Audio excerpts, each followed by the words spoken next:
Chapter 201, Woman of Great Beauty, 3. The two former high school classmates decided to leave their chit-chat there. Kang Areun brought up the real reason that they had come here to Park Se-woon. "We're here because we were thinking of doing a collaboration between your Very Berry sandwich and the tracksuit that we'll be releasing soon." "Yeah, I heard the gist of it from department manager Kim." The first thing that Se-woon thought when he heard about the fun summer product that Areun and Park Seol-hun had come up with was that it was an interesting idea. "Were you the one who came up with it?" Se-woon asked. "No, it was this Mr. next to me," Areun answered. She was referring to Seol-hun. Se-woon quickly scanned him and nodded. "I guess there was a reason why Levanche has been doing so well." It was natural, considering Areun had such a capable partner.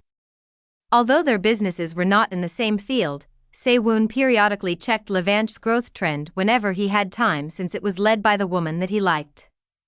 It was mainly to jump in like a knight in shining armor if he saw anything that he could do to help them, but he saw absolutely no opportunity. That was how consistently well Levanche was growing. Se-woon immediately gave his answer regarding the collaboration. "Okay, you have a deal. Is it okay for you to decide that yourself?" Areun asked. "I've been given full authority in this matter. I have the final say in everything regarding this collaboration, so you don't need to worry about things going awry midway." This was the first time Areun found Se-woon to be reliable. However, nothing was free in this world. "But I have one condition." Areun's eyes narrowed. "I'll consider this deal never happened if you're thinking of setting a weird condition." Se-woon expressed that he never even had the thought while laughing awkwardly as Areun drew a firm line. He knew very well that she would never accept such a condition even if he were to set one, so he did not even try. "The world runs on give and take. Since we're accepting this collaboration, you help us too," Se-woon expressed. "In what way?" "The second series of the Very Berry sandwich is gonna be released soon. I'd like to make its release more impactful, and I think having you as the commercial model would be just what we need." Areun was sought out by every single advertiser, but she had not been accepting any commercial model offers since she had been focusing on her film shoots lately. However, this was different. It was too valuable an opportunity to pass up when the fun summer product sales were guaranteed and would become a hot topic among the public. "Not only that, I'm curious about their new product." She was surging with expectation at the thought of being able to taste the new Very Berry sandwich before anyone else. "Okay, I'll do it." "Thanks. I've been pondering over who to hire as the model, so you've saved me." "Wouldn't it be easy to find a model for a popular product like the Very Berry sandwich series?" "There was a top priority model that we've had our eyes on, but they replied that they couldn't do it, so we've been pondering over what to do." "Oh, but that doesn't mean we're using you like a substitute. You're also a top priority model." "Who was the other top priority model besides me?" "An extremely popular person as of late." Hearing that, Seol-hun opened his mouth first. "Are you talking about young Han-sung?" "Yes, that's right." "I'm surprised you knew," Se-woon answered. "Well, he's the most popular athlete among the others who competed in the Olympics. We've had our eyes on him as well." Levanche had also suggested that they hire Han-sung to be a model for them, which they did not have high hopes for since massive conglomerates already had their sights on him. Even with that being the case, Se-woon and Dumont Trois decided to contact Han-sung anyway since it wouldn't hurt to try. As they had expected, they had been hit with an "I'm sorry." "We even had a meeting with him, but there was no shot," Se-woon mentioned. "Did he set extremely high conditions?" Seol-hun asked. They certainly were high, but nothing that we couldn't handle. Mr. Young also mentioned early on in the meeting that he doesn't plan on setting an extremely high appearance fee condition. Such a thing would only pressure him. He had not appeared on tons of commercials like the average celebrity. If it wasn't related to conditions, then why did he refuse? Seol-hun asked. Dumont Trois could be considered one of the top businesses in the food industry, to the point that there were a considerable number of celebrities wanting to model for Dumont Trois products. Despite all that, Han-Sung had respectfully declined this amazing offer. Anyone would be curious about the reason. Se-woon, who had been present in the meeting with Han-Sung, answered, I don't know. He wouldn't say. If he avoided the question, could it be for personal reasons? Areun expressed. She had said it without much thought, but Se-woon stared at her in great surprise. How did you know? Did I get it right? Didn't you say that you didn't know the reason?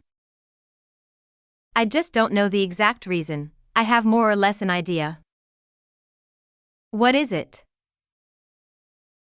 If Se-woon were to extrapolate Han-Sung's expressions, movements and moods he had shown in their meeting, I'd guess he has a specific company that he wants to model for.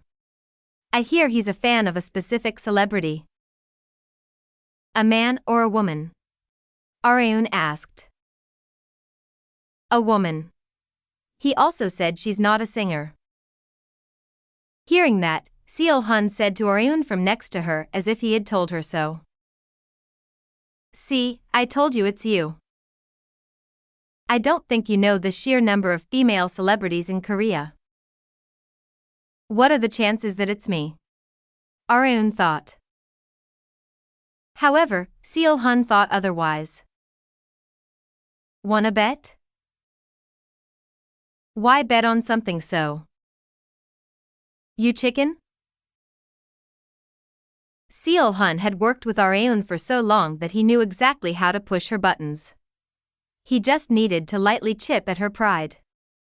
Areun's sharp gaze fixed itself on Seol-hun. Okay, you're on. Things had gone exactly as he had planned. He initiated, if you win, I'll take care of all the tasks that you have on your hands right now. Areun's ears perked up. She still needed to look through highly important matters, but there were some relatively less important matters that Seol-hun could honestly take care of. Areun couldn't help but take interest in the bet. And what if I lose? As if waiting for this moment, Seol-hun boldly set his condition. Be the model for our swimsuit photo shoot. Even if Levanche was her company, there was one thing that Areun refused to do for it, and that was being a swimsuit model. Are you insane? There's a bikini in there too. Se-woon felt giddy just from imagining Areun in a bikini. Areun had only worn a bikini once in her entire life, which she had worn at the time because she had nothing else to wear, but now was different. As she was about to suggest that they consider this bet never happened, Seol-hun beat her to the punch. This bet is overwhelmingly in your favor in terms of your chance of winning. I'd say that my condition is well within the bounds of reasonability. What were the chances that the female celebrity that Han-Sung liked was Areun out of every single female celebrity in Korea? Areun did not know the exact percentage, but she was sure that it was extremely low. Technically speaking, Seol-hun had an overwhelming disadvantage. Fine, you have yourself a deal, Areun declared. Their bet had been established. Seol-hun even made Areun write a memorandum to make sure that she didn't go back on her word. Se-woon, who had been silently watching them make their bet, said, "Excuse me." Areun and Seol-hun belatedly noticed Se-woon after forgetting that he was even there. Se-woon asked them for a favor while smiling awkwardly. Could I also come watch on the day of Areun's swimsuit photo shoot? Areun flatly answered, sure, in your dreams. Why do I have such a bad feeling? Despite having made a bet that was overwhelmingly in her favor, Areun did not feel very good about it. That aside, how do I check who Young Hunsung is a fan of? It would be best to ask the person himself, but that was a problem since she had no points of contact with him. It'd be nice if there was a reason for us to meet.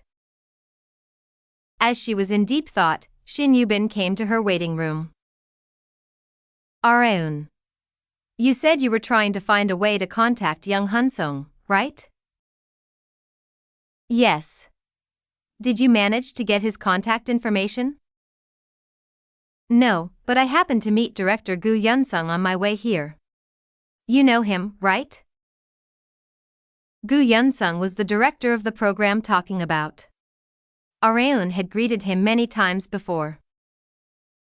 He's been wanting to have you on as a guest, and Young Hunsung happens to be appearing on the upcoming episode as a guest, Yubin mentioned.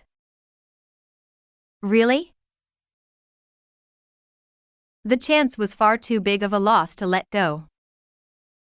Okay. I'll go on as a guest. She did not feel reluctant since she had already appeared on it once before. I'll make sure to get a clear answer from Young Hunsung and rub it in Mr. Park's nose. Areun could already imagine Seol Hun struggling within the sea of paperwork in her place. The recording date of episode 102 of the talk show talking about had arrived. Areun greeted the staff members and director Gu Yunsung as soon as she arrived on set. I'll be in your care, Director Gu. Same here. Thank you for deciding to come on when you must be busy. Oh, right. Mr. Young is already here, so you can go greet him. I understand. Things were going very smoothly for Areun. She pranced to Hunsung's waiting room. She knocked on the door before going in. The door opened instead of a response from inside the room. The eyes of Hunsung, who opened the door, started to quiver greatly. Areun. Hello. I enjoyed your Olympic matches. Congratulations on your gold medal. Hunsung's face reddened from Areun's radiant smile. Thank you very much. I'd never expected you to come congratulate me yourself, he said while scratching his head in embarrassment. Even if he's meeting a celebrity, isn't he a bit too happy? From here on, Areun started to feel an unknown sense of anxiety from Hunsung's reaction. It was not long before the source of her anxiety revealed itself. I happen to be a massive fan of yours. I've never told anyone, but I'm even a member of your fan club. Hunsung even took out his fan club membership card as if to brag about it. Areun felt like she had been hit on the head with a hammer. It's actually me? Seol Hun's victory had been confirmed. Chapter 202, Woman of Great Beauty, 4. Kang Areun had overlooked the fact that she was far more popular than she was aware of. She was practically unmatched among actresses in terms of popularity. Forget members of the public, many of her fellow celebrities considered themselves to be huge fans of hers. Even Young Hunsung was a huge fan of hers even before he had risen to stardom after winning the Olympic gold medal. Due to this, the man who had been carrying himself professionally in his interviews with reporters had completely disappeared, and only a young man who couldn't even maintain proper eye contact with Areun remained. Meanwhile, Areun was denying the reality before her eyes. There's still hope. There was no need for her to be dejected just because Hunsung was her fan, since there were kinds of people in this world who named themselves as someone's fan out of courtesy. But of course, such people don't prove themselves to be members of the celebrity's fan club. It only took a moment for the sliver of hope to turn back into despair. Areun suppressed her bitter laugh and asked Hunsung about herself. When did you join my fan club? Practically when it was first made. I'm member number 35, Han-Sung announced. At this point, it was safe to say that he was a true fan. It had been a while since Areun had met a fan with a 2-digit fan club membership number. I lost the bet, but I guess it's not a bad thing since he's cheering me on as a fan. Areun could feel that she had become a lot more open-minded compared to before. There you are, Areun. I've been looking all over for you. Han-Sung had wanted to talk to Areun for a bit longer, but the makeup artist in charge of Areun's makeup hurriedly gestured at her. Let's go. We don't have much time until the recording begins. Okay, I'll be right there, Areun responded and turned back to Han-Sung to ask for his understanding. I'll be on my way now. I'll see you at the studio later. Oh, okay. Understood. Even after Areun had left, Han-Sung stayed perfectly still until her scent had completely disappeared. A few days passed after the recording. Areun arrived at Levanche headquarters with So Ha-jin after her workout at the fitness center. Seol-hun came to see her as soon as she walked to her office and sat down on her chair. You're finally here. I was wondering when you'd show, he remarked. Areun unconsciously glared at Seol-hun. Why are you here? She asked. You know exactly why I'm here. Seol-hun had a shit-eating grin on his face for a while now, which only served to anger Areun. A soft answer turneth away wrath was simply a very old idiom. She was confident that she could punch Seol-hun's smiling face.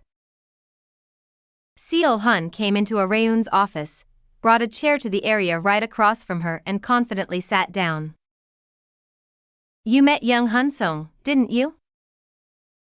It had already been long since revealed that Areun had appeared on a talk show with Han-Sung.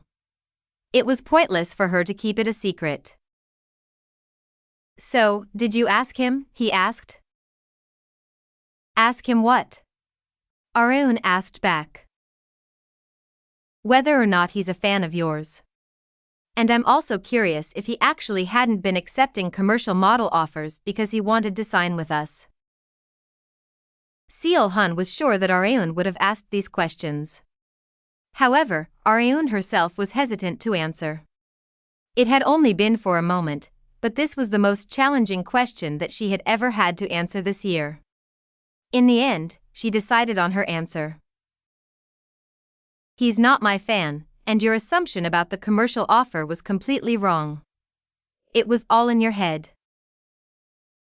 Areun had decided to lie simply for herself. However, Seol-hun was not such an easy man to deal with. Don't you think it's a bit much to lie so blatantly when I already know everything? I'm not lying, Areun claimed. What's this, then? Seol-hun took out his smartphone and played back the clip of talking about episode 102. It started with the host asking Han-Sung a question. Haven't you been getting tons of commercial model offers lately, Mr. Young? From my knowledge, you've been getting offers from businesses that anyone would know the names of. Yes, I have, but I haven't signed with any of them yet. To tell you the truth. There's a specific kind of commercial that I want to model for. What kind of commercial? Would it be okay for you to tell us? You never know, the right advertiser might watch this episode and take the chance to contact you right away. Many celebrities had managed to get commercial model offers through this method, which was why the host had purposefully asked Han-Sung this question after hearing that there was a specific kind of commercial that he wanted to model for. This being the first time that he had appeared on a variety program, Han-Sung was flustered by a question that had not been in the script. He swallowed his saliva and fixed his gaze not on the host, but on Areun. I've been aiming for a sportswear commercial. By sportswear, do you mean?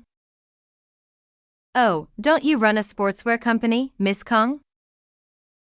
The eyes of the host, the regular panelists and the other guests all swerved to Areun. It certainly wasn't bad for Aryun to be given a chance to promote her company in a show, under the assumption that it wouldn't be edited out. Aryun and director Gu Yun-sung were fairly good acquaintances, so she was almost certain that it wouldn't be edited out, and the entire portion had been aired like she had expected. Yes, that's right, Aryun affirmed while smiling with a hint of awkwardness. She did not dislike the fact that Han-sung showed great interest in her, she was simply displeased by the fact that Seo-hun's prediction had been spot on. However, she couldn't just deny the fact that she owned a sportswear company, so she had no choice but to say yes. The host asked Han-sung yet another question that hadn't been in the script. Would you like to receive a commercial model offer from Miss Kong? Of course I would. That was actually what I've been aiming for. The entire studio went up in a buzz from Han-sung's honest attitude. Aryun remembered the program director's expression at the time. He looked extremely happy. Like a crescent moon illuminating the night sky, Director Gu's smile was radiating the dark area behind the cameras. Aryun had been able to feel his strong desire to air this scene no matter the cost. The editing team had added lively background music and a pink color effect to express the delicate atmosphere between Aryun and Han-sung. However, Aryun's expression was not as sweet as the atmosphere that the production team was trying to portray. She was not into this kind of editing because she did not like to be tied to men in this manner. Han-sung went with the flow and even took out the fan club membership card that he had shown Aryun before the recording.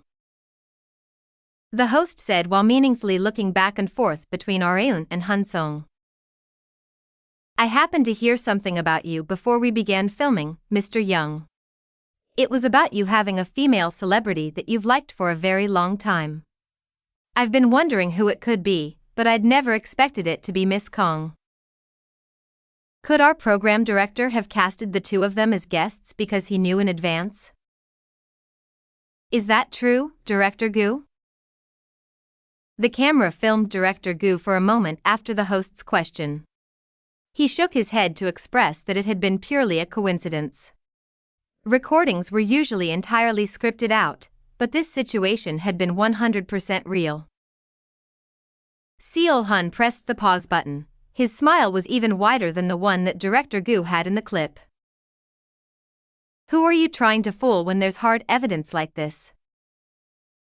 Well, Han-sung just said something like that on purpose because he wanted to make me look good on camera. Then how do you explain the membership card?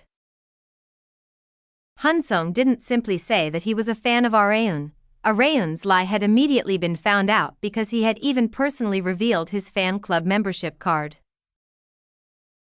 All right. I won, right? Seo-hun said triumphantly. Aryun's eyebrows twitched violently, but she had no way out this time. All right, fine. I'll do the goddamn swimsuit photoshoot. Life was a series of victories and defeats. It was impossible to win every battle. Seo heard the sound of the doorbell ringing as she was vacuuming the floor. Coming. She laid down the vacuum cleaner and walked to the front door. She opened the door to see Director Do Ha-young, who had already shown her face through the intercom screen. She greeted, "Hello. Is the chairwoman inside?" Yes, she's in her room, but did something happen to her yesterday? She's been completely lifeless all day ever since she came back home. Ha-young laughed awkwardly. She knew exactly why Aryun was acting like that. Aryun came out of her room just in time, and Ha-young handed her the bag that she was holding. I've brought the items that you've requested. Thanks. You can go now. Yes, ma'am. Normally, Aryun would have invited Ha-young to have a cup of tea before going, but she was not in the mood to talk to anyone right now. The bag was considerably bulky, but it was light enough for Aryun to lift with one of her thin arms. Iseo asked while staring fixedly at the bag after seeing Director Do out. What's this? Arun sighed deeply before answering, swimsuits. Why swimsuits out of the blue? Are you going somewhere to have fun? No. There are company's products that are scheduled for release. I'm gonna be modeling for them this time. Iseo thought she had heard wrong. What's with the sudden change of heart? You despise modeling for things like swimsuits. I do, but something forced my hand. Arun told Iseo the full story behind her bet with Seol-hun, allowing Iseo to realize why Arun had been so down all day. I see. What are the chances that the female celebrity that young Han-sung likes would be you? Arun did not try to acknowledge it, but she had reaped a considerable amount of benefit thanks to her great beauty. However, she did not only reap benefits, there were also disadvantages to such beauty. How am I supposed to stand in front of people while wearing such a tiny piece of fabric? Arun complained while looking through the swimsuits. Being too beautiful also had its downsides. Chapter 203, Woman of Great Beauty, 5. Kang Arun arrived at the studio for the swimsuit photo shoot. Her steps were far heavier than when she used to go to the outdoor set of Shuttered. Arun hated horror, but she hated revealing her skin just as much. She didn't mind tight clothing that accentuated the lines of her body, but she absolutely despised blatantly exposing her skin. Her head was already hurting from the thought of having to do that today. Park Seol-hun chuckled as he witnessed Arun's gloomy expression. Stop frowning. These photos are gonna be posted on our website. Consumers won't buy our products when the model is making such a long face. Then why don't you get your photos taken in a Speedo? I have a dad bod, so I can't. Also, who would want to see the body of a middle-aged man like me? Clothes only sell when they're worn by beautiful and slim women like you, or men with lean and perfectly proportioned physiques like Mr. Young Han-sung over there. Arun couldn't deny Seol-hun's words. The shoot would begin with Han-sung, and then switch over to Arun. The shoot itself wouldn't take a very long time since it only involved photos instead of videos, but the time was not the problem for Arun, it was the swimsuit photo shoot itself. There were 7 swimsuits that she would be wearing in total, 2 one-piece swimsuits, 1 each of crop top, high-waisted, off-the-shoulder, swim leggings, and lastly, the highly anticipated bikini. Fucking hell. Arun had received the products in advance from director Do Ha-young, and tried wearing them at home. The other ones aside, wearing bikinis doesn't get any easier. The level of skin exposure was so high that Arun had thought over and over again, right up until she had arrived at the studio, about calling it quits and telling Seol-hun to sue her instead. Forget it, I'll just do it. A man never goes back on his word. Although Arun was now a woman, it did not mean that it was okay to go back on her word. Everything had already been scheduled, so calling it quits and walking out of the photo shoot now would make her a nuisance to every single person here. She had come here today with the thought that she just needed to endure it this one time. Young Han-sung stood in front of the camera for the morning portion of the photo shoot while wearing a white tracksuit with red stripes. His shoulders were broad, and his thighs were as thick as Arun's waist. The tracksuit fit his lean body very well. Arun erased her expression that had been in full depression mode since earlier and smiled at Han-sung. You look great in that. Are really? Han-sung said with a face as red as a tomato. Seol-hun smirked as if he had expected Han-sung to react like that. See? How many times did I tell you that Han-sung liked you? Shut your goddamn mouth. The one who had ultimately been the trigger for Arun to wear swimsuits was not Han-sung, but Seol-hun. Seol-hun decided to get out of there before the volcano that was Kong-Areun erupted. Snap, snap. Han-Sung skillfully posed for the photographer despite having zero modeling experience. Could you also do the ready position that you've shown during the Olympics? The photographer asked. Do you mean this? Han-Sung spread his legs a little and lowered his stance, to which the photographer gave a thumbs up to signal his affirmation. Snap. And just like that, Han-Sung's portion of the photoshoot came to an end. Thank you very much. Mr. Young. We're about to go have lunch. You can join us if that's all right with you. Han-Sung agreed to the staff member's offer at once. They went to a restaurant to eat as a group. Areun, who was sitting across from Han-Sung, did not eat much despite the food having been served. She had only eaten a bite or two. Is that all you're going to eat, Areun? Han-Sung asked. Areun nodded while smiling awkwardly. Yes. I think this is enough.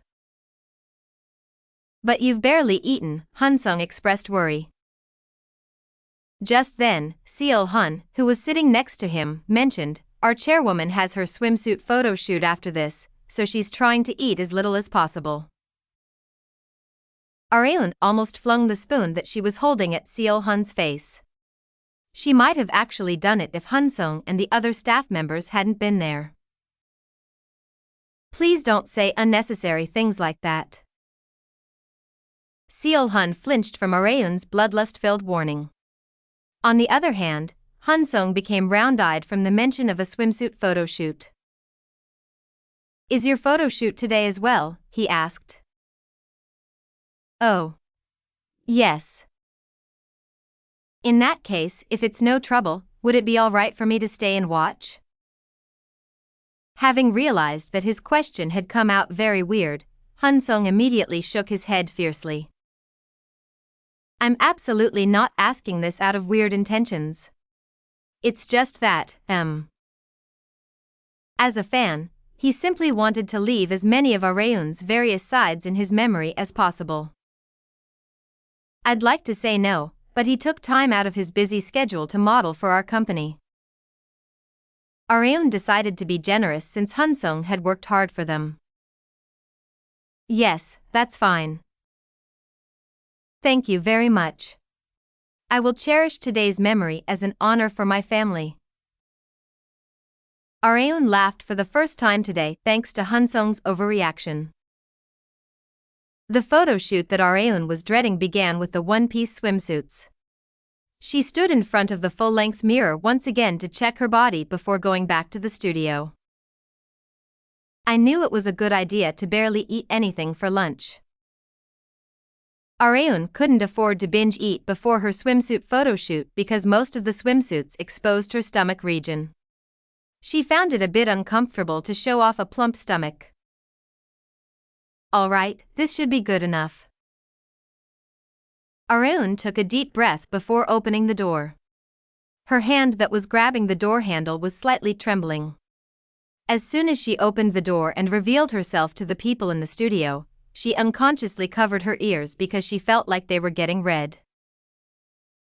Han-Sung was blankly staring at Areun from behind the camera. The photographer was the first out of everyone to get a hold of himself and let Areun know where to stand. Do you see the two lines on the floor? You just need to stand while lining the end of your toes with them. Like this? Areun asked. Yes, that's perfect. That's a pro for you. Areun was only unaccustomed to the outfit, she was very accustomed to photo shoots themselves. Areun smiled brightly as if she was completely fine with what was going on as the camera shutter continued to snap. Her perfect white teeth revealed themselves whenever she smiled. She was the most beautiful when she smiled. The photographer let out his honest-to-God opinion as he was pressing the camera shutter. I consider myself to have taken photos of the cream of the crop of female celebrities, but I have to say that you're head and shoulders above them. It's an absolute pleasure taking your photos. The model was so beautiful that the photographer was having fun to the point that it didn't even feel like he was working. They finished taking photos of Areun in the second one-piece swimsuit. Should we go with the high-waisted or the crop top first? Let's go with the crop top first. Okay. The photo shoot continued with the other swimsuits one after another.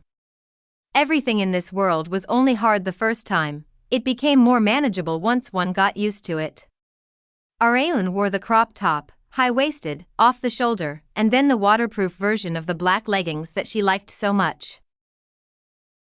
Only the highly anticipated bikini remained. It consisted of a top and bottom garment, nothing else. Areun stood on top of the stage, covered by a blanket that a female staff member had given her. She took off the blanket once the photo shoot began, revealing to the world the bombshell body that she had hidden all this time. She had even rolled her hair up in a bun to expose her slender neck, back and waist. The men reflexively turned their gazes away from Areun as soon as they saw her in the bikini. Even Han-Sung, who had said that he wanted to witness this scene with his own eyes, couldn't bring himself to look at Areun's provocative body. The photographer bitterly chuckled. Areun, your expressions have been great before, but it's way too stiff now. Try lifting the corners of your mouth more naturally. Like this. Still too stiff. Softer. Smile. Areun's smile was just as frozen as her body was. She felt like she was laid completely bare in every sense of the word. Emotions of embarrassment, humiliation, shame and many others stormed inside her head. She found it deplorable that she wasn't able to run away right then and there. Areun wasn't able to show the photographer the expressions and poses that he wanted due to the pressure. Why don't we take a short break, the photographer suggested. It was usually good to take short breaks during shoots, but Areun went on without taking a single break to get this situation over with as soon as possible, starting from the first one-piece swimsuit. The photographer thought that her expressions had been unnatural because of the lack of rest, but of course, it had nothing to do with that. Areun covered herself back in the blanket and sat down on a chair to take a short break. Just then, Seol-hun came up to her. Areun asked while glaring at him, "What are you about to say this time? If you're just here to tease me, go away." "I'm not here to tease you. I'm here to cast a victory spell on you." "Victory spell?" Seol-hun whispered so that the other staff members couldn't hear him. "The longer the shoot takes, the longer you'll have to be in that." Areun snapped right back to her senses. Seol-hun was absolutely right. If she didn't end this shoot as soon as possible, she might have to be in this bikini until late evening. Areun jumped out of her seat and exclaimed, "Let's resume the shoot." The photographer and staff members moved busily as they witnessed Areun full of drive. Areun's swimsuit photo shoot ended swiftly thanks to Seol-hun. However, it had also been because of Seol-hun that she had to wear the swimsuits. Is this remedy for a malady or something? Areun looked through the swimsuit photos of herself uploaded on the official Levanche website. The pre-order sales of the swimsuits that she had worn had begun this morning. I hope the result is at least worth the suffering I went through. As if the heavens had heard her wish, she received a call from Seol-hun. Hello? Are you free to talk right now, chairwoman? What is it now? Areun replied apathetically. But unlike her, Seol-hun's tone was as high as a kite. All the products were sold out as soon as the pre-order sales opened. The reaction to the bikini was especially hot. Their sales had skyrocketed thanks to Areun offering her embarrassment and humiliation as sacrifice. Chapter 204, Agitation and Fabrication, 1. Kang Areun had set a principle of sorts when she had first debuted as a celebrity: she would never partake in skinship or skin exposure. She didn't know what would happen in the future, but she had absolutely zero intention to allow such things to occur at the time. However, that had changed. Areun's face reddened as she looked at the photos of her shameless self on the official Levanche website. Photos of her smiling self in the various swimsuits that had been newly released felt completely unfamiliar to her. It's definitely me, but it doesn't feel like me. It technically was not wrong since she had originally been a man. Levanche's newly released products had sold like hotcakes thanks to the Kang Areun advertisement effect. There was no need for further discussion since the company had reached a new sales record since its founding. According to Park Seol-hun, supply had continuously not been able to follow the demand. The products had sold out as soon as they were made available again. I wish I could be as happy as I want to be. There were people who visited the website to buy the products, but there were also a considerable number of people who only visited to see Areun's very first swimsuit photos. Thanks to this, the website had frozen multiple times. The fans hadn't been the only ones who had taken interest in Areun's unintentionally provocative move. The reporters were just as interested. Top star Kang Areun's first swimsuit photo shoot. Exposure is okay just for today. Fans burning with interest in actress Kang Areun's swimsuit photo shoot. The Kang Areun effect strikes again. Levanche sales won't stop rising. There was nothing more newsworthy than a popular celebrity's every action. Areun also knew this very well. But why did they have to make such a big deal out of it? They could have just let the news quietly fizzle out. Areun's rage began to stir. She had sighed for the 32nd time just today, making her thirsty. She came out of her room and walked to the water purifier with a cup, and came across Seo Ijun on the way. Are you here to drink water too? She asked. Huh? Yes, Ijun answered in panic. He wasn't even able to look Areun in the eyes. Did you do something that you'd feel guilty to me about? Why are you acting like a sinner? And no. I didn't do anything like that. I swear. His reaction lacked believability. Areun glared at Ijun sharply for a few moments and then sighed while relaxing her expression. You saw them, didn't you? She asked. Saw. What? Areun pointed to herself and blatantly said, my photos. Ijun swallowed his saliva without realizing it. His face turned redder than it already was. It was obvious to anyone that he had seen them. I won't say that you can't see them, but don't imagine anything weird with them. I won't. I promise. Areun wondered if she should warn him a bit more. No, I'd better stop here. Areun had also been a man in the past, so she knew exactly what was on Ijun's mind. If she rattled on about those things, there was a chance that Ijun would pack his bags and leave, unable to overcome the embarrassment. Not only was she too lazy to deal with the aftermath if something like that were to happen, but it would also be awkward to explain to Seo why Ijun did something so irrational. I guess it's okay, as long as we're both fine. There was nothing better than peace.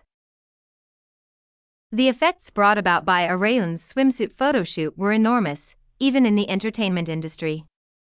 Areun brought her script for the scene involving her, Ji Han-suk and Min Se-min. She went up to them first. Sunbaze. I'd like to have a script reading session. Are you two free right now? There was no other time but now before the shoot began. hence Areun's suggestion. Han-Suk and Saemin both flinched once they saw Areun. They quickly exchanged glances with each other. Han-Suk spoke first, "Why yes, of course. Come take a seat." His response was suspicious. She could think of one reason why, so she tried asking just in case before they began reading. "Did you two see them too?" "See what?" The time that she asked Ijun automatically popped up in her head. "My swimsuit photos." Han-Suk and Saemin coughed several times as if they had simultaneously caught something in their throats. As expected of Areun, she asked them straightforwardly without beating around the bush. The two men smiled awkwardly and nodded to affirm. Areun didn't find their reactions strange anymore. "Because the men around me all acted this way." It did not only apply to men, although it was in a different way. Her female acquaintances also couldn't stop talking about it. They called first to tell Areun that her figure was so beautiful, she had lost more weight than before and whatnot without Areun having even asked. "This is exactly why I didn't want my swimsuit photos taken." However, it had already been done, she couldn't take it back, so she had no choice but to get used to it. Of course, this did not only apply to Areun, it also applied to Han-Suk, Saemin, and her male acquaintances that would be meeting her often. The two men regained their composure. Saemin spoke this time to ask, "But what made you take those photos? From what I know, you're extremely against skin exposure." Areun was fine with skin exposure to some degree, but not swimsuits. That was the exact rule that she had set, so Saemin couldn't help but be curious about what had driven her to break that rule.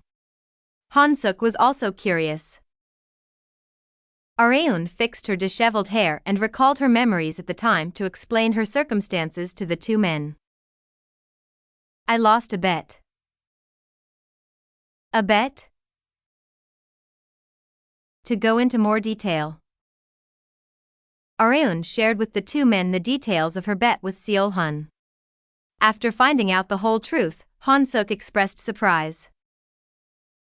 "I never expected Young Han-sung to like you that much." "Me neither," Areun answered. If she knew, she would have never made such a bet. Even if she possessed knowledge of the future, she would never have predicted this.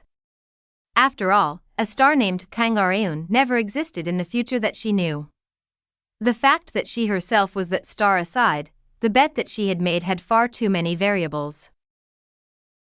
The bet had been the worst kind of misfortune for Areun, but that had not been the case for Han-Suk and Saemin.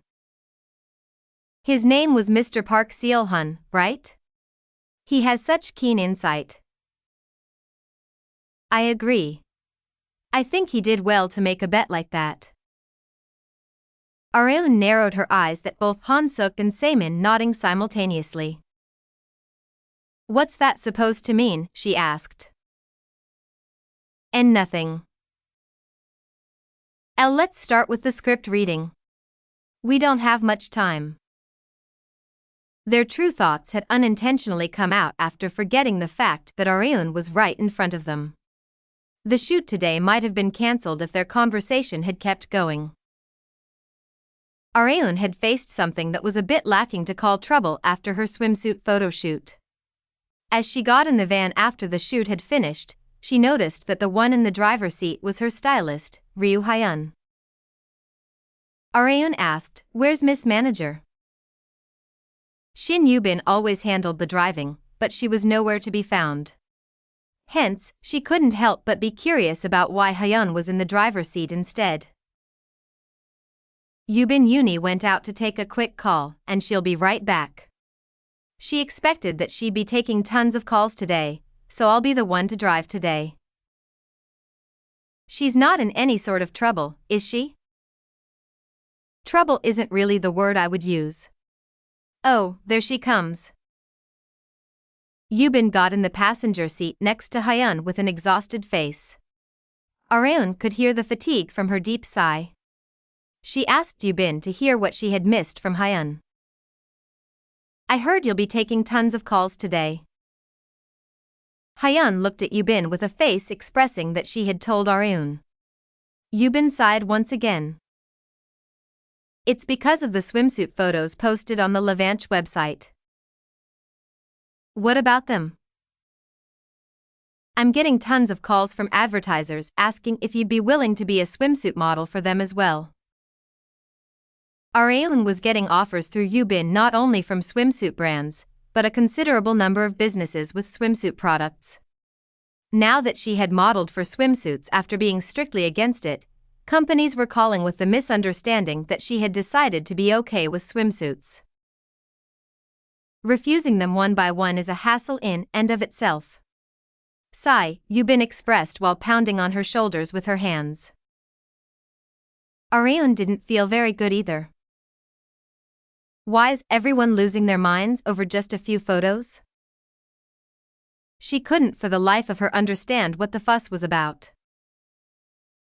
Areun returned to her home after finishing her business, only to be greeted by a familiar face. You're back late, lil sis. Areun glared at Kang Arehyuk, who was chewing on an apple slice that Iseo had cut for him.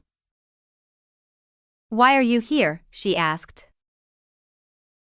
Because it's been a while since we've had a meal together. You can eat by yourself, can't you? Not a hint of welcome could be seen on Areun's face. Iseo softly laughed. I called him. I made too much curry this morning. It was a bit too much for the two of us to eat, so I asked Arehyuk Appa to take some. What about Ijun? He's gonna be at our parents' place to help out at the cafe this week. It was not clear whether he had really gone to help out his parents, or if he had simply run away from Areun for a short while. Only the person in question would know the truth. Areun sighed and said, do whatever you want. Going to her room and resting was a higher priority than chatting with her older brother. Thwump. Areun threw herself on her bed. However, she could hear her smartphone vibrating on her desk. Such terrible timing. It would have been amazing if she had gotten the call before she had lied down. She barely managed to lift herself back up and reached for her smartphone to check who had called her with such terrible timing. Miss Manager? They had been in the same car until just a while ago, but she had called her in that short time. Hello? Areun wondered if it was about swimsuit modeling again, but Yubin's voice sounded far too urgent for that to be the case. Areun. You're at home right now, right? Yes. Then search your name on the internet. Hurry. Why? Did something happen? Areun decided to do as Yubin said for now and searched her name on her computer. Once she did, a few articles caught her attention. Actress Kang Areun turned out to be a perpetrator of school violence. I was bullied by Kang Areun. A confession from a high school classmate. Areun's face instantly froze. Chapter 205 Agitation and Fabrication 2. Online articles about Kang Areun having been complicit in school violence had started to spread like wildfire. Dark pasts dealt massive damage to a celebrity's image, not even Areun would be able to get away scot-free from it. However, the first thing that Areun felt was not bewilderment but doubt. Had I ever been complicit in school violence? She recalled her high school days, but she couldn't think of anything that could brand her as a perpetrator of school violence. Rather, it was the opposite. I believe I'd spent my high school days as a model student. She had definitely not been the nicest, but she had never done anything that would result in her guardian being called. Or could it have happened before I had entered this body? Areun did not know exactly how the original owner of her body had spent her high school days. She only had a rough guess. She apparently was far from being a model student. It was obvious that Kang Ara-hyuk would have no idea even if she asked him. Even if they were family, he had not monitored her 24/7, so there was no way he would know what she was like in school. At times like this, it would be better to ask someone other than her older brother, and there was just the right person to ask in this very household. ECO. Can we talk for a second? It's urgent. The news of Areun being complicit in school violence had also reached her agency. Chief Young also called Areun after Yubin had. Areun. You've seen the articles, right? What in the world is going on? Give me an explanation too. I'll call you back once I find out. Once you find out? It was hard for Chief Young to accept an answer like that. The news was about herself, but Areun had spoken as if she would call back after doing some research. She was treating the incident as if it was about someone else. Areun could not afford to waste time by explaining to Chief Young in detail.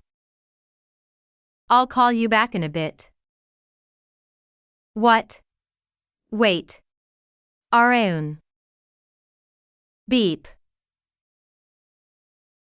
Areun hung up on him since there was something of higher priority than talking to Chief Young right now. ECO, who had been sitting across from Areun, asked, "Is everything all right? You're not in big trouble, are you?"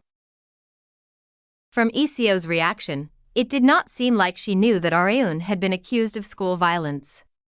Areun decided to let ECO know what had happened and pulled up the articles on her phone to show ECO. Take a look, Areun said. School violence. You. ECO doubted her eyes. Unable to believe what she was reading, she reread the article again and again. Why would such an article? That's what I'm trying to confirm. With who? ECO asked. Areun pointed directly at her. ECO was bewildered to be designated so suddenly. Me? Yeah. After having a good read through the school violence articles, the classmate that accused Areun of being a perpetrator of school violence had claimed that they were assaulted in their high school days. ECO and Areun had been in the same class for 3 whole years, all the way from year 1 to year 3. She would know exactly how Areun had spent her high school days, including the portion before Areun had entered this body. How was I like in our first year? Areun asked. ECO was confused by the unexpected question. What do you mean? Wouldn't you know that best? Well, every single individual has different perspectives, don't they? I asked because I was wondering if I had unintentionally done things that others would consider school violence, like these articles are claiming. It was the perfect excuse if she said so herself. Having been convinced by Areun's excuse, ECO immediately went from being confused to having perfectly understood. That's true. It's hard to look at yourself objectively, ECO remarked. Areun was asking what she herself had been like in her first year and the first semester of her second year. ECO's answer was relatively simple. You seemed like a bit of a delinquent, but you've never gone around hitting or threatening anyone. Really? Yeah. Though I hadn't monitored your every action, I'm sure that you've never assaulted anyone, nor had there ever been such rumors spread around in school. I see. In that case, who could have provided such malicious information to the press? ECO was also curious. Could they really be one of our classmates? They might not be. They could have lied because they couldn't stand seeing me be so well off. This sounded like a brag, but it was the truth. Areun was keeping every single possibility open. She had confirmed with ECO that she had never committed violence, but I should also ask Burin and Romy. Oh, I shouldn't forget about the boys either. Areun was planning on contacting every single classmate that she was close to. She did not want to take any chances since this matter would greatly impact her career. If I get the same answer as ECO from all of them, the next step would be to find the son of a bitch who spread this goddamn rumor. Areun was planning on doing whatever it took to find the culprit if the rumor turned out to be false. And then I'll pay them back twofold, no, fivefold. She would carry out her specialty, revenge. Areun had come to one outcome after contacting her high school classmates. They all said the same thing as ECO. With this, her innocence had been corroborated. While she was calling her classmates, Na-Gyurin, Choi Romy, Choi Sang-woon and her other classmates discussed among themselves that they couldn't stand to see their friend being slandered. Hence, they decided to back up Areun in their own way by using their own social media accounts to leave comments saying Areun was not that kind of person. I'm grateful, but that won't solve anything. Areun would need to face the person claiming that she was a perpetrator of school violence. However, there was one problem. How do I find the damn person? She did not need to think for long since she had an expert in such things among her subordinates. She took out her smartphone and called someone. You're at the workplace, right? I'm in my office, so get over here. Areun heard a knock on her door as soon as she summoned the person. Moments later, Ma Young-jun slowly opened the door and entered her office with an expression that showed he knew exactly what she was about to make him do. You want me to find the person who spread those rumors about you, right? As expected of Ms. Ma. You read my mind. It was nice to have a quick-witted subordinate that could save one the trouble of explaining every little thing. Find them and tell me who they are. I'm gonna go see them myself. That's not difficult. Got it. I'll get right on it. Just as he was about to get up from his seat, Yang Jun asked, But what? Have you really never assaulted anyone in your school days? What the hell, mister? Have you ever seen a more docile and model student than me? Unlike the confident Areun, Yang Jun's face was filled with doubt. Are you sure? You're so goddamn skeptical. What? You want me to show you how docile I can be right now?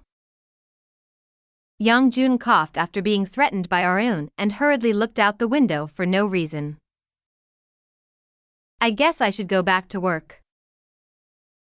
Areun sighed as she watched Yang Jun running away. Why ask for a beating if you're not willing to take it? Areun decided with her agency to set some sort of countermeasure before Yang Jun and his men found the culprit who had spread the rumors. Chief Young read through the official statement posted on the GNF website. As a result of discussing with our artist, we have confirmed that the rumor was baseless. We announce that we will take legal measures if further fabrications are spread. Or at least, that's what we posted. He looked at Areun, who was sitting across from him. You're sure you haven't caused any trouble in your school days, right? There would be massive backlash if it were revealed that the school violence rumors were true after they had made a statement like this. Areun reaffirmed while nodding, yes, I'm sure. The official statement, along with the comments from her actual high school classmates spread throughout the internet, was becoming a huge story. All that was left was to determine which side was telling the truth. I wish I could find out who's trying to frame me. Have you found out anything on your end, Chief Young? I've also been trying to get in touch with the reporter who had first published the article, but it hasn't been easy. Half a day had passed since GNF had released their official statement, but the one that had claimed they had been assaulted by Areun had not provided any additional evidence. Stalling for time like this only dealt damage to Areun's reputation. Let's think this over. It could be someone who she had interacted with at least once. As she was deep in her own thoughts, Chief Young pointed at her smartphone. "You're getting a call." Her display flashed. Areun picked up her smartphone as soon as she saw the caller ID Mizma. "I'm gonna take a quick call, Chief Young." "Got it." Areun left the meeting room and moved to a place as deserted as possible. There was a small break room on this floor that could only be used by employees. No one should be using it at this time of day. Her prediction was confirmed after opening the break room door. Areun accepted the call and asked, "Did you get a name?" "That's the first thing you ask? Isn't that why you called?" "I guess so." Considering Young-jun's personality, Areun expected that he had not called to hear her voice for no reason. "I found out who the culprit is. It happens to be a graduate from your school in the same year as you." Areun's guess had been more or less correct. "Who is it?" "A guy named Choi Hwang-cheol." It had been a while since Areun had heard that name. He was the son of the convenience store manager that Kang Ara-hyuk used to work at, as well as the school bully that had blackmailed Areun into going out with him. I'd never expected to hear that son of a bitch's name again. An ill relationship of the past had resurfaced. Chapter 206, Agitation and Fabrication, 3. Choi Hwang-cheol lived like he had given up on life after graduating from high school. He drank and indulged in the pleasures of life with his friends whenever he wanted. He had never been interested in studying, nor could he be further from being an earnest person. Hence, he had been wasting away his university tuition all this time. Hwang-cheol had once again gone drinking with his friends. As he was downing a soju bomb in a good mood, the radiant smile of a woman lit up the large TV screen installed in the bar. Kang Areun, use this all the time. You can also become beautiful as long as you have this. Kang Areun had modeled for a famous cosmetics brand that was popular among women lately. Hwang-cheol's friends couldn't take their eyes off of the commercial while they were drinking. "Wow. She's so damn hot. Fuck, I wouldn't want anything more in life if I had a girlfriend like Kang Areun." "Ha. Crazy son of a bitch, you think women like Kang Areun are common? And even if they were, why the hell would they go out with you when they're so well off?" Everyone was guilty of dreaming about having a celebrity as their significant other at least once. However, Areun felt too high up for them to even have such dreams about her. Hwang-cheol clicked his tongue as he was staring at Areun on the TV screen. "She used to be my girlfriend," he mentioned. Not a single one of his friends believed him. "Are you drunk already, Hwang-cheol? Kang Areun used to be his girlfriend," he says. "There has to be a limit to your insanity. You only barely managed to convince us that you went to the same high school as Kang Areun by showing us your yearbook, but you expect us to believe she was your girlfriend now? It'd be more believable if you'd said you're the president's son." In the first place, Hwang-cheol had blackmailed Areun into being his girlfriend. Even if he were to tell the truth, they had never actually dated. It had simply been all in his head. When he had first blackmailed her, Areun had meekly obeyed him despite having a face of disapproval. However, she had become a completely different person overnight. Hwang-cheol had tried to make Areun submit through physical force with his high school friends at the time, but they had been the ones to get beaten up instead. Just thinking about her, He could feel his nether region hurting from her kick at the time. Kang Areun. Hwang Cheol felt like he needed to do something. He pondered over what he could do to get a good one in on Areun and his friends that were blatantly ignoring him. And just then. Yes, that's it. Having thought of something, Hwang Cheol smiled meaningfully. Seeing that, his friends stared at him in wonder. This son of a bitch really is drunk. You call this a scoop? Smack. A man flinched as his team leader threw down a file folder hard on top of his desk. His name was Han-Gyo, a reporter. Being scolded by his superior had practically become a daily routine. Go get me a hot topic like a proper reporter. What the hell are you doing when your colleagues are living high off of their scoops? Huh? I'm sorry. Jute could only apologize, but that was not enough to quell his superior's anger. Get the hell out of my sight. Jute bowed, went back to his desk and collapsed on his seat.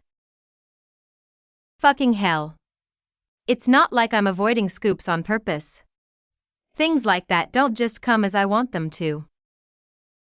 He wanted nothing more than to hand in his resignation letter, but endured it since he couldn't think of anything else he could do to earn a living.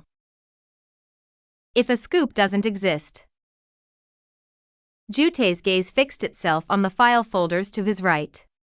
They were materials of various celebrities that he had organized.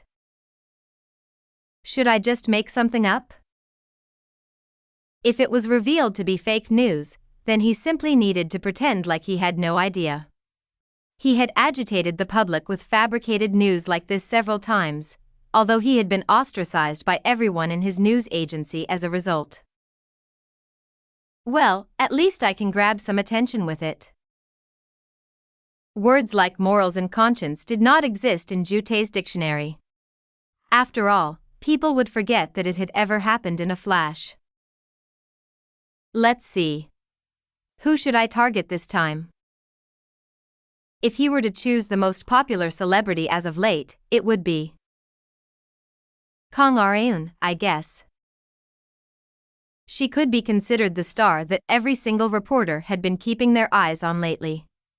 Jute also had some information on her, and the most interesting among them definitely had to be those regarding her high school days.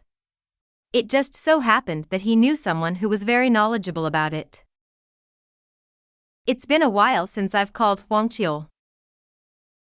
Jute recalled Hwang Cheol saying that he had graduated from the same high school as Areun.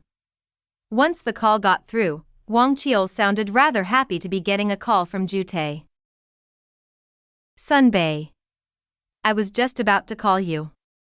Perfect timing. Call me? Why? Jute was the one who had business with Hwang Cheol, but the situation had reversed out of the blue. It's about Areun. I have a decent scoop for you. Would you like to have a listen? Jute's eyes flashed. Hwang Cheol revealed to Jute the fact that he and his friends had been assaulted by Areun in the past. It had been a one-time bout of self-defense from Areun's perspective, but there was no way that Hwang Cheol would tell the truth when his objective was revenge. So, Miss Kong had regularly inflicted violence upon you and your friends, is that it? Yes.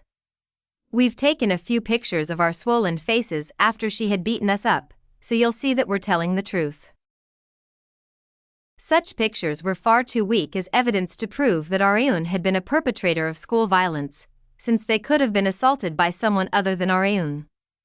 However, Jute did not concern himself with such trivial things. He was an expert at agitation and fabrication. Got it.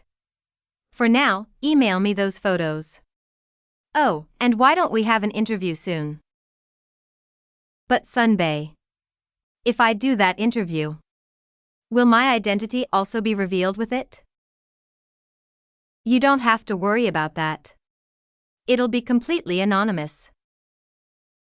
Areun would immediately realize that the informant was Hwang Cheol, but he had no choice but to take that risk into account. The corners of Hwang Cheol's mouth curled up after hanging up.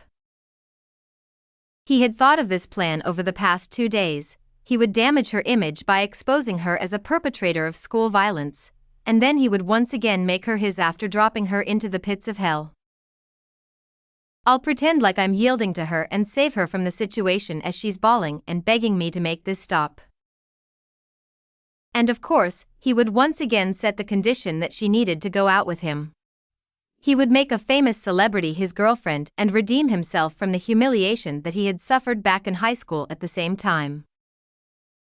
This is what you call killing 2 birds with 1 stone. Hwang Cheol had not fully come to his senses yet. Areun returned to her office and sat on the couch with Ma Young-jun, her chauffeur Lim Suk-jun, and her newly appointed close associate So Ha-jin. She explained to the 3 of them what she had gone through with Choi Hwang Cheol. Ha-jin scowled in disbelief. What an absolute loser of a man. He's pushing all of his past mistakes on you. I honestly don't know what to say. He's not even a man. He's just an underdeveloped bully. Areun considered Hwang Cheol to be something less than human. There were many different ways to win the heart of someone that they liked, and Areun considered blackmail to be the absolute worst of them all. Areun was already pissed enough that Hwang Cheol had attempted to force a romantic relationship on her in this way, but he had gone 1 step further and had pulled this nonsense. She couldn't comprehend how bad of a joke this situation was. Suk-jun blatantly asked Areun, should we just bury the bastard, chairwoman? They were ready to act immediately once she gave the order, but Young-jun intervened. I'm sure our chairwoman has something else in mind. How'd you know? Areun remarked in surprise. She had expected Young-jun to be thinking about burying Hwang Cheol as well, like Suk-jun was. It was the most simple and surefire of methods, as well as the one that Young-jun had been using until now. However, he had changed as he had watched Areun all this time. Because it's obvious that the situation will only get worse if we bury Choi Hwang Cheol now. The public's view has broadened a lot lately. If the only person that can clarify the situation vanishes, our chairwoman would be the first person to be suspected. They would wonder if Kang Areun had hired someone to deal with him. Wow, you've grown, Ms. Ma. You've learned to think for yourself. Young-jun softly smiled as Areun praised him. I guess this must be what you call observational learning. Good boy, Ms. Ma. I'm not a dog. Her final compliment had spoiled the one before it. Anyway, Ms. Ma is right. We need to use something other than fists to solve this problem. What do we use, then? Ha-jin answered Suk-jun's question, we'll also use public opinion. Fight fire with fire. She had immediately come up with the answer as expected of someone who had been a bodyguard for celebrities. Areun had been thinking the exact same thing as Ha-jin. Letting the public know which side is lying comes first. We'll tell them exactly what happened, and then we can take corrective measures.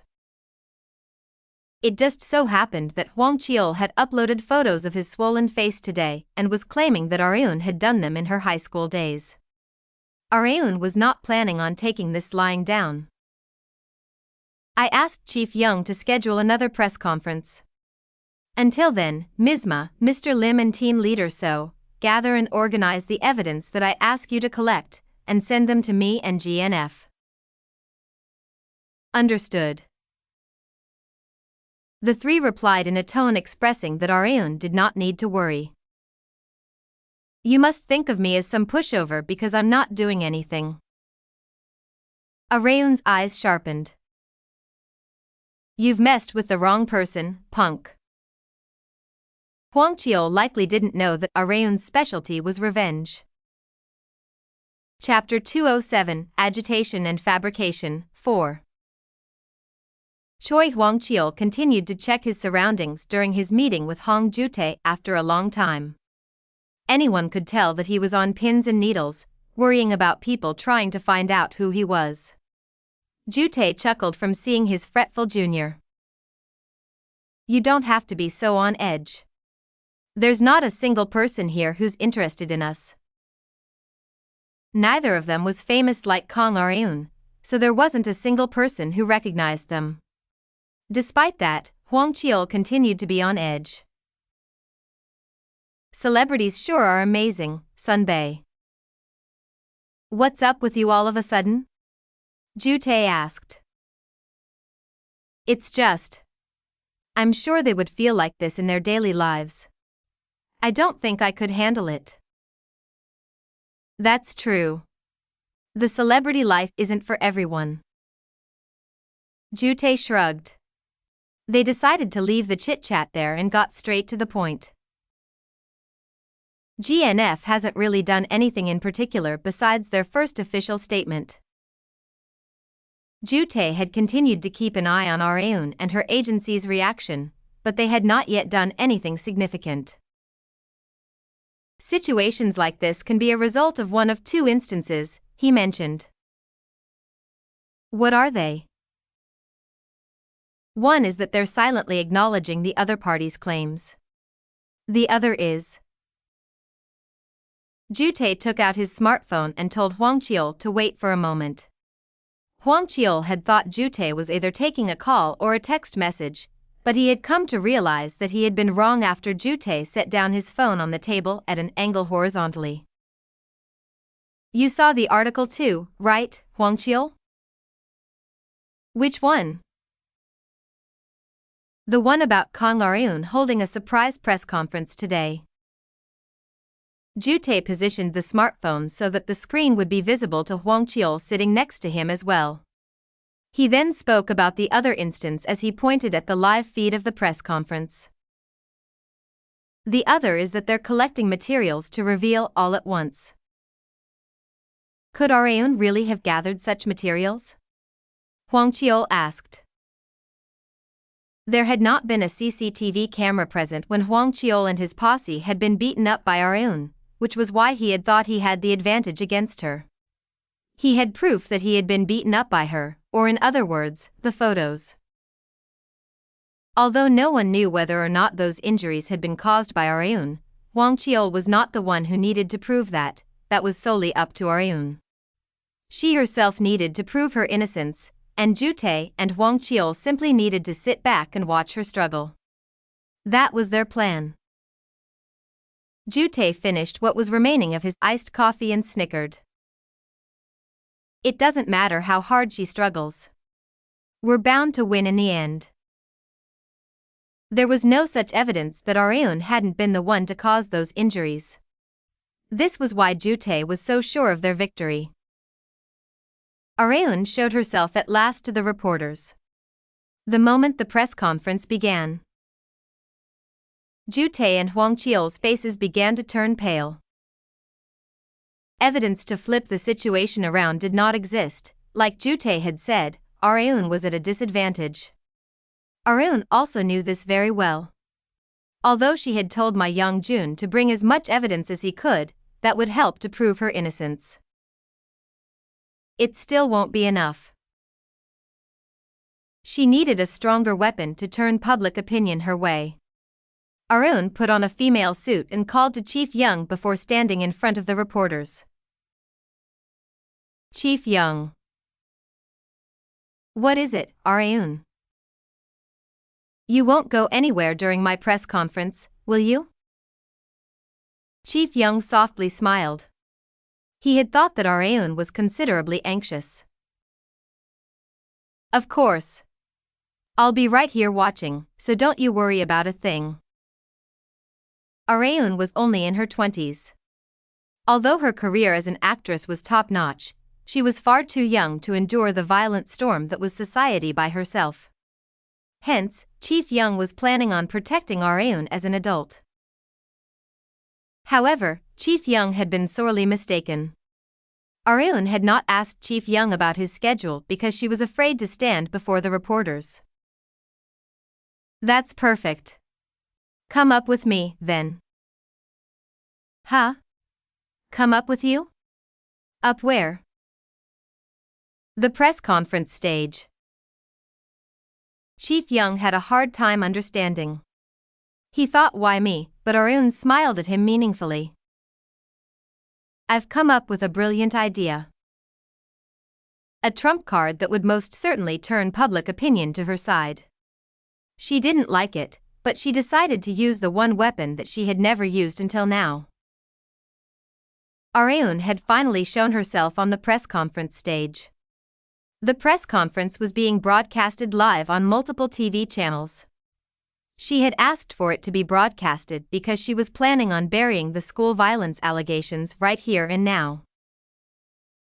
Arun stood before the podium, and next to her was Chief Young standing awkwardly. The reporters were dumbfounded to see him since his appearance had not been planned. Arun opened her mouth a few moments later. I have gathered all of you here today to give clarification on the rumors about me being complicit in school violence. As I have already stated through my agency's official statement, the rumors of my involvement in school violence are nothing but malicious rumors. As proof, Arun began to open the materials that Young-Jun and the others had gathered one by one. She opened with materials on Choi Hwang-cheol, the one who was claiming her to be a perpetrator of school violence. In high school, Mr. Choi was what you would call a school bully. As proof, I have the testimonies from my former classmates. Additionally, I have also secured testimony from the teacher who had been my homeroom teacher at the time. In short, Arun was trying to say that the one who would assault their classmates was not her, but Hwang-cheol. There even existed many students who had been assaulted and had their money taken by him, which Arun also revealed to the reporters. I even have audio files, which I will play for you all. Shin Yubin, who was below the stage, nodded once Arun finished her sentence and played the file. The sounds of Hwang-cheol swearing while threatening his classmates filled the venue. Fucking hell, this is nowhere near enough. Didn't I tell you to bring 50,000 won? Did I not? Huh? I am sorry. I swear I'll bring it tomorrow. Tomorrow, my ass, dipshit. Sigh, fuck. I won't be able to go to karaoke today because of you, motherfucker. Hwang-cheol was actually far more of a problem child than Arun in school, hence the students as well as all the teachers who had worked at the school at the time, all took Arun's side. A teacher, who had taught math at the time, had asked Mr. Choi how his face had ended up like that when it had occurred, and Mr. Choi had simply answered that he just got hurt. If he had really been assaulted by me, wouldn't he have just told the teacher off on me? Arun added one more point. And one more thing, how could a woman like me beat up several men far stronger than me? It was logically extremely difficult to do. Leaving her experience as a man aside, Kang Arun, as a woman, had never once learned martial arts. Hence, her words couldn't help but be more believable. The reporters began to believe Arun more and more as the credible claims continued. However, there was one more question left unanswered. A reporter raised his hand to ask Arun the question that everyone wanted to know. Why did this Mr. Choi target you specifically, Miss Kang? They were curious about Hwang-cheol's motive and what he would get out of targeting Arun. Because it's me. Arun herself was the reason. Hwang-cheol had been dying to make Arun his woman for a long time, and that obsession of his had not changed after all this time. He would have absolutely no reason to target her if that was not the case. The venue stirred from Arun's shocking statement. Very good. Arun smirked in her head. It's time for the finishing touch. Her eyes suddenly teared up. A single tear trickled down her cheek, making the reporters stir even louder.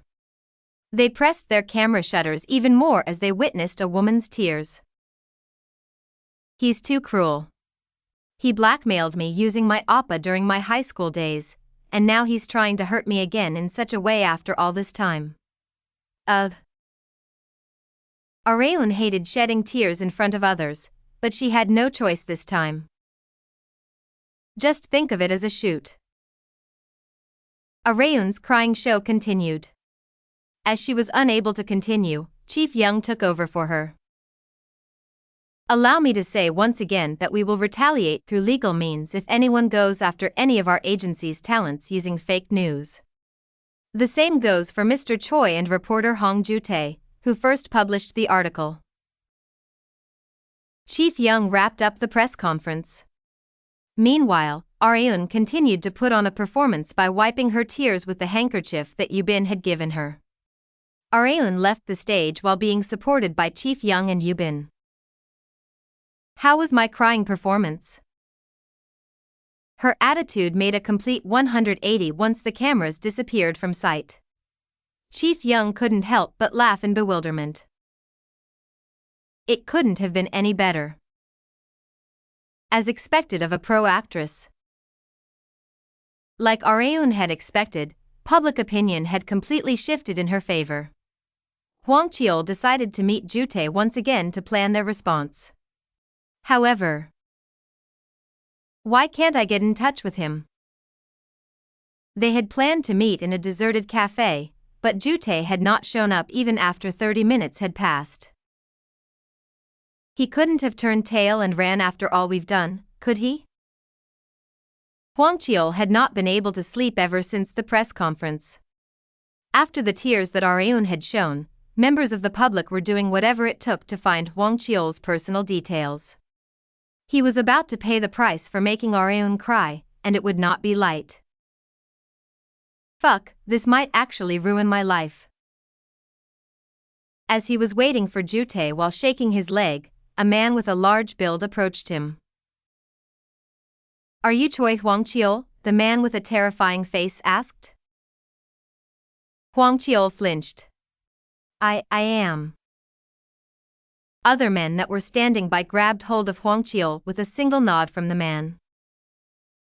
Who the hell are MMPH? There's someone who wants to meet you, so just shut up and follow us. It was more akin to kidnapping than following. Hwang Cheol had been dragged somewhere without even knowing why. He couldn't even tell where he had been dragged to because of the hood that had been forced on his head by the men. 30 minutes later, Hwang Cheol was forcibly seated on a chair and the hood covering his head was removed along with his mouth gag. You sons of bitches. Do you have any idea who the fuck I am? Hwang Cheol cursed to conceal his fear. Just then, a woman responded, Do I know who you are? How could I not? Hwang Cheol froze from hearing a familiar voice. It's been a while, you incorrigible thug. How have you been? Kang Areun was smiling wickedly at him.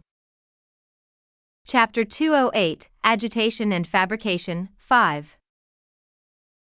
Choi Hwang Cheol was not able to immediately perceive what was happening before his eyes as reality. Where am I? And who are those people? Kang Areun being here aside, he was surrounded by men like Ma Young-jun that were so scary that he was about to piss himself from looking at any one of them.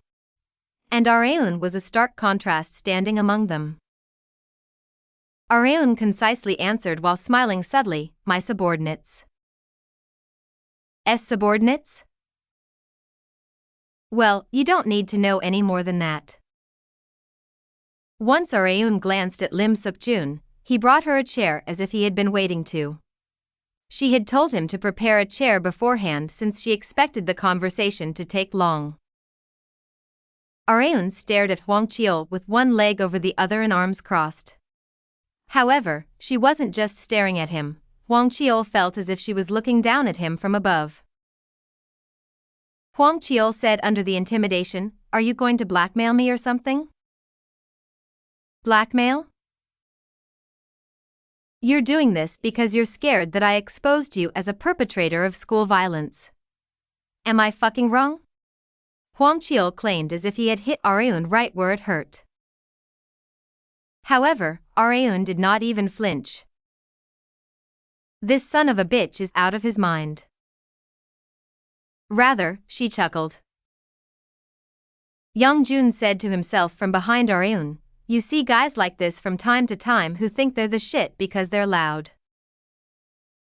Young-jun had seen people like Hwang Cheol too many times to count, and there was one common way to deal with them. Young-jun glared coldly at Hwang Cheol. Suk-jun and the executive Park Do-cheol, who were next to Young-jun, said in order, let's just bury him, boss. Why should we give mercy to a guy like this? We'll eliminate him without a trace if you just leave it to us. Hwang Cheol violently flinched from their threats. Areun did not feel an ounce of pity as she watched him tremble in fear. That's not a bad idea. Should we just bury him in the mountains like you've suggested? She expressed. Hwang Cheol couldn't even scream. Since he had gone to the same high school as Areun and also had been in the same class as her once, he knew exactly what kind of person she was. If she said she would do something, she would do it. She never said anything randomly. So Ha-jin, who had also been complicit in Hwang Cheol's kidnapping along with Young-jun and his men, coughed. Chairwoman. I know. It was just a joke. I'm not actually gonna do anything like that, so don't give me that look. It was a Kang Areun-style joke, although the one that the joke was aimed at could only tremble in fear. Areun turned back toward Hwang Cheol. I wished you were someone capable of thought, but I guess my wish had been in vain. Areun got up from her chair and slowly walked toward Hwang Cheol. He thought that she had become far more beautiful than her high school days, but an inexplicable feeling of fear also filled Hwang Cheol's mind. Areun suddenly lifted her right leg and slammed it down right in front of Hwang Cheol's groin. Boom. Eek. Hwang Cheol unconsciously manspread to avoid getting his nether region stomped. Areun giggled as he watched him scared out of his wits. Do you finally remember what I had done to you back then? Gulp. Areun continued as she watched Hwang Cheol swallowing his saliva. I'm sure you also know which side public opinion is on, right? There's no one in this world who's willing to be on your side. Not one. Areun had taken an overwhelming victory in the battle of public opinion. However, Hwang Cheol did not give up until the very end. Humph. Sunbae told me that he'd do something about it, so it's not over ye. You're talking about reporter Hong Jute, right? Areun interrupted. Hwang Cheol's eyes quivered once Areun mentioned Jute by name.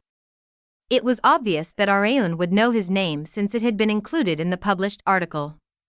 However, Hwang Cheol felt as if there were thorns hidden deep within her words. The one whom you joined forces with is no longer a reporter. What are you talking about? Could it be that you actually buried him? Hwang Cheol had kept talking about burying that he had thought they had actually done so with Jute. Areun smiled even wider. We didn't bury him physically, but we did bury him socially. He won't be able to work as a reporter anymore. And of course, he won't be able to give you an ounce of help. Areun was not joking, she was simply telling Hwang Cheol the exact truth. Do you want to know what happened to him? She asked. The truth that Hwang Cheol wanted to avoid no matter what, forcefully dug itself into his ears. I am fired? Hong Jute asked in disbelief. What are you talking about all of a sudden, Chief? What in the world did I do wrong? Please give me a valid reason. His superior replied as he was quelling his rage. because you spread misinformation regarding Kang Areun. It's not misinformation. Kang Areun really assaulted my junior. Then bring me something that can refute Miss Kang's claims at the press conference. Ju-tae unconsciously stepped back as the chief slammed his fist down on his desk. I am about to look for them now. Now? You want us to wait a little longer when the entire agency is on the brink of collapse? Is that seriously what you're telling me? Members of the public were pointing fingers at the entire news agency that Ju-tae was part of, demanding they pay for the sins of agitating the public through misinformation, fabricating the truth, and making Areun cry.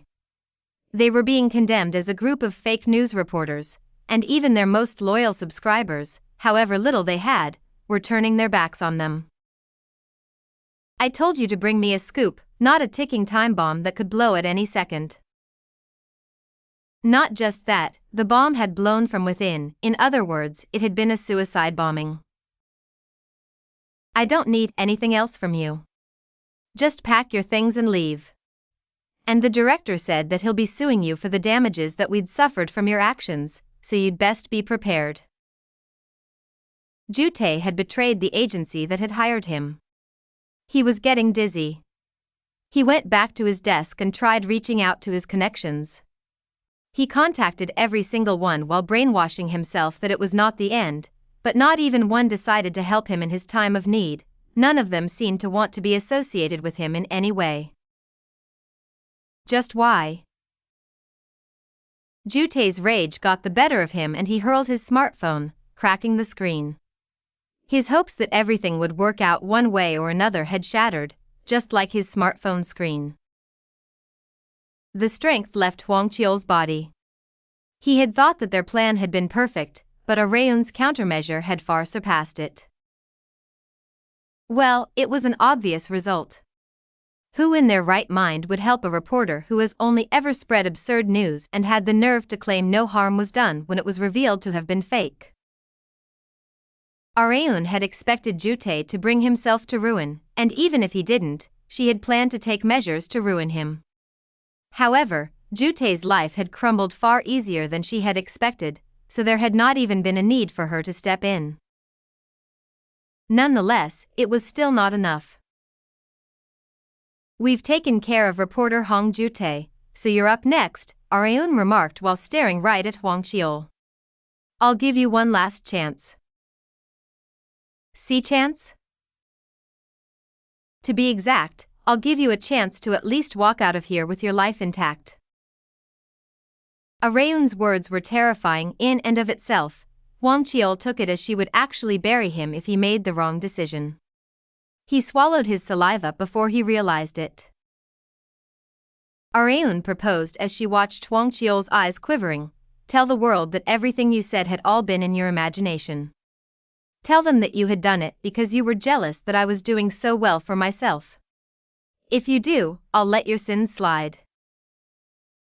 Since they had come at her with agitation and fabrication, she would also strike back with agitation and fabrication.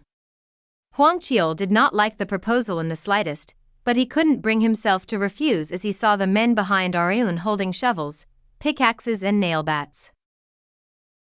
I'll do it. I'll do it, so please spare me at least my life. I'm glad you're not completely brainless, Areun said as she suddenly took out leather gloves. She put it only on her right hand, and made a fist with all her strength. Smack! Areun punched Hwang Cheol right in his face. Why? He fell to the ground along with his chair, and fainted before even having a chance to ask why she had hit him when he had said he would do as she had demanded. Areun spat and said while taking off the leather glove, I just wanted to punch you. She had no other reason. Even after Hwang Cheol acknowledged that he had fabricated it all like Areun had told him to, Areun's lawsuit against Hwang Cheol did not stop. She had decided to continue pursuing legal action against him. Didn't you say that you would let things slide? Young-Jun asked. He couldn't understand why Areun was acting this way. Areun smirked. This is me letting things slide. Young-Jun was lost for words. He had not yet fully grasped the woman that was Kang Areun. She did not stop at just legal action. Leaked Choi Hwang-cheol's personal details on the internet as well. Hwang-cheol would not be able to go around anywhere with his head held high for a long time once his face and personal details were leaked. Whether it be university or private life, his entire life itself would implode. As Young-Jun answered that he would do as Areun said, he also thought that he would never want to make an enemy out of this terrifying woman. But what should we do if Choi Hwang-cheol decides to go off about us? He asked. You don't have to worry about that. There's no way anyone would believe another word coming out of the boy who cried wolf. I see. She had planned on talking about other matters, but it had to be postponed due to a sudden guest. Chairwoman. Your older brother has come to visit. Young-Jun left as Areun sighed. I'm here, lil sis. Unlike the happily greeting Kang Arehyuk, Areun was the complete opposite. Why are you here? She asked while blatantly expressing the fact that he was being an annoyance. Aren't you being way too insincere when your oppa has come all this way to see you? Stop talking nonsense and tell me why you're here. I'm busy. It's nothing major, Arehyuk said. However, what came next out of his mouth completely contradicted what he had said. I got a girlfriend. Chapter 209, Secret Love, 1. What? Kang Areun began to have doubts about what she had just heard. Kang Arehyuk awkwardly repeated himself for his speechless little sister. I said, I got a girlfriend. For real? Yeah. Arehyuk had mentioned that it was nothing major, but it was a huge deal in Areun's perspective. Who? The restaurant owner's daughter? Or the one whose uni is a clothing store manager? Or maybe the one whose aunt runs a beauty shop? The first group of women that Areun thought of were the three that had come over to Areun's home and flaunted their appeal to her.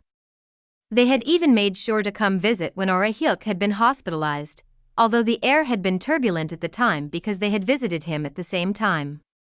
Areun couldn't help but be curious about which of the three had prevailed. You see, Arehyuk stalled by scratching his cheek. A vein popped out from Areun's forehead. Can you hurry the hell up? Do you want me to kick your ass? I didn't come here for a beating. Then spit it out already. I'm dying from curiosity over here. Areun had never been this curious about someone else's dating life, but she couldn't help it since not only did it concern her older brother, but she also knew of Arehyuk's fear of women. She was dying to know which woman had captured his heart. Unfortunately, it's none of the three, Arehyuk mentioned. Who is it then? Remember when I told you about the middle school classmate who had feelings for me? I decided to go out with her. Areun had never expected a fourth woman to steal Arehyuk for herself. Then you decided to accept that girl's feelings? I turned her down the first time, but my feelings gradually changed as time passed. Soo-yeon happened to ask me out again, so I decided to say yes. Soo-yeon? Is that her name?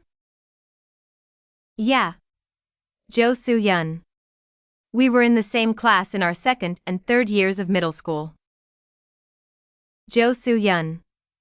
Areun had obviously never heard of the name before, nor did she know what kind of person she was. All she knew about the woman was what she had heard from Arehyuk. So, does she treat you well? Areun asked. Yeah, she has, ever since our middle school days. She's smart, has a great personality, and is from a rich household. Both of her parents are doctors, apparently. Really? She's from a pretty decent household. Although it was far too hasty to talk about household circumstances when they were still in the dating stage, she couldn't stop herself from being curious. Well, as long as you like her, she must be a good person, Areun responded lukewarmly. Arehyuk smirked. You're not jealous because your oppa got a girlfriend, are you? Areun glared at him. You wanna die? One more word out of that mouth and I'll sew it shut. I can't even make a joke around you. Arehyuk broke into a cold sweat yet again because of the occasional bursts of his little sister's ferocity. It was already dinner time, so Areun took her older brother with her to her home when he suggested they have dinner together. Seo, who was in an apron, was slightly surprised. Oh, Appa. What brings you here today? To eat your food, of course, Arehyuk said jokingly. Seo giggled in embarrassment. Wait just a moment. It's almost ready. What's on the menu? Braised short ribs. Areun said she wanted to eat meat. I bought it yesterday and let it marinate overnight, so it'll be delicious. The seasoning seeps deep into the meat like that. Oh, really? I'm glad I asked Areun to eat together, then. But what about your little brother? He'll be back soon. He just went to the convenience store for a bit. Make yourself comfortable, Appa. Thanks. Arehyuk sat down on the couch and looked back and forth at Seo, who was preparing the food while humming in the kitchen, and Areun, who had just come out of her room after changing. How could two people of the same age be so different? Areun scowled. What? You wanna die? See? Iseo's so docile and kind, but you're way too tomboyish when you look like an angel. The assessment was justified, since inside of the angelic body was a middle-aged man who had gone through the sweets and bitters of life. But Seo, Arehyuk said. Yes, Appa? Do you have a boyfriend? I think you'd be super popular. It was not very apparent since she was with Areun all the time, but Seo was also a considerably beautiful girl in an objective sense. Not only that, she was skilled in household chores, so there was no way that she wasn't popular with the men. Seo had actually been confessed to by upperclassmen and underclassmen alike several times in her university. Not yet, she responded. However, she had turned down every single one. Why? Being in many relationships at your age will become a good experience. The more men you date, the better your eye for them will get. Areun also agreed with Arehyuk and nodded in succession. Seeing that, Arehyuk chuckled in wonder of why she was agreeing with him. Meanwhile, Iseo's quick hand stopped for a moment. She let down the ladle and said with a reddened face, because I already have someone that I like. Huh? For real? Really? Not even Areun had known this. However close she was to Seo, she had never talked about romance with her. In the first place, Areun was so uninterested in romance that talking about such a thing was out of the question. Who? Is he a student from your university? Is he older? The same age? Younger? The Kong siblings barraged Seo with questions to find out who the person may be. Seo laughed in embarrassment in response to their pincer attack, but Seo Jun came back from the convenience store at the worst possible timing. I'm back. Huh? When did you get here, Ari-hyuk? Iseo had managed to escape from this crisis thanks to Lee-jun. On the other hand, Ari-eun glared at Lee-jun in frustration after the flow of the conversation had been interrupted. For God's sake, read the room, she expressed. Huh? Me? Lee-jun was insulted without even understanding what was going on. The dinner table had become rowdy after a long time thanks to the addition of Ari-hyuk. He became round-eyed once he laid eyes upon the feast before him. You even made kimchi pancakes, flat meatballs, and garlic leaves? They were all Ari-hyuk's favorite side dishes. Iseo answered while smiling in embarrassment, I made them in a hurry, so I can't guarantee their taste. There's no way that anything you make will be bad. Ari-hyuk had tasted Iseo's cooking often because he came over to his little sister's house all the time. Iseo's food perfectly fit his palate, so there were also times when he visited Ari-eun and Iseo's house for absolutely no reason, being insulted by Ari-eun as a moocher whenever he did. But what brings you here today, Hyung? Lee-jun asked. Ari-eun answered in Ari-hyuk's place, he followed me all the way here after coming to my company to tell me something. What did he tell you? Ari-eun pointed at Ari-hyuk with her chopsticks. He got a girlfriend. Lee-jun's eyes almost popped out of their sockets. Whoa. Congratulations, Hyung. It's your first girlfriend, right? It's not my first, man. Like Ari-hyuk had said, this was not his first time being in a relationship. He had been in a few in his high school days, but that had inflicted such a huge trauma on him that he became reluctant to get a girlfriend for a while. Now that he had gotten a girlfriend, it meant that he had overcome his past trauma, at least a little bit. Unlike Lee-jun, who was congratulating Ari-hyuk again, Iseo didn't look very happy. She had been in a mood great enough that she was humming while cooking, but her mood had made a complete 180. Ari-eun paid attention to Iseo's eyes and expression from across her. That's weird. Could it be because Ari-hyuk had gotten a girlfriend? Iseo forcibly put a smile on her face. Congratulations, Appa. Thanks. You hurry up and get a boyfriend too, Iseo. I'll try. The brighter Ari-hyuk got, the darker Iseo's expression turned. Ari-eun looked back and forth between them. No way. Although she was a man, her feminine intuition activated. Thank you for your hard work. Once the shoot had finished, Ari-eun dragged her exhausted body to the parking lot where Shin Yubin was waiting. Yubin, who had been stuffing a suitcase into the trunk, waved at Ari-eun. Over here, Ari-eun. Chief Young was next to her. What brings you here, Chief Young? Ari-eun asked. She wondered if he had business at the spokesperson, film set. Chief Young shrugged and remarked, I was just passing by, and thought I'd come see how our agency's poster actress was doing. So in short, you're monitoring me? Come on, don't put it like that. I might have done so back when you had first debuted, but there's no need for me to do that anymore. I know you'll do well on your own without me here. Ari-eun had reached a point where Chief Young could just sit back and leave everything to her, but Yubin explained in his place about why he had come nonetheless.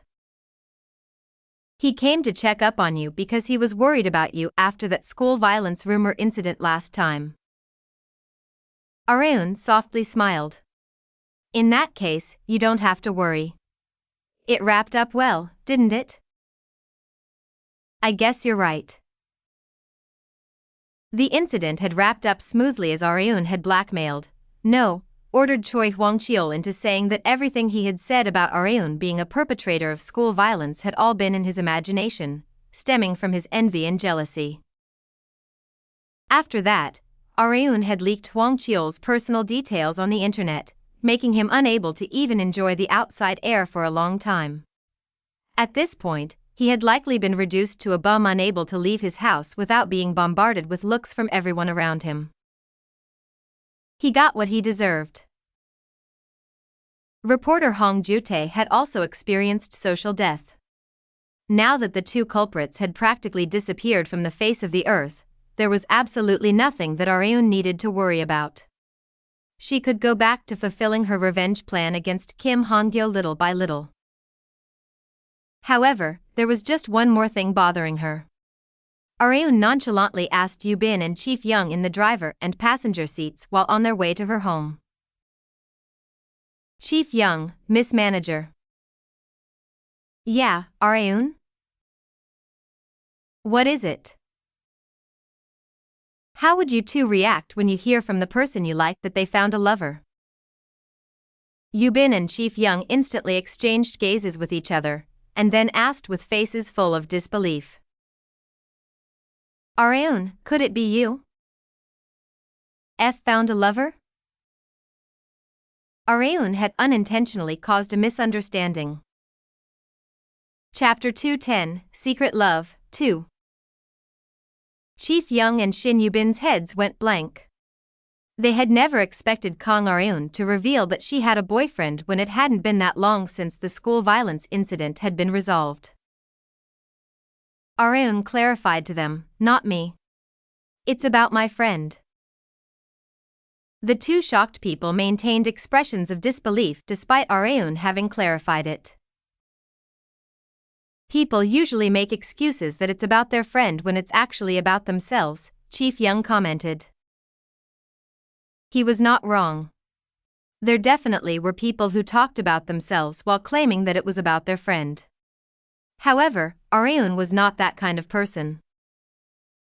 When have I ever beat around the bush like that?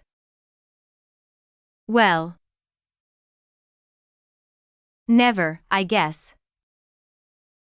Areun was a straightforward kind of woman. If she didn't like something, she would outright say it. Even when something was on her mind, she was not the type to talk about it indirectly by pretending like it was about her friend. Despite all that, Chief Young was not able to lower his suspicions. Are you sure you don't have a boyfriend? Yes, nor do I plan on getting one. Well, relationships are a private matter, and it's not like our agency prohibits relationships. If there's a man you'd like to go out with, you can. But still, try as best as you can not to get caught by reporters. Chief Young had gone through an extreme amount of trouble during Areun's dating scandal with Ji Han-suk. Areun nodded. Chief Young turned to face the road again and thought about what Areun had just asked. When you hear from the person you like that they have found a lover, huh? Have you had that kind of experience, Chief? I have. It was when I was still a university student. Fortunately, it happened to be around when he was Co's age. There was a sunbae I liked that was 3 years older than me. I was planning on confessing when I graduated and got a job, but she had gotten a lover before that. Chief Young laughed bitterly as he reminisced the past. The longer one's unrequited love goes on for, the more painful it is for themselves. If they like someone and their feelings are true, then it might be a better idea to just let the other party know sooner than later. When it comes to unrequited love, time is not on your side. His advice stemmed from experience. Yoo Bin asked while glancing at him, but Chief, didn't you end up marrying that sunbae in the end? Well, yeah. Areun was left stunned as she watched Chief Young laughing awkwardly. She had thought his story had a bad ending, but it had been a happy ending instead. I guess the ends justify the means, huh? Chief Young had stolen the woman from that other man, and he had ultimately ended up as the winner. In any case, if that friend of yours really likes that person, tell them that they might be better off mustering up the courage at least once. Okay, Chief. However, easier said than done, Areun thought.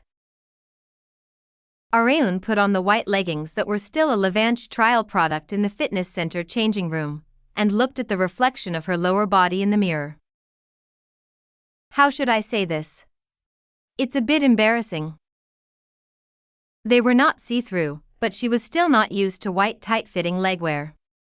The leggings boom had begun among women like Areun had expected. Although she had known that they would become a fad, it had occurred a bit faster because she wore them all the time. It was no longer uncommon to see women wearing leggings, especially in fitness centers. Over 80% of women in the fitness center that Areun went to were wearing Levanche leggings and tank tops.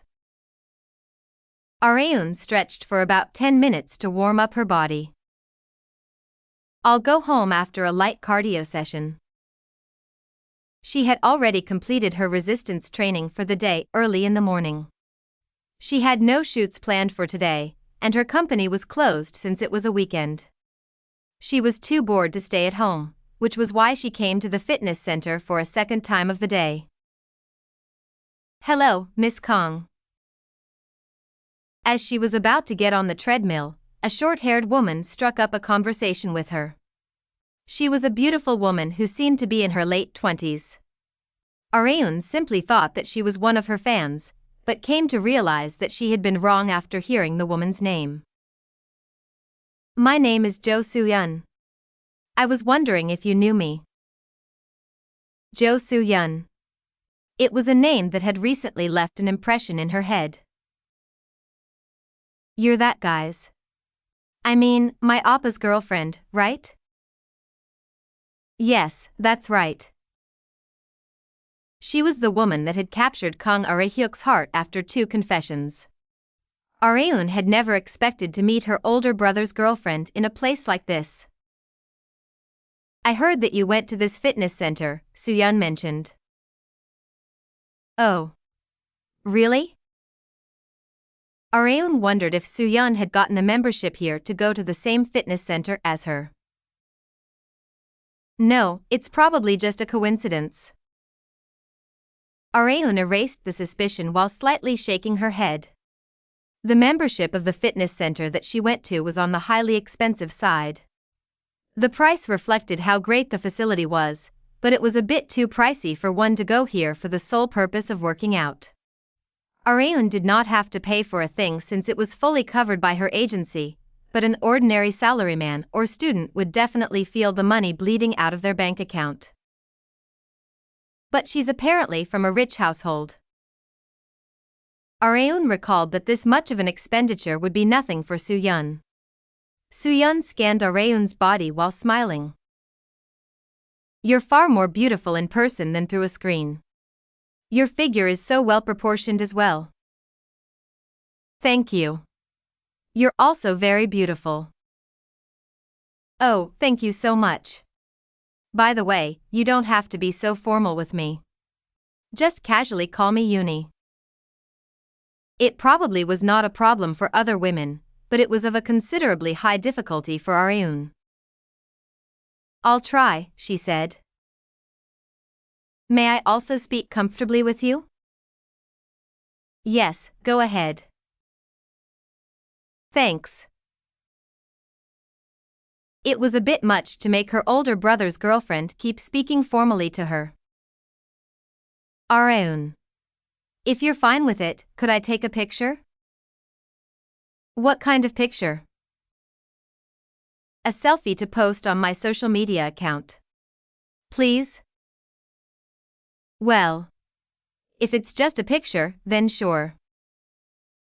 Soo-yeon got closer to Areun, linked arms with her and turned her camera into selfie mode to take a photo of them being intimate with each other. Snap.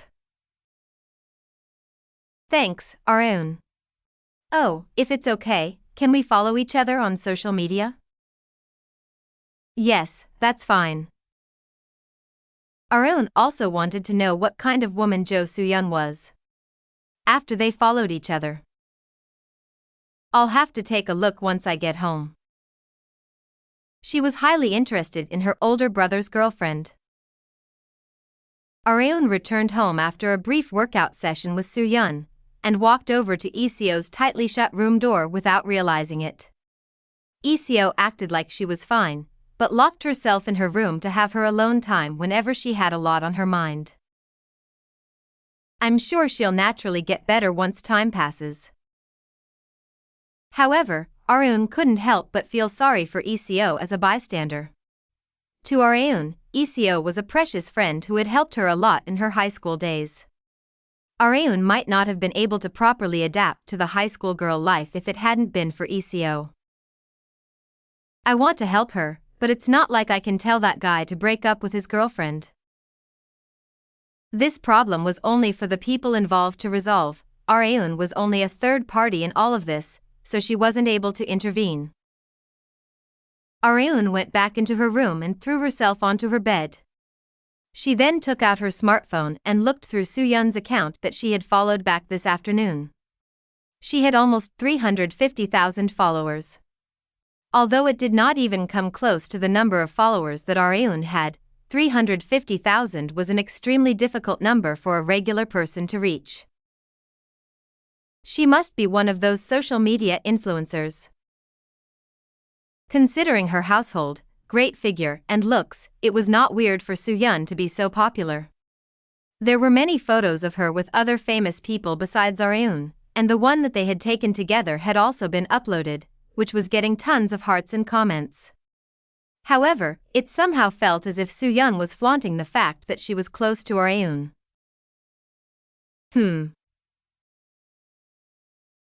Areon fixed her gaze on her smartphone for a while. She was filled with an inexplicable feeling. It feels weird. She did not feel too good about it. You're asking me if I had been in touch with Soo-yeon after graduating middle school? Arehyuk blinked consecutively while staring at Areon, wondering why she was asking such a thing.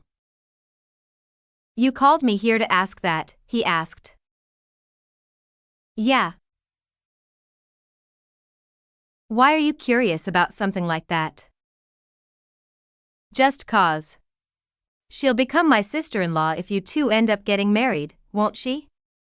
I just want to know what kind of person she is in advance. Arehyuk smiled in embarrassment from the mention of marriage. Why are you bringing up marriage now? We've only dated for a week. It's way too early to discuss marriage. You never know. She might be the one to bring it up. Arehyuk did not fully believe Areon. However, a part of him was fascinated by how much interest his little sister was showing for his girlfriend. We were just SOSO friends during middle school. That didn't change even after we graduated. But you got in touch with each other from time to time, right? Areon asked. Yeah. But then she just confessed to you out of the blue? Yeah. I thought she had absolutely no interest in me romantically, but I was surprised to get a love confession from her out of nowhere like that. Hence, Arehyuk had even asked Areon for advice at the time on what to do if someone, who he had thought was just a friend, suddenly confessed. After some deep thought, Areon nodded and said, okay. You can go. Already? Yeah. I got everything I needed. Arehyuk was dumbfounded. He had come to meet Areon because she had asked, but he was being told to leave after not even 5 minutes had passed. I'll get going then, Areon announced as she got up from her seat. She took out her smartphone after leaving the cafe and called someone. Team leader So Ha-jin speaking.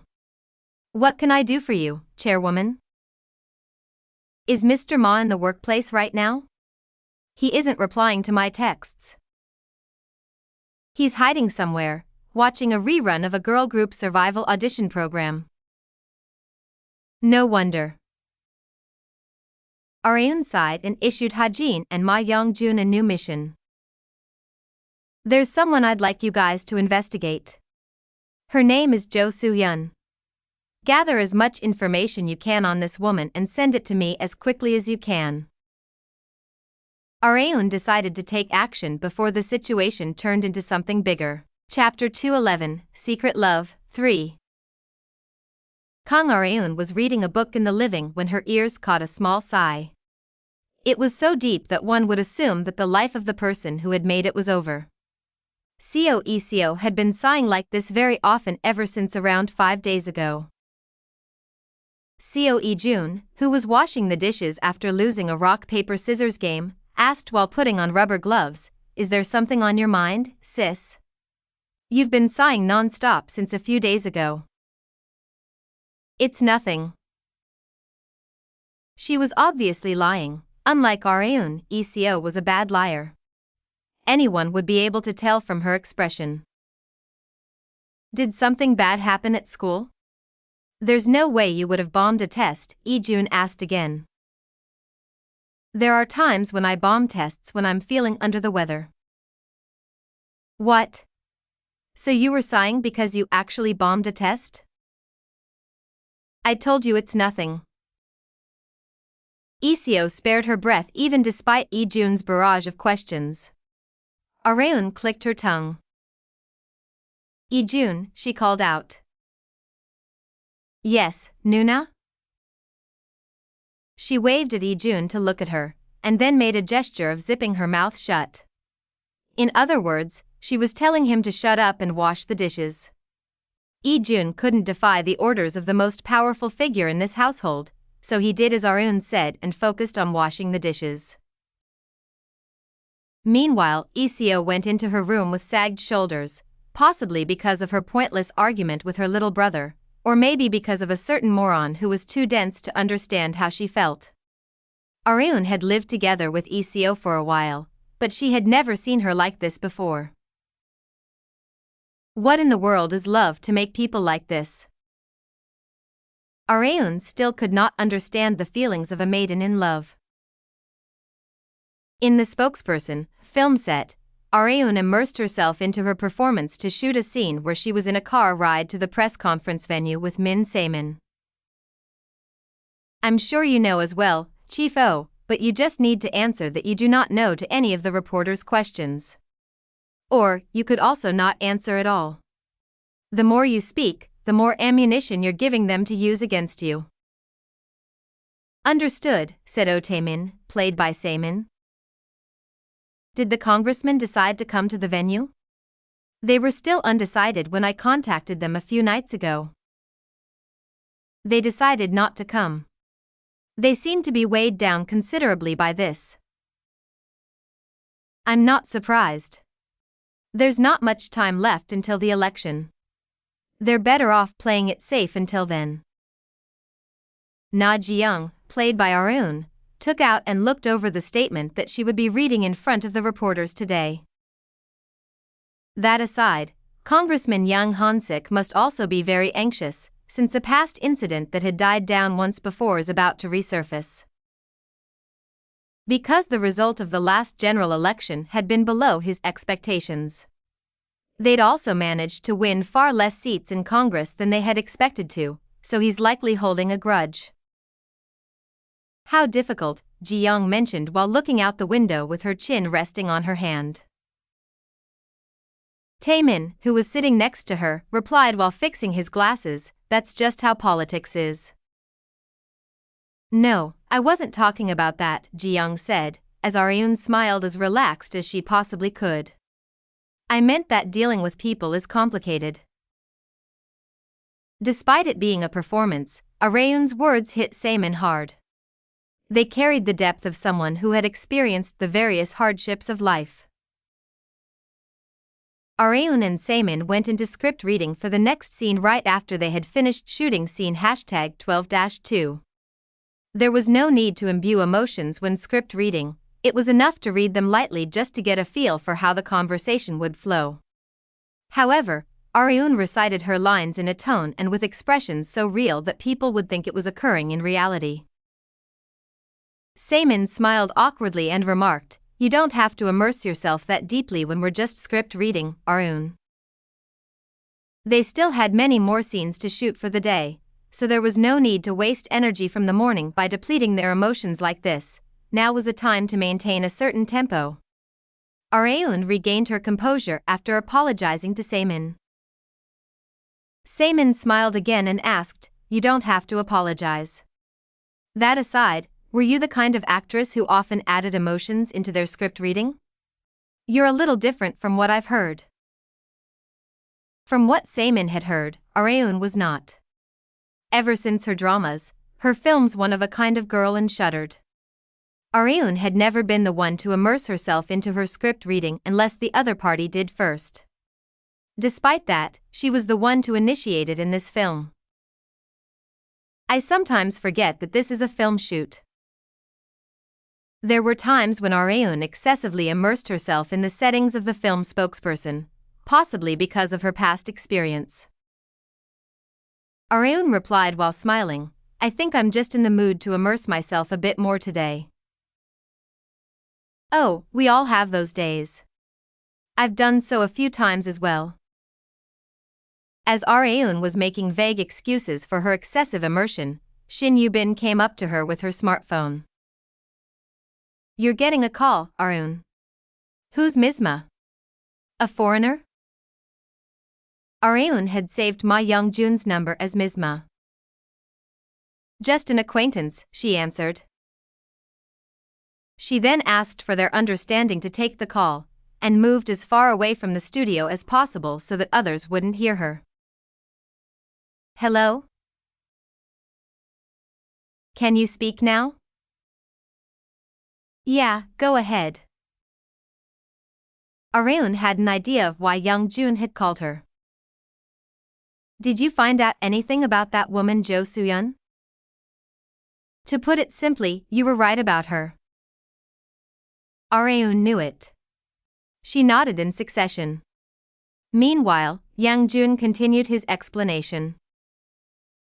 "Firstly, I looked into the hospital where her parents apparently work at, but they have never worked there before. In the first place, it seems the fact that they are doctors is a lie." "Are you sure?" "I sent a few of my men there to check just in case. I'm sure." Yang-jun's information was always credible. He was not finished with information on Soo-yeon. "I believe you said that woman ran a large accessory-related business." "Yeah, that's right." Soo-yeon had told Arun when she had introduced herself that she had used the business funds provided by her parents to set up a huge cosmetics and accessory business that she had always been interested in. She had self-proclaimed to be a successful CEO, but there were more than just a few points of suspicion regarding that business as well. "I personally visited the company that she is the CEO of, but..." "But what?" There was nothing but a worn-down two-story building and empty plains surrounding it. A term popped up in Arun's head as soon as she heard Young-jun's explanation. "So, she's a swindler." Her bad feeling had been right on the mark. She had finally uncovered Soo-yeon's true identity. She's been decorating herself as best she could and extorting money from a bunch of people who had invested in her. She's also been using that money to strengthen her connections. "And I expect there are some big shots among them?" "She's indirectly connected to someone you'd be very interested in." Arun's eyebrows flinched. "No way, Congressman Kim Han-Gyo?" Bingo. She had simply investigated her older brother's girlfriend because she seemed suspicious, but she had never expected to catch such a big fish as a result. Arun visited Kang Ae-hyuk's home before going back to her own home after the shoot had finished. Only after pressing the doorbell over 10 times did Ae-hyuk belatedly open the front door. "What is it, lil sis? What brings you here?" he asked with half-closed eyes. Arun clicked her tongue. You're sleeping until this hour of the day when your little sister is working hard to make money? It's because I drank until late with my friends yesterday. Areun could tell he was telling the truth with the lingering smell of alcohol on him. She pinched her nose and sighed as she looked around her older brother's dark home. Clean up a little, will you? And throw this underwear away. How many times have you worn these for them to get so stretched out? Arehyuk was shocked to see his little sister nonchalantly touching his used underwear.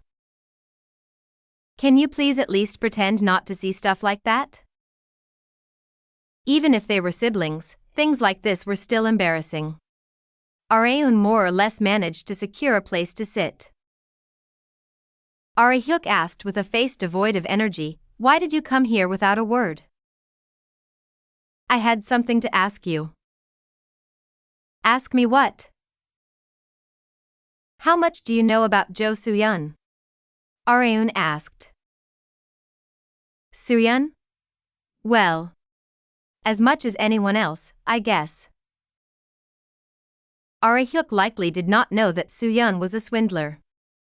If he had known, then he would have never dated her. Soo-yeon's objective was clear: to get close to Areun through Arehyuk, and then get close to other celebrities through Areun. Areun was planning on telling her oblivious brother all of this.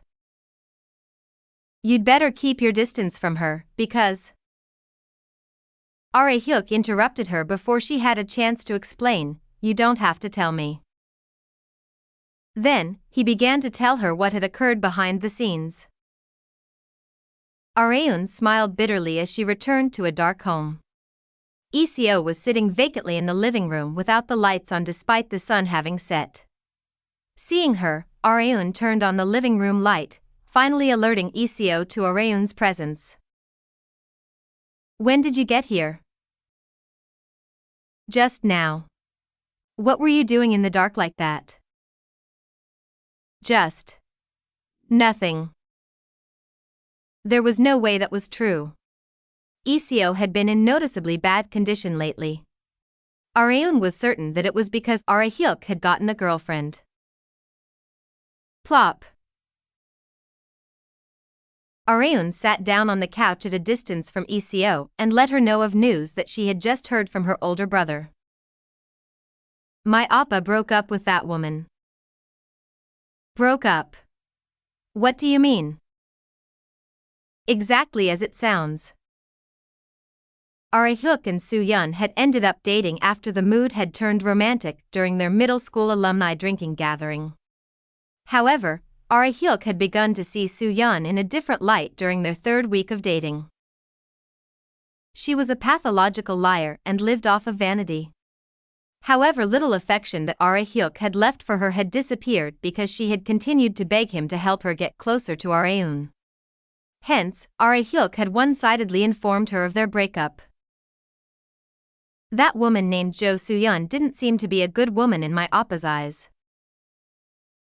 Areun told the speechless ECO the best piece of advice that she could give: it's okay to muster up the courage at least once in life. Whether it be time or people, they won't wait for you forever. This was all that Areun could do for ECO. It was all up to her now. Chapter 212, Secret Love, 4. Kang Areun sighed deeply as she had barely managed to wake up at 4:30 a.m. The worst part about this entertainment world life is the inconsistent daily routine. She had been able to wake up and go to work at a consistent pattern when she used to be a bodyguard, but she had not been able to at all ever since becoming a celebrity. Her routine changed based on her schedule for the day, and today was no different.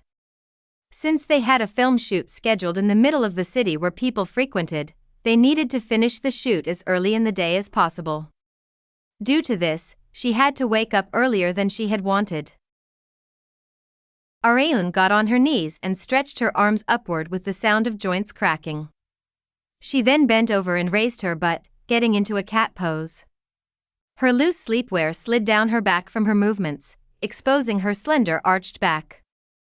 She fixed her sleepwear back and combed her disheveled hair with her fingers.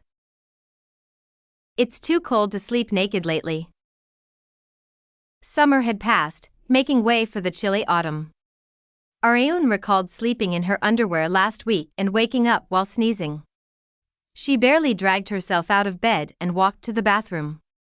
Before that, her gaze shifted to the living room to see Eco staring at her smartphone while sitting on the couch. It was obvious that. "You didn't sleep?" Areun asked. Eco noticed Areun only after she had called out to her. Yeah, I couldn't sleep. You're up early. I forced myself awake because I have an early morning shoot today. I see, Eco slurred as she got up from the couch. Should I make you a quick snack? No, it's okay.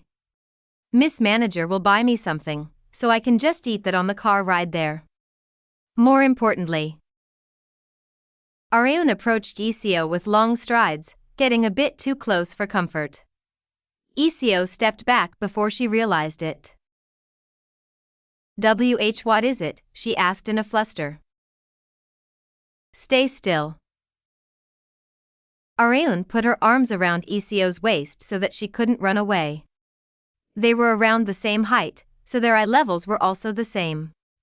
Eco had never been this close to Areun before, so her face turned as red as a tomato. Her beauty was still too radiant to look at directly early in the morning. Areun checked Eco's face with her large blinking eyes and said, "Your eyes are bloodshot. You haven't slept a wink, have you?" Eco nodded. It felt like she shouldn't lie in such a situation. Areun sighed. What are you worried about this time? She had thought there was no longer any need to worry since Jo Soo-yeon was out of the equation, but the result had been completely different from what she had expected from Eco. Areun did not fully understand a maiden's heart, so she decided to ask the person directly. Are you nervous that he'll get another girlfriend? Eco's face reddened again. That's not it, but. Just confess your feelings to him. Areun also knew that Eco liked Kang Arehook. I'm sure that guy won't turn a girl like you down. You're pretty and have a great personality, so have more confidence in yourself and confess to him. A girl like Eco had many things going for her, and she was a great match for Areun's slightly slovenly older brother. Areun would be relieved to have Eco take care of Arehook, and she also personally hoped for them to get together. However, I'm still not sure if I really should confess. Areun held in her sigh from seeing Eco's complex emotion. I'm not sure either. She was not sure about how a maiden's heart operated and what love was. Let's get ready for scene number 15. Stand by. Roll cameras. Ready. Action. Areun watched from behind the cameras as the other actors acted out the scene.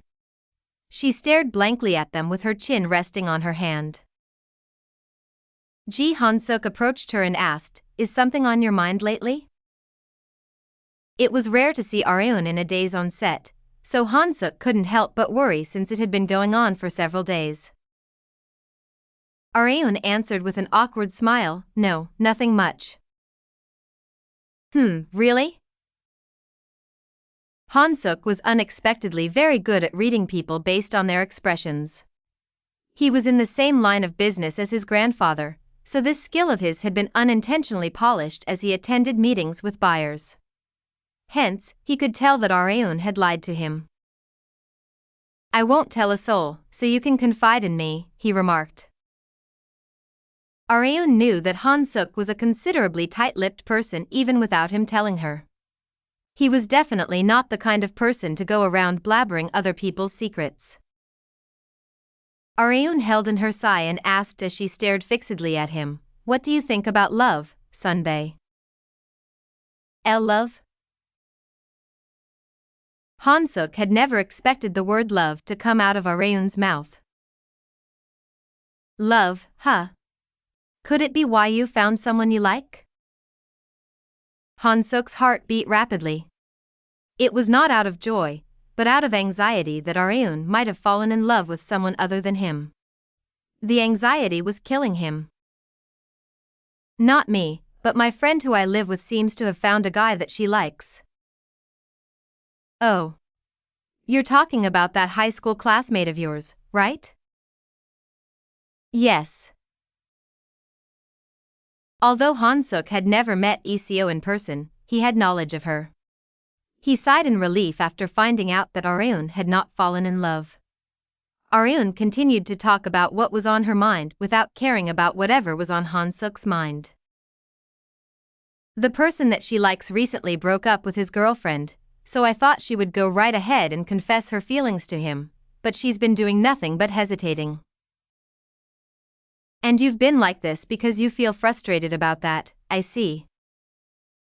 Yes, exactly. If Areun had been in ECO's shoes, she would have confessed in a heartbeat, but ECO had not been able to. This is just my assumption, but your friend is an extremely cautious person, right? Han-suk asked. Yes, I guess you could say that. The cautious types can't help but be passive in terms of progressing in a relationship. Confessions might look very easy, but to the two people involved, it's a once-in-a-lifetime event. It may simply be a switch in relationship from acquaintances to lovers, but the change that follows is a very large one. Their feelings, actions, manner of speaking and expression would change overnight, hence Han-suk had described love and confessions as a once-in-a-lifetime event. It means they'll become like family, or something even more than that, doesn't it? That's why I think it's normal to be hesitant to reveal one's feelings to someone else. Areun had never once truly loved someone before. She found Han-suk's serious advice rather unexpected. You seem to have a lot of dating experience, Sunbae, she said. Han-suk coughed repeatedly as if something had gotten caught in his throat. And no. I wouldn't say a lot. It's okay. I know guys like you are extremely popular with the ladies. Han-suk was tall, handsome, rich, smart, and most of all, he was very kind to women. Even men would expect him to be popular with women. But I already have someone that I truly like. Han-suk exclaimed. And who is that? Areun asked. He was speechless. The words weren't able to leave his mouth, even when the target of his love was right in front of him. No, this might actually be an opportunity. The one that I like is? All he had to say was one word, you. However, he had been met with terrible timing. Han-suk. Please get ready for the next scene. Huh?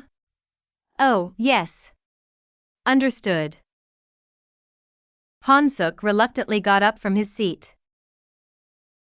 I'll tell you when I get the chance next time, Areun. Okay, Sunbae. Areun took out her smartphone as she watched Han-suk force his legs to move. She was getting a call from Ma Young-jun.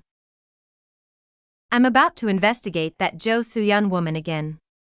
Should I focus on how she's connected to Congressman Kim Han-gyo? She probably isn't connected only to Congressman Kim. I'm sure there will be several other high-level figures involved with her, so try to find that out as well. All right. I will. Weaknesses were an excellent chip for negotiation. Areun was planning on using Soo-yeon to plant a massive bomb in the political world. Right as Young-jun was about to hang up. One more thing, mister. Have you ever thought about what love is? Young-jun remained silent for exactly 30 seconds, and then barely managed to open his mouth to say. I think you've chosen the wrong person to ask. Yeah, me too. Areun shouldn't have bothered asking. Areun made plans with her two friends Na-gyurin and Choi Romi, who could at least give her normal romance advice, while on her way home. Not only were they very close to both her and Iseo, but they were also all the same age. Areun was sure that they would be able to weigh in on the topic of love that she was unaccustomed to. Areun decided to leave out the fact that Iseo liked Ara-hyuk as she made the plans with the two girls. It'd be better for Iseo herself to tell them later. She had simply made plans to have a meal together with them. Areun said to Shin Yubin after getting out of the car, "Thank you very much, Miss Manager. Have a safe trip home." "All right. I'll see you next week." "Okay." Areun turned around after watching Yubin's car getting farther away for a while. An unfamiliar pair of sneakers caught her attention once she arrived at her home. Ara-hyuk waved at her from the living room. "Welcome back, lil sis. Why are you here this time?" "I thought I'd have dinner with you." Iseo came out of the kitchen just in time and awkwardly waved at her. "Go get changed, Areun. Dinner's almost ready." "Okay." Areun narrowed her eyes at her older brother before going into her room. He has no idea how Iseo feels. Her older brother looked rather detestable today. Areun, Ara-hyuk and Iseo sat down at the table together for dinner. Ara-hyuk took a sip of the soybean paste stew. "I'm sure the man who marries Iseo will be happy for life. Wouldn't you agree?" he expressed. Unlike Iseo, whose face had become as red as a tomato, Areun gave him a death glare. "Go die in a hole, moron." Ara-hyuk had been insulted for a compliment. Chapter 213, Secret Love, 5. Kang Areun usually allotted her time to the fitness center or Levanche on days that she did not have a film shoot scheduled, but she had more important plans for today. Two women waved at Areun with bright expressions once she entered the cafe. "Areun. Over here." Choi Romi and Na-gyurin, her two former high school classmates, pointed at the chair across from them. People were already beginning to recognize her despite having worn glasses and a mask, but none of them requested selfies or autographs from her, they simply greeted her. Romi and Gyurin, who were witnessing the change in their high school friend's status, expressed their satisfaction as if it was happening to them. "Our Areun has gotten so famous." "Yeah. Far more than back in high school. Not just that, she's gotten even prettier. She's gotten way cuter too." Areun couldn't agree that she had gotten cuter, but she decided to leave that aside and get straight to the point. "I asked you guys to come today because of none other than Iseo." Areun did not know much about love. She had never truly loved anyone even when she was a man, much less after she had turned into a woman. Hence, she had ended up requesting advice from Romi, who had become a romance expert after dating several men, and Gyurin, who could provide unbiased opinions. However, Gyurin interrupted, "It's about Iseo liking your older brother, right?" Cough, cough. Areun was so shocked by Gyurin that her next words had gotten caught in her throat. She had not told the two of them anything yet, so she wondered how Gyurin could have possibly found out. "Did you learn mind reading or something in the time I haven't seen you?" Areun asked. "Of course not," Gyurin strongly refuted. Romi nodded from next to her and pointed out Areun's incorrect deduction. "Gyurin is too busy with her boyfriend lately that she probably doesn't even have time to learn stuff like that." Areun was shocked for a second time. Romi aside, she couldn't believe that Gyurin had gotten a boyfriend as well. "Really? Who?" A university classmate? Or did you meet him on a blind date? Both are wrong. It's someone you know very well, Areun, Romy remarked while sending Gurin a sly look, to which Gurin sent her a reproaching look in return. She's dating Han-Gyo. Sound familiar? Areun nodded. She knew him very well. Kim Han-Gyo was Choi Sang-moon's best friend. They used to play basketball and go to the PC room all the time. How did you guys end up dating? She asked. You see. Thwack. As Romy was about to get into the details, Gurin's elbow strongly dug into Romy's left side. Stop it. It's embarrassing. Areun had never seen Gurin's embarrassed face even in high school. She felt like she was witnessing a fascinating sight. I never knew she could make a face like that. Areun had not been able to meet up with her friends as much as back in high school, so such sights felt very unfamiliar to her. Gurin continued from where they had left off. Iseo also asked us for advice too. She said that she likes Arehyuk Oppa, but doesn't know what to do because he had gotten a girlfriend. That's how we know. When was this?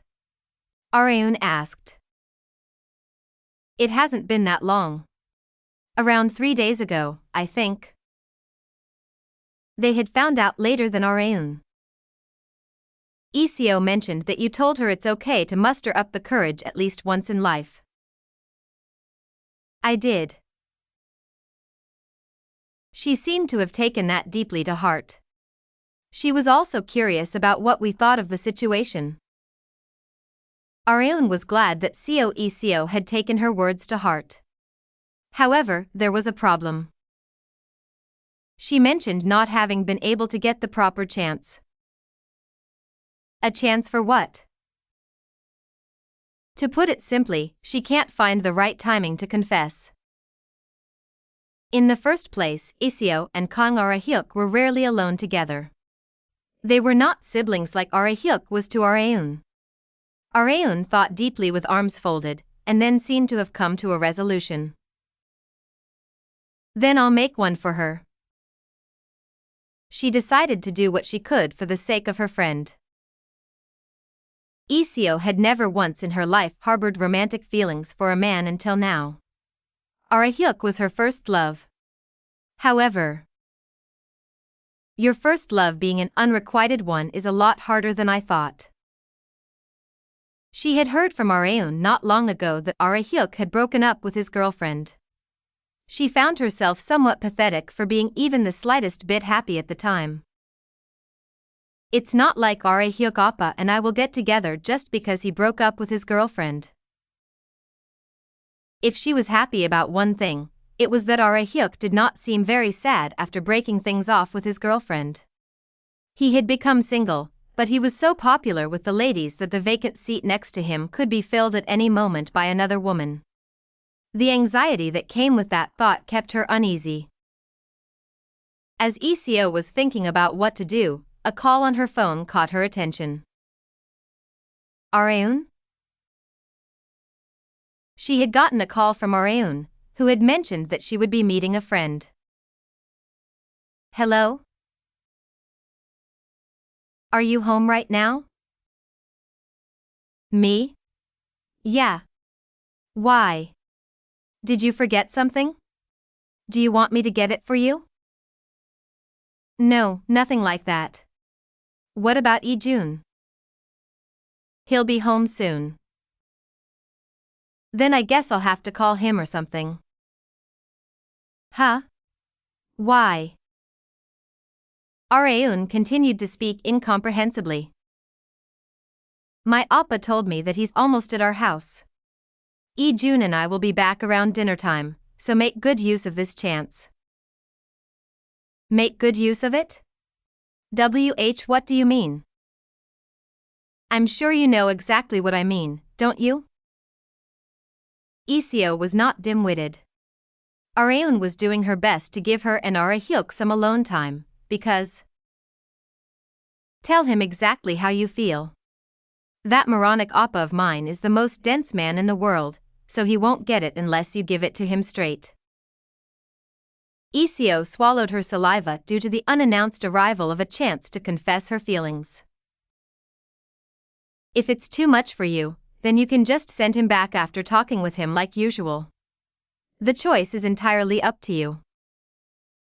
Areun was not thinking of criticizing Iseo in the slightest, even if she were to waste the chance that she had provided her.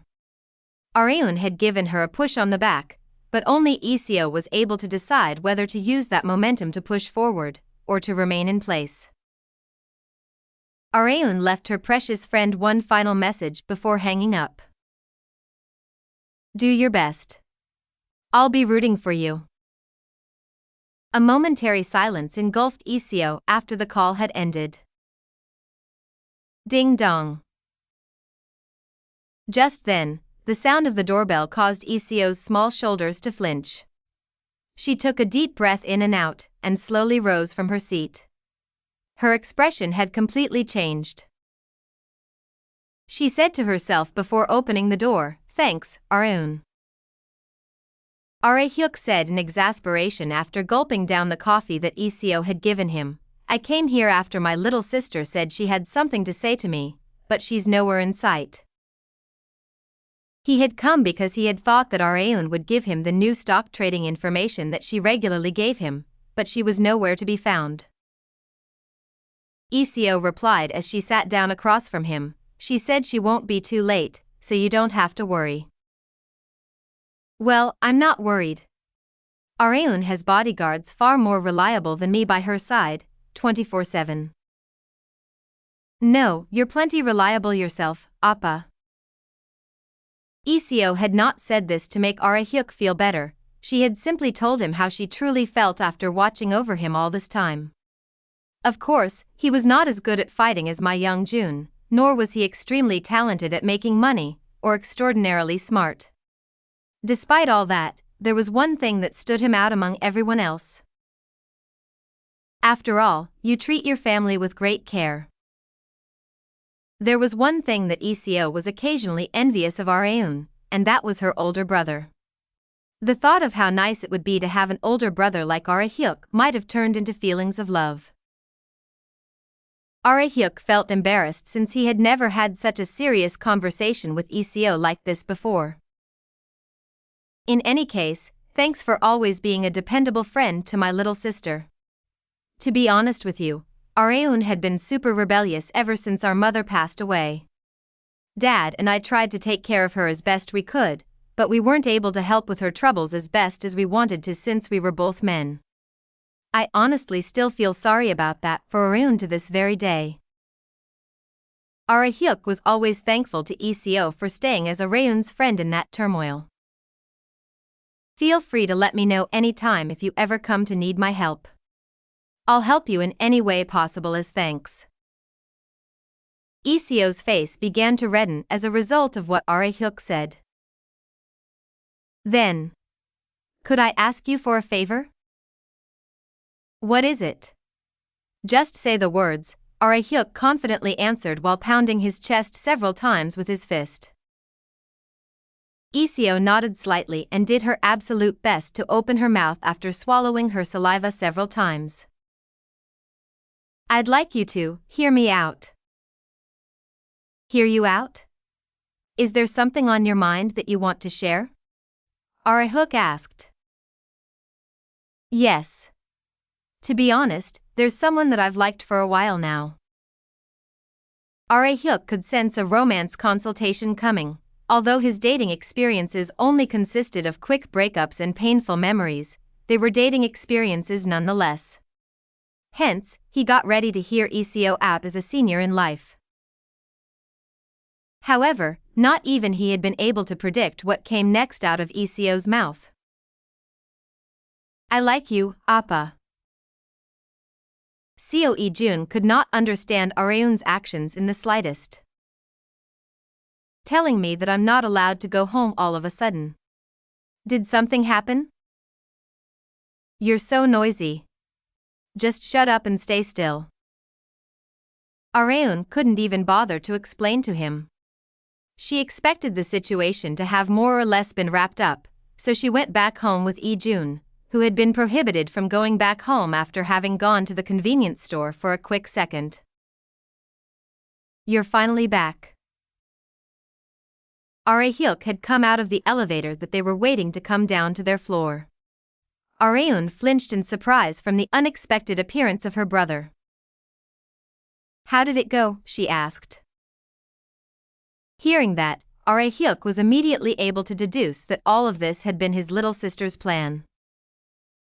"ECO confessed to me." ECO had chosen to make good use of the chance that Areun had given her. The most shocked out of them was, of course, Lee-jun. "Am my sister to you, Hyung?" he asked. "Yeah." "And what did you say?" Lee-jun was asking about the most important thing, Arehyuk's answer. Arehyuk finally opened his mouth after some hesitation. "The thing is." Chapter 214, Secret Love, 6. Arehyuk answered as he scratched his head in embarrassment. "I told her that I can't give her a proper answer yet." "In other words, you put it off?" Areun asked. "Yeah, basically." Areun gave her older brother a glare and expressed, "That's the worst choice you could have made." Whether it be acceptance or refusal, Areun was a firm believer of making clear-cut decisions. However, Arehyuk had not been able to do that. "What don't you like about ECO?" "I don't dislike her. Rather, she's so amazing that she'd be wasted on me." "Then why did you give her a half-assed answer like that?" "Well..." Areun couldn't understand why Arehyuk did not accept ECO's confession despite having such a positive opinion of her. If she had been in Arehyuk's shoes, she would have said yes in a heartbeat. That was how great of a friend and girlfriend material ECO was. Hence, Areun was severely disappointed in Arehyuk. Arehyuk smiled lifelessly. "Because I don't think it was the right time to give her my answer. I'll tell you why I gave her such an answer when the time comes." He had put off yet another answer.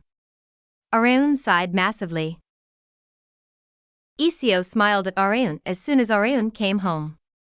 Despite not getting the answer that she had wanted, her expression was so bright that her past gloomy expression was nowhere in sight. "Thanks, Areun. I was able to find out how Arehyuk Oppa truly felt thanks to you." There was something that Areun was dying to ask ECO. "What did that guy say to you? He didn't refuse or accept your confession, right?" "Yeah. We talked a lot, so it's a bit difficult to summarize in just a few sentences." "That's okay. I have all the time in the world today." Lee-jun prepared to take a seat because he also wanted to know what was going on, but ECO stopped him before he could. "You go somewhere else." "Me? Why? Can't I listen too?" "I'll tell you next time, so go to your room." Lee-jun tried to resist to the bitter end despite his older sister's refusal, but "Do as ECO says," Areun ordered. Lee-jun had no choice but to leave as ECO said with just a word from Areun. Areun kept silent until Lee-jun went into his room. "Does it have something to do with Lee-jun?" she asked. "To be exact, it has more to do with you than him," ECO replied. "Me?" Areun was surprised to hear that she herself was deeply rooted in the relationship between ECO and Arehyuk. Although she was the one who had created the chance for the confession, she had been involved in their decision far more than she had expected.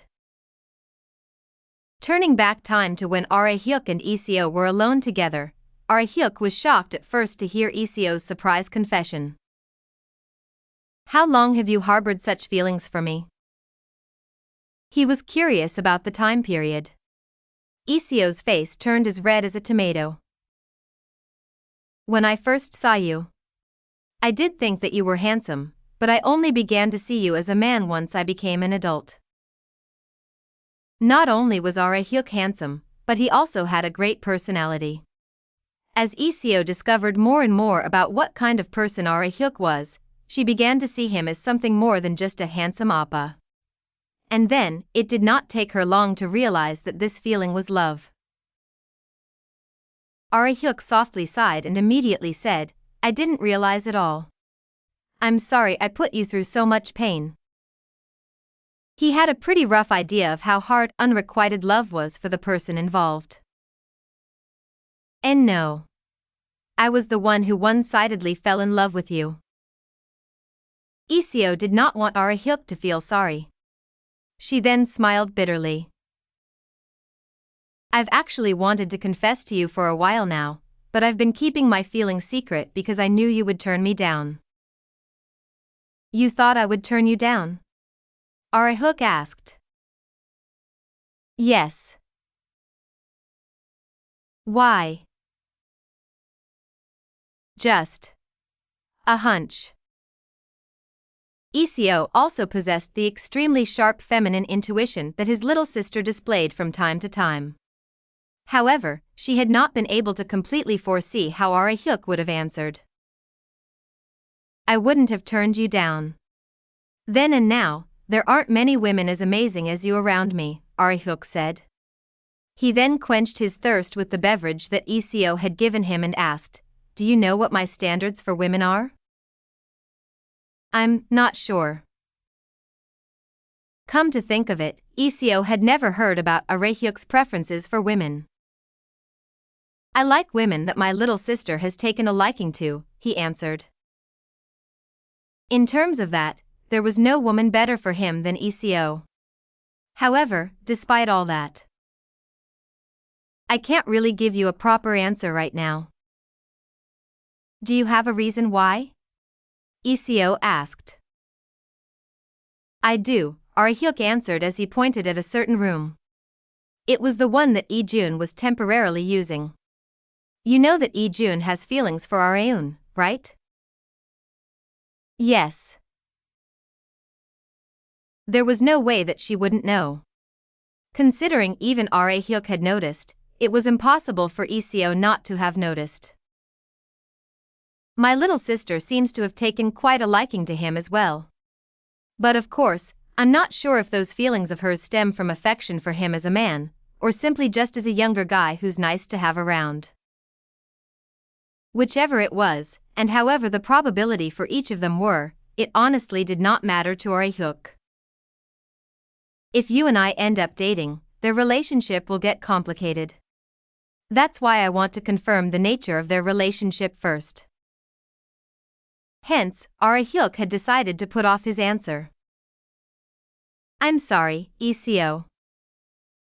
No, it's okay. Finding out that you see me in such a good light is more than enough for me. Like she had just said, her expression had become miles brighter than earlier. Whatever answer you come to, I will always like you, Appa. What's so good about someone like me? You're a truly good person, Appa. I feel it every time I see the way you look at Areun. Once his little sister was mentioned, Arehyuk briefly brought up a past story while fiddling with his empty cup. You don't know why I go so far for Areun, do you? No, since Areun almost never talks about herself. But in truth, Areun was not able to talk about her past because she had no memory of it. Arehyuk smiled bitterly and mentioned, You know that our mother passed away when Areun was super young, right? Isio silently nodded. This was back when Areun was still in elementary school. Braids were all the rage among her classmates at the time, but children at that age can't help but be bad at braiding, right? Yes, I was too at that age. That's why I had my mom teach me several TI. Iseo couldn't finish her sentence. Meanwhile, Are-hyuk smiled in sorrow as he observed her response. Our dad and I had no idea how to braid hair. That's just how men are, you know? So, Areun would spend hours in front of a mirror, trying to do it on her own. Seeing his little sister doing that, Are-hyuk felt as if his heart was being torn apart. He couldn't help but be overwhelmed with sorrow as his little sister was struggling by herself, while all her friends were having their hair braided by their mothers. That's why I asked the girls in my class at the time to teach me, albeit badly, to do it for Areun. And then, Are-hyuk had sat little Areun in front of him and clumsily but diligently braided her hair from behind her. You have no idea how much I cried back then. In any case, I decided from that day onwards that if it's for that girl, if it's for my little sister, I would do anything. After that day, Are-hyuk's life had begun to revolve around his little sister Kang Areun.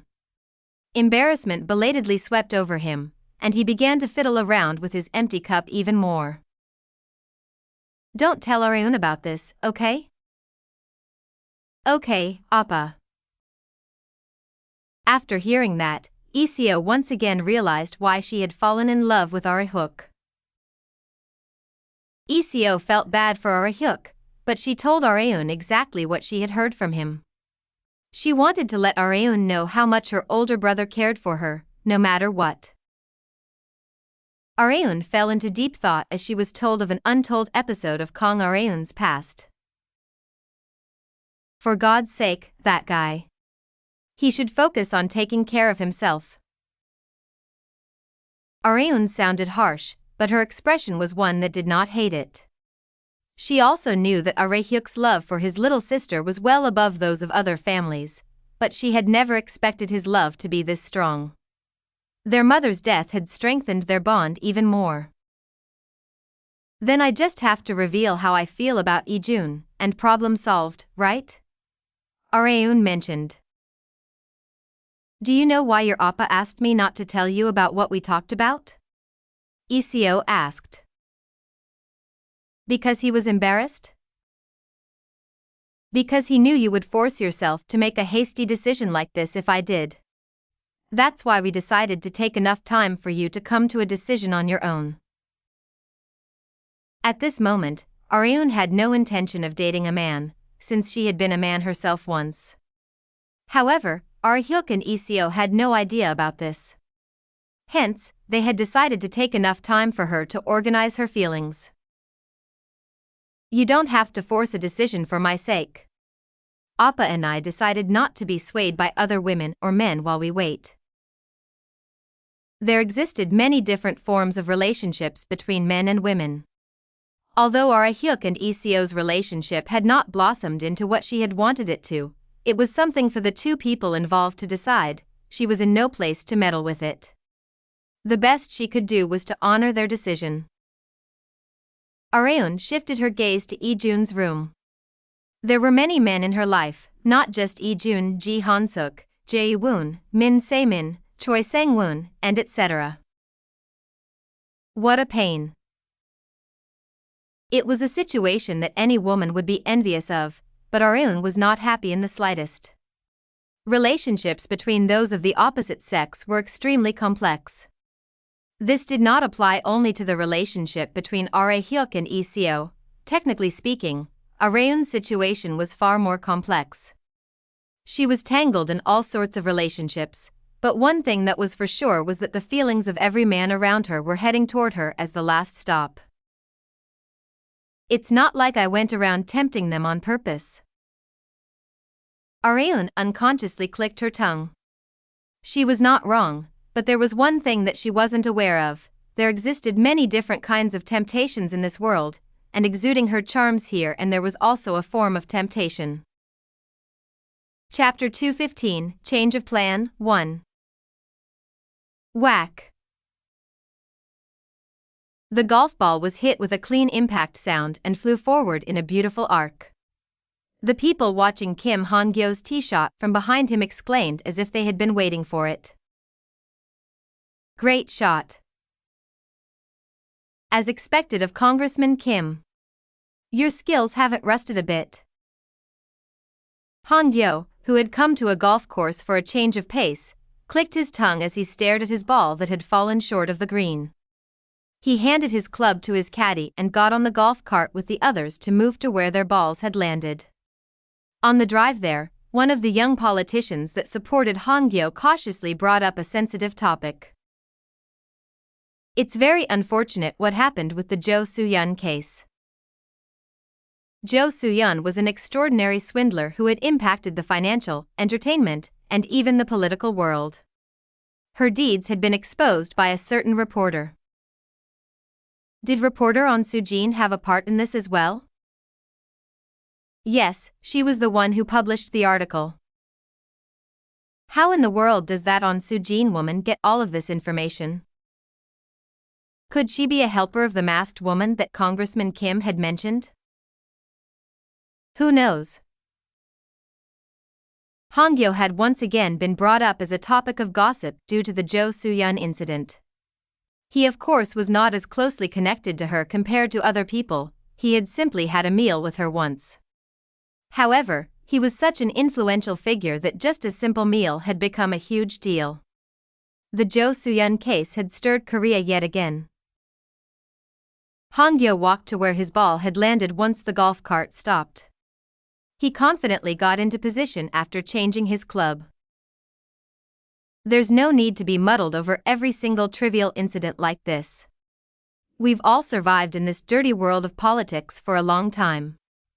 Don't even give a storm this light the time of day and wait until it blows over.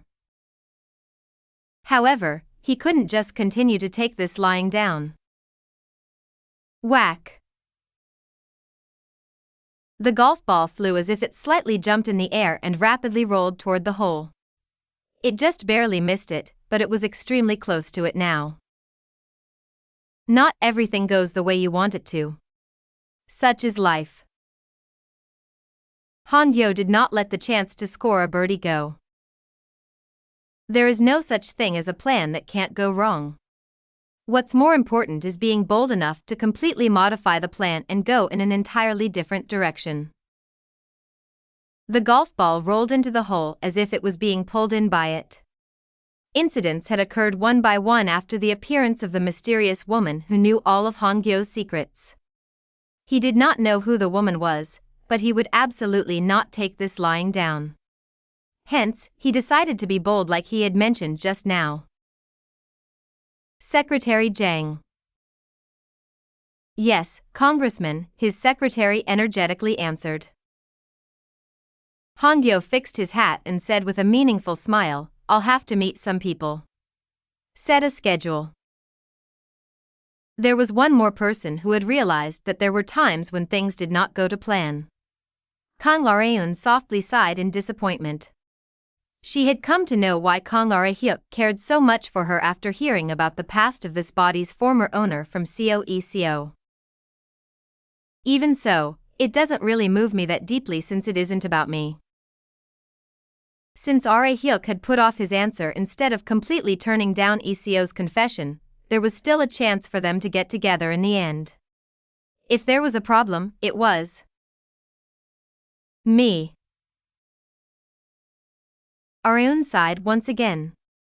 Lee-jun happened to come out of the shower just in time and wiped the remaining moisture from his hair with a towel. Nuna. You should get someone to take a look at the boiler. The hot water gets interrupted from time to time. Areun continued to stay deep in thought despite Lee-jun having called out to her. Nuna? He approached her, worried about if something was bothering her. Just then, Areun snatched Lee-jun's wrist. Whoa! His surprise only lasted for a moment. He was forcibly sat down on the couch before he had realized it, and Areun immediately got on top of him. He had suddenly been pinned under Areun, but he did not think she was heavy in the slightest. Instead, a different emotion had taken charge of his mind. And Nuna? What are you? Lee-jun. Areun brought her face right up to Lee-jun's, to the point that they could feel each other's breaths. Lee-jun's heart beat faster. Do you still like me? Lee-jun gulped. By like. What do you? I'm asking you if you see me as a woman. Do you think about stuff like embracing and kissing me when you look at me? Lee-jun was unable to keep himself together from Areun's questions that were on the verge of breaking the PG rating. He had not properly confessed his feelings to Areun yet. He had tried multiple times, but every single time, he either ran out of courage or was interrupted by bad timing. He thought this could be his chance, but something bothered him before that. Just what did you hear from my sister? There was only one reason why Areun would suddenly do something like this, and it was the conversation that she had with ECO 1 hour ago. Lee-jun was sure that their conversation had triggered Areun's sudden change in behavior. His expectation had not been wrong. Areun sighed and leaned away from Lee-jun. You won't get another chance like this, she declared. It's okay, Nuna. I'll get an even better opportunity next time. Are you sure about that? Yes. I'll make it so. Lee-jun did not want the storm of emotions in his head to affect his feelings as well. He was planning on confessing to Areun exactly how he felt about her when he wanted to be truly honest with himself. As their weird confrontation was happening, ECO's eyes popped out as she belatedly noticed what they were doing after coming out to the living room. What are you two doing? Areun was sitting on top of Lee-jun, who had been forced on the couch. She shook her hand like it was no big deal and got off of Lee-jun. I was disciplining your dishonest little brother. Lee-jun laughed in his head. If this was discipline, he would welcome it any time. Areun had a scene with Hwang Jae-woong playing Yang Han-sik, a character based off of Kim Han-Gyo, scheduled today. Areun huddled herself up while using a hand warmer before the scene. It's so damn cold. It had not been cold at all during the shuttered film shoots since they had taken place in the spring and summer, but they had to fight through the cold since the spokesperson film shoots were taking place in the winter. Areun had not been very sensitive to heat nor cold in her days as a man, but she had become extremely sensitive to changes in temperature after becoming a woman. The cold aside, the dryness is also annoying. Areun couldn't forget to tint her lips often. She closely examined her lips with a compact mirror to see if they were chapped anywhere. She closed the compact mirror and chuckled in dejection at what she had just done. No one would doubt that I'm a woman at this point. Areun felt an inexplicable sense of shame whenever she did anything feminine. As she was spending time in her waiting room, she heard a knock on the door and it slowly opened. It was Ma Young-jun, who had accompanied Areun to the set as her bodyguard. What is it? Do you have something to tell me? Areun asked. Young-jun nodded and brought up a scoop that had stirred every single news channel in Korea not long ago. It's about the Jo Soo-yeon case. No, to be more specific, it's about Congressman Kim Han-Gyo. What about him?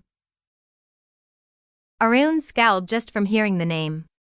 What Young-jun said next was not very concrete. I hear he's been meeting a very large number of people lately.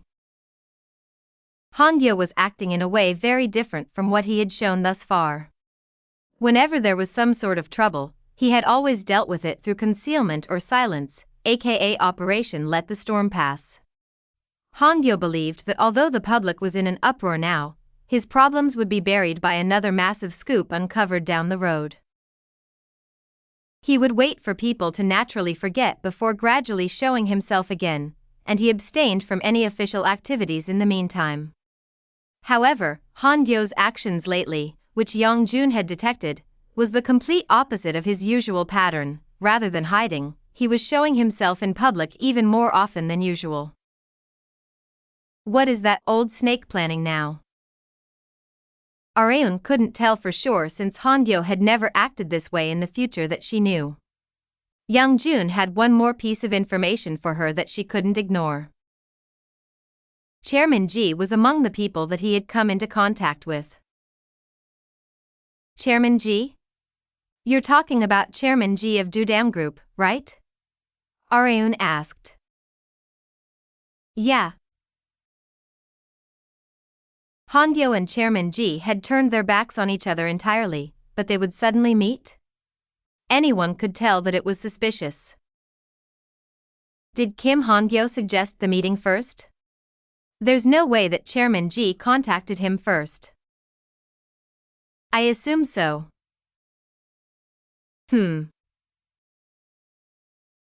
Her head was already in enough of a jumble from the issue with ECO and Ra-hyuk, so it felt like she had been given several times more things to think about with the addition of Congressman Kim's change in behavior. This is all because of that Jo Soo-yeon woman. Soo-yeon had been the trigger for both incidents. Considering that, she was quite an impressive woman. She might have made it considerably big if she had been left to be, but of course, in a bad way. Well, okay.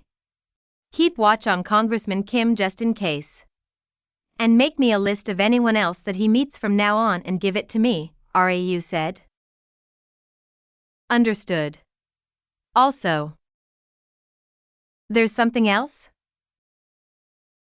Areun felt like she was getting a considerable amount of information to process today, but Young-jun's final item on the agenda was not very important in her perspective. If it's okay with you, could you get me autographs from Rita and Han-Gyo when you can? Rita Sunbae and Gyo? Why? Because I'm a fan of theirs, Young-jun said in embarrassment that did not match his massive build. Areun chuckled as she looked at the middle-aged idol fan. Sure. I'll get them for you when I see them next time. Young-jun's mouth blossomed into a smile, which one seldom witnessed. Chapter 216, Change of Plan, 2. Chairman Ji was put in a bad mood from the morning.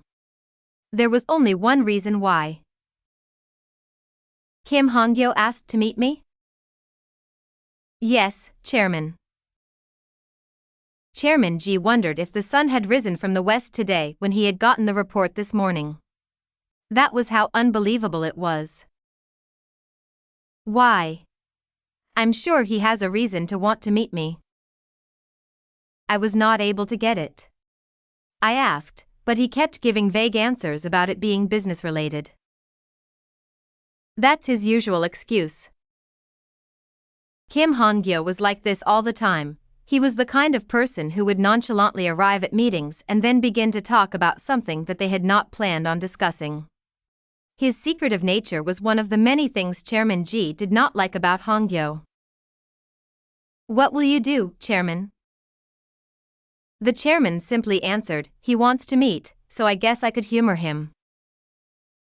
He decided to hear him out for now. Chairman Ji arrived at the considerably deserted lake park that Congressman Kim asked to meet at. He stood silently in the rain while staring at the scenery, gloomily overcast by rain clouds. His secretary, who was holding the umbrella for the chairman, looked to his right. He's here, Chairman.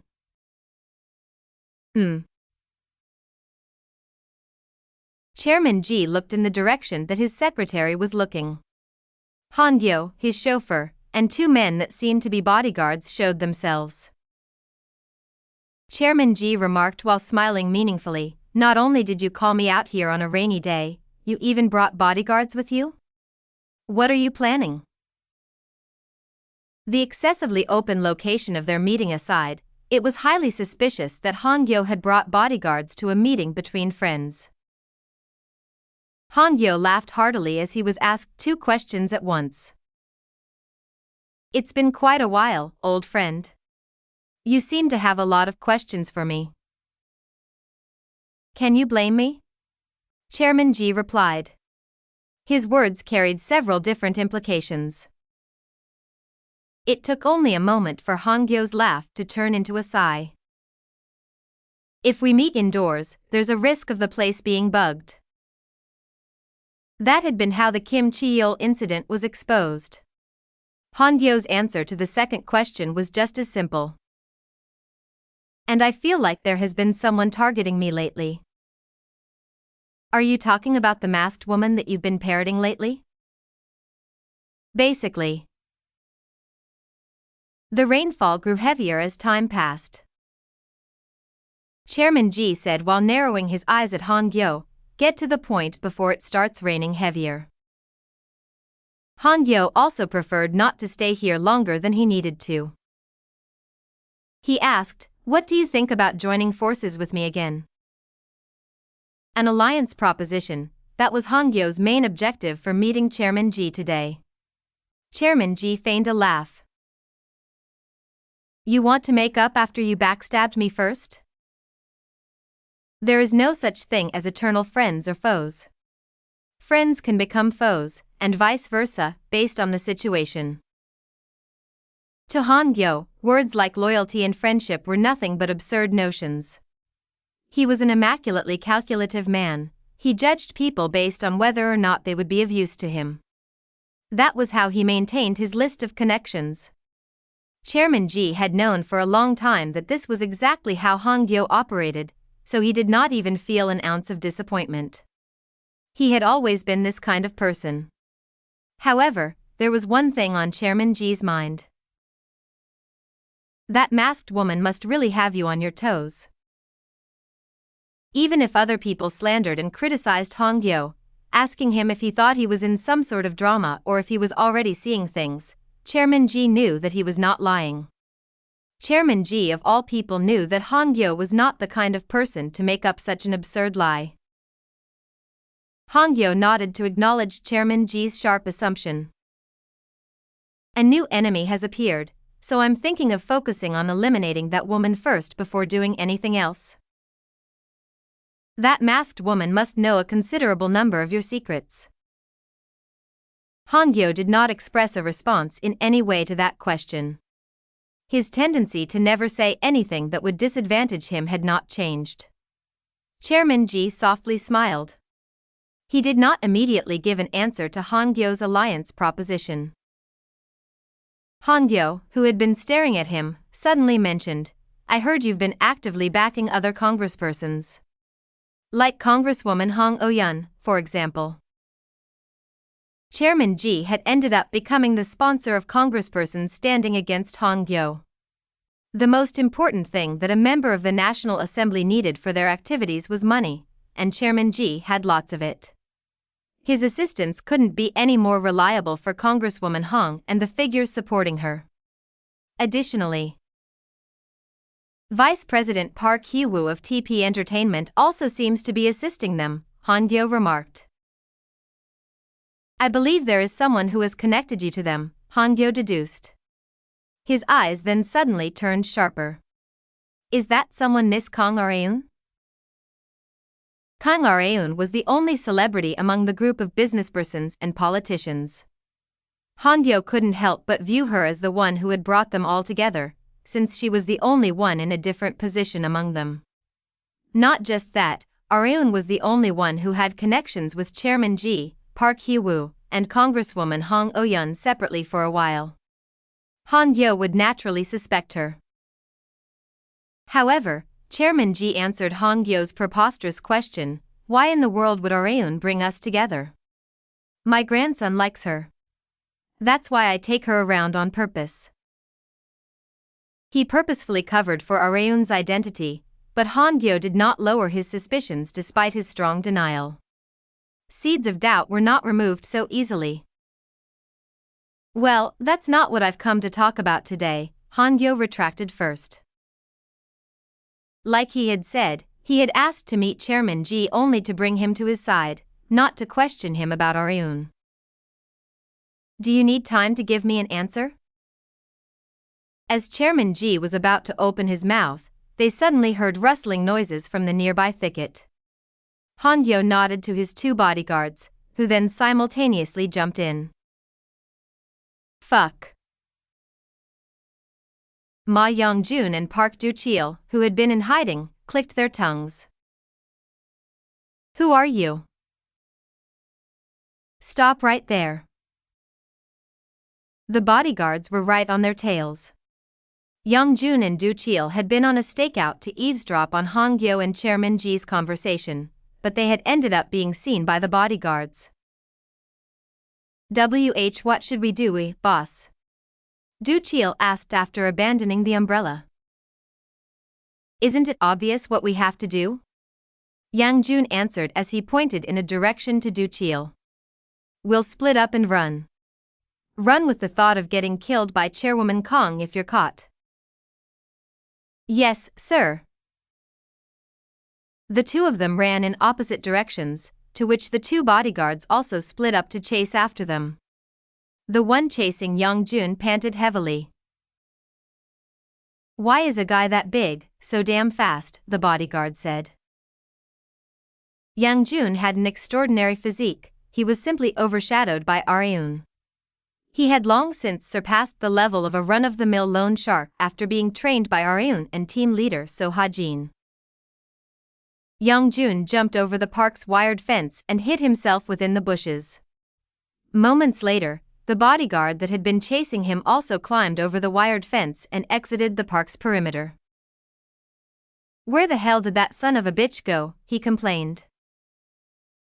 Just then, Young-jun jumped out of the bushes and struck the back of the bodyguard's neck with the edge of his hand, commonly known as the karate chop. However, it did nothing but cause the bodyguard to lean forward a few inches. He did not seem to have taken much damage. Who the hell are you? The bodyguard exclaimed in anger. Young-jun smiled bitterly. People usually faint if you do this in the movies. Everything in films couldn't be taken for granted in real life. The bodyguard could tell from Young-jun's attire that he was the one that he had been chasing. Idiot. You should have stayed hidden. The bodyguard got into a fighting stance. Young-jun pulled up his mask that had slightly slipped down, focusing on keeping his face hidden. Now that it had come to this, running away was not an option. I guess it can't be avoided. Crack, crack. Cracking of joints could be heard from all over Young-jun's body as he got ready to fight. The bodyguard was stunned in disbelief. You wanna go, you run-of-the-mill gangster? He asked.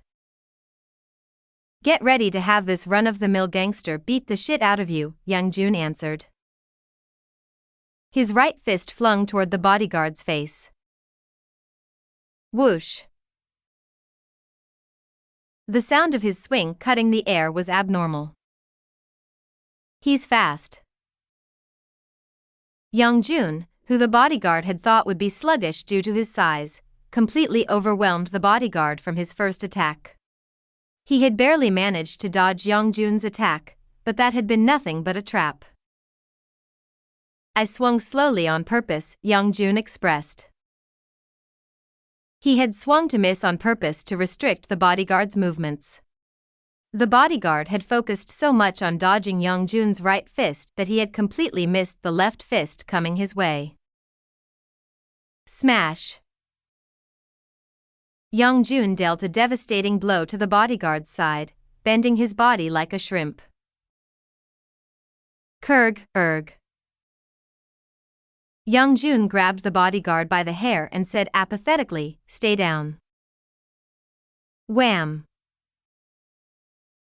The bodyguard passed out after a manly headbutt from Young-jun. Young-jun put his hat back on and sighed deeply. How should I explain myself? He was already dreading the punishment that he was sure to receive from Areun. Young-jun and Do-cheol had both managed to run away from the bodyguards without getting caught, but we didn't manage to find out what Kim Han-Gyo and Chairman Ji had talked about in detail, Young-jun reported to Areun while standing at ease. Do-cheol, who was also standing at ease right next to Young-jun, looked at Areun in fear while swallowing his saliva. The person that he feared the most had switched from Young-jun to Areun. Areun had an unreadable expression on her face with one leg over the other. But then, her expression suddenly changed. "It's okay. I don't mind," she remarked. "You don't?" "Yeah." Youngjun and Du-chil were dumbfounded by Areun's sudden merciful attitude. She would normally have never looked over such incompetence. However, there was a reason for her mercy. "I already know what Kim Han-Gyo probably said to Chairman Ji." "How?" Youngjun and Du-chil had not been able to hear a word of their conversation due to the heavy rainfall, so it did not make sense that Areun, who had not even been there, knew. Areun revealed her secret. "I heard from Congresswoman Hong Oh-yeon. She told me exactly what she had talked about with Kim Han-Gyo when he had suddenly come to meet with her yesterday."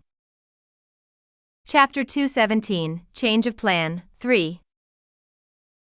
The day before Congressman Kim Han-Gyo went to meet Chairman Ji, he had gone to meet Congresswoman Hong Oh-yeon late in the evening. Congresswoman Hong had also been dumbfounded like Chairman Ji to have been contacted by Han-Gyo. Although congresspersons did indeed meet often, Han-Gyo's offer had been completely out of left field in her perspective. Han-Gyo came to her office at 10:30 p.m. and chuckled as he saw Oh-yeon's tidy desk. "That tendency of yours to keep tidy hasn't changed a bit. Why did you ask to meet me?" Oh-yeon had not invited Han-Gyo to her office to be praised by him. Han-Gyo remarked jokingly as he looked around her office, "This place isn't bugged, is it? I've come to dislike having important conversations indoors because of what happened to my son." "If that's what you're worried about, why don't you just leave?" Oh-yeon warned. Her reply exhibited her considerable dislike for Han-Gyo. He sat down on a chair while laughing. He did not seem to have any intention of leaving. "The reason why I asked to meet you is," he slurred as he stretched out his hand toward her. Oh-yeon asked warily, "What's the meaning of this?" "It means that I'm asking us to join forces." He was proposing an alliance, and it was for the same reason that he had given Chairman Ji. He wanted to eliminate the masked woman first, so he was offering a temporary ceasefire with the enemies that he had fought against for a long time. Oh-yeon did not have to think for very long. "I'm sorry, but I have a huge number of supporters that dislike you. If I form a ceasefire with you, then I will be put in a very awkward position." Oh-yeon had absolutely no desire to help Han-Gyo, who relinquished his hand in disappointment. "I guess it can't be helped, then." There were times when it was better to just give up quickly. As Han-Gyo was about to get up and leave, Oh-yeon asked, "Does that masked woman really exist?" Unlike Chairman Ji, Oh-yeon did not believe Han-Gyo. She had thought that he was aiming to get the public's sympathy by appealing to them that he was mentally unstable, but considering that he had come to ask for a ceasefire, she wondered if the masked woman really did exist. Han-Gyo answered concisely, "She does. I saw her with my own eyes." He then left Oh-yeon's office without a shred of regret. Kang Areun had heard the entirety of their conversation from Congresswoman Hong. "I'm sure he proposed the same thing to Chairman Ji." There were talks floating around that Han-Gyo was purposefully going around meeting his enemies recently, most likely to eliminate the problem that was the masked woman first. Park Du-chil unintentionally said to himself once he heard Areun, "It feels like we've become public enemy number one." However, Areun thought otherwise. "We're not the public enemy. Our enemy has always been one person, Kim Han-Gyo." Congresswoman Hong had thankfully refused Han-Gyo's offer, but Ma Young-jun was bothered by Chairman Ji's answer. "I wonder how Chairman Ji answered?" It would have been great if they had overheard his answer, but Areun was not very worried. "I've decided to meet Chairman Ji soon, so I can just ask about it then. I see. Their plan would change based on Chairman Ji's answer. Areun clapped twice and focused the two men's attention on her again. In any case, good work. You can rest now. Are you hurt anywhere? Du Cheol had not been hurt since he had only focused on running away, but Young Jun had gotten slightly injured because he had rolled around the thickets, climbed over a wired fence, and even fought a bodyguard. I'm fine except for some pain in my shoulder. Really? Then take your clothes off and have a seat here. Young Jun flinched from Areun's request to take off his clothes. Areun giggled. It's not like I'm gonna eat you up. Why are you so scared? I didn't get scared. He obediently complied despite his grumbling. He took off his top and sat down with his back facing Areun. He was so big that even two of Areun would be covered if they stood behind him. Areun took out a pain relief patch from her desk and asked Young Jun which shoulder was hurting. My right, he answered.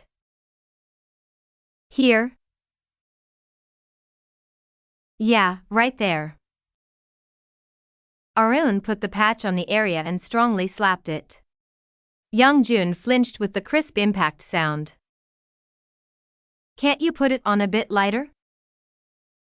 The patch stays on better like this. Just wait.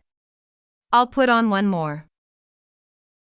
Young Jun's back was so wide that Areun decided to put on one more patch.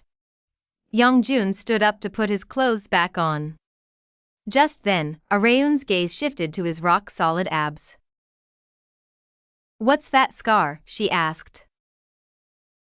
A long scar ran across his stomach. Young Jun answered as if it was no big deal, I got it back in a gang fight. One guy slashed me real good with a knife. It looked similar to the scar on Du Cheol's face. Areun clicked her tongue. Well, fighting's good and all, but don't do anything too dangerous. I'll get worried. Hearing Areun's honesty, the corners of Young Jun's mouth faintly rose. I'll keep that in mind.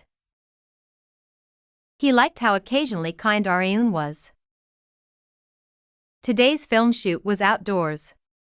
Areun was standing by for her turn outside. I'm freezing to death over here. She had brought several hand warmers with her, but they did not stop her from being cold. It's really cold today, huh?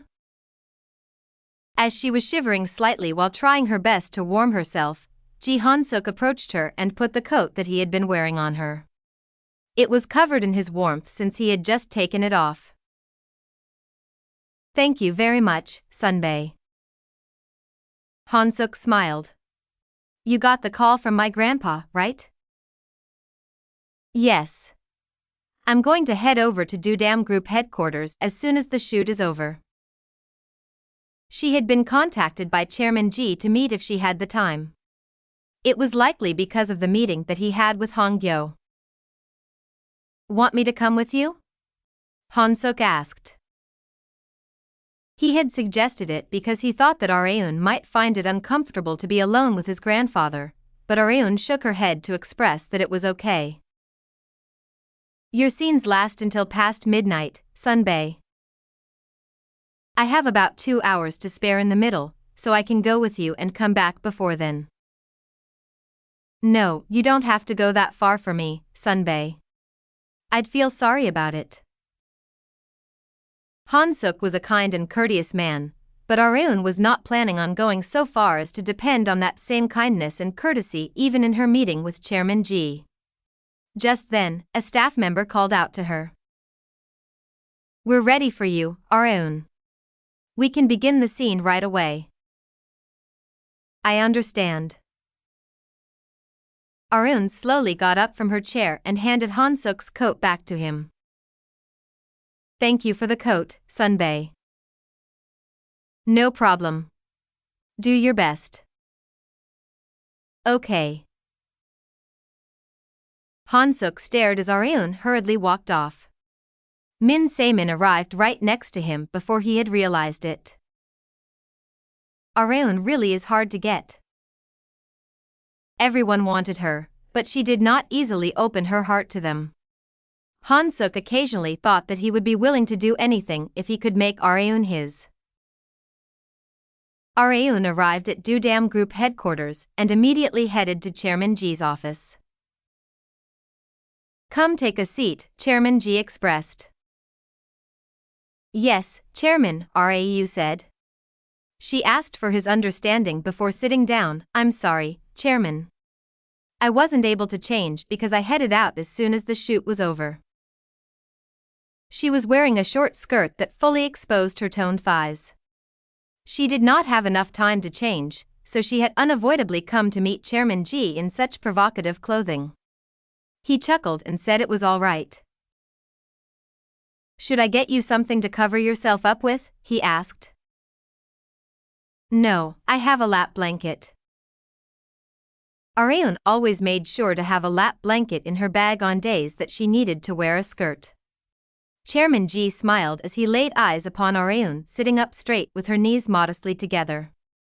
He could see why his grandson wanted her so much.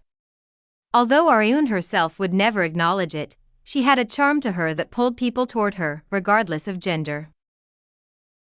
Chairman Ji sipped his coffee and spoke first. "I haven't told you this, but I'd met Congressman Kim recently."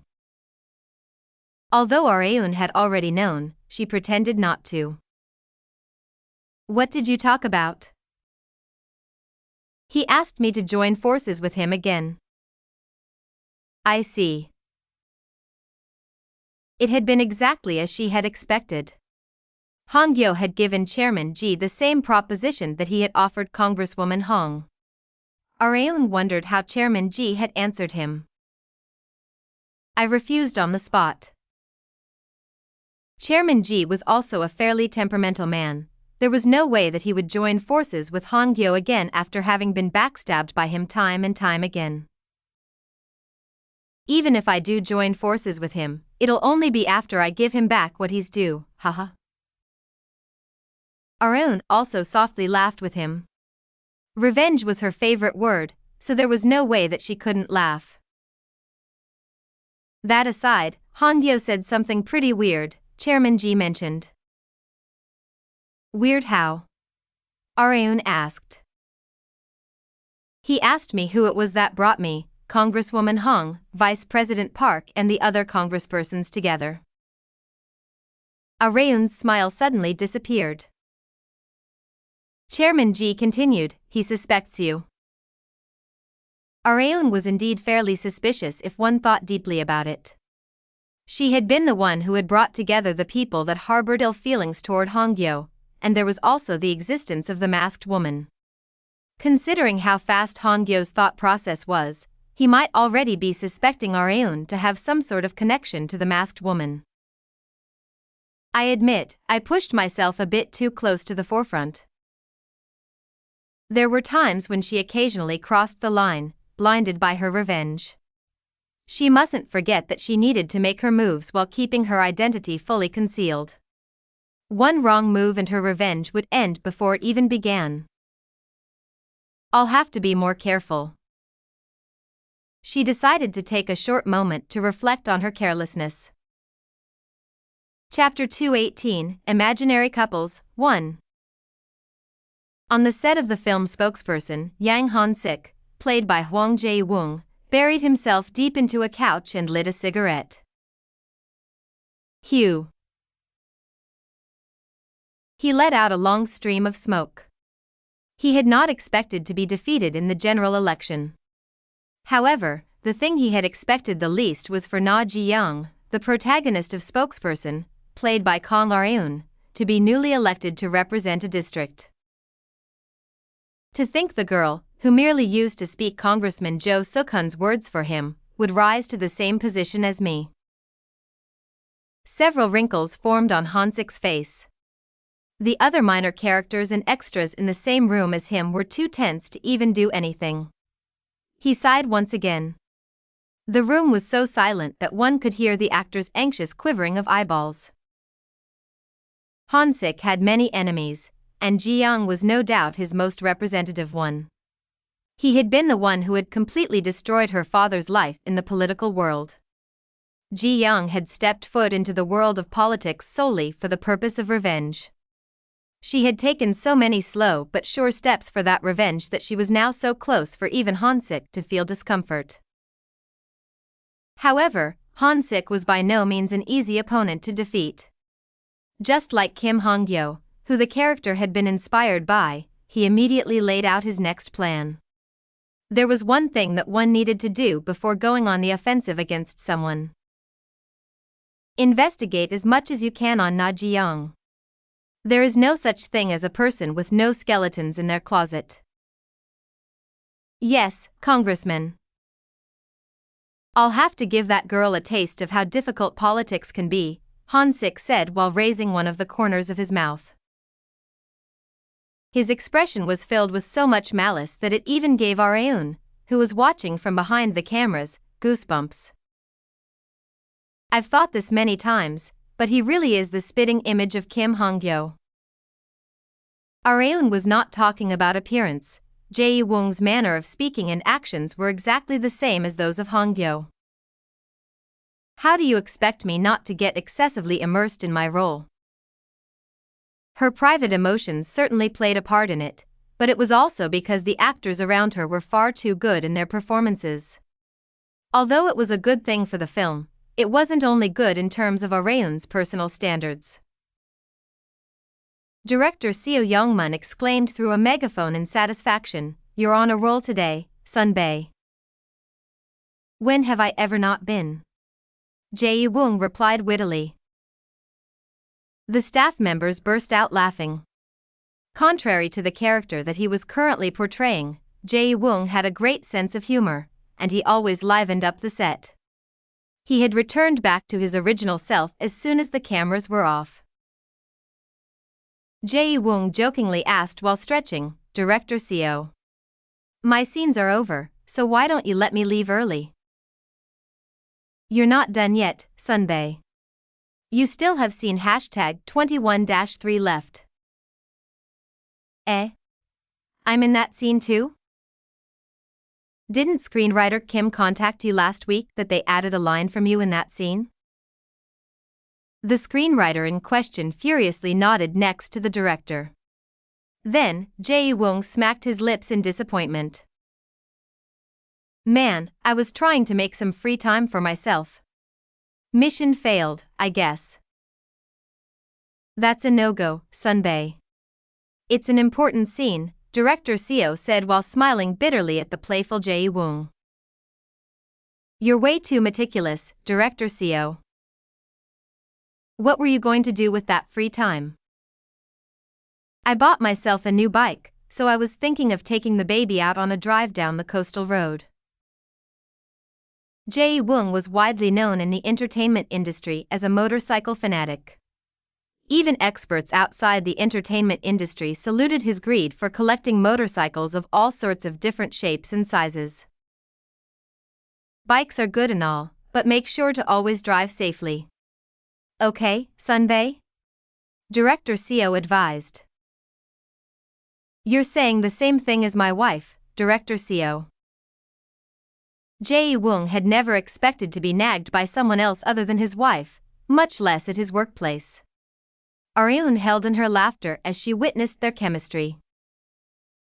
Those two get along well together. She knew she had made the right choice to cast Jae-woong for the role of young Han-sik.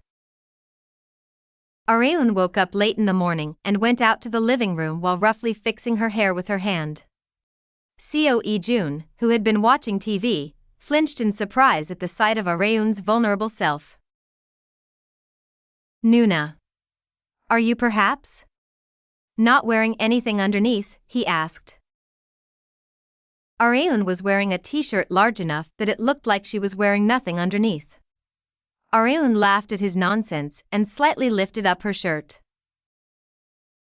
"I am, moron." A short pair of dolphin shorts came into E-jun's view. Areun narrowed her eyes as she witnessed Ijun's change in expression.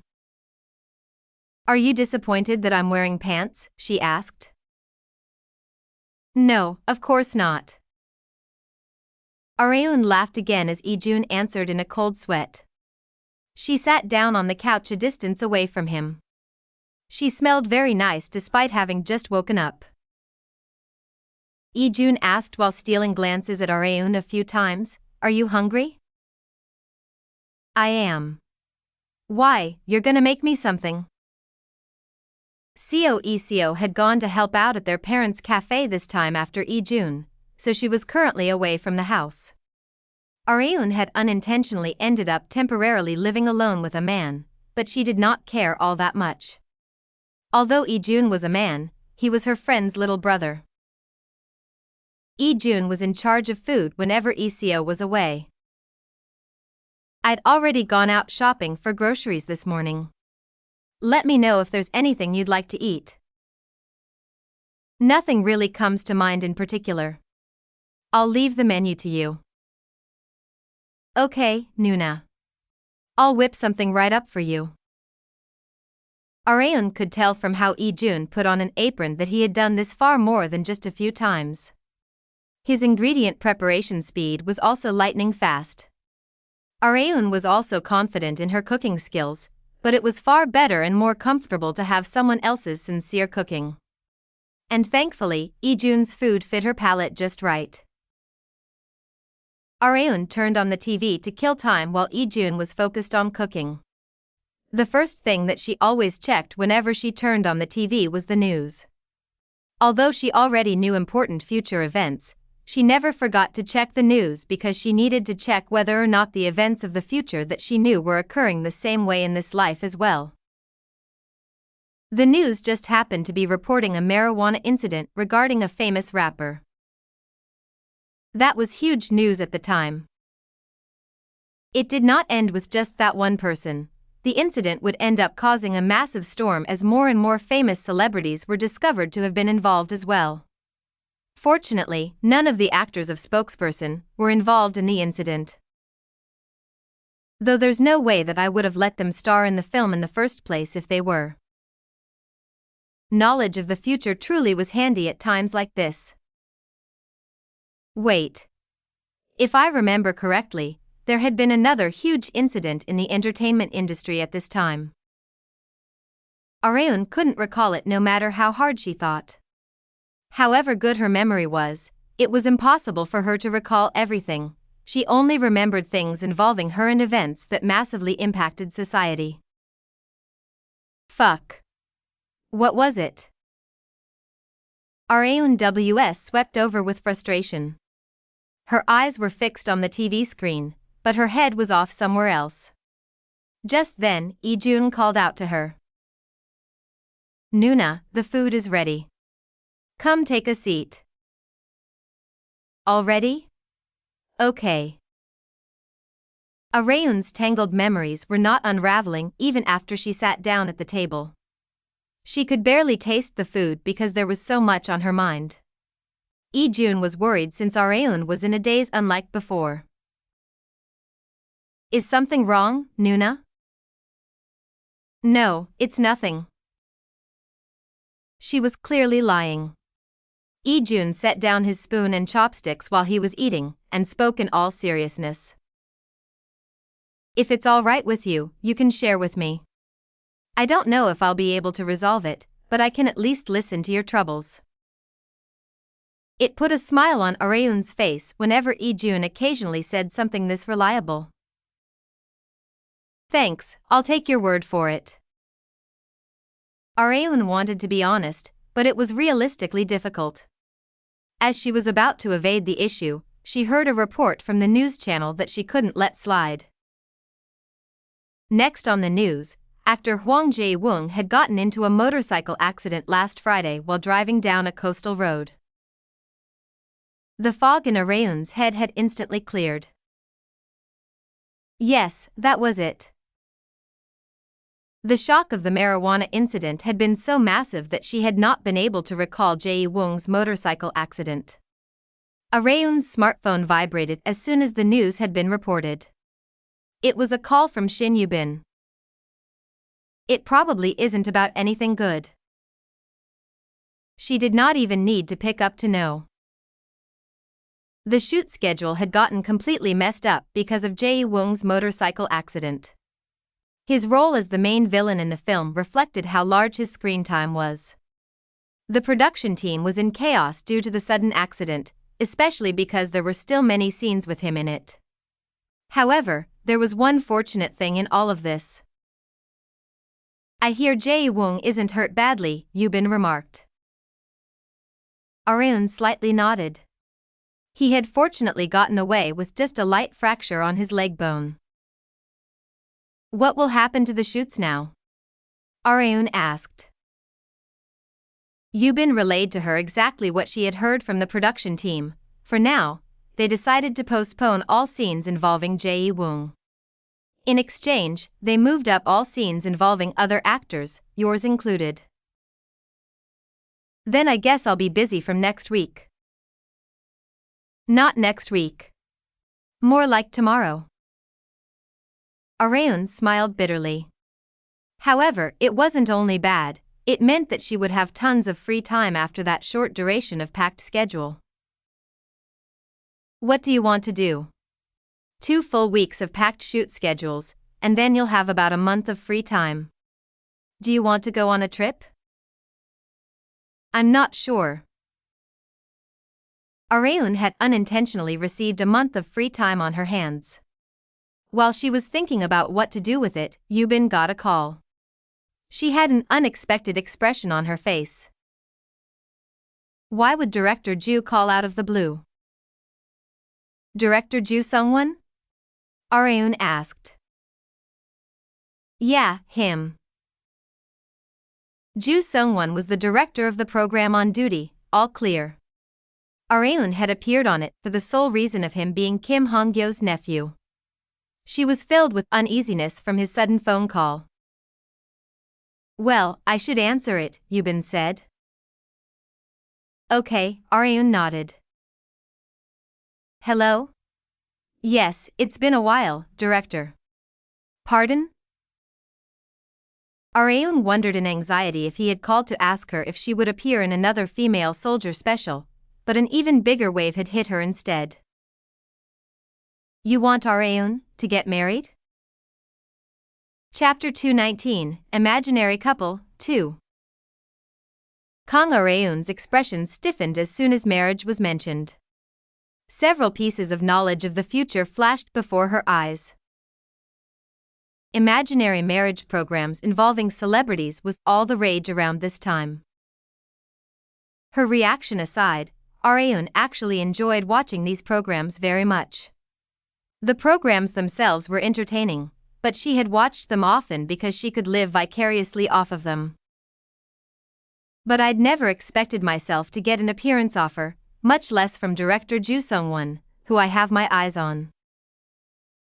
For now, Areun decided to wait until the call was over and ask Shin Yubin about the details. It was not too late to think about it then. I understand.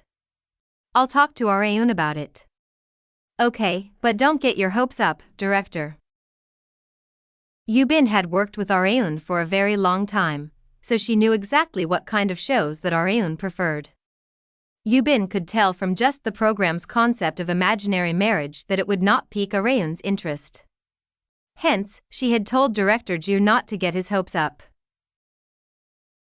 Did he call to recruit me to a show? Areun asked as soon as the call ended. Yubin couldn't say otherwise since she had the phone call with the director right in front of her. Yeah. I've only heard the gist of what kind of program it is, but he's planning on one where 2 celebrities spend time together as imaginary married couples. What's the show called? It's not a sure thing yet, but apparently, it's You're My Other Half. In Areun's past life, it had been an extremely successful program that had reached the top 3 in terms of imaginary marriage program view ratings. I didn't know Director Ju had produced it. Areun more or less knew which programs had been hits or flops, but not who had planned and led them, since she had not been part of the entertainment industry before she had returned to the past. Now that Kim Han-Gyo had begun to suspect her, Areun had no choice but to hasten her revenge plan.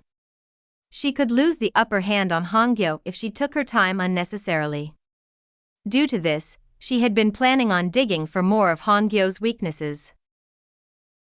I think I could use Director Ju to easily get some information. Ju Sung-won had become one of her important connections, which was why she had even appeared on the army variety program that she had hated so much. That was that, but this is a bit. Areun did not want to show herself acting like newlyweds with a male celebrity to viewers. But most of all, she did not want to stoop down to such a state.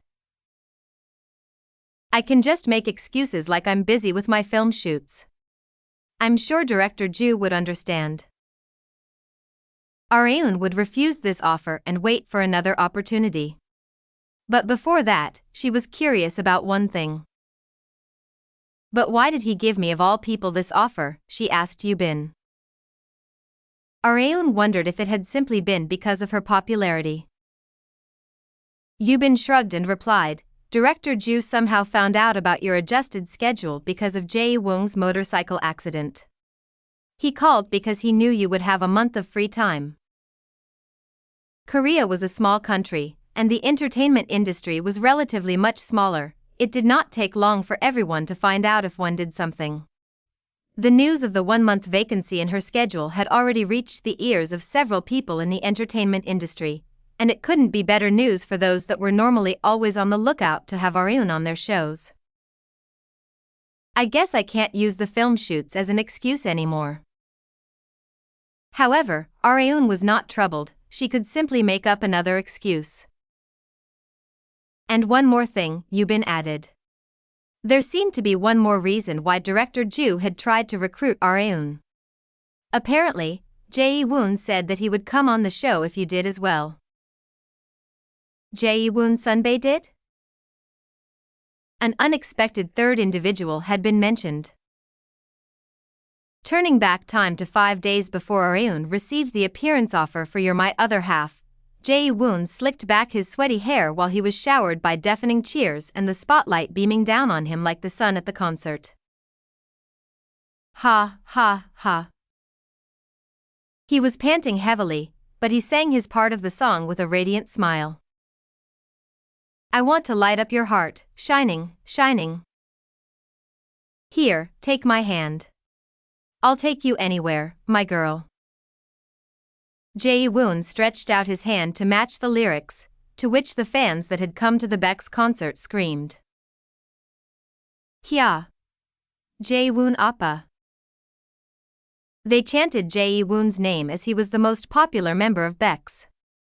The song that they were singing, Shining, was made to make Jae-woon shine the brightest among the 7 members. Hence, he couldn't help but stand out the most as the one in the center. The 7 of them lined up horizontally, hand in hand, and bowed to their fans. Thank you very much for coming to our concert. We'll see you on the next stage. Bye. The members climbed down from the stage once the concert was over. The staff members showered them with applause. Fantastic job, you guys. The concert was as impeccable as any. My heart was beating so hard the whole time that I thought I was getting a heart attack. The staff members that had prepared the stage had also become one with the fans and watched Beck's world concert stage. Their 3rd world tour would come to an end next week with the final concert in Los Angeles, USA. Jae-woon returned to the waiting room and strongly patted Taechan, the youngest member of Beck's, on the back. Great job, Taechan. You too, Hyung. Oh, right. What are you gonna do once we go back to Korea next week? I'm not sure. I'm thinking of taking a break if I don't have anything in particular to do. Why? I saw director Ju Sung-won earlier. He's apparently here to see you. He's here? This was a concert venue in Paris, France. Jae-woon was shocked to find out that Director Ju was all the way here. "Where is he?" he asked.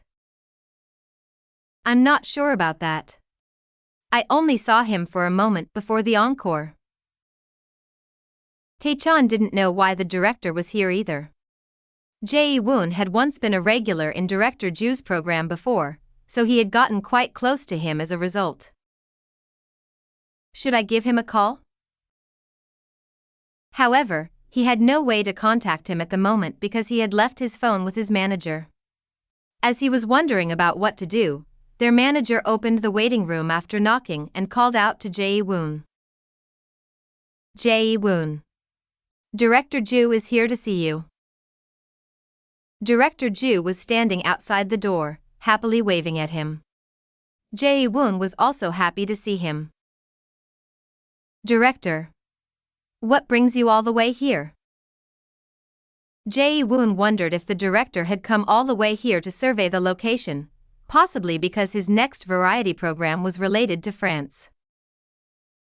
"I'm here to see you," Director Ju expressed. "You came all the way to France to see me?" "Yeah." The director's objective was solely Jae-woon, who couldn't help but be confused.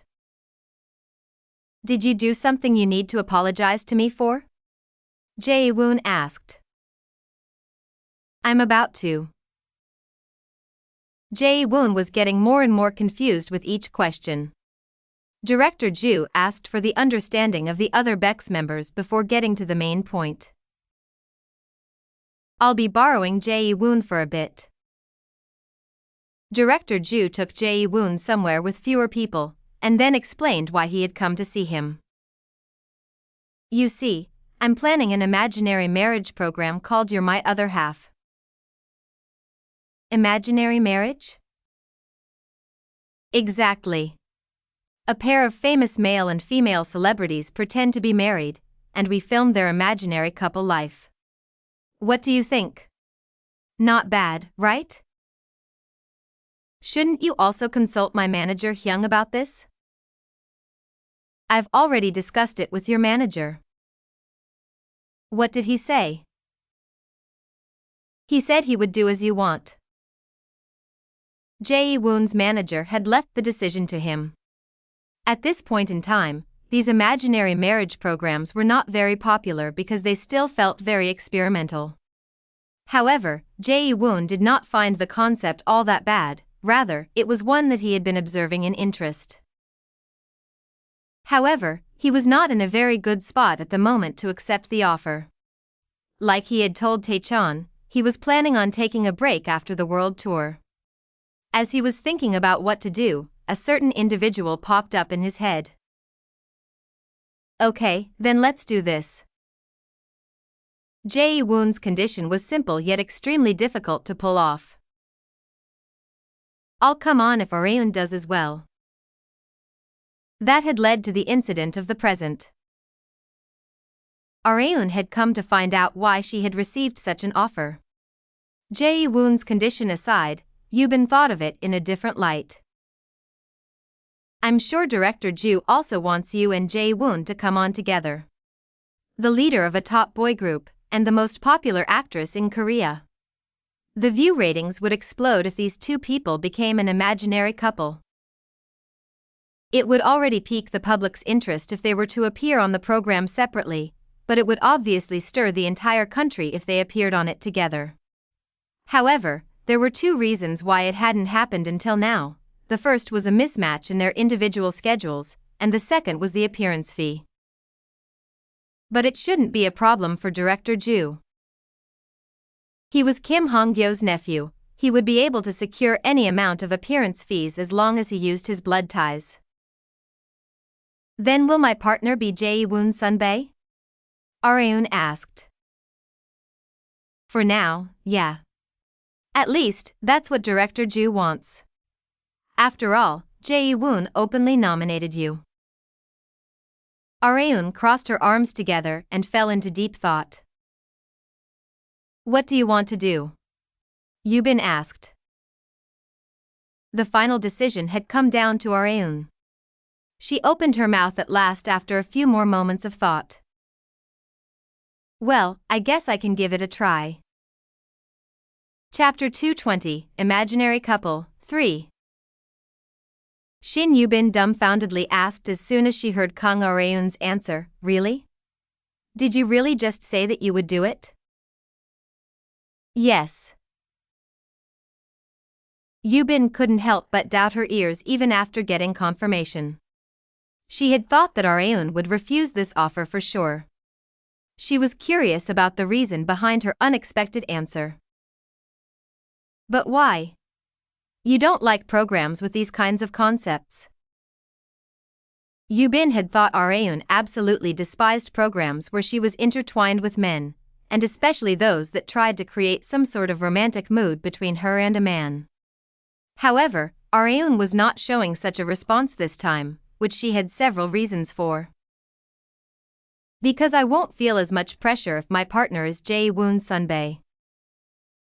The two of them had become quite close since they had been in a drama and variety shows together. Not only that, I need to get as much information I can out of Director Ju. Areun also had a political reason, but she couldn't tell Yubin this. GNF, the agency that Areun was affiliated with at the moment, maintained a policy of which their talent schedules reflected their desires. If Areun wanted to do it, the agency and Yubin had to honor her decision and plan accordingly. Okay. I'll give Director Ju another call and discuss it with him, Yubin remarked. She then softly laughed and mentioned, I'm sure he'll be ecstatic. He would likely feel as if he had won the lottery. Like Areun and Yubin had expected, Director Ju was so happy that he could fly. He then called Areun separately and thanked her repeatedly. Thank you so much, Areun. I'll make sure to repay this favor no matter what. The greater Director Ju was in her debt, the better it was for her. Areun had many things that she wanted to ask him. And of course, not about the imaginary marriage program that she would be in, but about Kim Han-Gyo. Well, I can take my time asking about that. It was not too late to ask about it in small bits at a time once the shoot began. She hung up after letting Director Ju know that she would be in his care. Areun then came out of her room and asked Eco, who had come back from her parents' home after helping out at the cafe, Did everything go okay? Yeah, Eco answered. However, her face did not seem to reflect her answer. What? Was there some sort of trouble? Areun asked. It was obvious to be worried about a close friend. Eco's gaze shifted to Ijun's room. The door was slightly ajar. Areun could immediately tell what her friend was thinking without her saying a thing. She got up from her chair and walked over to Ijun's room. He had been up until late at night yesterday, so he was still in dreamland in his bed despite it already being noon. Areun went back to her seat while being as quiet as possible so that he wouldn't wake up. He's sleeping right now, so he won't hear a word of our conversation. She had even closed the door just in case. Eco thanked Areun and brought up her troubles with difficulty. Dad said that he's thinking about closing down the cafe soon. What? Why? Business hasn't been doing too well, apparently. The cafe could only be maintained if they were making a certain amount of profit. If they couldn't, there was no meaning in keeping up business. I discussed a lot of things with him regarding the cafe while I was there, Eco said. And what did he decide to do?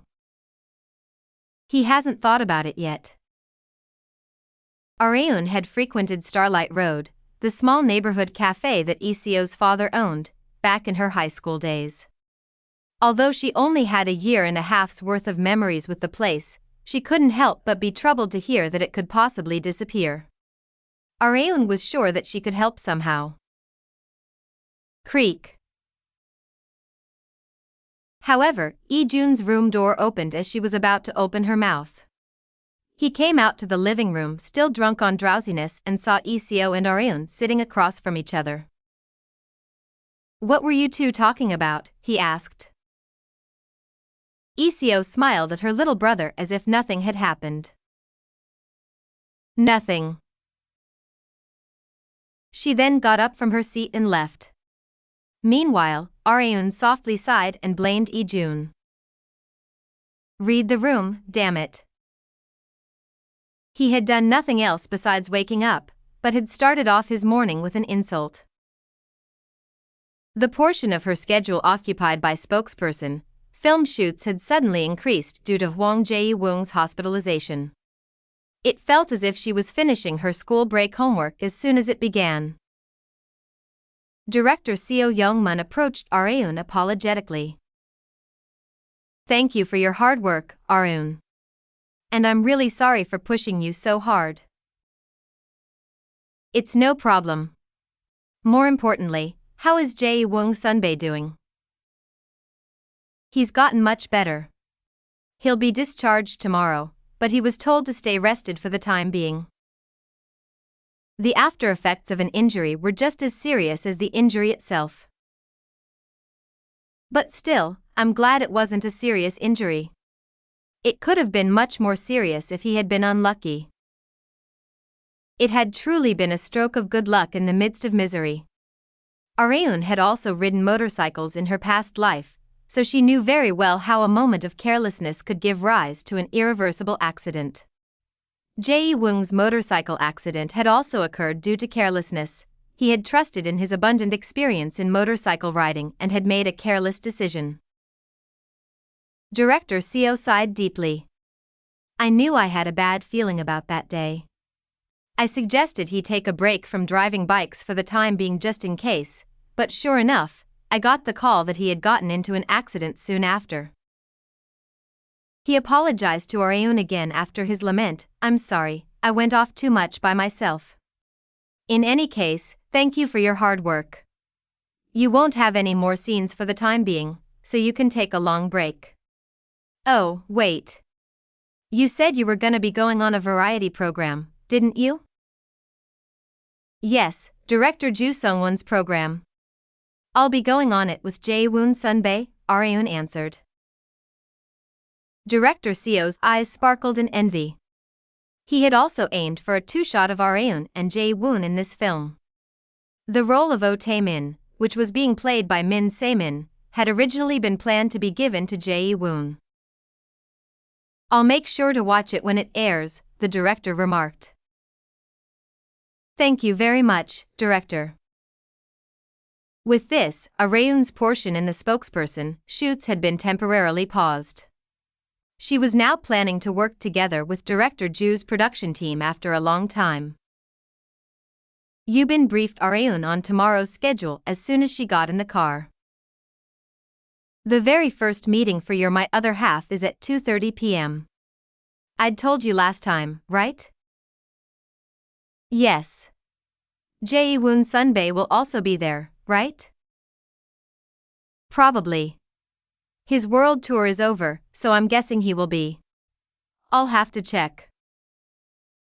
Areun had not been able to meet Jae-woong for a long time due to his world tour.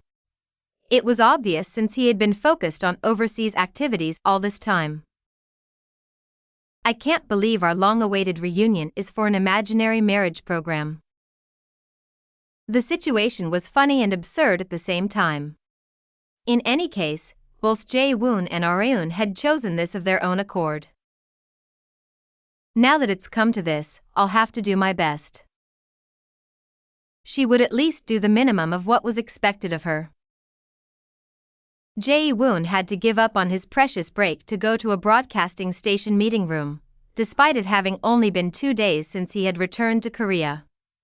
The production team and Areun greeted him as soon as he opened the door. "Hello, Jae-woong. It's been a while, Sunbae." Jae-woong was taken aback after laying eyes on Areun. He took his seat and softly smiled while looking at Areun. It's been 3 months since we last saw each other, hasn't it? He asked. Yes, probably. I think you've gotten even more beautiful since then. He had thought Areun's beauty had already reached its peak, but he had come to realize that above the ceiling was the sky.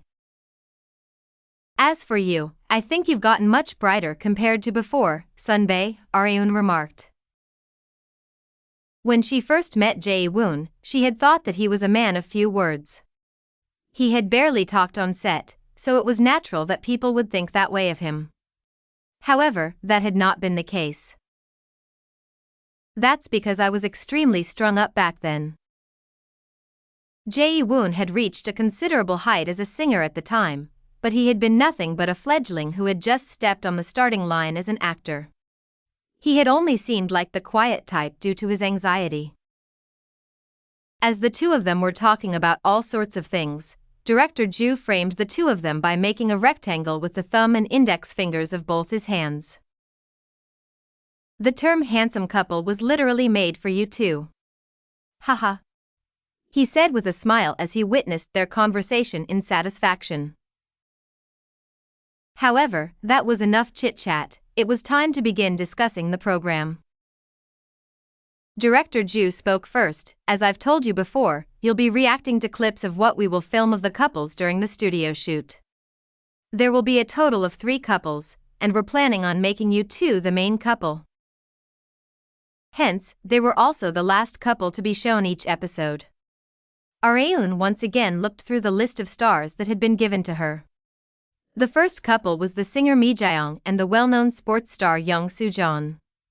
The second couple was the actor couple Sung Ji-hyuk and Yoon Sang-hae. Lastly, the third couple was Areun and Jae-woon. Seeing this list, the first and second couples really are considerably lacking compared to us.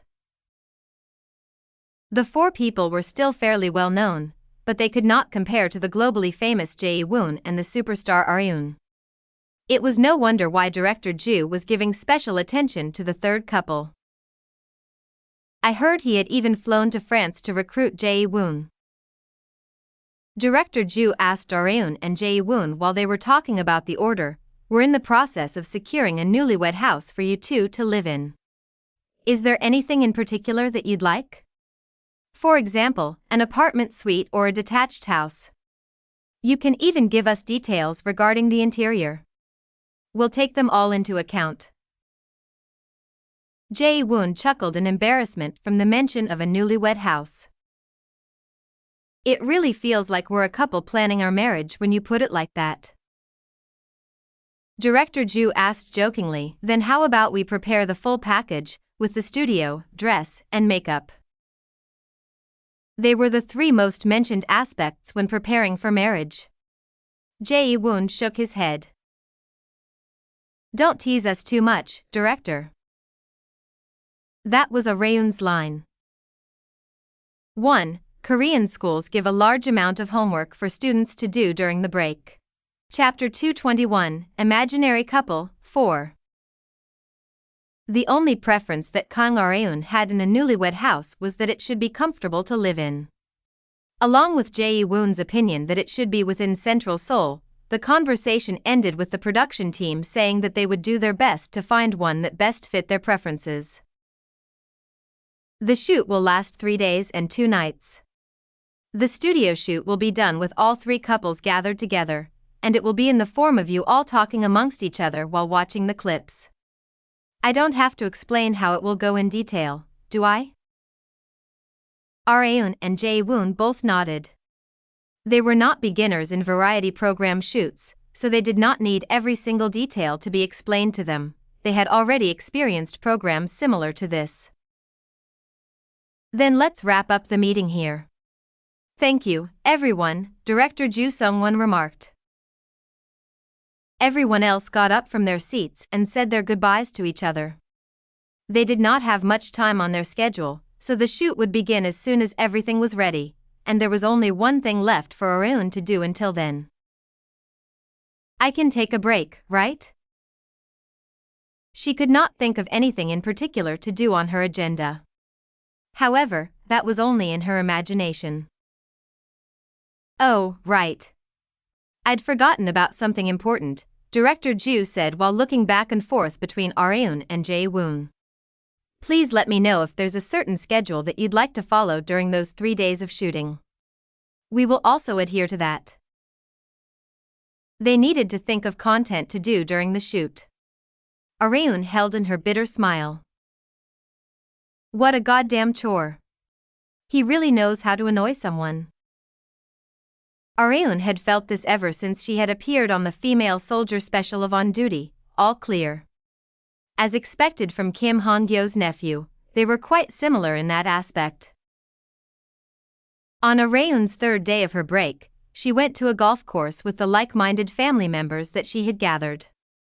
Chairman Ji Han-suk, Congresswoman Hong Oh-yeon, and a few other political figures had gathered in one place. Is Vice President Park not coming today? Chairman Ji asked. Areun answered, yes. She's been very busy lately, so she won't be able to attend. Is that so?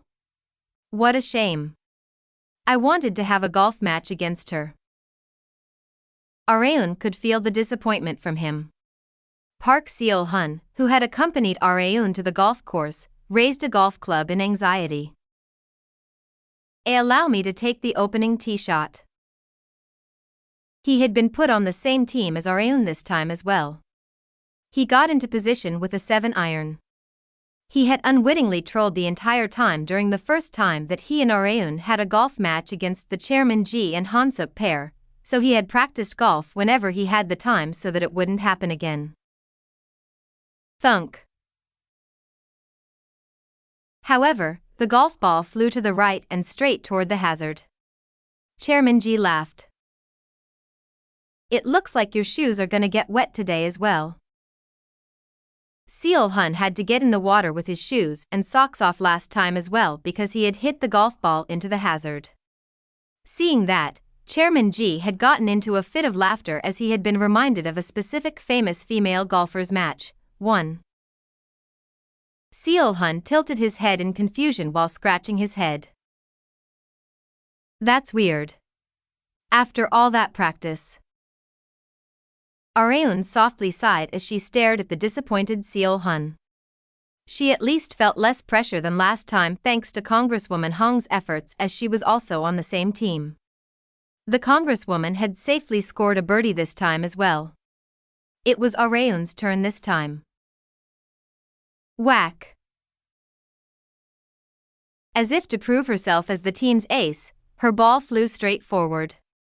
The power of her swing rivaled most men. The ball flew far and then landed right on the green. Just a bit more power and Areun might have been able to get a hole-in-one. Chairman Ji was impressed by Areun's tee shot. I get unconsciously tense whenever it's Areun's turn, he remarked. The same went for the other political figures on his team. Right after Areun was Han-suk. He had grasped the chance for a birdie with a single shot despite having little golf experience. Your grandson must take after you, Chairman. His golf skills are to be feared. Chairman Ji blossomed into a smile as his grandson was praised. He's strong since he's still young. Geezers like us can't compare. Right you are. Kang Areun versus Ji Han-suk. Although this was a team match, it was by no means an over-exaggeration to call it a battle between two aces. Everyone began to get on the golf carts to move to their balls. Just then, Han-suk gestured at Areun toward the seat next to his. Wanna get on this seat? It's empty. There were quite a large number of people participating today, and it was not easy to separate the teams by different carts. They couldn't help but be mixed to get to their balls. Areun sat next to Han-suk. Han-suk brought up during the drive, I heard the news. You guys are going on Director Ju's program together, right? He had heard the gist of your my other half. Areun nodded to affirm. Did Jae-woon Sunbae tell you? Yeah. We had a drink together the day after he had come back to Korea. He said that he had told Director Ju that he would come on if you did as well, but didn't expect you to actually agree. Han-suk still did not know if Jae-woon had designated Areun because he had feelings for her, but what he did know for sure was what he was feeling right now. Honestly, I'm really envious of Jae-woon. He couldn't help it as someone who liked Areun. Even if it was only playing pretend, Jae-woon was still able to live like a married couple with her. His envy aside, he was also anxious. Do you perhaps have feelings for Jae-woon? This was the source of Han-suk's anxiety. Areun flatly denied, no. I only decided to go on the program because I had a lot of free time. I also have a personal relation to Director Ju. Really? Han-suk's expression brightened albeit a little. Seeing that, Areun held in her laughter. Your feelings are written all over your face. She found it rather cute. Have you guys decided on the shooting location yet? He purposefully did not call it a newlywed house because he felt like he would lose somehow if he did. I heard they're still looking for one, Areun replied. The production team was unexpectedly having a hard time finding a place. Just then, Han-suk suggested, then why don't I lend you a place? Lend? How? I have a villa that I received from my dad. I use it whenever I don't have time to go down to the countryside and need a change of pace from somewhere near Seoul. I can lend it to you. As expected of a third-generation chaebol, Han-suk took out his smartphone and showed Areun the villa's exterior and interior. The place seemed very nice and clean. Not just that, Areun liked the fact that it was in the central Seoul area. It looks great, she expressed. Right? Jae-woon is familiar with the place, so he'll like it too. He accompanied me there to hang out once before. I think it'll be okay to use. I'll send the photos to the production team once you send them to me. Got it, Han-suk said. He then coughed twice and continued while sending the photos, and next time, if it's okay with you, why don't we go here together?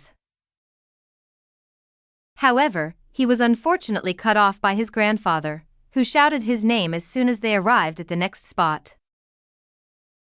Han-suk. Hurry up and get ready.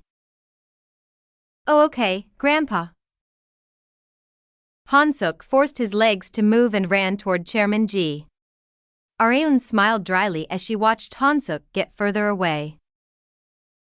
That was too close. Areun was still unaccustomed to how she should react whenever men mustered up the courage to tell her things like this. Areun and Jae-woon entered the villa that Han-suk had provided them. The production team had already done a preliminary survey of the place and had installed cameras everywhere to film their marriage life in great detail. This reminds me of the observation reality show. Areun had been a surprise guest at the observation show Starlog that Jae-woon had appeared on in the past, and had witnessed the enormous number of cameras that had been installed in his home. I have to spend 3 whole days in this place, huh? She felt uncomfortable just from the thought. The shoot had begun as soon as they had entered the villa. Jae-woon laid down his things and offered Areun the chance to select her room first. Which room would you like to use? You can choose first, Sunbae. I'm fine with whichever that's left over. These kinds of situations call for ladies first. Don't feel pressured and choose whichever room you like. It would be bad to keep refusing after this. Areun decided to take a look around the first and second floors. She liked the room on the far right of the second floor best, because... what a view! She could see a panoramic view outside the window because there weren't any tall buildings around the area. She was fascinated to see such a sight in the middle of Seoul. I'll use this room here, Sunbae. Then I'll use the room across from it. Would you like me to show you the bathroom as well? Sure. Jae-woon acted as the guide since he knew the villa very well. The production team had a conscience and did not install any cameras in the bathroom. They moved to the room next door. This is Han-suk's study. He's gotten addicted to reading lately, so he's ordained an entire wall with bookshelves. The books were uniformly displayed on each shelf. It fitted very well with Han-suk's intellectual image. And down there is the fitness room. You can exercise there if you want. It was good news for both of them since they both liked to exercise. Okay, Sunbae, Areun replied. Jae-woon suggested as he looked at the nodding Areun, although it's all pretend, we're still a couple. You can call me Appa instead of Sunbae. It appeared, the first on the list of titles that Areun hated the most, Appa. I'll try, Areun answered. Even if this was a program, Jae-woon would not be able to hear the word Appa easily from Areun's mouth. Knowing that, he simply smiled in disappointment and did not push it on her any further. 1. This is referring to Park Se-ri's shot from the hazard with her knee deep in the water at the 1998 US Open. FYI, she won the tournament. Chapter 222, Imaginary Couple, 5. Kang Areun went back down to the first-floor living room after unpacking her things.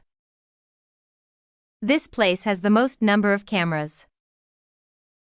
It was natural considering this was the area that they would spend the most time in during their imaginary married life. Areun's sharp eyes had already identified the locations of every single camera without director Ju Sung-won having told her. She and Jae-woon would receive the most attention out of the three couples, so they were being given extra special attention by the You're My Other Half production team. Jae-woon also arrived at the living room and took a seat on the couch that Areun was already on. He had changed into comfortable clothes unlike Areun. He asked, "You haven't changed yet?" "I was going to after Director Ju gave us the explanation regarding how the shoot would progress. By the way, are we allowed to talk about stuff like this on camera?" Areun wondered if she should refrain from talking about the director and the shoot in front of the cameras. Jae-woon smiled and then asked, "This is your first time being on an observation show, isn't it?" "Huh? I guess so." This was indeed Areun's first time. After all, she had neither the desire nor opportunity to. Jae-woon replied to her as if to tell her not to worry, "You can talk about anything on camera. This isn't a live broadcast, so Director Ju can cut out anything that he doesn't want aired." TV programs, including variety shows, always had a script. No matter how realistic one tried to keep a reality show, it could never be 100% realistic, and the same went for observation shows. It certainly showed how someone usually went about their daily life, but as long as it was a program, they would add some sort of setting. They had also done the same for this imaginary marriage project. "So you remember Director Ju giving us an assignment to plan a date course, right?" Jae-woon mentioned. Areun smiled bitterly and asked, "Did you plan one, Sunbae?" "Just a draft, I guess." "You must have tons of dating experience," she said just to feel him out. Jae-woon chuckled. "That's quite a curveball. You know what'll happen if I say yes to that question, don't you?" "Of course." Bex, the boy group that Jae-woon was in, possessed a colossal fanbase. Every single word from his mouth carried a weight heavy enough to cause an enormous wave past Korea and on a global scale. If it were revealed that Jae-woon had a promiscuous past, it would shake the entertainment industry like an 8.0 scale earthquake. "My friends that have girlfriends recommended these courses to me. Don't get the wrong idea. Okay, Sunbae. Areun giggled and looked over in detail the date plan that Jae-woon had made. The one that stood out among the courses was rock climbing? Areun asked. Yeah. I've been hooked on it lately. Jae-woon had picked up indoor rock climbing for the first time in his life around the beginning of last year, because their fifth album title track Challenge contained a scene of him climbing. He had come to realize the joy of rock climbing after learning it, and it had become one of his personal hobbies. The climbing gym is pretty close to my high school. Such a thing had not been there during her high school days, so she suspected that it had been made recently. Have you tried rock climbing before? Jae-woon asked. Of course she had, but not as a woman. No, never, Areun replied. That's perfect, then. I'll teach you today, Jae-woon said confidently. Meanwhile, Areun thought of a great idea while she was looking over Jae-woon's date plan. Sunbae. There's this one cafe that I know near this climbing gym. Why don't we go there after? Really? Sure, let's go once we finish. Thank you very much, Sunbae. It's not really something to thank me for. Jae-woon didn't feel like he needed to be thanked for just agreeing to go to a cafe, but that was not the case for Areun. She would be able to resolve her close friend's worries just by going to that cafe once. Areun and Jae-woon discussed today's schedule with Director Ju. They told him that they would have lunch at home, go to a climbing gym in the afternoon and then spend some time at a cafe. What about evening plans? The director asked. We haven't thought about it yet. Then how about you have a barbecue party on the second floor terrace? Back when we did a preliminary survey of this villa, we talked a lot about how nice it would be for you two to spend some quality time together up there. They could picture the aesthetic landscape of Areun and Jae-woon spending the tranquil evening looking over the city view. Jae-woon casually asked for Areun's opinion. What do you think? Sounds good to me. We'll be doing a lot of things in the afternoon, so I think having some quietude in the evening would be good. Everything needed a balance in tempo, a harmony between fast and slow. Jae-woon also agreed with her. We'll do that then, director. Okay. We'll set up the barbecue, so go have fun on your date. Understood. They were once again left alone together after the short meeting. Areun got up from her seat first. I'll prepare lunch.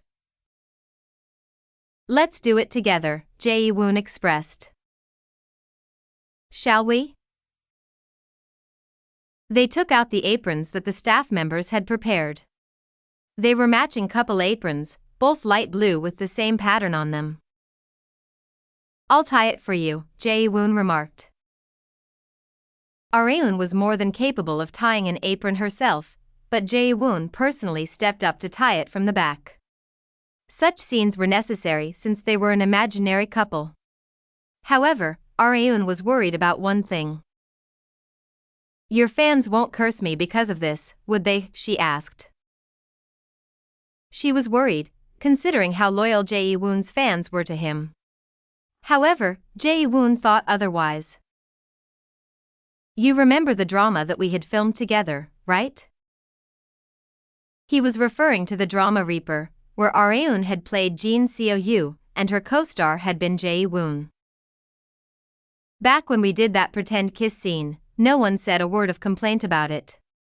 Rather, they were saying how great it would be if we actually dated. Really?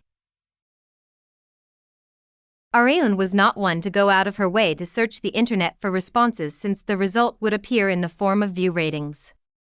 She also did not search for hate comments, so this was her first time finding out about such reactions from the public. It still comes up among fans, so I wouldn't worry about it. In the first place, we wouldn't be allowed to do something like this together if there was a problem. In that case, what a relief, Areun responded. She felt as if she had been acknowledged by Beck's fans. Areun and Jae-woon's schedule had been hectic the entire time because they had to unpack during the morning and then be explained all sorts of things from staff members. Hence, they decided to keep lunch simple and go with a sandwich and warm milk. They were both so accustomed to controlling their diets that they had no complaints about such a simple meal. After they had finished their meal, "Should we head out now?" Jae-woon suggested. "Okay, Sunbae."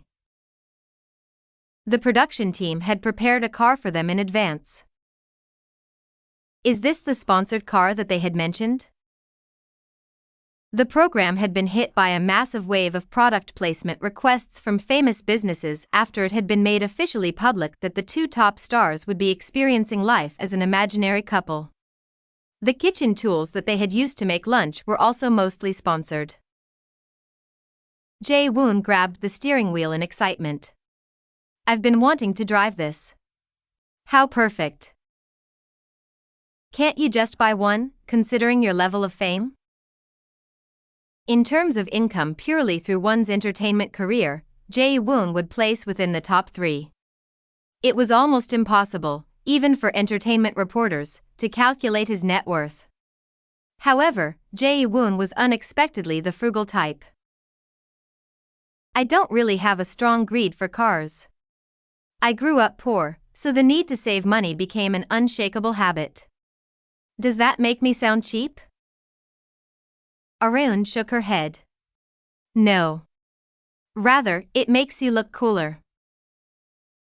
Jae-woon smiled in embarrassment from her honesty. Areun felt like she was learning more about her partner Jae-woon through the program You're My Other Half. She wondered if this was one of the good things about this show. They arrived at their first date spot, the climbing gym. There was a diverse spread of routes, starting from beginner, advanced, expert, and many more.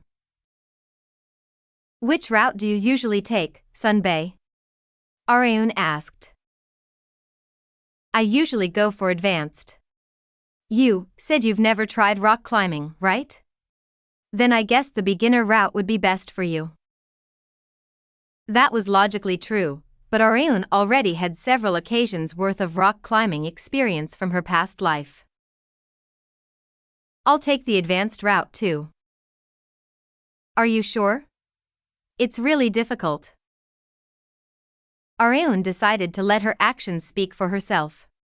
There was an ideal way to get up every route. Areun placed her left hand on the start hold and immediately searched for holds to place her right hand and leg on. Leap. Areun climbed toward the top at an extremely fast pace. She had even managed to pass the crimp hold, one region in the middle of the route, and the crux, too, as well. Even the instructors were impressed by how fluid and natural her movements were. There was a region where she had a bit of difficulty, but she managed to reach the finish hold. Areun safely landed on the mat after fulfilling her objective, and was showered with applause soon after. Even the staff members that were looking over them cheered while applauding her. Jae-woon couldn't help but acknowledge her skills after being shown such a performance. "I thought you'd never climbed before." "I've watched a ton of videos on Arkatube." Areun couldn't be called anything but gifted to be able to display such skills just from observational training using videos. Then, Jae-woon gave her a suggestion, both to keep the show entertaining and to discern her climbing skills a little more. "Then why don't we make a bet?" "A bet?" "Yeah. The loser has to do one thing the winner asks them to do. What do you think?" Areun happily agreed since there was something that she had wanted to ask Jae-woon to do. "If I win, you have to model for the product that my company will be launching next month," she said. "Okay, got it." It was now Jae-woon's turn to set his condition. If I win, Jae-woon said with a smirk. You have to call me Appa for the next 3 days. It was the worst possible condition for Areun. 1. Crimp holds are very small holds that are only big enough to be held by the fingertips. 2. The crux is the hardest section of a rock climbing route. Chapter 223, Imaginary Couple, 6. There was only one person on Earth who was addressed as Appa by Kang Areun, and that was her older brother Kang Arehook. That was how much she despised calling older men Appa. She had thought that Jae-woon of all people would understand her struggles, but he's unexpectedly persistent. His tenacity was impressive. It's no surprise. You can't become a top idol without tenacity of this level. Areun did not falter despite the problematic condition. I'm gonna win anyway. She was confident since she had even been in a rock climbing club in her university for 2 years in her past life. She had also occasionally gone to climbing gyms even after graduating, so she didn't feel like she would lose this bet at all. If there's one thing that's bothering me, it's that I haven't seen how good Jae-woon Sunbae is yet. Areun had not yet witnessed his skills yet, so she could not gauge the difference in their level of skill. But despite all that, she nodded confidently. Okay. You're on. Jae-woon smiled as soon as she agreed. You'd better not whine about it later, okay? A woman never goes back on her word. This was a battle of pride. Considering Areun's personality, there was no way that she would take back her words. Meanwhile, Director Ju Sung-won smiled in his head once the bet had been established. This'll be fun to edit. He was already looking forward to the entertaining scene that would come to fruition. The match was simple. The person who completed the route the quickest would be the winner. They would be doing the advanced route that Areun had just climbed. Jae-woon started first. His bulging arm muscles were fully visible from his sleeveless shirt. His toned forearms were able to make any woman swoon. He got into position while swallowing his saliva. I'm ready. A climbing gym instructor that would be acting as the judge nodded. Ready. Get set. Go. Leap. Grab. Areun was surprised to see Jae-woon effortlessly climbing up by treading over the holds. What the hell? He's pretty good. Jae-woon only had 2 years' worth of climbing experience at most, but his performance had exceeded Areun's expectations. He was nowhere near pro level, but he was definitely in the higher echelons of amateurs. He reached the finish hold in an instant. 23.12 seconds. Wow, that was fast. The instructor praised Jae-woon while giving him a thumbs up. It was an impressive feat to finish an advanced route in the 20-second range. Next up was Areun. I just have to finish it within 23 seconds, right? She was brimming with confidence since she had already climbed the route once. All right, let's do this. She lightly warmed up her body and got into position. Ready. Get set. Areun's eyes were dead set on the top. Go. She leaped and grabbed the hold on her right. Her movements were just as fluid as her first attempt. However, unlike her first attempt, this was a time trial. Just a little faster. She needed to shorten her time as much as possible. At this rate, she would not be able to beat Jae-woon's record. Now that it's come to this, I have no other choice. She changed up her movements and decided to take a gamble. She locked eyes on the white hold on her left. If I use that, She would be able to skip 2 whole movements. Her left arm stretched toward the white hold. Just a bit further. Areun's hand would definitely have reached the hold at this length in her male body, which she found to be a shame. Having no other choice, she decided to take another gamble. However, gambles always had a chance to fail. Her impatience caused her foot to slip off the hold it was on before she was able to grab the white hold, and she fell straight down. Thankfully, she was not injured since there were mats below her. She was physically fine, but the same couldn't be said for her psychological state. Sigh, F. Areun managed to catch herself from swearing on camera. They were being filmed, so she needed to watch her language. Jae-woon, who had been watching over her performance, extended his hand out to her triumphantly. I won, right? Areun reluctantly took his hand. Her expression couldn't be any worse as she got up with his help. Jae-woon chuckled as he saw her face. The bet was just a joke. You don't have to call me Appa if you really don't want to. Areun was happy to hear that, but the scratch on her pride would last a very long time. The two of them headed to the cafe that Areun had recommended after coming out of the climbing gym. It was Starlight Road, the place that she could call her memorable place.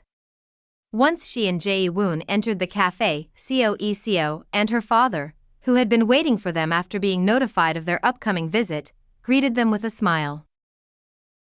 Welcome to Starlight Road. Jae-woon became wide-eyed as he looked around the cafe's interior. This place is pretty nice.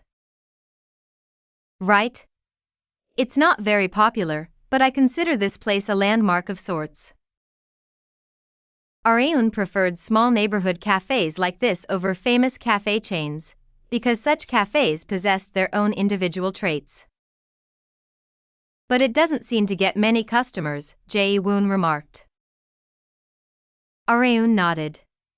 Yes, since it's a bit of a distance away from the streets that people frequent. I guess that's true.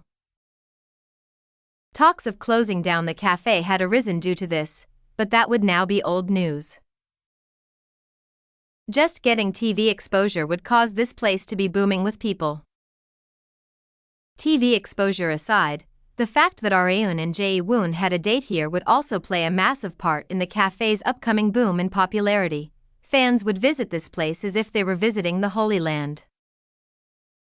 Iseo's father, who had brought them their Americano and Einsp, Nur, cautiously requested, if it's okay with you, may I take a photo of you too? Yes, of course. Jae-woon decided to leave a photo here with Areun as a token of their date, as well as a gift for letting them be able to enjoy a cup of coffee in such a nice cafe. Areun could already hear the rumbling footsteps of Beck's fans swarming toward this cafe. With this, I'm sure the cafe's financial problems will sort themselves out. All that was left to do now was to let the broadcast magic do its work. After getting back home, the two of them enjoyed their dinner on the second-floor terrace thanks to the staff members' barbecue setup. They then went back to their rooms to sleep early.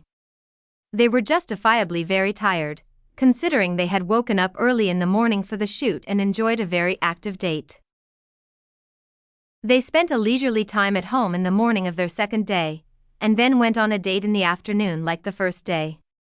They tried to avoid crowded places as much as possible. Not only were they filming, but the two of them were so famous that it would only take a moment for them to be swarmed by people. That would cause problems for the shoot, and they would also become a nuisance to other people that were trying to have a leisurely time. Areun and Jae-woon decided to visit a lake park after having eaten dinner at a rooftop restaurant. Director Ju walked up to them and said, "The sound director is saying there might be trouble with the mic audio. We'll get back into shooting after we switch the mics.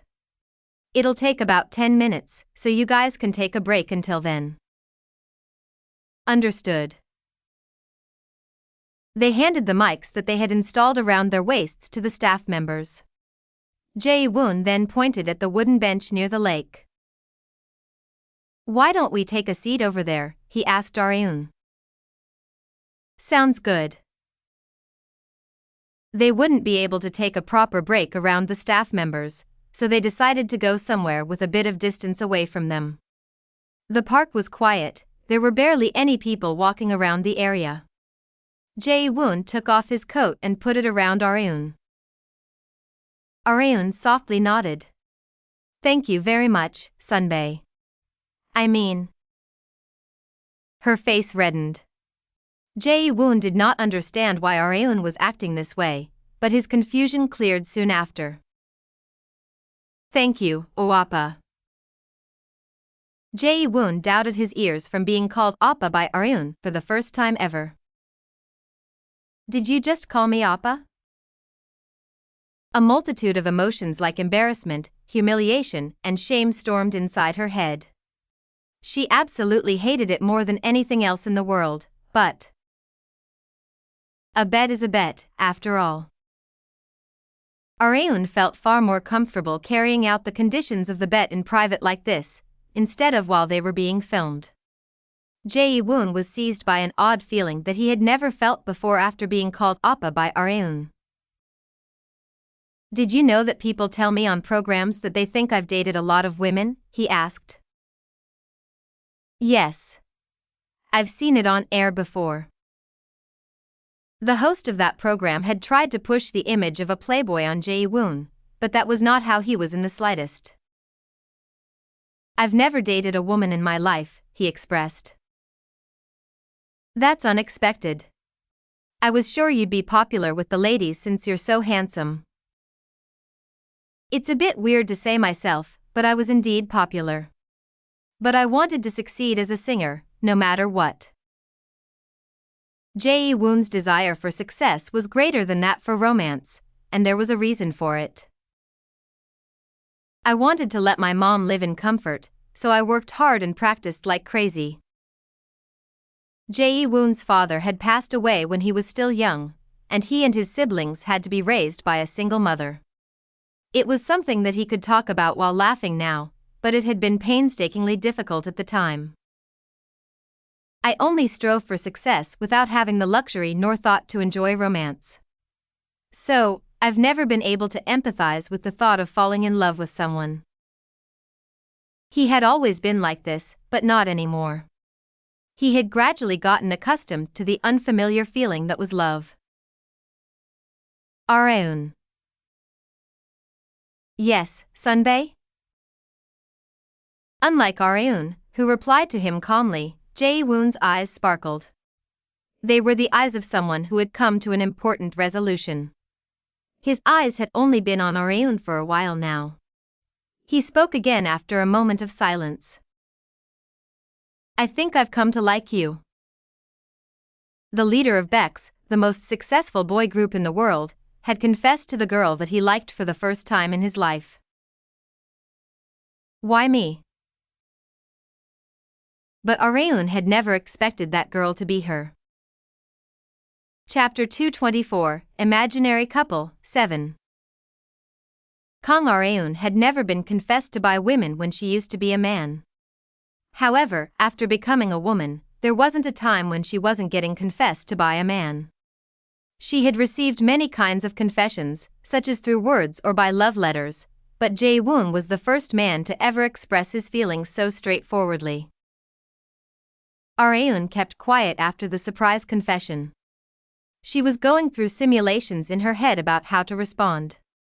She had immediately refused every confession that she had received thus far, but she could not this time, considering who it was.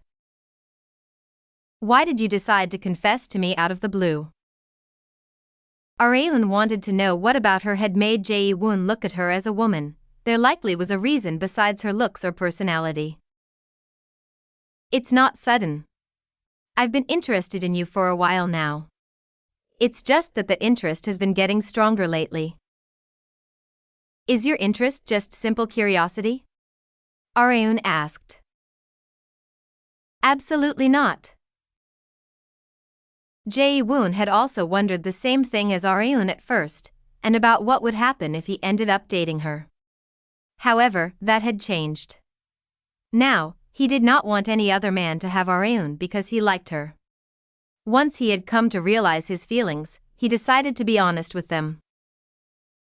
"I swear my feelings for you are true," Jae-woon declared. He wanted to emphasize that his feelings were not fake in any way. "And of course, I'm prepared to be turned down as well."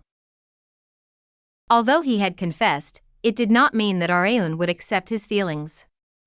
Even if they were to date, happiness wouldn't be the only thing that came with it.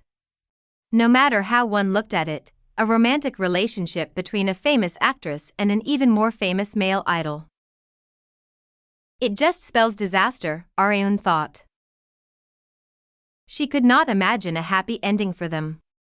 She had never intended to accept his confession from the start. She already had a set answer for men that confessed to her. "Come back, please.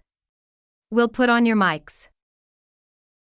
However, a staff member called out to them before Areun had a chance to give Jae-woon an answer. Jae-woon got up from the bench first. "Okay. We're on our way," he exclaimed. He then whispered to Areun, "You can give me your answer anytime. Don't feel pressured to tell me." Jae-woon went on his way before people started to get suspicious. Areun sighed deeply as she watched him getting further away. Does this body have a special ability that charms men or something? She wondered if she had checked off such a box on the return application form. The two of them were on the car ride home after the short Lake Park date. Areun found the situation rather awkward. She had not found it difficult to be under the same roof as Jae-woon from yesterday morning until now, and there was only one reason why her feelings managed to change in just one day. This is all because of that damn confession. Areun knew that she needed to give Jae-woon an answer. But there are way too many cameras. She wasn't even able to bring it up in the car because there were cameras installed in there as well. Jae-woon also knew this, which was why he was not bringing it up on purpose. The staff members would end up finding out about his confession if he did. The entertainment was a scary place. It only took a moment for such a thing to spread way beyond control. Reporters were on especially high alert for a scoop lately, so the story of Jae-woon's confession to Areun would cause an uncontrollable storm if it managed to reach any one of them. It was such a sensitive topic that they did their best not to bring it up. In exchange, they decided to talk about something else. "The parfait that we had earlier was delicious, wasn't it?" Jae-woon asked. "Yes, it was." "You had the chocolate vanilla parfait, right?" "Yes. I love sweet things." "You had the one with the ice cream in it, didn't you?" "Yeah. I may not look like it, but I absolutely love ice cream. But I barely have the chance to eat it after becoming an idol, so I try to eat as much as I can whenever I have the opportunity to." Makes sense. Ice cream is the enemy of diets and maintaining a good figure. Areun also loved ice cream, but had no choice but to stay away from it whenever she was in the middle of shooting a drama or film. It could be considered one of celebrities' worst hardships. They had talked about ice cream for the entire car ride home. They couldn't talk in private in their home either since there were cameras all over the place. Jae-woon mentioned while smiling awkwardly, "Why don't we sleep early today?" Their imaginary couple life would come to an end tomorrow. Areun and Jae-woon were the most popular couple out of the three, but they also did not have the time to stay on the show for any longer. They would only appear on the first and second episodes. They were not contracted to appear on more episodes after. Areun had to go back to her film shoots, and Jae-woon had to go back to working on his album.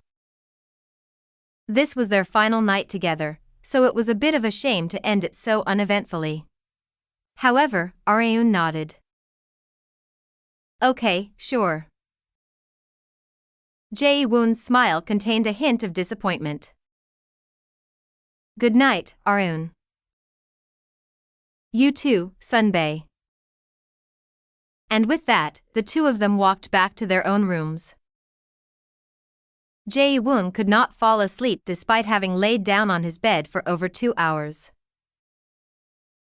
Maybe I shouldn't have done it.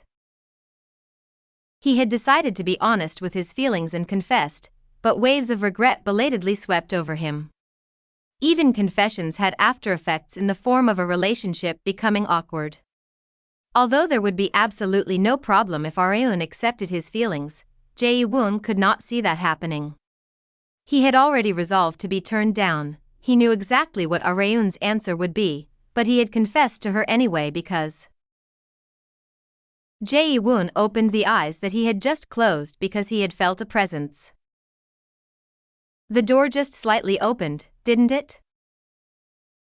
He wondered if it had just been the wind, but he was sure that he had closed the window. The moment Jae-woon tried to lift his upper body because he felt something was off, he almost freaked out because he could sense something else besides him under his blanket. He was just as much of a scaredy cat as Arun. It can't be a ghost, right? Jae-woon's mind was swarming with all kinds of thoughts. Such situations were very common in horror films. He was too scared to even look under his blanket. As his mind was on the verge of shutting down from fear, his blanket suddenly moved as if it was alive. A hand stretched out of nowhere and shut his mouth as he was about to shrink in fear and scream. It was far too beautiful to be a ghost. It's me, Sunbae. Jae-woon belatedly realized that it had been Arun who had infiltrated his bedroom. He opened his mouth once Arun removed her hand. Why are you? Shoo, Arun said while hiding herself in Jae-woon's blanket as much as possible. Let's talk somewhere else. Jae-woon glanced at the cameras that were installed in his room as Arun whispered to him. He realized that she was acting like this because of them, and then nodded. Okay. But where? Arun pointed upward, to the 3rd floor. Come to the attic. Arun had unconsciously done 2 things as soon as she arrived at the villa yesterday morning. One was figuring out the locations of every single camera, and the other was figuring out where all the blind spots were. She had no underlying intention for such actions, it had simply become a habit after working as a bodyguard for so long. The only area besides the bathroom that did not have cameras installed was the attic on the 3rd floor.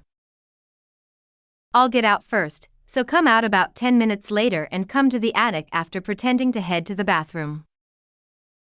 It would be far too suspicious if both of them came out of Jae-woon's room together. Jae-woon nodded. He stretched and pretended to go to the bathroom after exactly 10 minutes. He was an actor as well as a singer, so this kind of performance was nothing for him. He sneaked to the stairs heading up to the attic after walking toward the bathroom. There were no more cameras from here onwards. Jae-woon crouched and stuffed himself inside the small attic entrance. Arun, who had been inside waiting for him, handed him a canned coffee with a smile. Would you like one? Thanks. Jae-woon usually didn't drink coffee before bedtime, but he couldn't refuse when Arun was the one offering it to him. Crack. Jae-woon opened the can and had a sip of the warm coffee.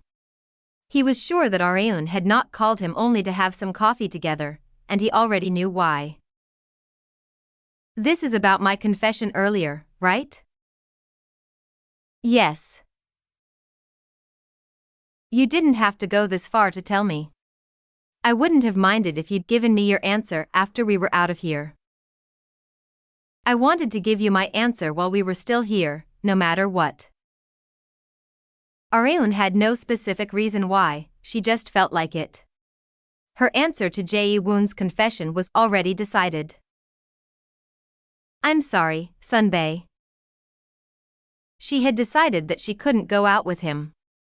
Although Jae-woon had expected the answer, it would be a lie to say that he wasn't disappointed. He smiled bitterly. Could you tell me why? It's because I don't want to be in a relationship right now. I see. Jae-woon had already known, since he could tell from Areun's attitude all this time, and that had not changed even recently. Areun remarked, "It seems you already knew that I would turn you down." Yeah. Then why did you still confess to me? This was the thing that Areun had wanted to know the most, as well as why she had lured him all the way up here. However, Jae-woon's answer was completely unexpected to her. To put myself up for candidacy in advance. Pardon? Candidacy? I confess to you because you'd at least be reminded of me when the time comes that you want to date someone, Jae-woon explained. He then got up from his seat and said while raising his coffee can, "I'll be going back first. Let's both do our best on our final day." Okay. Good night, Sunbae. After sending Jae-woon off, Areun sighed as she fiddled around with the ends of her hair. Only she herself would know what that sigh meant. Chapter 225, Mortal Enemy's Invitation, 1. Kang Areun opened her eyes at 7 a.m. and struggled to get up after realizing that the ceiling looked unfamiliar. Oh right, I'm in the middle of a shoot. Her unkempt self was also being filmed right now. This was her third day here, so she practically had a map of the house in her head with every single camera position at this point. There was one on the upper right corner of the wall with the window on it, and another one above the room door. Areun fixed her clothes and roughly combed her hair with her hand. Her hair was so long that it was always a complete mess whenever she woke up, and it was no different today. Lions would consider me one of their own. Her unkempt hair looked like a lion's mane. Areun barely managed to get out of her bed and detected a delicious smell coming from the kitchen. She walked to the kitchen to see Jae-woon in an apron, like she had expected. He asked with a smile, "Did you sleep okay?" "What time did you wake up, Sunbae?" "Me? Around 30 minutes ago, I think." 30 minutes ago meant that he had woken up at 6:30 a.m. "You woke up so early," Areun expressed. "My eyes just opened naturally. I'm making toast. Are you fine with that?" "Yes. Then I'll set the table." Jae-woon did not seem to feel awkward in any way despite having confessed his feelings to Areun yesterday and being turned down. The psychological damage had likely been far less because he knew that he would be rejected. Areun felt relieved to see Jae-woon like this. "I was worried that he would be super awkward around me." Jae-woon was a true professional. After they finished their breakfast, their imaginary married life officially came to an end after the program director congratulated them on their hard work. Shin Yubin came up to Areun once the shoot had finished. "Great work, Areun." Areun felt happy to see her manager after 3 days. "You too, Miss Manager." "I didn't do anything." "You're going straight home, right?" "Yes, absolutely." Areun had spent a leisurely time in the villa that Ji Han-suk had lent her for the past 3 days, but she was still fatigued. No matter how much she rested here, she could never rest in the truest sense on camera. It was time to go back home and truly rest. However, Yubin brought up another topic before that. "Chief Young asked you to come to the agency this Friday." "Why?" "I don't know either." Friday was 2 days from now. If he had something to tell her, he could have just done so right away. Whatever it is, it must not have been finalized yet. There were always hidden circumstances for everything. She didn't know what Chief Young would tell her, but she only needed to wait 2 days to find out. Okay. I'll come pick you up at your house on that day. He said to come whenever you have time since it wasn't urgent, so you can take your time getting ready. Oh, and Yubin was about to tell Areun every single matter that had piled up for the past 3 days, but director Ju Sung-won suddenly jumped in. Areun, you know about the after-party later, right? There's already an after-party when it was just the first shoot? Well, it was the first and the last for you and Jae-woon. But of course, I'd prefer it if it wasn't the last. Director Ju hoped for them to be regular members of his program, but it was nothing but his hope, even he knew that it was realistically difficult. Hence, he couldn't pester them to keep appearing on You're My Other Half. It's too much of a shame to just end it here, so I prepared an after-party. Please come if you have time. Jae-woon will also be coming. If Sunbae is coming, so should I. Areun did not have anything in particular planned for today. She promised Director Ju that she would attend the after-party and then left the set with Yubin. Fatigue belatedly swept over her as soon as she entered the car. I suddenly don't feel like going. However, it was far too late to say that she couldn't go. She sighed. Areun had returned to her sweet home after 3 days. However, there was one abnormality. Where are you going? She asked. She had come across Seo Lee-jun, who was carrying a large suitcase, at the front door. I'm going on a trip with my friends, he answered. What kind of trip? A healing trip. One of my high school friends got rejected by a girl that he had liked for a long time, so we're all going on a 3-day trip to console him. Really? Areun's eyebrow flinched. Although she had never seen Lee-jun's friend, his story seemed awfully familiar. Do the after effects of being rejected last for a while? She asked. Areun had never sincerely confessed to someone back when she was a man. However, that did not mean she had no interest in women. She certainly did, but she had never confessed to a woman with the thought of wanting to spend the rest of her life with them. It was even worse after she had become a woman. She had zero interest in the opposite sex, which was now men. Hence, she wasn't able to empathize with the feelings of people who had been rejected after sincerely confessing to someone. Lee-jun tilted his head in confusion and asked, Did someone confess to you again? Areun subtly flinched, but did her best to act as if it was not the case. No, I just asked because I'm curious. Really? I was sure you were asking because someone confessed to you again. Areun glared at the fairly perceptive Lee-jun. Just answer the question. Areun kept their conversation on the right track before it deviated elsewhere. I'm not sure. I've never been rejected before, so I wouldn't know. You haven't? You said you've been in a relationship twice back in high school.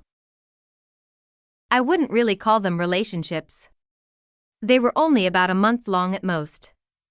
Also, no one has ever turned me down. Areun glared at Lee-jun even more sharply. You sound kind of condescending. She felt like she had lost just for asking. Areun checked her attire one last time in front of the full-length mirror before heading to the after-party venue. She had casually worn a shirt and jeans since she was not going to a formal event like a premiere or production press conference. Areun used to prefer formal wear, considering her former occupation, but she had come to prefer casual wear over formal. And most of all, it's comfortable. Areun grabbed her handbag and headed down to the underground second-floor parking lot where team leader So Ha-jin was waiting. There was no shoot planned, so she told Yubin that she didn't have to come with her out of consideration. Yubin also had a lot on her plate being Areun's manager. Hajin, who had been waiting outside the car, greeted Areun. It's been a while, chairwoman. Have you been well during the time I've been away? Yes. There haven't been any issues. Oh, Youngjun asked me to tell you something. Youngjun? Areun thought she had heard wrong. On the other hand, Hajin was as calm as she could be. 1. By Youngjun, we're talking about the same Mr. Ma Youngjun, right? Areun asked. Yes. Is there a problem? No, it was just a surprise. Are you guys the same age? If Hajin was addressing him in such a casual manner, they were either the same age, or... I'm older than him, Hajin expressed. Areun was considerably shocked. Then what does Mr. Ma call you? He decided to call me Nuna. Whoa. Areun couldn't imagine a man of that size calling Hajin Nuna. I can't believe he was younger than her. Starting from his fanatical tendency for girl groups, Youngjun was revealing many shocking sides of himself to Areun. Anyway, what did he ask you to tell me? Areun went back to the subject at hand. It's about Congressman Kim Han-Gyo. Areun had told Youngjun several times to keep a close eye on Han-Gyo before going into the You're My Other Half shoot. He's been meeting every single member of the political and financial world that has a connection to you, Hajin reported. It was obvious what Han-Gyo had talked about with them. He was trying to cajole them. Areun couldn't think of any other reason why he was meeting them. From what we've found out, none of the people that the congressman has met have sympathized with or been persuaded by him. I would guess so. Not even Han-Gyo would be sure of whether or not the members of the anti-Kim Han-Gyo faction would take his hand after all the sins that he had committed. I wonder if it'll be me next? Areun said jokingly. But of course, even she thought that it was a bit of a stretch. Director Ju excitedly welcomed Areun once she arrived at the after-party venue. Areun. You have no idea how long I've been waiting for you. It's been so boring without you here. Areun could tell from the stench of alcohol that the director was already drunk. You got started faster than usual, Director, she expressed. Director Ju was known to love alcohol, but he had gotten drunk way too quickly this time. It was not like she was late, she was actually 5 minutes early, so she had never expected to see the director so drunk already. Unlike Areun, the other staff members who had worked with the director for a long time were taking this situation as if it was normal. Jae-woon, who had known the director for a while, reacted the same as them. Director. Don't trouble Areun and stay seated. How can I stay seated on such an amazing day? Don't you agree? Huh? You reek of alcohol. Areun giggled awkwardly as Director Ju and Jae-woon quarreled. She would have gotten someone to keep Director Ju away from her if he wasn't the director of their program. The director spoke to Areun before going back to his seat. Oh. Right. I've got to tell you something, Areun. Areun did not want to humor his drunken gibberish, but decided to anyway. What is it? It's about my uncle. Areun's expression changed. Ju Sungwon's uncle was Congressman Kim Han-Gyo. Director Ju continued without knowing how Areun felt. He was talking about wanting to meet you, and that he would be giving you an invitation soon. 1. Areun is surprised because Hajin addressed Ma Youngjun in a very friendly manner. Chapter 226, Mortal Enemy's Invitation, 2. Kim Han-Gyo's Invitation. Kang Areun had never thought that what she had said jokingly to team leader So Ha-jin would actually come true. Director Ju Sung-won asked with a flushed face as he watched Areun in confusion. Huh? You didn't know about it, Areun? Of course not. Does he want to meet me alone? From what I'd heard. What was it again? To be more specific, I believe he said that he wanted to invite talents affiliated with GNF and ask about the direction of the entertainment industry, or something like that. It's a bit blurry. Direction of the entertainment industry. It certainly was a good reason, but Areun knew better than anyone that it was just an excuse. He obviously planned something like this because of me. It was obvious that Han-Gyo was suspecting that Areun was the masked woman and that she was gathering people to go up in arms against him. Han-Gyo was a very perceptive man. There was no way he hadn't realized that Areun was connected deeper to this matter than meets the eye. An invitation from my mortal enemy. Areun wondered whether she should accept the invitation or not. Areun and Shin Yubin headed to GNF to meet Chief Young on Friday. Like she had expected. Congressman Kim Han-Gyo contacted us, saying that he wants to invite our talents.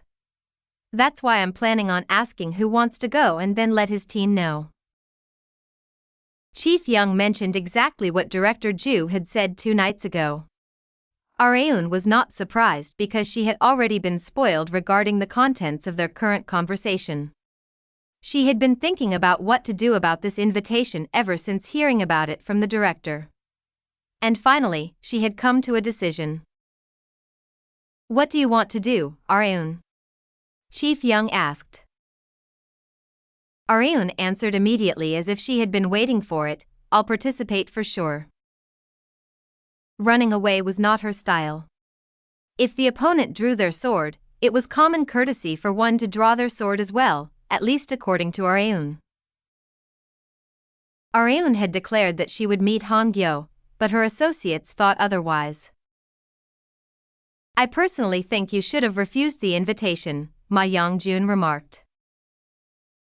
Park Seol-hun, So Ha-jin, and director Do Ha-young looked at Young-jun. Areun asked him why he thought that way, but the reason was fairly obvious. He already suspects you, so I don't think it's necessary for you to go and raise even more suspicion.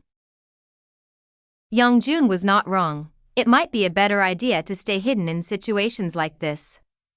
However, Areun did not agree. He already suspects me, so his suspicions won't disappear as long as I keep hiding from him.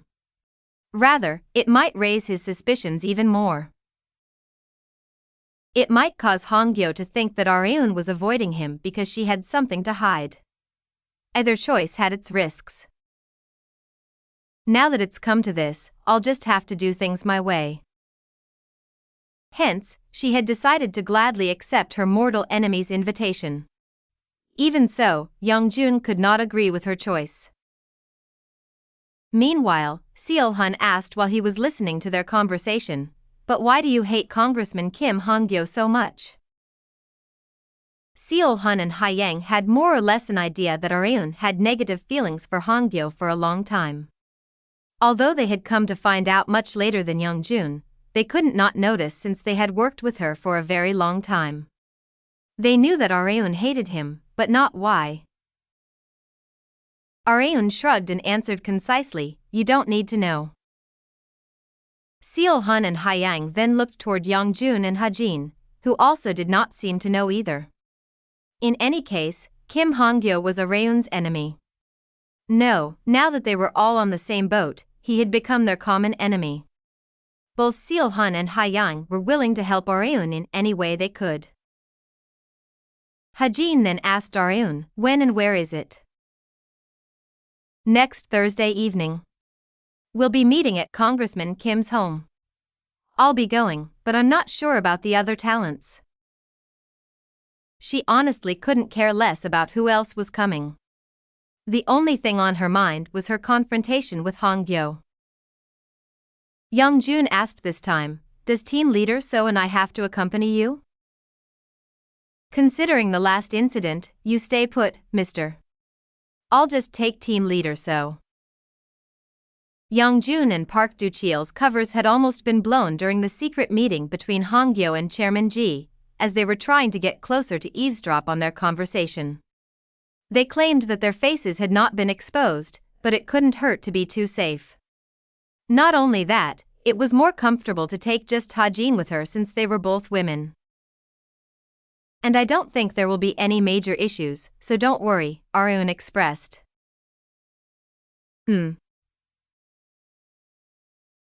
Young-jun could no longer speak frankly after Arun was being so adamant. As long as the target for their revenge was Kim Han-gyo, the mastermind of the plan was Arun, she was the protagonist, so Young-jun could only do as she said. Okay, that's all for now. Oh right, Mr. Park, Arun called out. Me? Seol-hun asked. Yeah. We have the new product launch event in 2 months, right? Jae-woon Sunbae decided to take part in that program, so I'm just letting you know. F for real? Seol-hun blinked in quick succession. Their sales were guaranteed to skyrocket as long as Jae-woon, a global star as well as the leader of Bex, were to participate in the launch event. But how did you recruit him? You were going off last time about losing the climbing bet. Seol-hun could still recall Arun complaining about it. He contacted me after the shoot and told me that he would do it as thanks for coming on the program with him, Arun said. How kind of him. Kind. That word swirled around inside her head. He sure is. He's great. In that case, what kind of person was Arun after turning down the confession of such a kind and great person? She smiled bitterly. GNF employees and the affiliated talents that accepted Han-gyo's invitation all set off from different places to his home. Arun was heading to the congressman's home in the car that Ha-jin was driving. She repeatedly held in her sighs as she saw the extremely familiar roads. They obviously looked familiar since she had been the congressman's bodyguard for a very long time in her past life. However, Arun was no longer his bodyguard, but his mortal enemy. She couldn't help but have extremely mixed feelings about this. Ha-jin said to Arun, who had been looking out the window empty-mindedly, "You're getting a call, chairwoman." Arun's phone had been ringing for a while now. She had been so out of it that she hadn't even realized it was ringing. Sorry. She then picked up the phone. The call was from Han-Gyo, Arun's same-age friend. Hello? Hey, Arun. It's me. Are you on your way to the congressman's house right now? Yeah, I am. You accepted the invitation too? Yeah. I'm here with Rita Sunbae right now. I see some other people from our agency too, but it's a bit difficult to get along with them since I don't really know them. Even if they were in the same agency, not all celebrities knew each other. They sometimes didn't even realize they were in the same agency. Not only that, the majority of GNF's talents had always been actors, so there were not many people that Gae, a singer, could associate with. She was relieved to have at least Rita with her. Arun could hear Rita's voice next to Gae. Kang Arun. How long are you gonna make your uni wait? Hurry up and get over here. Arun smiled bitterly. Sunbae isn't drunk already, is she? She's still fine. She's just throwing a tantrum because she wants to see you so badly. There was no longer anyone in the country who didn't know of Rita's love for Arun. She had mentioned several times on programs that she liked Arun the best among her juniors. Rita was now blatantly favoring Arun, to which Arun was not sure whether it was a good or bad thing. Just when Ha-jin was about to check the GPS and tell Arun how far they were away.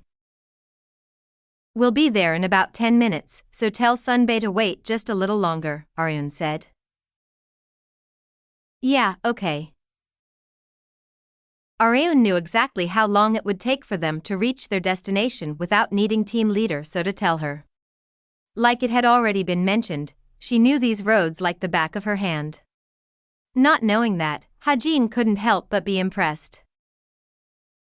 You seem to know more about these roads than me with the GPS, she commented. Areun could only laugh weakly in response.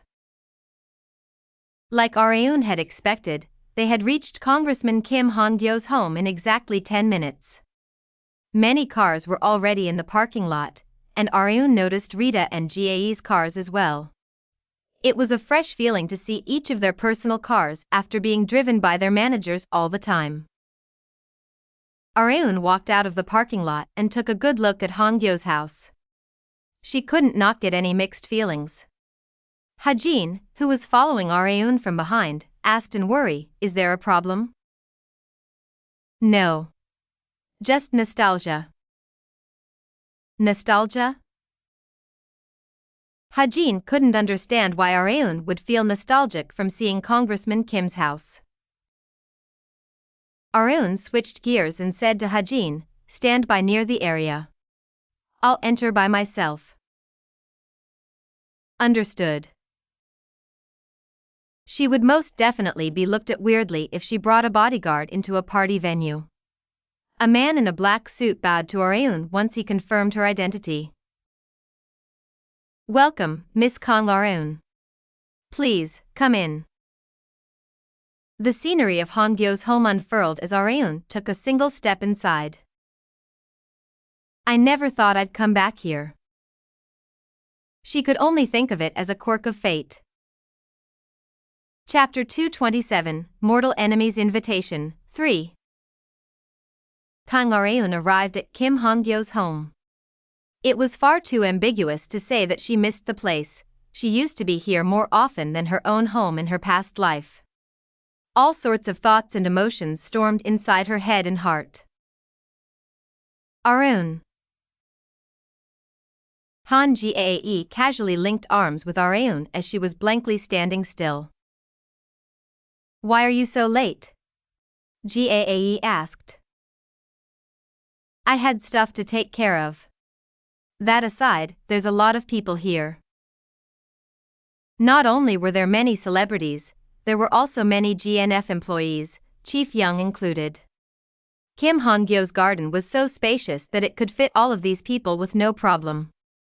The sound of sizzling meat could be heard from one side, while on the other side, people were loudly conversing while using alcohol to connect with each other.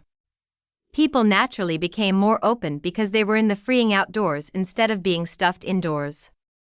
The same could be said for Rita, who had been anxiously waiting for Areun.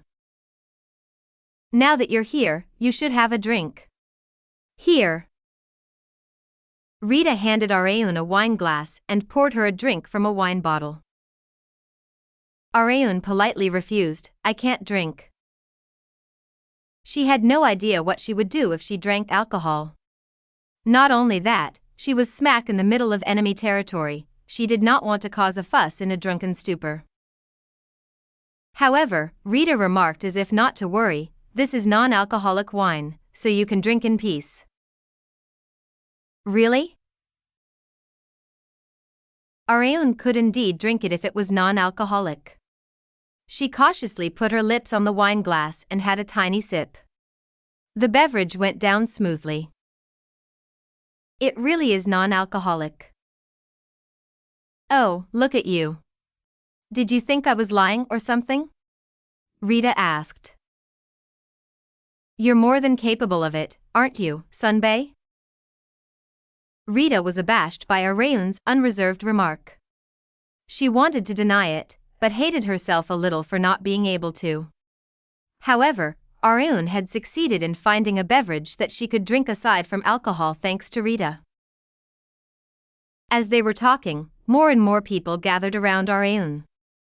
She had unwittingly become the protagonist of the party because she garnered much attention in the entertainment industry to the point that she was considered a celebrity among celebrities. Although she was used to being the protagonist in a production, she was still not accustomed to being this kind of protagonist. The man hosting the party had finally shown himself after some time had passed. "You're all very early." Everyone in the venue turned toward Congressman Kim Han-Gyo. Several other political figures were also with him. The entertainment industry and the political world did not seem related from a glance, but it was more intertwined than one would think. Political figures desired the attention of the public, and the ones who received the most of that attention were celebrities. It was unexpectedly easy to find celebrities who supported a certain politician or a political party. That was how intertwined the two circles were. Han-Gyo also possessed desire for public attention, but that was not part of his objective today. He fixed his gaze on Areun. He had set this stage to find out if she was the masked woman. Areun did not avert from his gaze and gave him a smile. "All right, let's dance." Areun never backed down from a fight. That was her policy as well as an ironclad rule that she had set for herself. Han-Gyo first expressed his gratitude to everyone gathered here today before starting a conversation with Areun. He went around to every single person to shake their hand and converse with them. As a politician, he could not neglect the management of personal connections. Meanwhile, Areun clicked her tongue several times in her head as she watched Han-Gyo from afar. Goddamn snake. No one likely knew how much Han-Gyo was sharpening his knife under that smile of his. Only Areun knew Han-Gyo's true nature. She spent her time speaking with Gae and Rita until Han-Gyo came her way. Rita whispered while pointing in Han-Gyo's direction, "He's so shameless, isn't he? How could he even think to invite us here after the huge mess that his son had made in the entertainment industry?" "I agree. But why did you come here despite knowing that, Sunbae?" Areun asked. "It's obvious, isn't it?" Rita expressed while fixing her gaze on Areun. "To see my cute junior." Areun sighed as she looked at Rita, who was the only one here with a completely different objective. Like Rita had mentioned, Han-Gyo was not well liked in the entertainment industry. Him as a person aside, his son Kim Cheol had caused a massive incident in the industry. However, the reason why so many members of GNF had gathered here was rather simple. Private and public matters should be kept separate. No matter how much one personally disliked Han-Gyo, it was an irrefutable fact that he would be a great help in terms of business. But of course, Areun had a completely different objective from everyone else that had gathered here for that reason. Oh, aside from Rita Sunbae. Rita was far too faithful to her instinct. Chief Young, who had been speaking with Han-Gyo, approached Areun with him. "Areun. I brought the congressman with me because he wanted to meet you." Han-Gyo had induced a meeting with Areun as naturally as possible. There was no way that Areun wouldn't know that he had done this all to avoid suspicion from others. Han-Gyo smiled meaningfully. "It's very nice to meet you, Areun.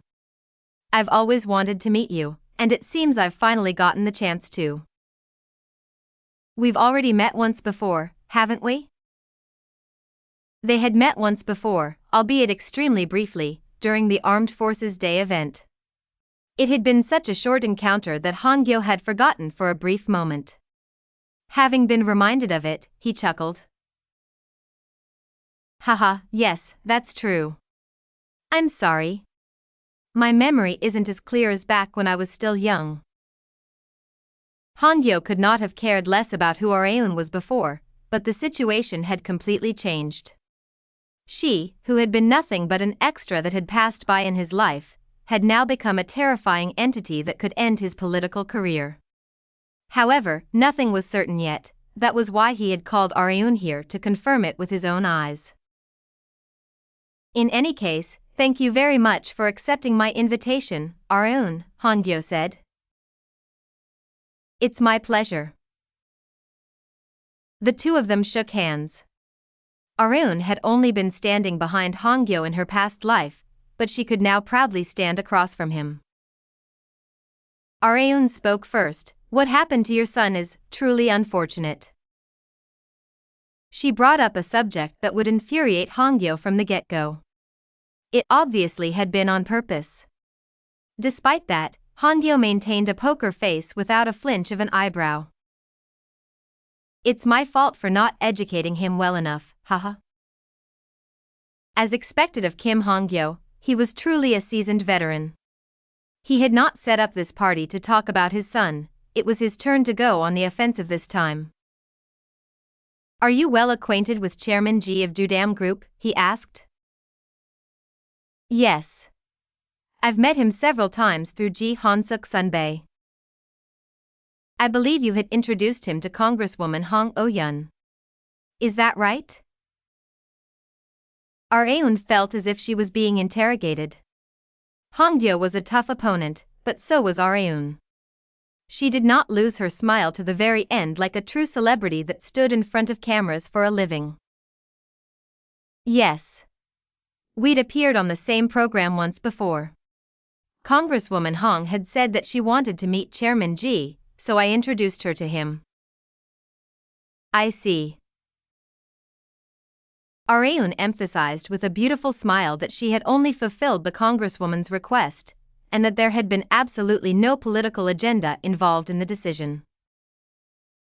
I'd thought that you were the one who had led things to happen that way, Han-Gyo commented. Me?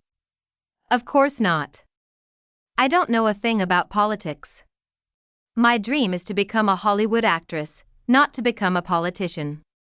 Isn't that right, Chief Young? This was the first time Chief Young had heard that Aeun's dream was to become a Hollywood actress. He almost asked Aeun if she was drunk, but the words stayed down his throat after a glare from her.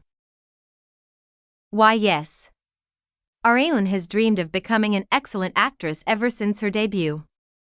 That was why she had done her absolute best in every opportunity that was given to her.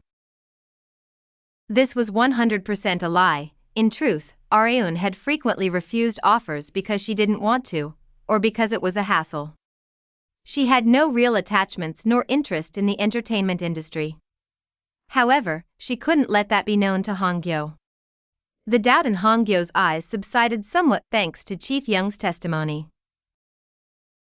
I see.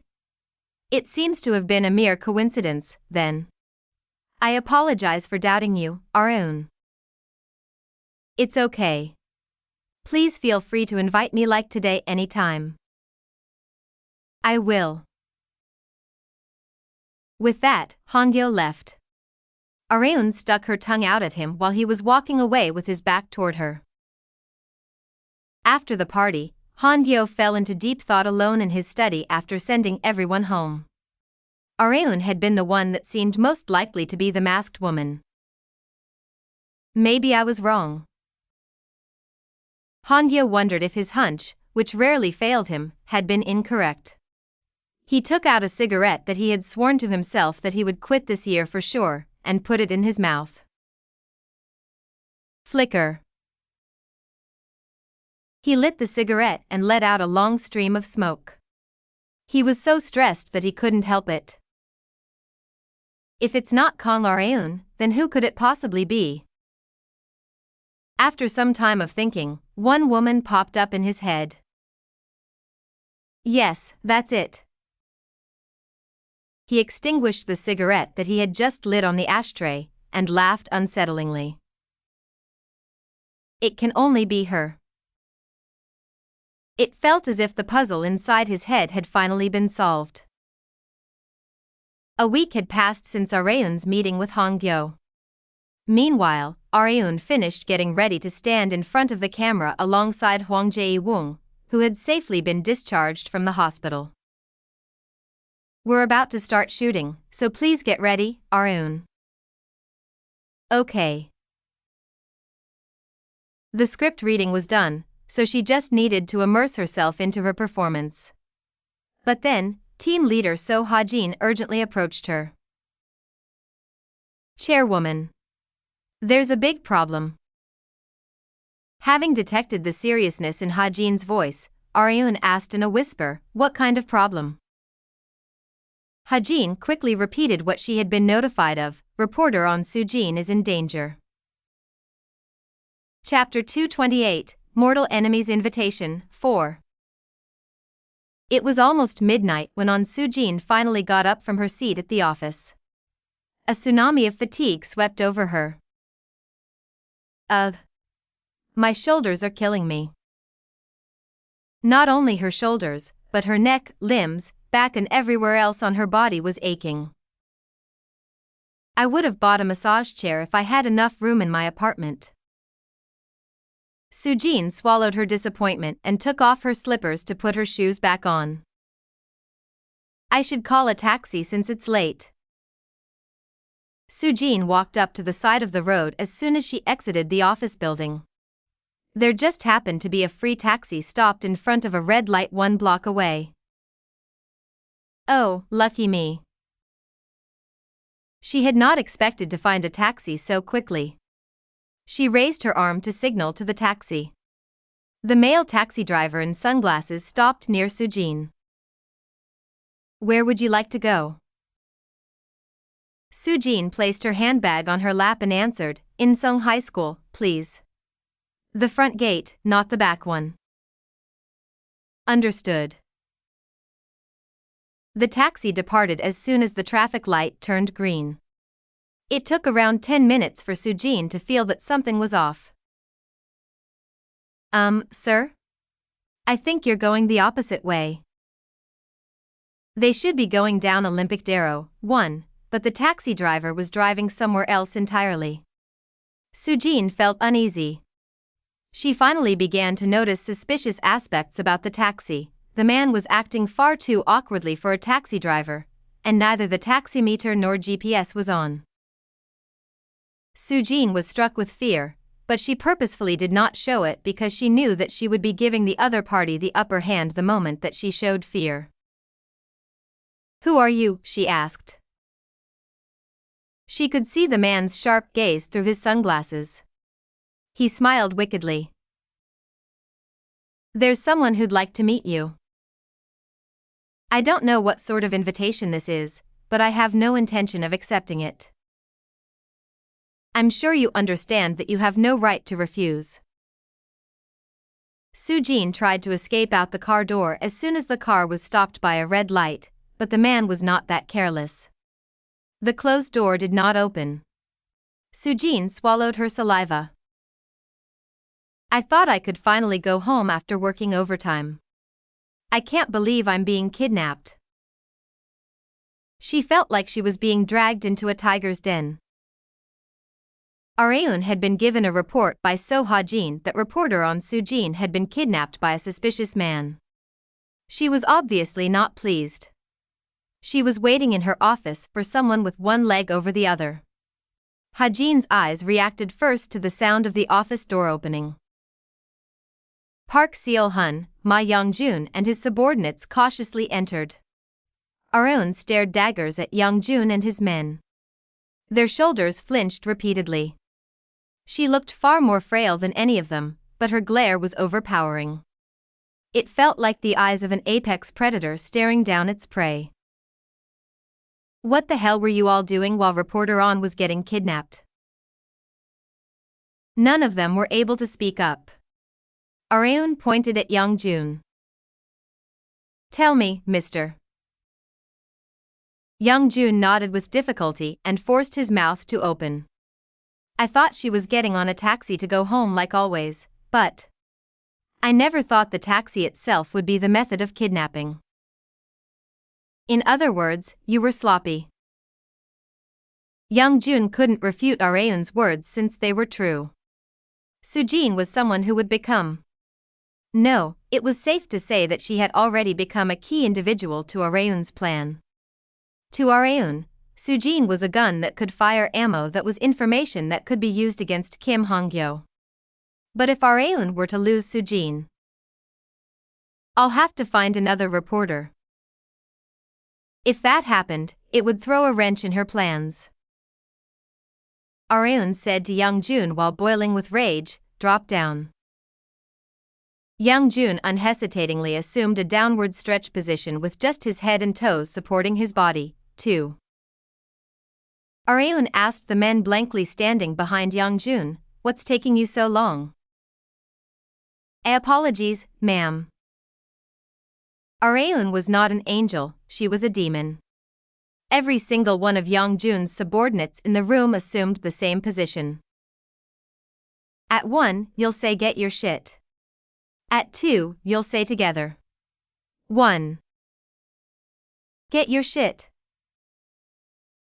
2. Together. 1. Get your shit. 2. Together. The Levant employees glanced at Areun's office, wondering what was going on inside. Seo-hun stood there awkwardly and also tried to get into the same position. But then, Areun asked, what are you doing, mister? Wasn't I supposed to do it too? You can if you want. There was no way he wanted to. He stood back up while laughing awkwardly. Areun sighed and said to Young-jun and his men, get up. Yes, ma'am. Punishing them wouldn't change the fact that Soo-jin had been kidnapped. The tea had already been spilled, so they needed to figure out how to clean it up. Mr. Ma. Do you know where Reporter On had been kidnapped to? Areun asked. Young-jun stiffly nodded. Where? I heard she's been taken to a certain construction site between Seoul and Dongtan, Young-jun answered. A construction site, huh? Areun had a bad feeling. There was only one person who would be aiming for Soo-jin at this time. It can only be Kim Han-Gyo. Han-Gyo's greatest enemy at this time was not members of the opposing political party nor big names in the financial world, but the masked woman. He was likely thinking that it was on Soo-jin, who had reported scoops regarding himself and his son Kim Chi-yeol. From what Han-Gyo knew of the masked woman, she was young and possessed all kinds of information, and there was only one person that could fit the bill. It can't be anyone else but Reporter On Soo-jin. Areun would have also thought the same if she had been put in Han-Gyo's shoes. What should we do now? Young-jun asked. However, he already had a rough idea of what Areun would say. What else? Tell everyone to grab their gear. She answered exactly how Young-jun had expected her to. If her opponent used public opinion against her, so would she. And if they resorted to kidnapping and violence, she would also reply in kind. Oh, right, Areun said. She had almost forgotten something. Don't forget about those. I think it's the perfect time to give them a try. Young-jun, Ha-jin and Seo-hun nodded simultaneously. Soo-jin barely managed to open her eyes. She remembered up until being kidnapped by the man posing as a taxi driver. The taxi had kept driving further and further into a deserted territory, and then she had suddenly lost consciousness. Did he use sleeping gas or something? It honestly did not matter what the man had used to force her to lose consciousness. The situation she was in right now was the real problem. She was by herself in a huge construction site while tied down to a chair. This reminds me of when I had first met the masked woman. However, Soo-jin instinctively knew that the masked woman was unrelated to this kidnapping, since the masked woman no longer needed to use force to take her somewhere. Soo-jin was already willingly doing her bidding by reporting articles containing information given by her. Which means I was kidnapped by someone other than the masked woman. Her hands were tied behind her back, so it was almost impossible to loosen the rope. She had been completely bound to the chair, it was safe to say that it was impossible for her to escape on her own. Soo-jin thought about who she could have possibly pissed off to be in this situation, and could only think of one person. It can only be him. Just as she had come to a conclusion, her kidnappers began to appear at the construction site one by one. She could tell just from a glance that they couldn't be further from honest people.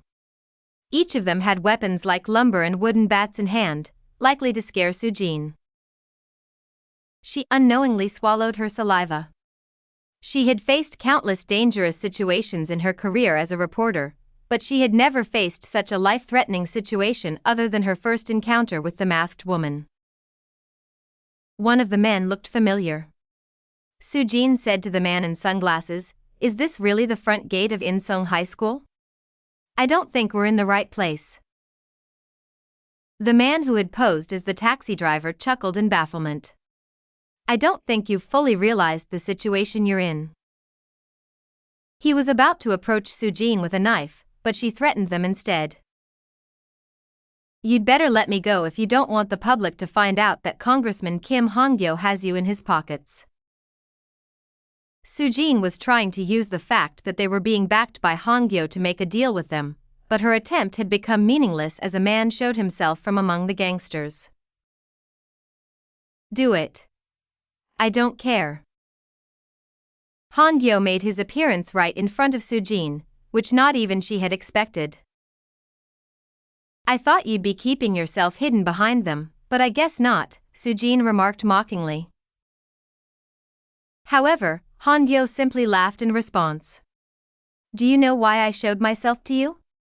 Because you won't be getting out of here alive anyway." Soo-jin couldn't help but be stricken with terror. "Great job blackmailing me all this time, masked woman. Me?" Han-Gyo seemed to be certain that Soo-jin was the masked woman. She was flabbergasted. "I think there's been a misunderstanding. I have nothing to do with the masked one. I don't have the time to humor your lies." The men began to approach Soo-jin once Han-Gyo raised his hand. Just as Soo-jin was in a crisis, the men froze once they noticed the moonlit shadow of a woman stretching over them. "Were you looking for me, you sly snake?" Han-Gyo's eyes popped out at the appearance of the masked woman that he had been desperately searching for. How?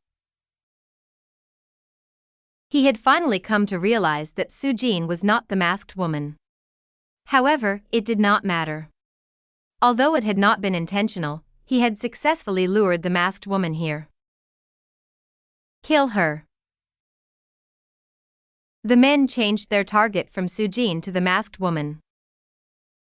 Just then, the masked woman raised her hand and exclaimed, "Here come the secret royal inspectors, 3.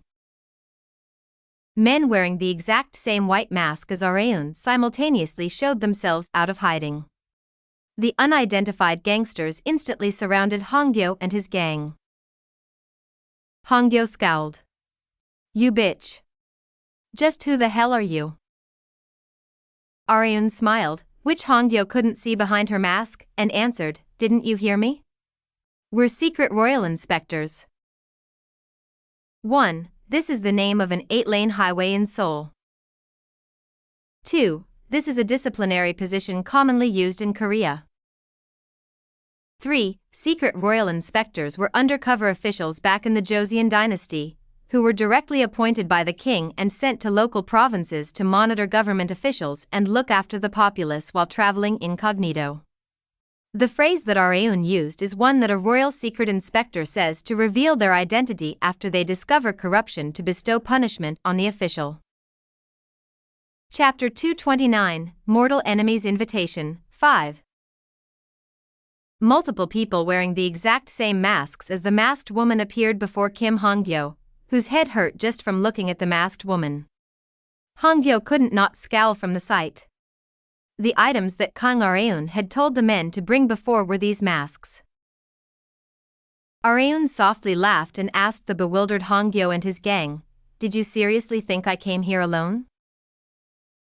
No matter how proficient she was in combat, she couldn't fight all these people on her own.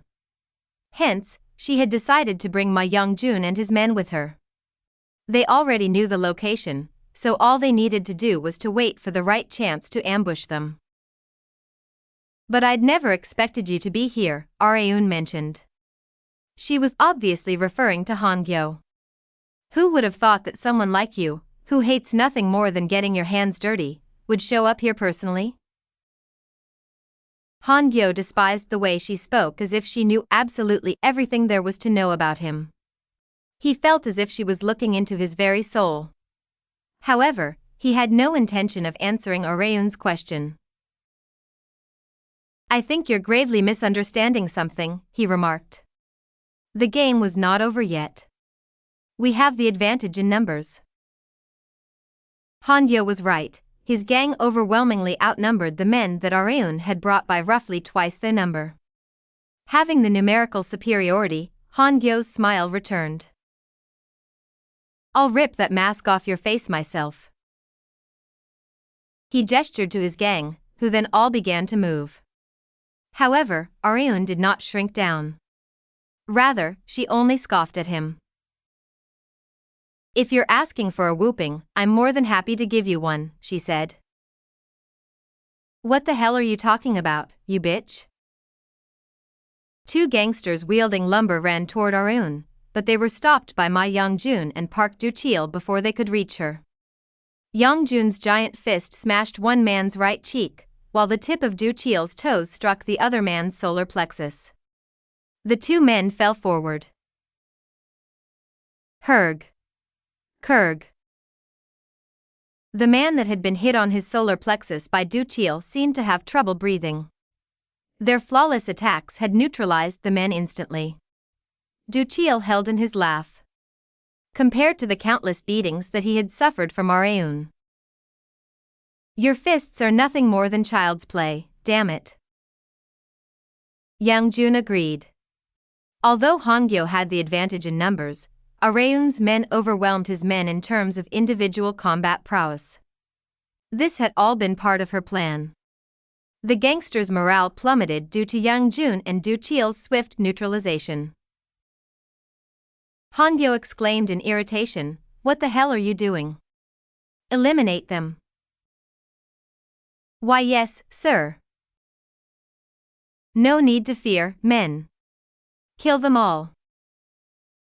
The gang fight commenced. However, it was only a gang fight in a literary sense. It was more akin to a one-sided massacre. With Young-jun taking the lead, whose fists were weapons in their own right, they neutralized Han-Gyo's men at breakneck speed. Team leader So Ha-jin also joined in. Watch your back, she warned Young-jun. I know. Young-jun raised his arm as a gangster swung a baseball bat at him from behind. Crack. The baseball bat lost the battle between arm and bat. Impossible. The man looked down at his broken bat in disbelief. Meanwhile, Young-jun was completely fine. Is that it? He asked. He then grabbed the man's hair with one hand and yeeted him across the construction site as if he was a paper doll. As the gangsters hired by Han-Gyo were busy with Young-jun, Ha-jin immediately carried out her rescue operation of reporter on Soo-jin. Bash. Wham. Ha-jin swiftly neutralized the two men standing left and right of Soo-jin and took out a knife from her waist to cut the rope. Soo-jin said to Ha-jin, who was wearing a mask, in a daze, thank you. You can thank me later. Getting out of here takes priority. Their primary goal above all else was to rescue Soo-jin. They had accomplished their goal, but Areun felt like it was too much of a waste to just withdraw. Mr. Areun called out to Young-jun and exclaimed as she pointed at Han-Gyo, who was falling back, clear a path. Young-jun nodded, picked up a lumber that was on the ground and mercilessly swung it around. Whoosh. The cutting of the air with each swing sounded life-threatening. The gangsters frantically ran away with fear that they would die if they were hit by it. A path toward Han-Gyo miraculously opened. Nice assist, Areun praised. She ran toward her target at frightening speed, but one man blocked her path. He was in his mid-30s, wearing a suit unlike the other gangsters. It was a face that Areun knew very well. He was Park Eun-soo, the leader of Kim Han-Gyo's security team when she had first become a member of the team. He stretched out his arm to snatch Areun's slender wrist. It's game over the moment he catches me. Eun-soo was a judo expert. He was skilled enough to have dreamed of becoming a national representative in the past. Even Areun couldn't let her guard down against him. Rather, if she tried to face him head-on, I'd lose. She had never once beaten him back when they used to be on the same security team. The overwhelming gap between their practical experience had not been something to be ignored. But wouldn't I have a shot now?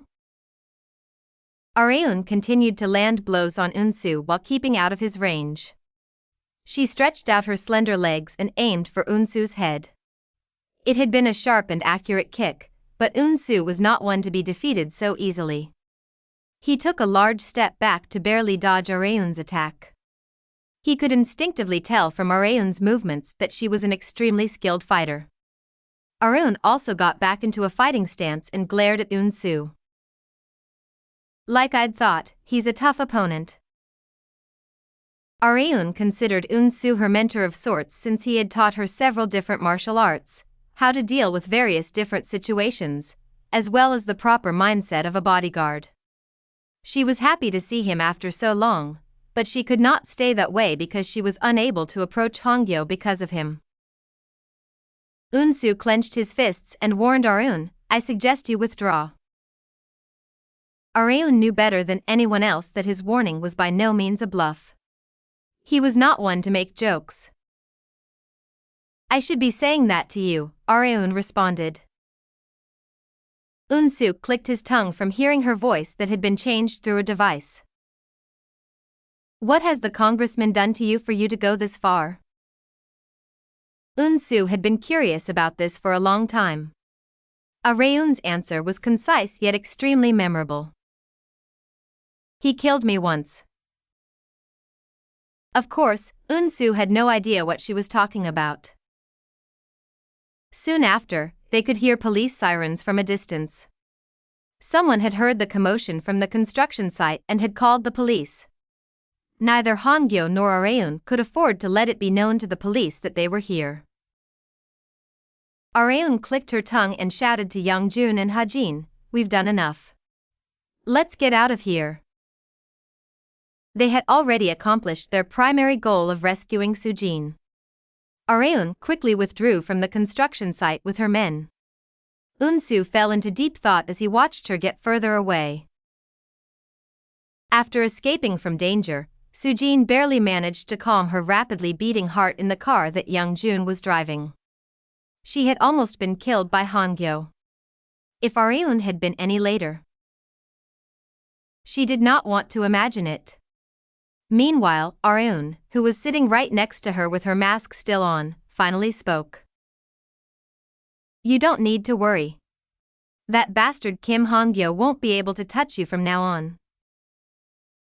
What do you mean?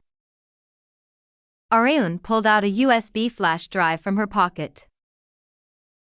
I filmed you getting kidnapped and being threatened by Kim Han-Gyo. Soo-jin forcefully laughed. She found it absurd that Areun had been leisurely filming the most life-threatening moment of her life. However, she had no intention of resenting Areun because she would have done the exact same thing in her shoes. As long as this video evidence exists, he can never touch a single hair on your body. If he did, this video would be spread throughout the public. The fact that a member of the National Assembly kidnapped and threatened to kill a reporter would cause a massive storm. Are you going to leak it right now? Soo-jin asked. Areun shook her head to answer no. Do you know what the thing you need most for fishing is? Areun asked back. Fishing skills? Wrong. It's patience. A fisherman mustn't carelessly move the hook even when they could feel the fish touching the bait.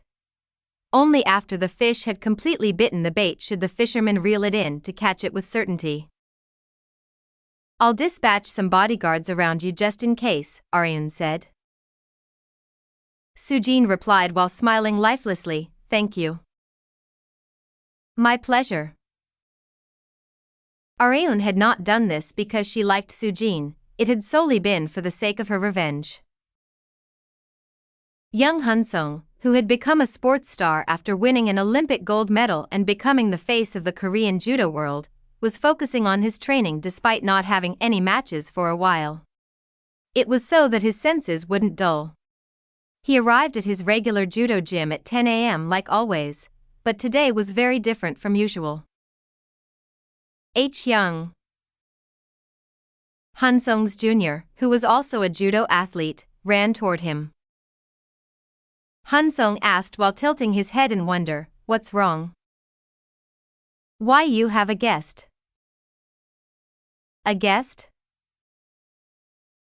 Hello, the guest greeted Han-Sung before he even had a chance to ask his junior who the guest was. It was a woman whose elegance did not match the sweaty judo gym, Kang Areun. Han-Sung doubted his eyes from the moment he saw her.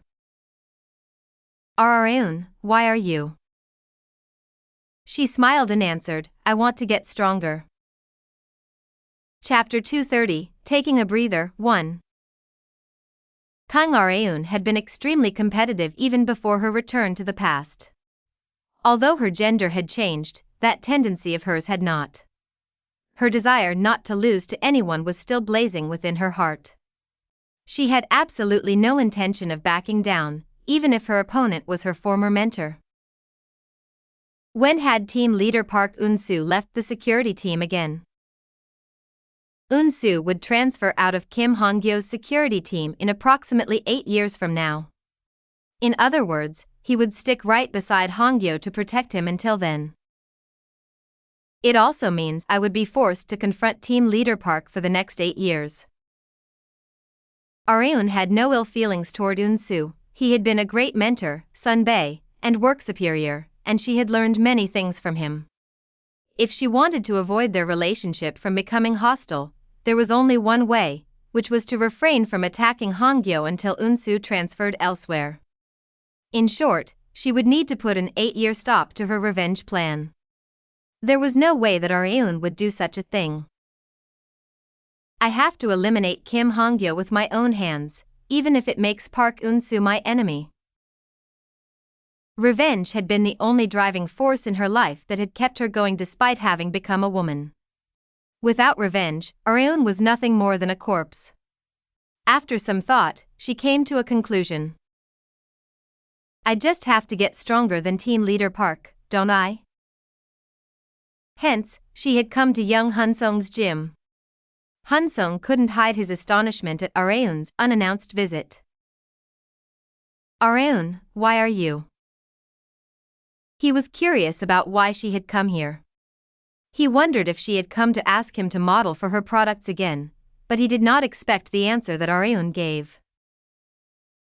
I want to get stronger. Han-Sung did not quite understand what she meant. What do you mean by that exactly? He asked. Areun had a clear reason for her pursuit of strength, which was for the sake of her revenge. But I can't give Han-Sung the details. Not only was it absurd, but it was also a hassle to explain. Hence, Areun made a roundabout excuse. Do you remember back when I had been attacked by a stalker? Oh, yes. Of course. The Kang Areun stalker incident had stirred the entire entertainment industry at the time. Although it had been resolved smoothly, the incident had also frightened her fans. As a member of Areun's fan club, there was no way that Han-Sung wouldn't know of the incident. That's why I'd like to learn some self-defense techniques from you, Areun remarked. But of course, the self-defense that she was thinking of was far more different than what Han-sung was likely thinking of. Having no idea of this, Han-sung gladly accepted her request. I see. I understand. It'd be my pleasure to help you. Han-sung's junior whispered from next to him, Sunbae. Didn't you say that you were going to focus on your own training for the time being? Han-sung then looked angrily at him and mentioned, this is obviously more important than my training. Han-sung considered spending time with Areun to have as much value as going for an Olympic medal. Han-sung asked Areun when she would like to begin the self-defense training, to which she answered, right now. I'm sorry? But I heard you've been busy with shoots. I'm not as busy now. I can make time about twice per week. Oh, I see. And of course, I'm not asking you to teach me for free. I'll make sure to pay you for the lessons, so please teach me as best as you can. No, you don't have to. Han-sung had not even thought to be paid, rather, he felt like he should be paying to spend time with Areun like this. However, Areun did not tolerate being trained by Han-sung for free. She demanded that he give her his account number, to which he had no choice but to do so. Areun smiled in satisfaction after managing to get it. I'll deposit the money once I get home. I have to change, so. Where is the changing room? She asked. Over there. But did you bring a judogi? No. Just a second. There should be some for women. Han-sung asked his juniors, but he unfortunately could not find one that was Areun's size. He had no choice but to just choose one size larger. This will be a bit too big for you. Are you fine with that? Yes, it's okay. I'll go get changed. Areun headed to the female changing room and came back out moments later in the judogi. She had learned judo back in her bodyguarding days, so she did not have to learn how to wear it. However, whether she had worn it properly or not was not the problem for Han-sung and the other judo athletes. How do I look? Areun asked. Han-sung nodded furiously in a daze. You look absolutely amazing. Areun looked good in anything. Han-sung came to realize that she herself perfected any clothes that she wore. Let me tie my hair back, Areun said. Her long hair would interfere with the training, so she needed to tie it before they began. She took off the hairband that had been on her wrist and lightly bit it with her lips. The athletes, especially the male ones, kept glancing at Areun as she pulled her hair back to tie into a ponytail. Han-sung purposefully coughed loudly to warn his juniors to stop staring. Areun felt lighter after tying her hair back while getting showered with male gazes. She stretched to warm up and requested to Han-sung, we can start now. Understood, in that case. Han-sung had been planning on teaching her very slowly because he had assumed that Areun was a complete judo novice, but that was not what Areun wanted. You can skip the basics and go straight to the techniques. Don't hold back on me and go as hard as you usually would. Areun wanted Spartan education. Han-sung nodded slightly and complied. In that case, let's start with breakfalls, Yukami, 1. It was extremely crucial to know how to lessen as much of the shock as possible from an opponent's attack, and it could be considered one of the most basic techniques in judo. Areun obviously also knew about it, but she decided to keep quiet and let herself be taught since she expected a national representative's breakfall technique to be in a league of its own. There are 3 main forms of breakfalls. There is the forward breakfall, Mei-yukami, side breakfall, Yoko-yukami, and backward breakfall, Ashura-yukami. They are to protect the back of your head, internal organs, knees, elbows and other areas, so it is crucial that you learn them even if it's difficult, Han-Sung explained. Okay. Alright, then. The most effective way to learn breakfalls was to be shown how to do it, and then to experience them for oneself. It was not difficult to be shown the technique since Han-Sung could just ask one of his juniors for help. Hup! Han-Sung yelled and shoulder through his junior that was one weight class above him. Areun was impressed by how flawless his motion had been. That's a national representative for you. It couldn't be described as anything but beautiful. Whichever one of the 3 breakfall forms you use depends on how you fall. Now, then, Han-Sung stepped up in front of Areun and asked, "Why don't you experience it for yourself?" Han-Sung's eyes had totally changed to one befitting a national representative. He grabbed Areun's arm like he had done to his large junior. Her arm was extremely slender to the point that he was worried that he'll accidentally break it. But Areun asked me to take it seriously.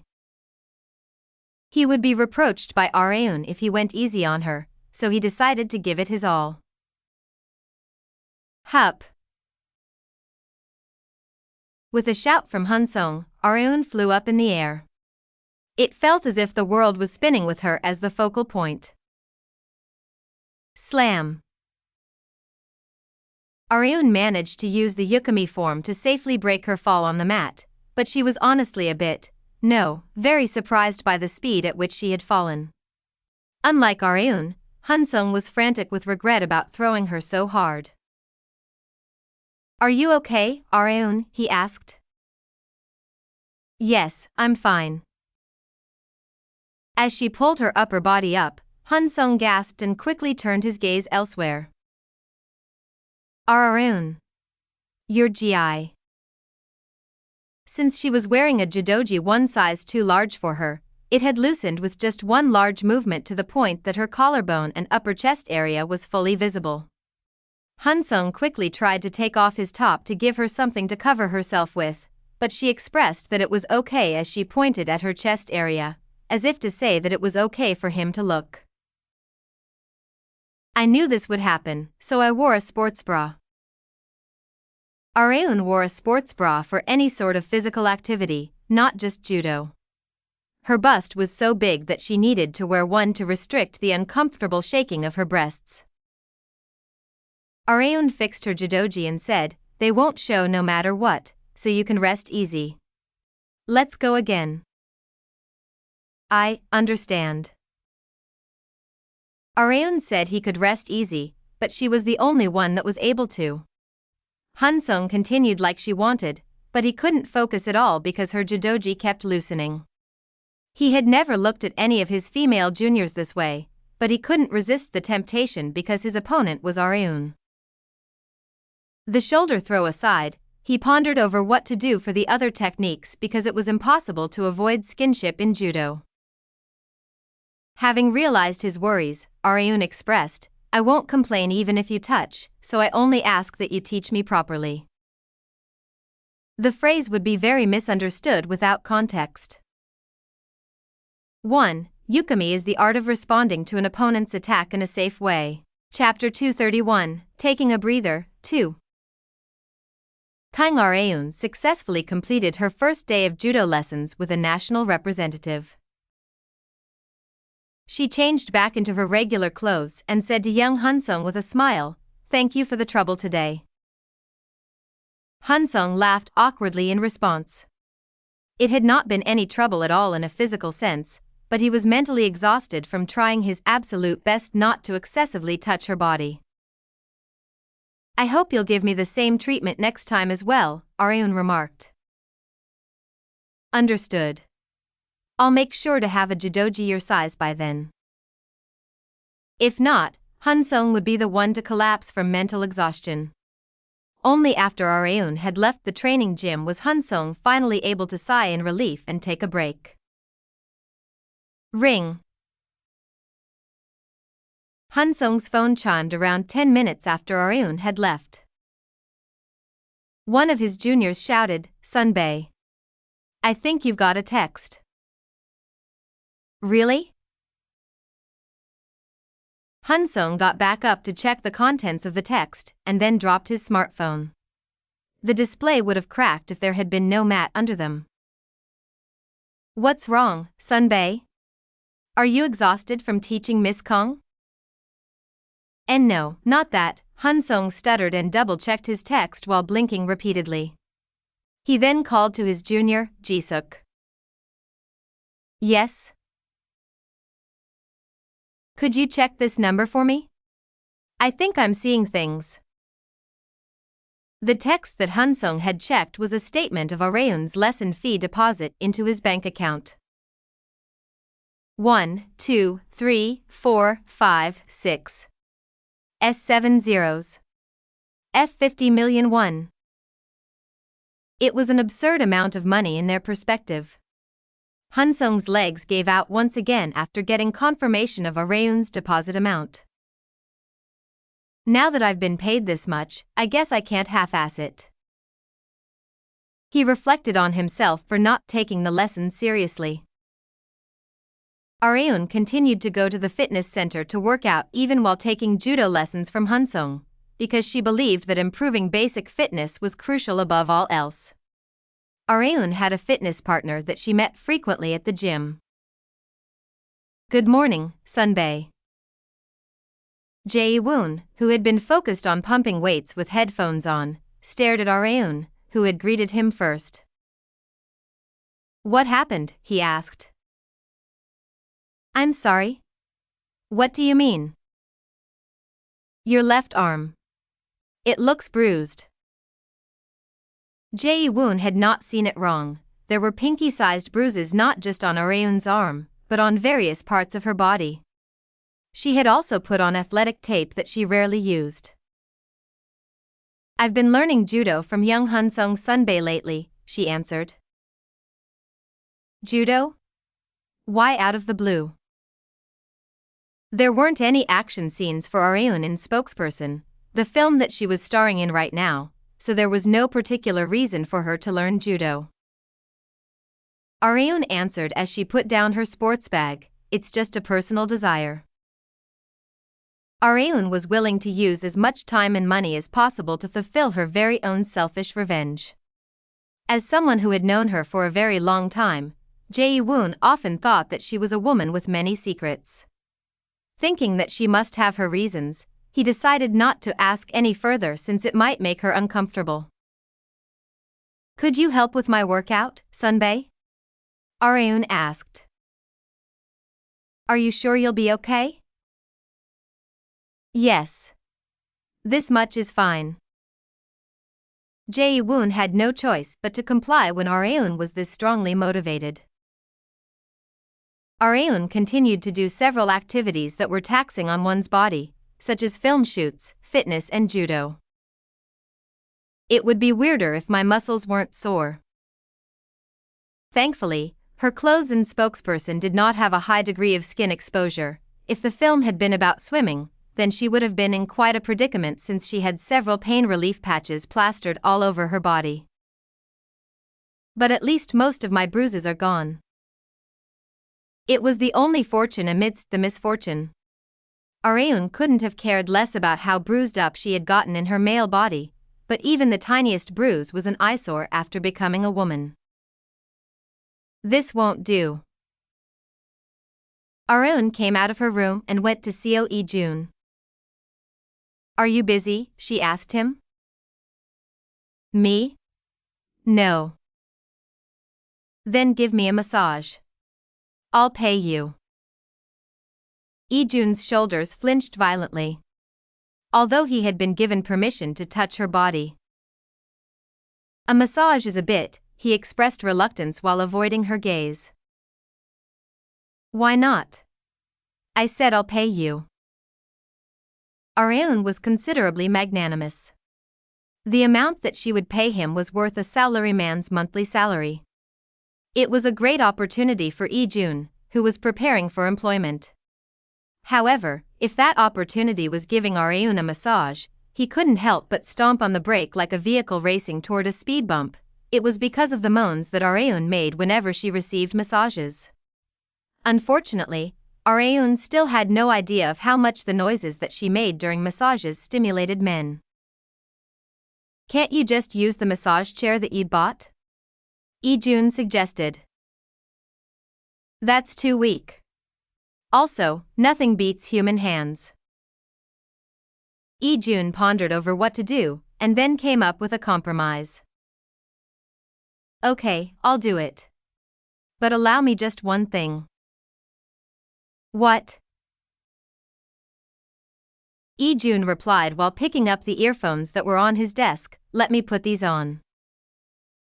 He assumed that it would be fine if he blasted music through them, under the premise that Areun allowed it.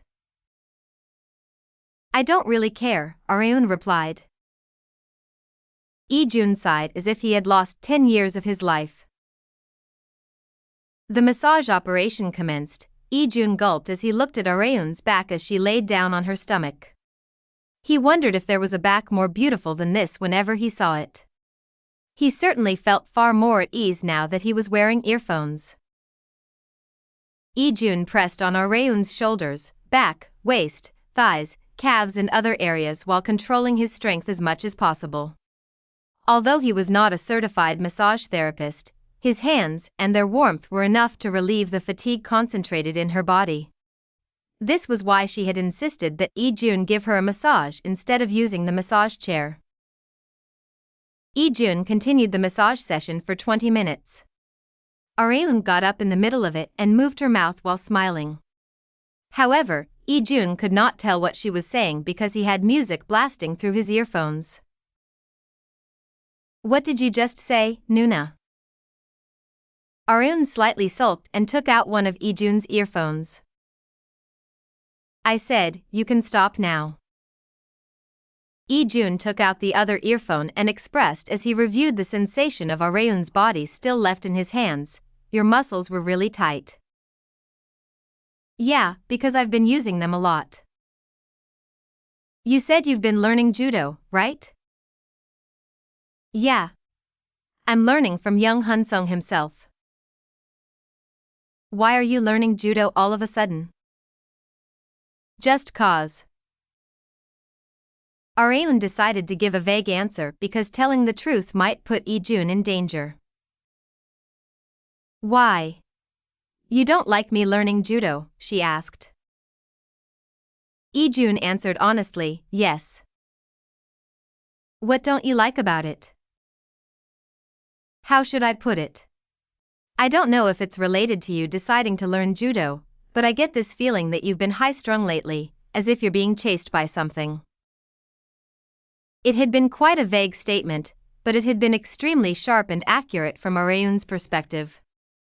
She had always thought that she was the one doing the chasing, but that was not how it had looked to Lee-jun. It looked to him that she was the one being chased. The pressure that she was under from feeling a necessity to fulfill her revenge no matter what was forcibly pushing her. Being chased, huh? Lee-jun might have simply expressed what he had felt, but it was enough for Areun to think very deeply about it. Areun was absorbed in judo with Han-sung yet again today. Having noticed that she had improved far beyond her initial skills, Han-sung remarked, "You could even become a judo athlete." It was not lip service. Han-sung was not good at that sort of thing in the first place. The praise had been from his heart. That was how much Areun had improved in such a short period of time. They decided to take a short break. Areun plopped on a bench in the training gym and was handed a sports drink by Han-sung. "Thank you," she expressed. She cooled down her heated body with the cool drink. Areun simply drinking a canned beverage was photogenic enough to be put in a commercial. Han-sung stared at her in a daze. He did his absolute best to keep his red face hidden and asked, "How is judo?" "It's great. It's all thanks to having an amazing teacher like you." "I'm glad.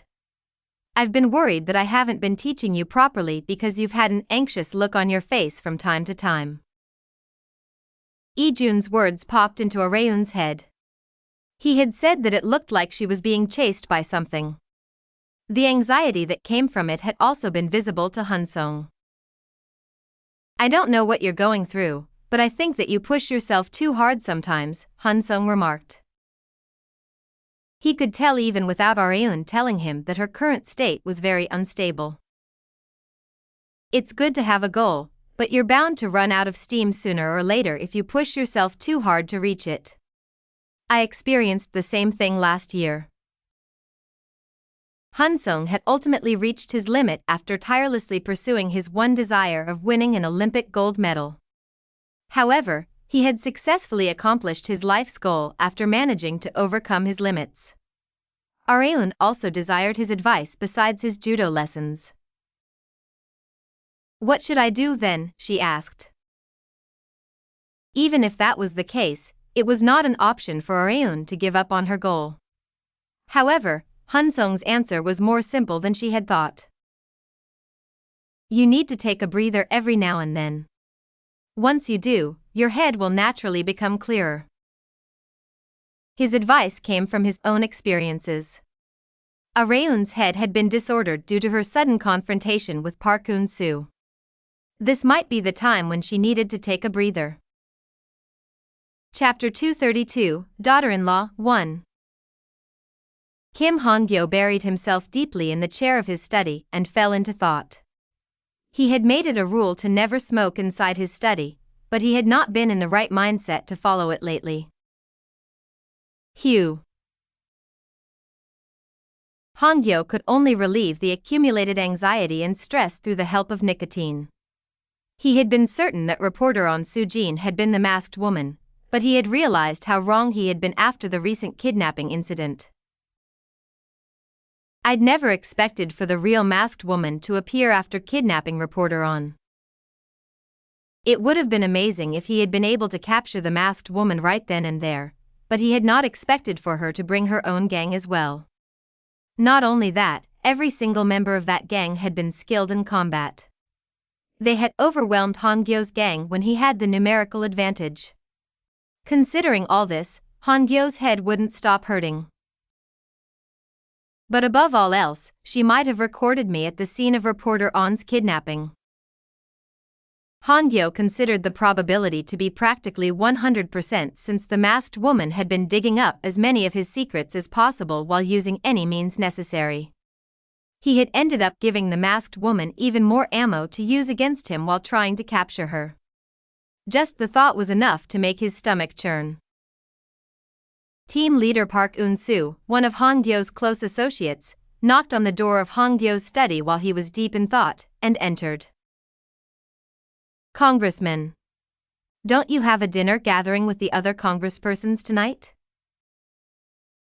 Han-Gyo had not moved from the study even after having gotten ready to depart.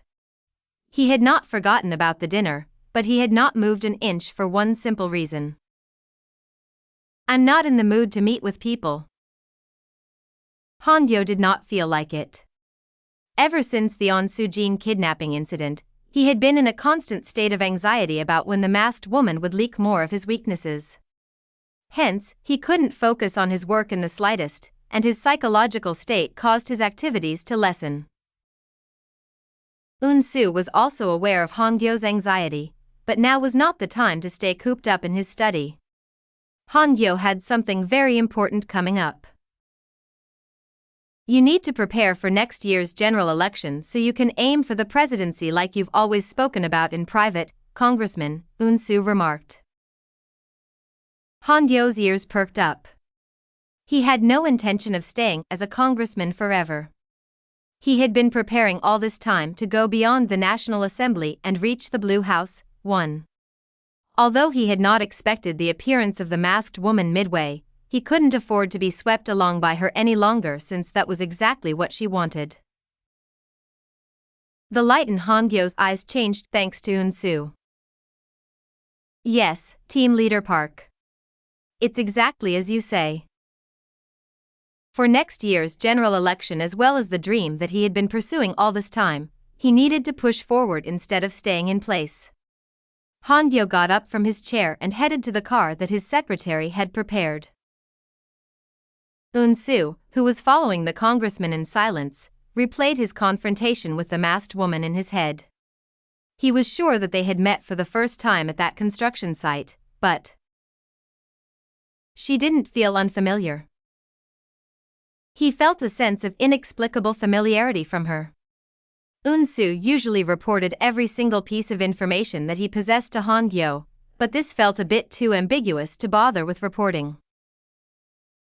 Areun barely managed to return to the living room from the bathroom as she rubbed her rumbling stomach. She surged with annoyance from the pain that women faced every month. Although there were times when she preferred being a woman. Times like this makes me miss being a man.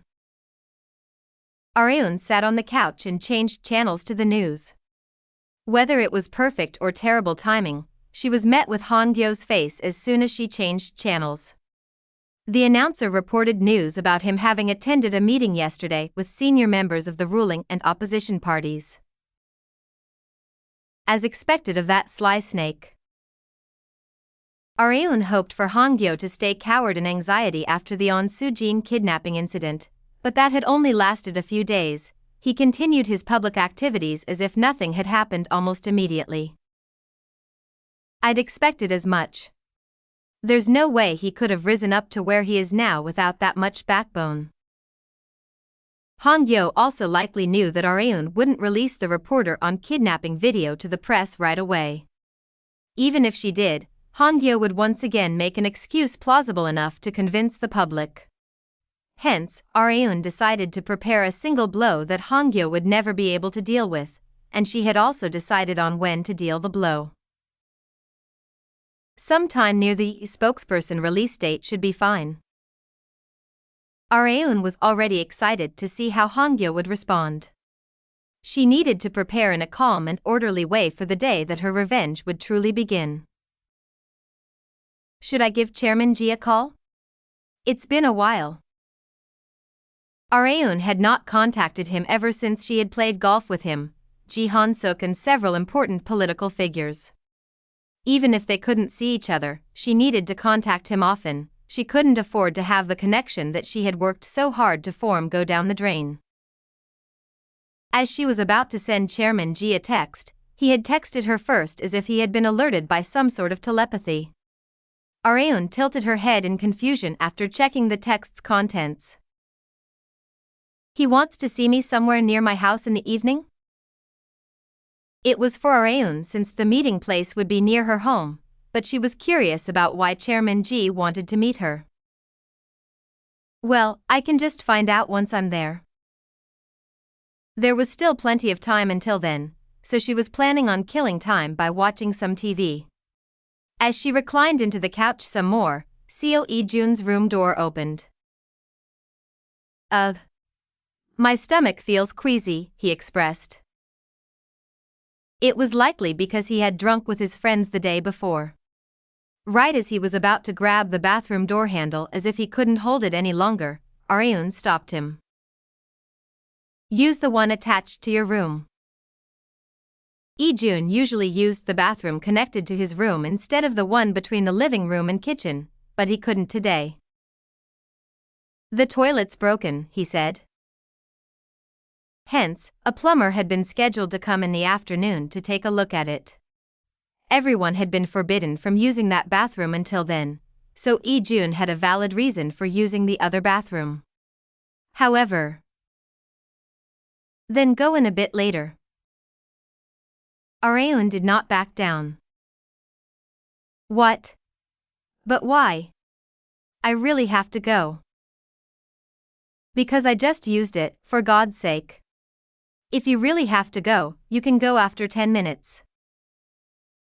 Areun had no intention of letting Ijun use the bathroom until whatever traces she had left behind had naturally disappeared.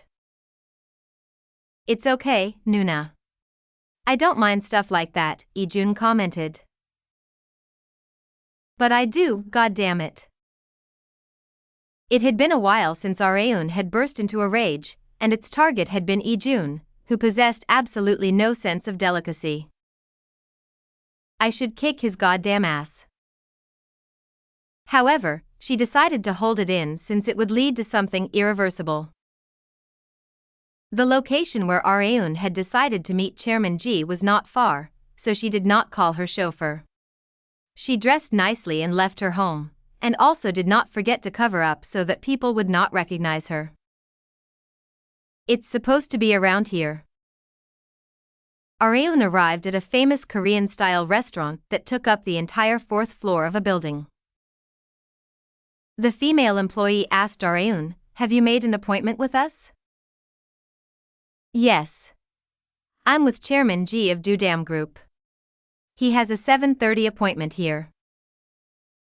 "Oh, it's under the name Ji Young-suk." Chairman Ji's name was Ji Sung-jium, not Ji Young-suk. Areun had definitely said that she was with Chairman Ji of Dudam Group, but she couldn't help but be confused after hearing someone else's name that was completely different except for the surname. However, she decided to follow the employee to the fifth room anyway. As soon as the door opened, Areun was met with not only Chairman Ji, but with an oddly familiar-looking man and woman. "Come take a seat here," Chairman Ji stated. "Ah, yes, Chairman." The woman, who seemed to be in her late 40s at most, was staring fixedly at Areun while grinning. She was looking at Areun with such delight that Areun could practically see the heart-shaped beams emitting from her eyes. Chairman Ji coughed and introduced the two people to the confused Areun. "This is my first son Young-suk, and next to him is my daughter-in-law." Areun had never expected to meet Han-suk's parents here. No wonder they looked familiar. Areun immediately put a smile on her face and greeted them. "Hello. My name is Kang Areun. I'm Ji Young-suk. Han-suk speaks so much about you, so I've wanted to meet you at least once. I'm grateful to my father for giving us the opportunity." "Right, honey?" Han-suk's mother, Lee Wei-young, nodded and expressed the same feelings as Young-suk. "You're just as beautiful and cute as Han-suk mentioned. I can't seem to take my eyes off of you." Wei-young was so busy staring at Areun that she was not even touching her silverware to eat the lavish feast laid out in front of them. Areun's smile turned more and more awkward due to Wei-young's excessively loving gaze. Young-suk calmed Wei-young down. "Honey, you're making Areun uncomfortable. Stop staring at her." "Oh my, I'm so sorry, Areun. I wasn't staring because I dislike you, so please don't get the wrong idea." Areun barely managed to answer that she understood while maintaining her smile. Chairman Ji explained to her how things had turned out this way. "We had all been out on business and were about to go home when the subject of our conversation turned to you. That's why I thought we could have dinner all together." "I see," Areun replied while holding in her bitter smile. "This feels like a bridegroom family meeting, too." Areun was so uncomfortable that she couldn't appreciate the feast in front of her in the slightest. 1. The Blue House is the Korean equivalent of the White House. It is the executive office and official residence of the President of South Korea. 2. There is no specific word for this meeting in English, but it's basically an arranged meeting between the families of the bride and groom. Chapter 233, Daughter-in-Law, 2. Kang Areun had been put in a situation far more difficult than the On Soo-jin kidnapping incident. Ji Han-suk's parents were laughing in joy as they were laser-focused on her, and Chairman Ji was there as well. She couldn't help but feel like she was in pins and needles from having to deal with Han-suk's family members without Han-suk. Is Sunbae not with you?" Areun decided to ask about Han-suk's whereabouts. She personally wanted to complain to him about why he hadn't let her know who would be joining them. She would never have come if Han-suk had let her know in advance. Although it was not Han-Suk's fault, she felt the need to complain to someone. Even if I have to let off steam, I should do it after I get out of this situation. Areun secretly took out her smartphone and quickly texted someone. Soon afterward, Ji Young-suk laid down his chopsticks and showed displeasure on his face after having checked his own smartphone. Father. I got a text from Han-suk. From Han-suk? Chairman Ji asked. Yes. It seems like he came back home earlier than we had expected. But he said he would be back at around 9 p.m. after his film shoot. Why is he back so early? Areun answered their query. I heard there's been an issue with the shoot location, so a few of the scenes to be shot there had been delayed. Hence, Han-suk's part in today's film shoot had ended earlier than expected. Areun knew the exact circumstances because they were working on the same film together. Young-suk seemed troubled, and it wasn't hard for Areun to guess why. I'm sure he'd get super mad if he found out we're with Areun right now. They had kept their meeting with Areun a secret from Han-suk, which was why they had been troubled to hear that Han-suk had come home early. Areun clicked her tongue inside her head. I knew it. Considering Han-suk's personality, there was no way that he would have kept quiet about a meeting like this since he had no idea what his parents would tell Areun. Chairman Ji remarked, we should go, then. I agree. Lee Wei-young expressed the most disappointment out of the three. They had practically finished eating, and had no choice but to leave after finishing the sweet bean jelly and tea that had been served as dessert. Wei-young walked right up to Areun as Chairman Ji and Young-suk went to pay for their meal. I heard you also run a business, Areun, she expressed. She had all of a sudden begun to speak casually toward Areun. Areun nodded and replied, yes. It's a small clothing business named Levanche. Although Levanche had become far too big to call a small business, its size was nothing compared to Dudam Group. Isn't it exhausting to juggle both acting and business? Wei-young asked. People ask me that all the time, but I don't find it all that exhausting. I think it's because I like doing it. She did not find it difficult because Park Seol-hun oversaw most of the company's tasks. All Areun did was give her approval on important projects. However, Wei-young did not know this. Her eyes began to sparkle once again. Not only are you beautiful, but you're also capable. I like you far more after seeing you in person compared to hearing about you from Han-suk. Wei-young's cherry lips had maintained a crescent shape ever since the first moment that they had met. Thank you. Areun felt extremely pressured by Wei-young's unreserved affection toward her. She giggled and held Areun's hand. This is my number. Feel free to give me a call if you ever need anything. Actually, you don't even have to need something from me. I'm okay with any calls or texts from you. Oh. Okay. Don't feel obligated to contact me. Just think of it like calling your mother. Areun's laugh turned even more awkward from the mention of mother. I'll try, she answered. This was the best possible answer that her scrambled brain could come up with. Areun threw her handbag down on the living room floor and then flopped down head first on the couch as soon as she came back home. The meeting had only lasted about 2 hours, but she felt fatigue akin to having worked out at the fitness center for 7 hours straight.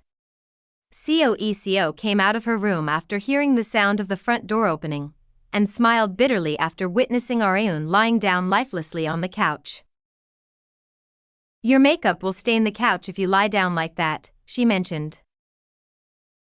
I'll just buy a new one, then. Areun prioritized her fatigue recovery over the couch.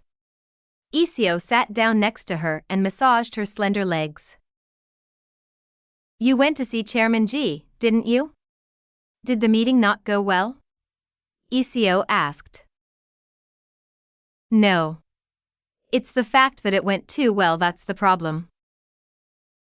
Like Areun had said, Ji Young-suk, who had the most influence in Dudam Group after Chairman Ji, also seemed to have taken a liking to her. However, the two men had been nothing compared to Lee Wei-young, who had showered Areun with blazing interest and affection. She had even made a slip of the tongue as they parted ways. I'll see you next time, daughter-in-law. Oh my.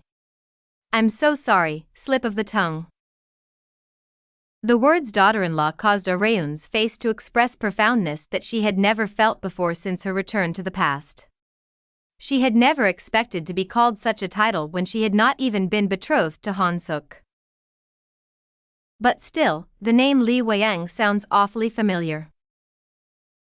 Wei-young was on Areun's mind more than Young-suk, Chairman Ji's son. Huh? What's this? As ECO was about to put away Areun's handbag for her, she noticed a name card that had fallen out of it. Oh, that?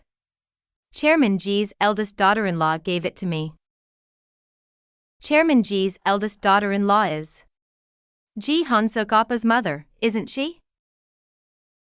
Well, yeah. ECO had finally realized that Areun had met Han-suk's parents. No way, was it a bridegroom family meeting? Not in the slightest, so don't ever bring those words up again. To Areun, a bridegroom family meeting was just as horrifying as a horror film. ECO giggled as Areun was trembling. But this Lee Wei-young person seems to work somewhere else instead of Dudam Group.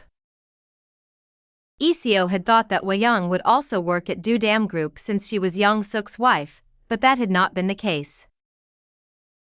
Areun turned her head toward ECO without moving her body a single inch and said, "The father of Han-suk Sunbi's mother also runs a business, apparently.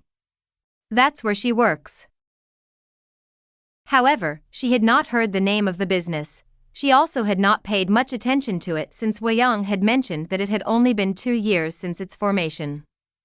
Areun had received Wei-young's card, but had not been in the right mindset to check it. ECO picked up the name card on the floor for Areun and resolved her curiosity.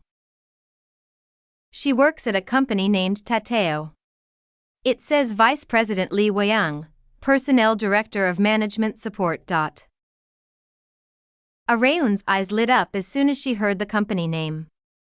Tateo was the business that benefited the most in Korea after the creation of smartphones. 1. They would grow to become the biggest internet company of Korea in the future through their flagship messenger application.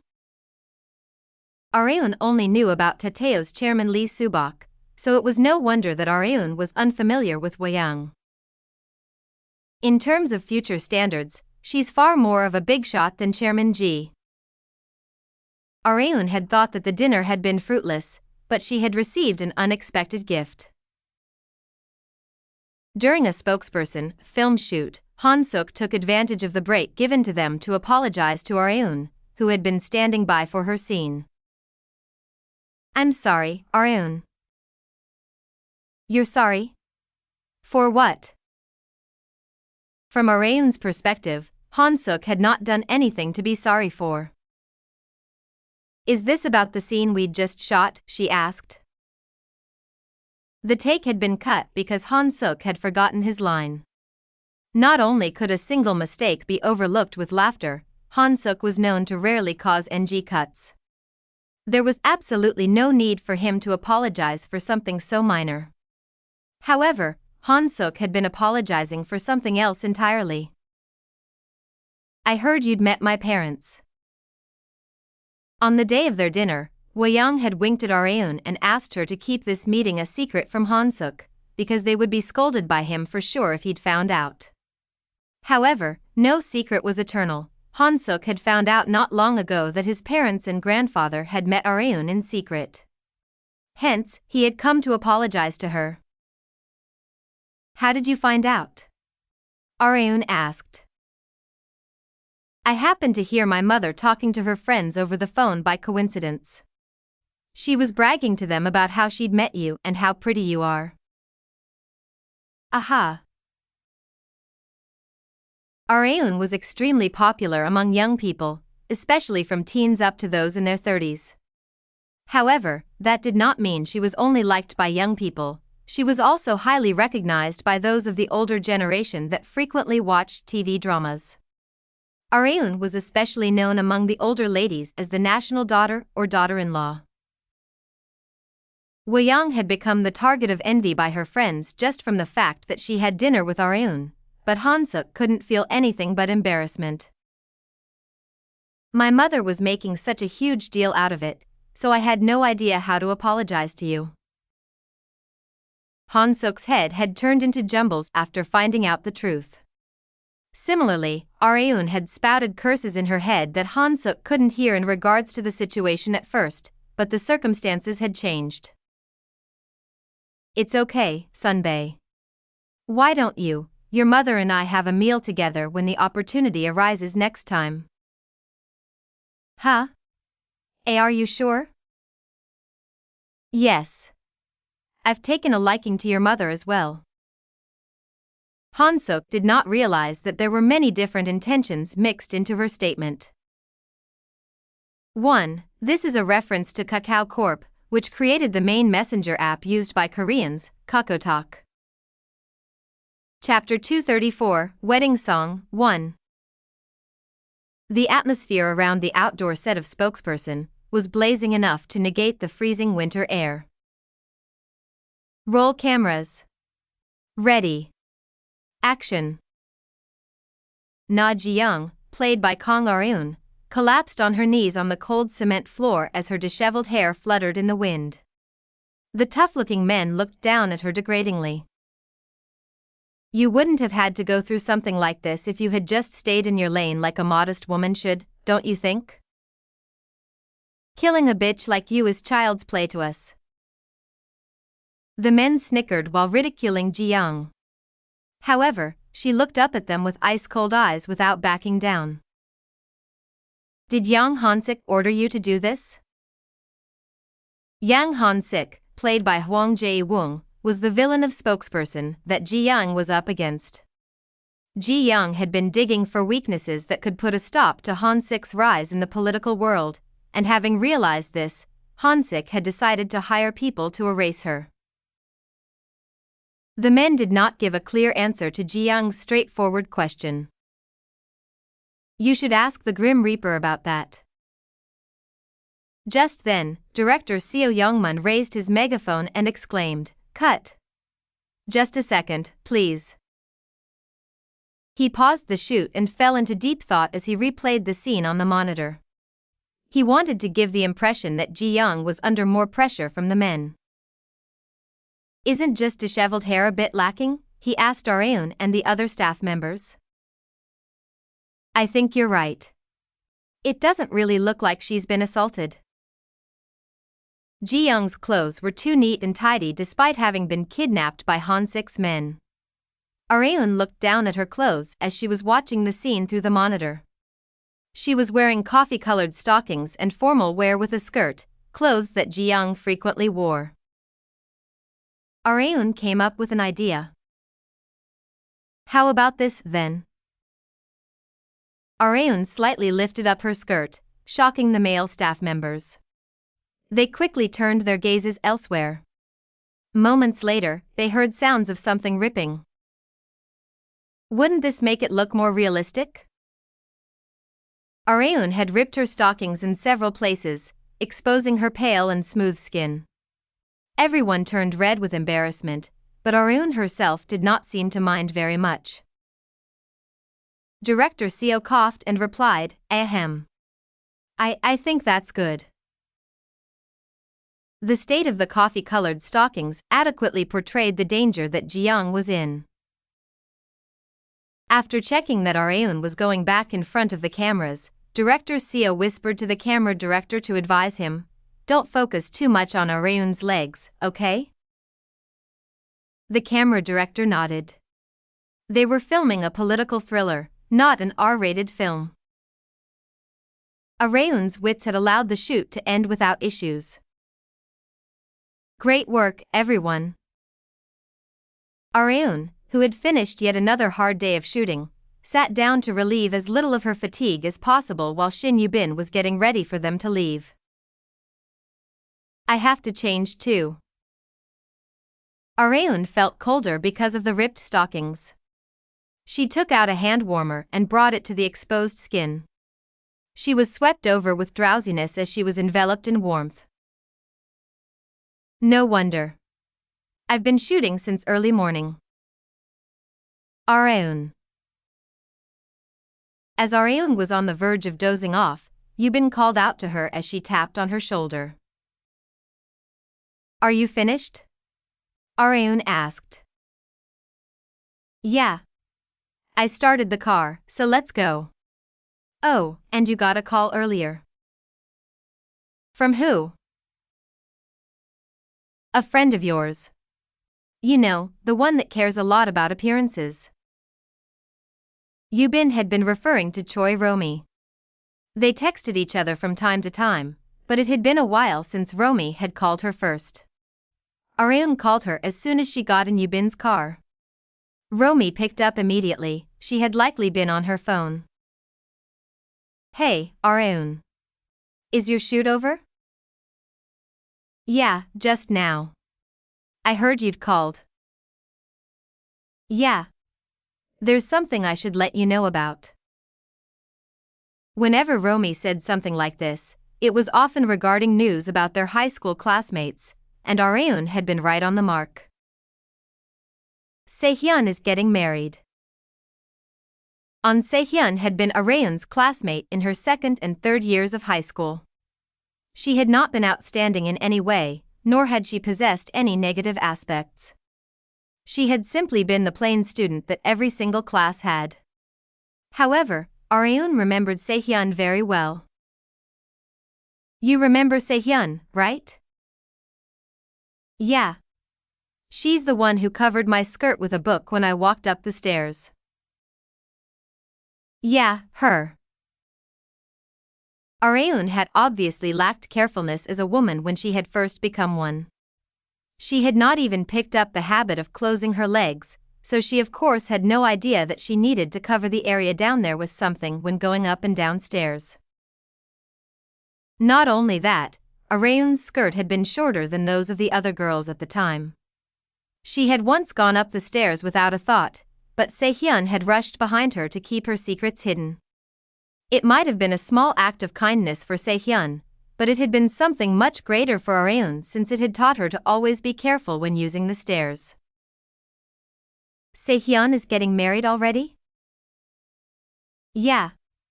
She's been dating a sunbae from her college. Now that the sunbae got a job, they're also preparing a wedding. Really? Areun was fairly shocked to hear that her classmate was already getting married. Sehyun was the first one among her friends to get married. Well, I've heard women tend to want to get married quicker than men do. Even so, she couldn't help but feel weird about it. Sehyun will probably meet with ECO tomorrow and give her the invitation letter. She said she'll get one for you too. Areun had no time to receive the letter due to film shoots and TV appearances, hence ECO would receive it in her place. Are you gonna come to Sehyun's wedding? Yeah, if I have nothing on my schedule. After all, they were friends. Not just that, Areun also wanted to relieve some stress, which had accumulated from all kinds of things, by meeting her former classmates. I'm sure Sehyun would also love for you to come. In that case, I guess we'll see each other there. I'll call again next time. Okay. Yubin asked as soon as Areun hung up, is your friend getting married? Yes. Romi? No. A high school classmate of mine named Sehyun. Marriage, huh? How nice. I haven't even dated anyone lately. Areun felt it was weird that Yubin was still single. Wouldn't you be able to snatch a man whenever you want? Areun asked. Although she was nowhere near celebrity level, Yubin was also fairly attractive. However, she was still single for some reason. I don't have the time to date, Yubin expressed. If Areun was busy, so was Yubin since she was her manager and practically her arms and legs. Should I take a long break after this film shoot is over? Areun suggested. Why? You want to get a boyfriend too? Of course not. There was no way that would happen. Classmates gathered with the wedding just around the corner. Se-hyun, the protagonist of this gathering, asked Iseo sitting next to her, "What about Areun? She can't come today?" "She has a shoot today, so she'll be a bit late." Se-hyun had given Areun the invitation letter through Iseo. They were at a party among high school classmates 1 week before the wedding. Romy raised a glass filled with beer and exclaimed, "Let's have a toast for our bride-to-be. Cheers!" The gathering turned clamorous thanks to Romy, the mood maker. Se-hyun brought up an important topic as they were drinking. "Hey guys, are any of you good at singing?" Singing? Why, all of a sudden? Se-hyun's face turned slightly pale. We were planning on entrusting the wedding song to one of Appa's friends, but he can't anymore because of other business. That's why we've been urgently searching for someone to sing for us, and I was wondering if any of you could. They all averted Se-hyun's gaze at the mention of a wedding song. They were fine with karaoke among friends, but it was hard to sing in front of an audience without enough guts. It was hard enough to present in front of a class, so singing a wedding song was far more difficult. "Aren't you good at singing, Romy?" "Me?" Romy furiously shook her head after suddenly being designated. "I can't sing a wedding song. I might drop the mic from anxiety if I'm told to sing in front of strangers." "What about you, Iseo? I remember you having a great voice when we went to karaoke together last time." "I'm also." No one was stepping up. They could have the ceremonial hall hire someone to sing the wedding song, but Se-hyun preferred to have a friend sing in her once-of-a-lifetime wedding instead of a complete stranger. Just then, Romy brought up someone that was not present. "Why don't we ask Areun?" "Areun?" They all tilted their heads in confusion. "Areun can sing?" "I don't think I've ever heard her sing." Areun was the only one who didn't sing when we went to karaoke last time, wasn't she?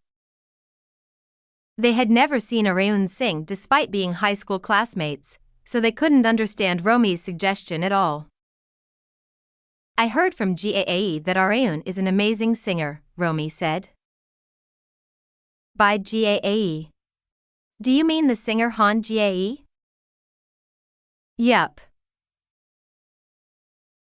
Han-Gyo had once coincidentally heard Areun sing, and had told Romy and Na-gyurin about Areun's singing skills back when they had gone to the beach together. "Sorry I'm late. The shoot took so long." Areun appeared as they were talking about the wedding song. Her classmates' gazes all shifted to her.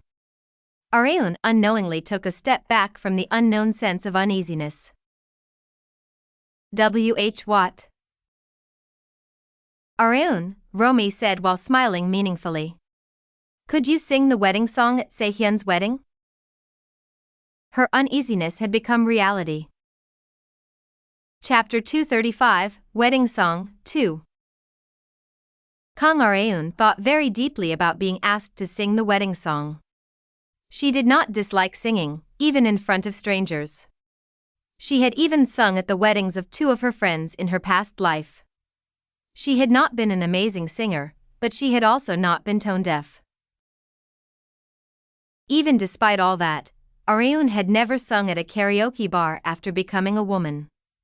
It was not because she had come to hate singing, but because she had not been confident enough to sing with a female voice during her initial years as a woman.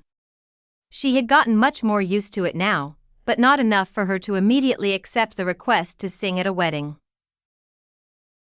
"Why me of all people?" Areun asked. She was curious about why the conversation had led to this result in the time that she hadn't been here. Choi Romi answered first, "Because Gaae mentioned that you have an amazing voice. I still remember it to this day." "Doesn't it mean you're a fantastic singer if a famous singer praises your voice?" So true. Han-Gyo had happened to hear Areun singing when she had first visited the GNF agency building. Areun had never expected that episode to influence an event much further down the line. "Your singing skills aside, I'm sure everyone will love it if you sing." "Yeah. After all, you're a celebrity."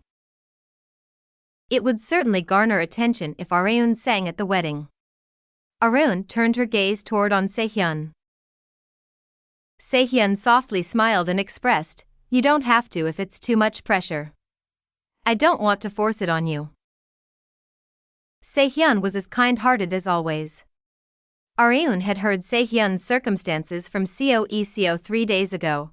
Sehyun had been planning on just registering for a marriage certificate instead of holding a ceremony, because their financial circumstances aren't that good, if I remember correctly.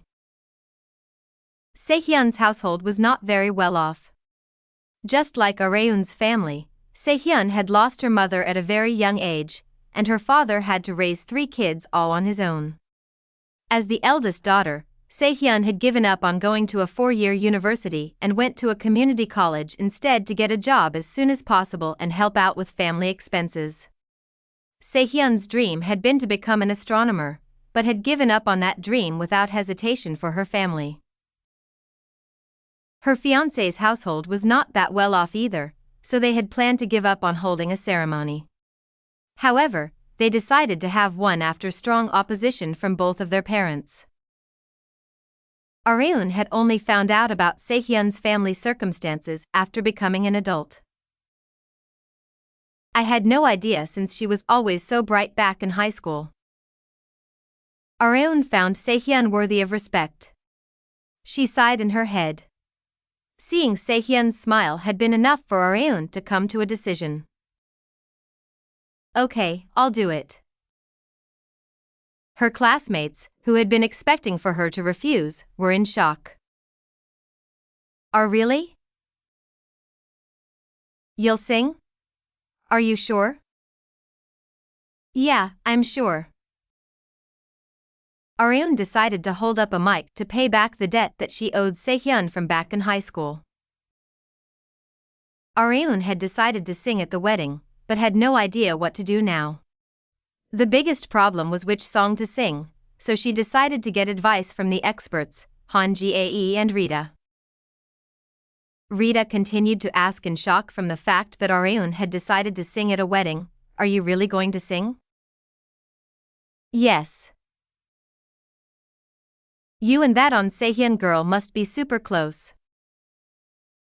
If Areun was forced to make a comparison, she would consider Sehyun a childhood friend, but that was not the case. "We were just acquaintances in high school," Areun remarked. "Why did you decide to sing at her wedding, then?" Rita was curious about what had gotten into Areun to have made such a decision. "I've been helped by her in the past, so I just want to repay my debt to her." "Oh, I guess that makes sense. I thought that considering your personality, there was no way that you would sing at a wedding for absolutely no reason." "What's wrong with my personality?" "If I have to put it in words, you're like a hedgehog." Areun couldn't deny it since it was right on the mark. Rita was so in love with Areun that she had a perfect understanding of her. "That's enough about me. Please recommend to me a song that I can sing at the wedding," Areun changed the subject. She knew a few wedding songs that men could sing, but none for women since there had been no need for her to know until now. Hence, she had requested help from Rita and Gae, who were always requested by their acquaintances to sing at weddings because of the simple fact that they were singers. Gae suggested first, "How about I said, I love you by Soohyun Sunbae? How does it go? You've never heard it before?" "I'm not sure." Gae played the song for Areun on her smartphone. Only after hearing the familiar melody and acoustic guitar chords was Areun able to figure out which song it was. "This is the song from that coffee commercial, isn't it?" "Yeah. The lyrics are just right for a wedding song. I sang it at one of my acquaintances' weddings. The high notes aren't too high for you to handle, and it's easy to sing because it has a slow tempo. What do you think?"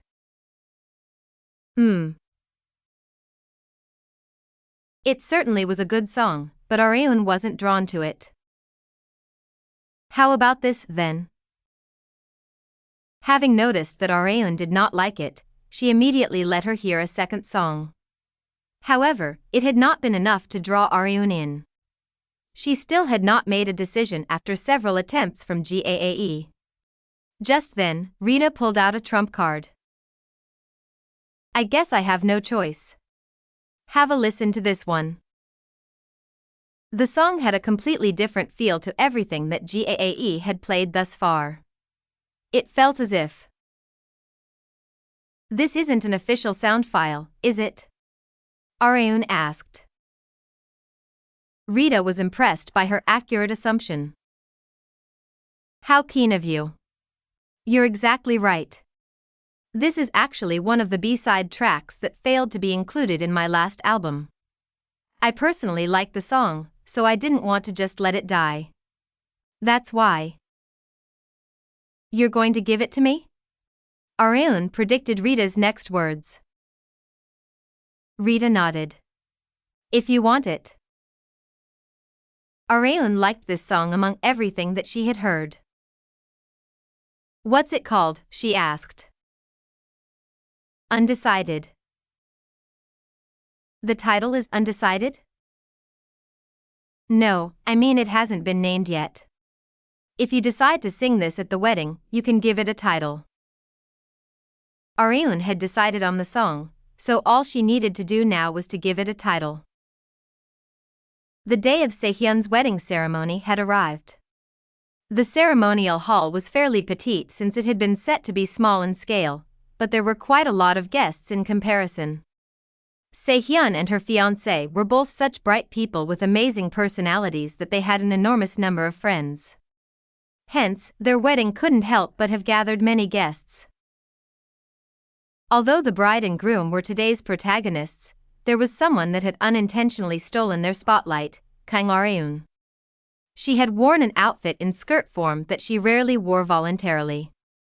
She had likely matched designs with Seo since they were wearing similar one-piece dresses. The guests all focused on her once she had arrived. Could that person be the celebrity Kang Areun? Why is Kang Areun here? Everyone that had not gone to the same high school as Sehyeon were dumbfounded. People couldn't take their eyes off of Areun, who was blindingly beautiful despite only wearing light makeup.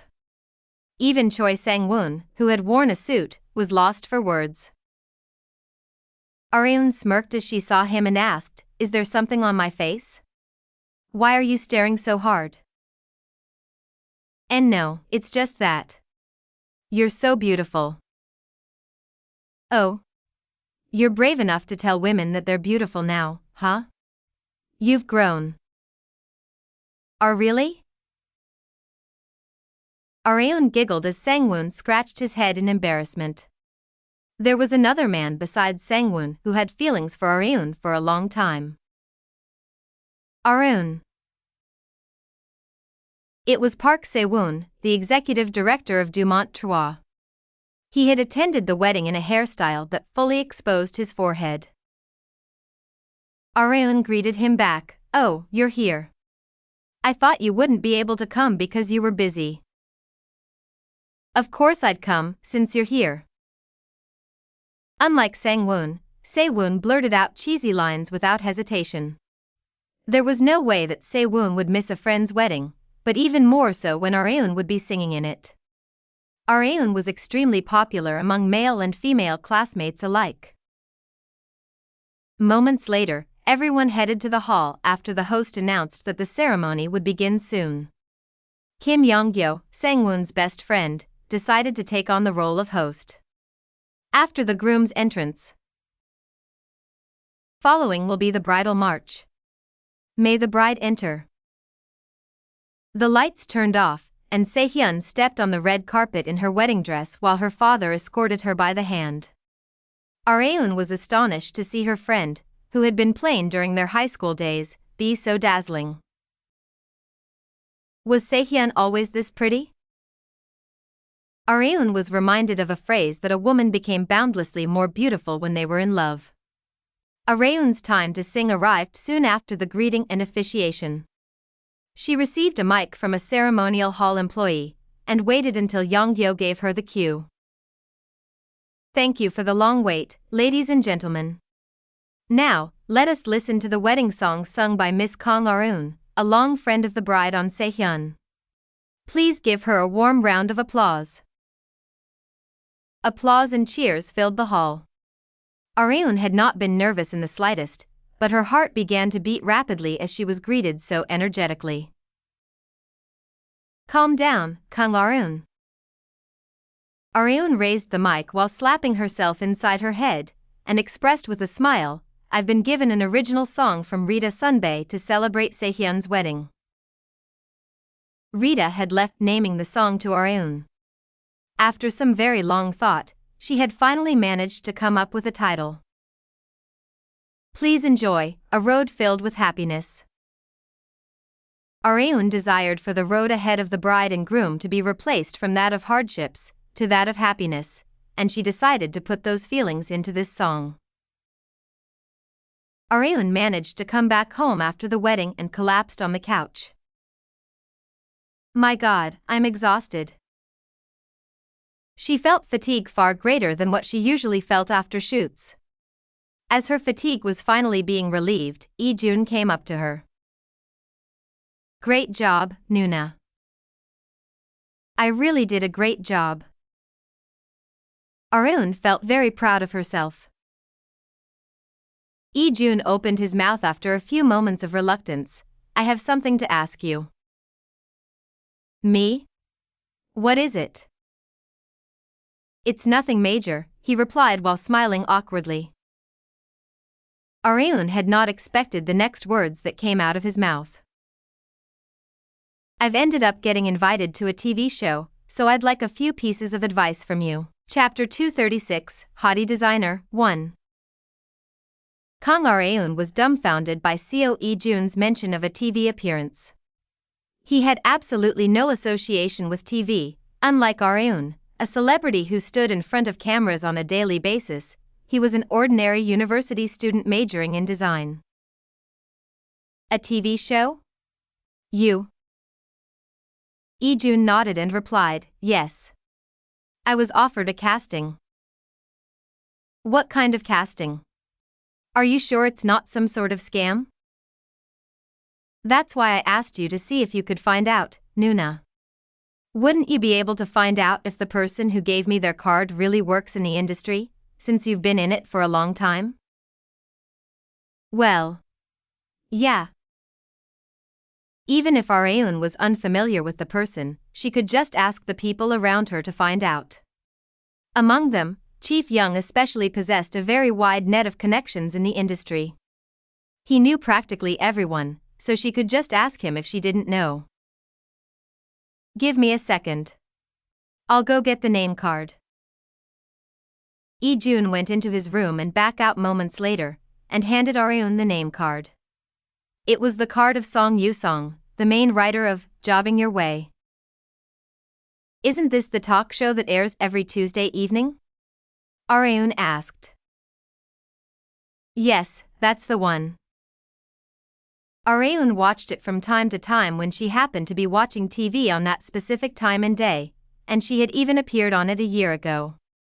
The talk show Jobbing Your Way, like the name suggested, was about inviting people of various occupations and getting their stories. The theme of the episode that Areun had appeared in was actors. They're apparently recruiting people that work in design this time, Lee-jun remarked. But aren't you unemployed? I am, but I do outsourcing from time to time. I even outsourced to your company a few times, don't you remember? Oh, right. There was no way that Areun didn't remember when she had been the one to introduce Lee-jun to Park Seol-hun. Also, the fact that I had won a few contests also seemed to have influenced their decision to recruit me. Then I guess they're trying to paint you as a rising rookie designer. I guess so. When recruiting multiple people in the same industry, extra care needed to be taken so that their positions did not overlap. Only through diversity could a more rich and entertaining discussion bloom.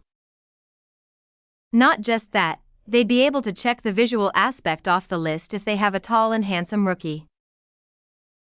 No matter what anyone said, looks could not be ignored when they would be going on camera. Considering that, the writer's desire to have Lee-jun on the show was understandable since his looks were practically on par with those of celebrities. Do you want to appear on it? Areun asked. The most important thing was Lee-jun's intention to appear on the show or not. Lee-jun shrugged and answered, I'm thinking I should. Why? You want to debut into the entertainment industry? No. It's just, I want to make myself more known. You know, there are tons of chefs that became popular after appearing on TV. There had been a time when chefs had appeared on TV all the time. Tons of star chefs, whose popularity was on par with celebrities, were born in a time when cooking was all the rage. Lee-jun also wanted something like that to happen for him. But of course, I'll need the skills to match those expectations. Lee-jun did not want to end up a designer that was only popular, he wanted to hone his skills to correspond with the expectations that people placed on him. So he had decided to go on the show with the thought that this opportunity would be the new stimulant for his growth. Areun also benefited from Lee-jun getting more popular, since he was destined to become a top designer of Levanche. Their products would sell even better if a famous designer worked for them. Okay. I'll help you. Thank you, Nuna. But you'd better not start ignoring me after you become famous, got it? Lee-jun smiled bitterly and answered, that won't ever happen. Even if the world were to come to an end tomorrow, there would be no way that he would ever forget Areun. Chief Young came to see Areun as soon as she visited the GNF building. Areun, have you gone on Architube? No, why? Your video is blowing up. Areun tilted her head in confusion. What video? She had a social media account but not her own Architube channel since she wouldn't ever upload videos on it. Hence, she was curious about why Chief Young was making such a huge fuss. Look at this. It was faster to show than tell. Chief Young pulled up the video on his smartphone that was stirring up the internet. Only then did Areun realize what video he had been referring to. It was a video of Areun singing at On Se-hyun's wedding. When I'm holding your hand. The road we're walking down feels happier. Love, you and me. The video already had 5 million views only 2 days after it had been uploaded. The number of comments were also insane. She's gifted in acting, athletics, has a great personality, and can even sing? What can't she do? I love you, Uni. Please marry me. Day number 1 of praying for Areun Noanim to make her singing debut. Areun could feel her fans' blazing cheers through the screen. Chief Young felt the same way as them. I had an epiphany the moment I watched this video. You should. I won't, Areun refused before Chief Young even had the chance to finish his sentence. I haven't even said anything yet. You don't even know what I was going to say. I don't need to hear it to know. What was I going to say, then? You were gonna suggest that I debut as a singer, weren't you? Areun had been right on the mark. Chief Young had heard from Han-Gyo that Areun was a great singer, but he had never expected her to be this good. Her singing skills aside, the tone of her voice was exquisite. Not only was it powerful, but it also possessed a quality that was hard to find among songstresses. Not only that, Areun was not new to the entertainment industry. She had reached her peak as an actress, so tons of people would buy her album if she ever made one. She was already guaranteed success as long as the songs were good. Considering all that, Chief Young couldn't help but be greedy. Don't be like that, Areun. Let's just make one album. Just one, okay? Chief Young was cautiously attempting to persuade Areun with the hopes that she would be the one to want to continue her singing career after experiencing the joy of it. However, Areun was not that easy to deal with. Like I said, I'm not going to do it, so you'd better just give up. It had already taken a considerable amount of courage for her to sing at Sehyun's wedding, so would she do something that took even more courage than that? No, absolutely not. It would take exponentially more than that to persuade her. Chief Young was disappointed, but he couldn't keep trying to force it on her when she was so against it. No matter how talented she was, it would not end well if she lacked the motivation. Okay. I won't ever suggest you debut as a singer again. But can I ask you just one thing? What is it? Why don't you want to debut as a singer? It seemed to Chief Young that Areun did not particularly dislike singing. She had gotten considerably used to being on camera, so Chief Young couldn't understand why she was so against it. However, Areun's answer was rather simple. Because of the outfits. Female idols performed on stage while wearing extremely revealing clothes, or those that showed off their femininity. Areun hated that more than anything else. Other female celebrities hated not being able to wear cute clothes, but she was the opposite. I thought I'd come to know you fairly well after all the years we've worked together, but I guess I'm nowhere near that level yet, Chief Young grumbled. Areun could only answer, I feel the same way about myself. She had still not come to fully understand her female self. The day that episode 102 of the talk show Jobbing Your Way would be shot had arrived. Unlike his usual waking hours, Lee-jun woke up very early in the morning and went with Areun to the hair salon that she frequented. The owner was shocked to see the two of them together. My, Areun. Who's that gentleman next to you? Could he be? Areun said flatly to the owner, who looked back and forth at the two of them in astonishment, he's not my boyfriend. She was misunderstood in such a manner every single time she went anywhere alone with a man. Even her older brother Kang Ara-hyuk had been misunderstood for her boyfriend a few times, to which she kicked him on the shin when he snickered next to her. He's my friend's little brother. He's a designer, and he's going to be on a talk show today, Areun remarked. Oh, so he's here to get his hair done.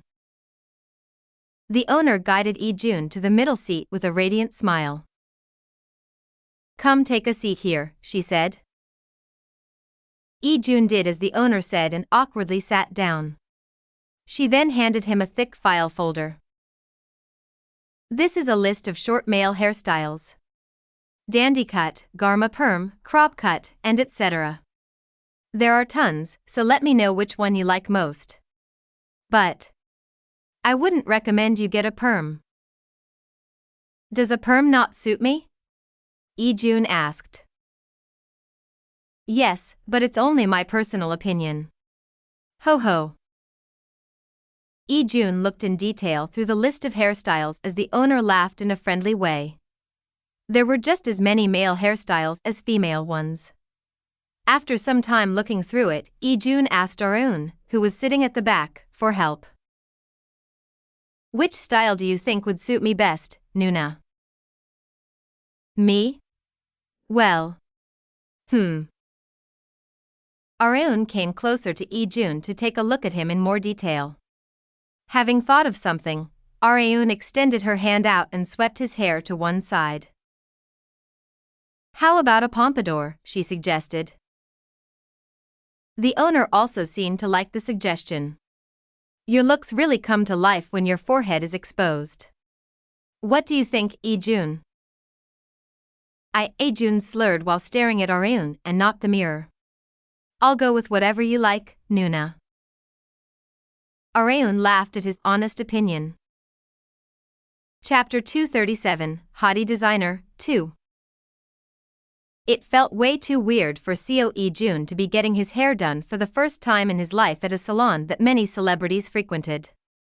He also realized why it took so long for celebrities to get their makeup and hair done. I feel like a completely different person, Lee-jun expressed. He couldn't believe that one could change so much just from a change in hairstyle. He had come to realize how amazing hairstyling was. Meanwhile, Kang Arun, who had been sitting at the back for a while now, smiled in satisfaction from how much Lee-jun had changed. You look good. You should style it like this all the time, she said.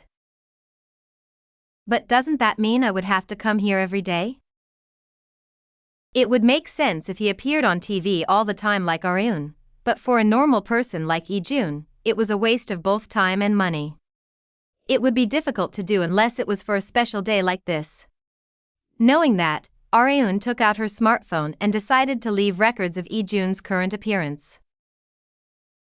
Look over here and smile, she remarked. Are you taking a photo? Yeah. Say cheese. Snap. An unscheduled photo shoot suddenly began. Lee-jun had never expected for Arun to be so interested in how he looked, but Arun had not been taking photos of him because she was into the way he looked. I'll send these to your sister, she expressed. Was that why you were taking them? Obviously. It did not take long for his thrill to turn into shame. Arun sent the photos to Seo. We should get going. It'll take forever to get there if we're caught by traffic, she remarked. Arun moved quickly to drive Lee-jun to the broadcasting station. Lee-jun obviously did not have a manager since he was not a celebrity. Not just that, the TV appearance was just a one-time thing. Hence, Lee-jun had been planning on driving to the station by himself, but had managed to obtain the famous female celebrity Kang Arun as his manager because she had offered to drive him there. Arun used the time that she was stopped in front of a red light to tint her lips. She couldn't afford to lighten up on her makeup when she was going to a broadcasting station. Arun pressed her lips together 2 to 3 times and then asked Lee-jun, who was sitting next to him, how do my lips look? Her smooth cherry-colored lips were enough to make any man's heart burst. Lee-jun nodded in succession as if there was no need to ask. They look great, Nuna. Although it had not been a normal kiss, Lee-jun had kissed Arun once before through CPR. Lee-jun was devastated that such a dreamlike situation had occurred in the time that he had been unconscious. However, it couldn't be helped. He had come to realize that not everything in the world went according to his will. He set aside his devastation and focused on the broadcasting station in the distance. I'd seen it from time to time as I passed by this area, but it sure is massive up close, he commented. Arun had also felt the same way the first time that she had come to a broadcasting station. There's not much time, so let's hurry inside. Okay, Nuna. Areun had come here so many times before that she did not even have to ask staff members where the Jobbing Your Way studio was. The program director and staff members welcomed Areun as soon as they saw her. Areun. What brings you here? I'm Ijun's manager for the day. The staff members had already been made aware of the relationship between her and Ijun. She had accompanied him all the way to the broadcasting station because she had been worried about her close friend's little brother. It would be a big problem if he caused any trouble. Ijun had been able to quickly acclimate to the studio thanks to Areun's help. The time for the shoot had arrived before he had realized it after greeting the cast members and spending time in the waiting room. Areun stayed in place even while the shoot was about to begin. Ijun asked before climbing up on stage, "Are you sure you don't have to go home?" "I have nothing to do at home anyway. I'll just go through my film script while watching over you. Don't worry, I've already got permission from the director." "That's not what I mean." Ijun was embarrassed to show Areun his appearance on the show, so he had wanted to send her home if possible. However, he had failed before he even had a chance to try. Areun saw an unexpected side to Ijun as she watched over the shoot. "He's talking a lot better than I had expected." Being able to talk well in informal occasions was in a completely different realm from being able to speak well on camera. The latter was obviously far more difficult, but Ijun continued his speech fluidly despite that. Even the program director was impressed. Ijun is an extremely good speaker, don't you think? I agree. I'd think he had about 5 to 6 years of experience in the industry if I didn't know any better. The program director had given Ijun many pieces of advice before the shoot began. He had given Ijun special attention since this was his first TV appearance, but Ijun's performance on camera had made his worries completely meaningless. "How did you manage to come up with such creative ideas, Ijun? Do you have some sort of secret know-how?" the host asked.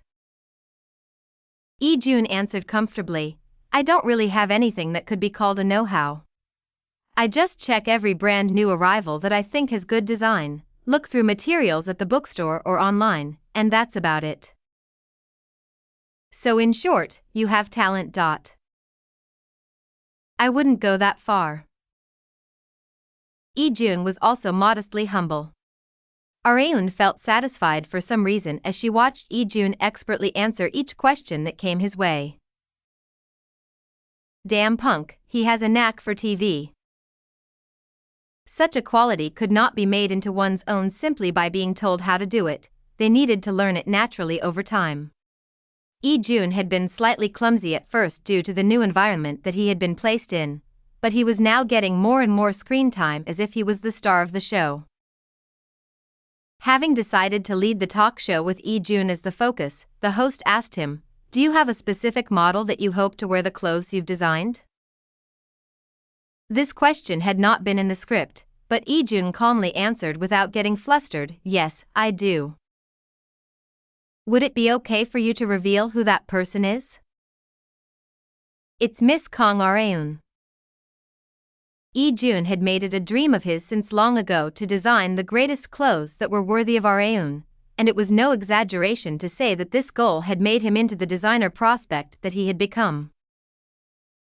"I'm sure Miss Kang would love for a handsome designer like yourself to design clothes for her." "I hope so too," Ijun said, and then secretly looked beyond the cameras at Areun. Areun smirked and gestured to him to focus on the shoot.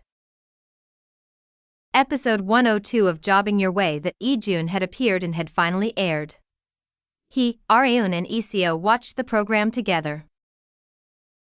Ijun remarked while taking a bite of the apple slice that Iseo had cut, "It's so embarrassing, being like this."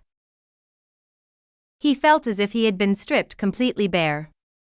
Iseo couldn't believe the sight of Ijun laughing loudly at the host's jokes. You've never laughed that much in front of your family, she expressed. Come on, it's a TV show. How could I possibly act the same way I do at home? I'd get chewed apart. He was not wrong. ECO also knew this, but had said it anyway because the Lee-jun on screen was far too different from the one that she knew. And honestly speaking, if they were talking about fake personalities, Lee-jun was nowhere near as bad as Areun. Her fake personality was that of a completely different person, so Lee-jun's fake personality almost looked like his real self. Lee-jun's smartphone rang non-stop after the 1-hour talk show had finished. I'm just gonna go take this call, Lee-jun mentioned.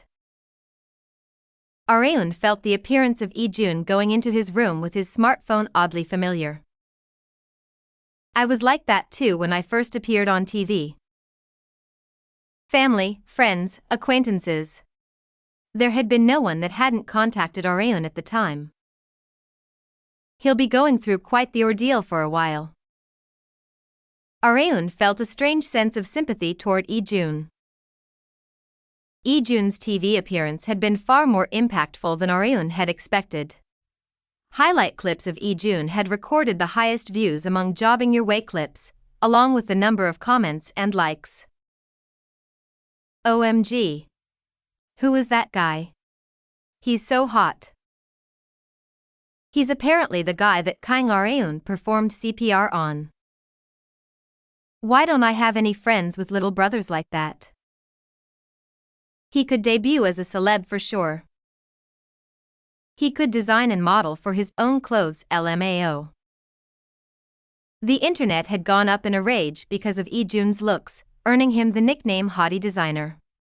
Both the internet and TV news were covering Lee-jun. As for the person in question, he was dumbfounded. Isn't this literally what you'd call becoming a star overnight? He expressed. I'd guess it's similar, Areun answered. She had expected for Lee-jun to get tons of attention from the moment that he had decided to go on the show, but she had never expected for him to become this famous. Although her expectation had been wrong, it had not been a bad result in her perspective. It's not easy to blow up this much from just one appearance, Areun commented. I think I was just lucky. I wouldn't say it's only because of luck, she said while handing him a small box. It's because you have a knack for TV. I do. Yeah, although you yourself might not realize it. However, it was so from Areun's perspective. But Nuna, what's this? Lee-jun asked as he took the box that Areun handed him. They're things that you'll desperately need from now on. It's a gift, so treasure them. Can I open it? Sure. Lee-jun ripped apart the wrapping paper as soon as he was given permission, and smiled bitterly once he checked what had been inside. It was a mask, lensless glasses, and a hat. In other words, it's a disguise set for celebrities, Areun expressed. Read the most updated version of this novel and other amazing translated novels from the original source at inread.com. Lee-jun felt like he could understand what she meant. Chapter 238, Hottie Designer, 3. Seo Lee-jun had suddenly become one of the most famous designers in Korea after just one TV appearance. He was happy to be meeting up with his friends after a long time today, but he was also partly worried. Before leaving the house, he made sure to take the disguise set that Kang Areun had given him as a gift yesterday. The glasses, mask, and... I personally don't like hats. Lee-jun did not like the feeling of his hair getting pressed down, but wore it anyway because Areun had put thought into the gift. Areun was pretty much a cheat code in Lee-jun's life, anything involved with her was precious to him. Lee-jun drove to an area near his university. He had walked down this road all the time, but he was unfamiliar with the amount of gazes fixed on him. Doesn't that guy look awfully familiar? Maybe he's a celebrity? You think so? In Read.com. Lee-jun could hear such whispers all around him. Even after meeting up with his friends, he was extremely conscious of people's gazes. He had no choice but to take his mask off when he was eating and drinking. However, eyes on him increased the moment he took off his mask. Excuse me. Are you Mr. Seo Lee-jun? Would you mind if we take a selfie with you? Two women in their early 20s got up from their seats and requested pictures, to which Lee-jun had no choice but to nod. Say cheese. Snap. Lee-jun made a V sign with his hand with the two women. His friends that were sitting at the same table were jealous of him. You were already popular enough with the ladies before, but now it's gotten even worse. The world is so unfair. I'd want nothing more in life if I'd been born with Lee-jun's face and height. Stop it. You're only adding to our sense of shame. Enough bullshit and drink. Drinks are on you, Lee-jun. You've been making tons of money lately, haven't you? Lee-jun's friends were average university students that earned money through part-time jobs or allowance from their parents. On the other hand, Lee-jun earned money by outsourcing to many different companies and winning prize money from exhibition contests, so he was naturally more wealthy than them. All right, drinks are on me, Lee-jun expressed. Nice. This is why I love you, Lee-jun. Okay. Let's drink to our heart's content since Lee-jun's buying. Excuse me. Another bottle of beer, please. They were getting in the mood with the help of alcohol. Lee-jun's friends showed great interest in his TV appearance. How are celebrities up close? Are they different in person? Of course they are. Also, this isn't my first time meeting a celebrity. You know about Arun Nuna. Oh, right. You lived together with Lady Arun. Lee-jun tilted his head in confusion from his friend's use of honorific. It had been far too excessive of an honorific to use. One of his other friends pointed at the one that had used the honorific and remarked, "This guy's a member of Club Allegiance." The fan club member raised his voice in embarrassment. What's wrong with that? Sigh. I'm so jealous of you, Lee-jun. You get to be under the same roof as Lady Arun. It must be heaven there, right? Heaven, huh? Lee-jun had thought so at first, but he had certainly experienced some downsides over time.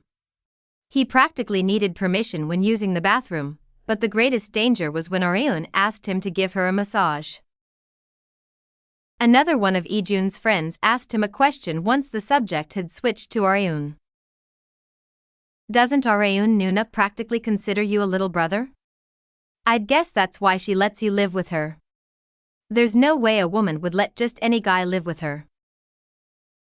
Most women would not ever suggest to a man that they live together unless they were a family member or something close to that. His friend's statement caused Lee-jun's throat to dry up. He had realized that their relationship was far too close, which could end up being a minus in terms of the possibility of romance between them. Chairwoman Kong, Park Seol-hun called out. Arun turned her head and asked, "What?" "I have something to ask you." They moved to Seol-hun's office. Arun sat down on the couch and asked, "What is it? Is it bad news?" "Not that. It's about Lee-jun. You know that he's become super famous lately, right?" "Yeah, more or less." Lee-jun had garnered a significant amount of public attention after just one talk show appearance, and he was even getting appearance offers from other programs as a result. "I heard he was gonna appear in a variety show next week," Arun commented. "Good for him. No wonder. I also watched the original airing of the talk show episode, and he spoke really well in it. He's super handsome, too. I honestly thought he was more eye-catching than the male idol they have as a regular panelist. Areun thought so as well. Even while thinking about it objectively instead of as his older sister's friend, Lee-jun had a charm that pulled people toward him. As if to prove that, his fame was skyrocketing. But what about him? Areun asked. She found it weird that Seo-hun had called her to his office for Lee-jun and not something related to the company. You remember what you told me back then, don't you? We've spoken countless times. You have no idea how little that narrows it down. You said you were going to bring Lee-jun to our company. Oh, that I did. Areun had already decided on bringing Lee-jun to Levanche ever since he had been a high schooler. Although they were already giving him work, Seo-hun was talking about making him an official employee of Levanche. I think it's the perfect time to hire Lee-jun, Seo-hun expressed as he brought out several pieces of paper. All you have to do is get him to sign this. And this is? An employment contract. Aha. Areun could feel Seo-hun's strong desire to hire Lee-jun. Having no choice, she softly sighed and nodded. Fine. I just have to get his signature, right? Yeah. I set his salary to one that he wouldn't be disappointed with, so make sure to let him know to think about it. Got it. Areun exited the office with the contract. She seemed to strongly believe that Lee-jun would sign the contract no matter what, but I wonder how it'll go. Seo-hun did not see it that way. Lee-jun arrived at the broadcasting station yet again for a program recording. He had come here with Areun for his first TV appearance, but he had gotten sufficiently used to the place to come and go by himself. Studio B is. Oh, over there. The program director and writers that Lee-jun had met in a previous meeting greeted him as soon as he entered the studio. We'll be in your care for today's recording, they said. Likewise. I will do my best. As Lee-jun was about to head to his waiting room after greeting the staff members, a woman, who had been chatting with another woman assumed to be her manager, walked toward him with rushed steps. Hello. Lee-jun knew who the woman was despite it being his first time meeting her. She was Ha-ryong, the leader of the popular girl group TOI, whose fame had gone beyond Korea to Japan. The way she looked at Lee-jun while stroking down her long blonde hair was enough to swoon any man. Lee-jun did not remember Ha-ryong simply because she was an idol. It was because she had been showing off that she was a fan of Lee-jun through her social media account, and had even mentioned that she wanted to meet him at least once. And at last, that dream of hers had come true. Hello. I saw your posts. It was an honor to know that you wanted to meet me, Lee-jun said. The honor is all mine. I've collected almost every women's wear that you've designed and released. They're all stored in a separate area of my dressing room. Would you like to see? Ha-ryong excitedly took out her smartphone and showed Lee-jun the photo of the dressing room that she had taken. It included women's wear that he had designed for other companies besides Levanche. I especially liked this one. I wore it today because I heard that we would be on the same show together. She was wearing a yellow cardigan with just the right number of white lines on it. It was the special collaboration product that had been released after Lee-jun had won last year's fashion design competition. I'd heard that it was hard to get this. Not only had much time passed, it was also a limited edition product that had only been made available at the contest venue at the time. Hence, Lee-jun found it even more amazing that Ha-ryong was wearing it. I barely managed to buy it after 3 hours of waiting in line. I bought the very last one. You went to buy it yourself? Yes. Her passion was impressive. Lee-jun couldn't help but be happy that someone held this much love for something that he had designed, inexplicably so since that someone was a member of a famous idol group. Thank you very much, Hyryong. Oh, may I call you that? Yes, of course. We're the same age, so feel free. Hyryong even knew his age. Lee-jun was embarrassed by how devoted of a fan she was. Areun handed Lee-jun the contract as soon as he came back home after the recording. What's this, Nuna? An employment contract. Mr. Park was talking about how he wants to work together with you officially now, so he asked me to get your signature. Seol-hun had recognized Lee-jun's talent for design before Lee-jun had enlisted in the army, and so had Areun. No matter how close we are, we should at least officially sign a contract, Areun mentioned.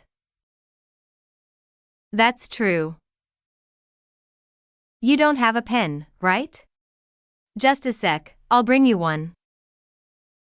Areun went in and back out of her room and handed Lee-jun a ballpoint pen, which Lee-jun took as he carefully read through the contract. He had reached the final page, and all he had to do now was sign.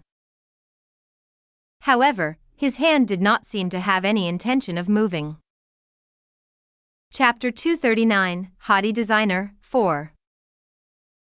Kan Areun's gaze focused on the end of Seo Lee-jun's ballpoint pen. She immediately catched on from the unmoving pen that he was hesitating to sign the contract. Is there something you don't like among the conditions? Tell me and I'll get Mr. Park to modify it right away. No. There's nothing like that. The conditions of employment weren't bad, rather, the conditions were just right for Lee-jun, who was still a student. The salary was also quite handsome like Park Seol-hun had mentioned, but Lee-jun was reluctant to sign the contract despite all that. Nuna. What is it?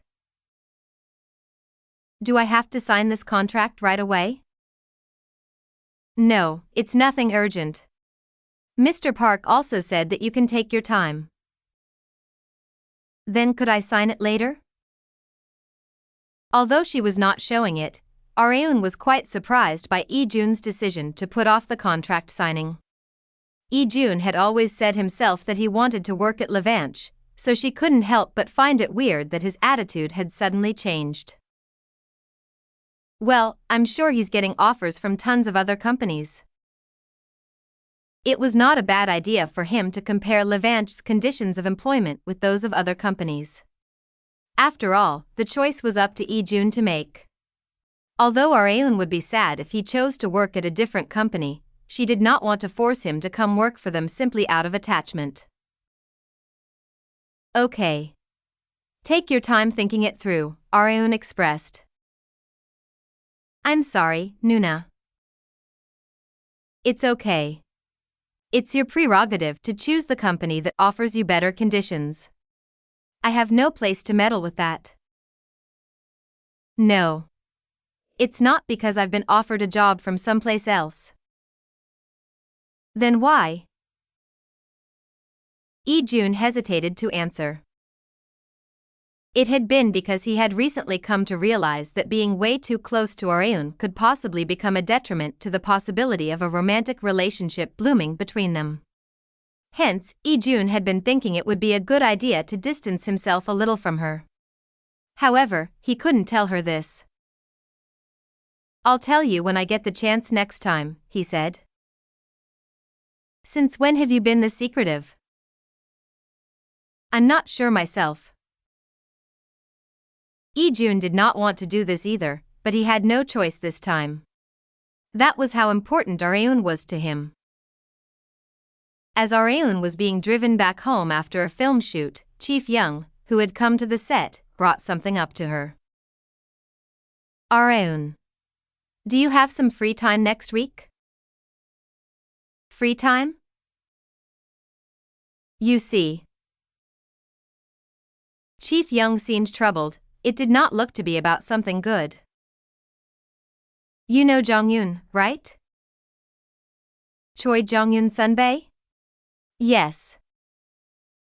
She was an actress in the same agency as Areun, who had debuted 3 years earlier than her. They were not awfully close, but Areun had a fairly good impression of Jong-yoon because she had taught Areun things that she did not know about back when they had starred in a drama together. Some family matters came up for her, so she can't appear in a program that had already been scheduled for her next week. So, I was hoping you'd go on the show as a substitute. Which program? Areun asked. The Great Escape. You know it, right? Oh, that one? It was a variety show with an escape room theme. It was so popular that it would have 5 whole seasons in the future. Areun also watched it whenever she had time after work. I've wanted to go on it at least once. She had never expected to get the opportunity in such a way. Okay. I'll do it. Really? Even if he had asked, Chief Young considered the possibility of Areun saying yes to be low, so he couldn't help but be surprised by the result. But would the program director be okay with that? Areun asked. You don't have to worry about that. I feel bad for Jong-yoon for saying this, but the program director would much prefer you than her. Please keep what I just said a secret from Jong-yoon. Okay. Areun was a very tight-lipped woman. She could keep a secret of that level. Areun had agreed to appear on the program because she frequently enjoyed watching it, but she had never expected to meet Lee-jun on the set. You decided to appear on this too, she asked. Yes. I got an offer out of the blue, and I agreed since I thought it'd be fun. But why are you here, Nuna? I didn't hear anything about you when I had the meeting with the program director. I'm a substitute for Jong-yoon Sunbae. In any case, I guess this is the first time we're appearing on a show together. I'll be in your care. Same here. They saw each other all the time at home, but it was a completely new feeling to see each other on a set. A familiar face arrived on the set as well. Lee-jun. Hai Ryong, a famous idol as well as Lee-jun's fan, had been casted to appear on The Great Escape as well, simply for the reason that Lee-jun would be appearing on it. Hai Ryong belatedly greeted Areun as well, and then took out a tumbler from her handbag to give to Lee-jun. I made this tea. It's gotten cold lately, so have some of this, she said. Thank you very much, Hai Ryong. We decided to speak casually with each other, didn't we? Oh. We did. As they were chatting it up while laughing, a staff member called Hai Ryong. Hey. Areun poked Lee-jun's side with her elbow the moment Hai Ryong left. You two seem to be hitting it off. Are you two dating? It's nothing like that, Nuna. Areun tried to think that it was none of her business whether or not Lee-jun got along with Hai Ryong, but I'm pissed off for some reason. An ominous feeling began to rise up within her. The cast members had been locked up in a place akin to a prison. The 9 members had not been locked up in the same area, they had been divided into teams of 3, one of the teams being Lee-jun, Areun, and Hai Ryong. Lee-jun sighed while scratching his head as he combed through the room. Man. I have no clue about any of them. They needed to find clues that the staff members had left to open the lock, but Lee-jun couldn't make sense of the clues even after finding them. Hai Ryong was also in the same shoes.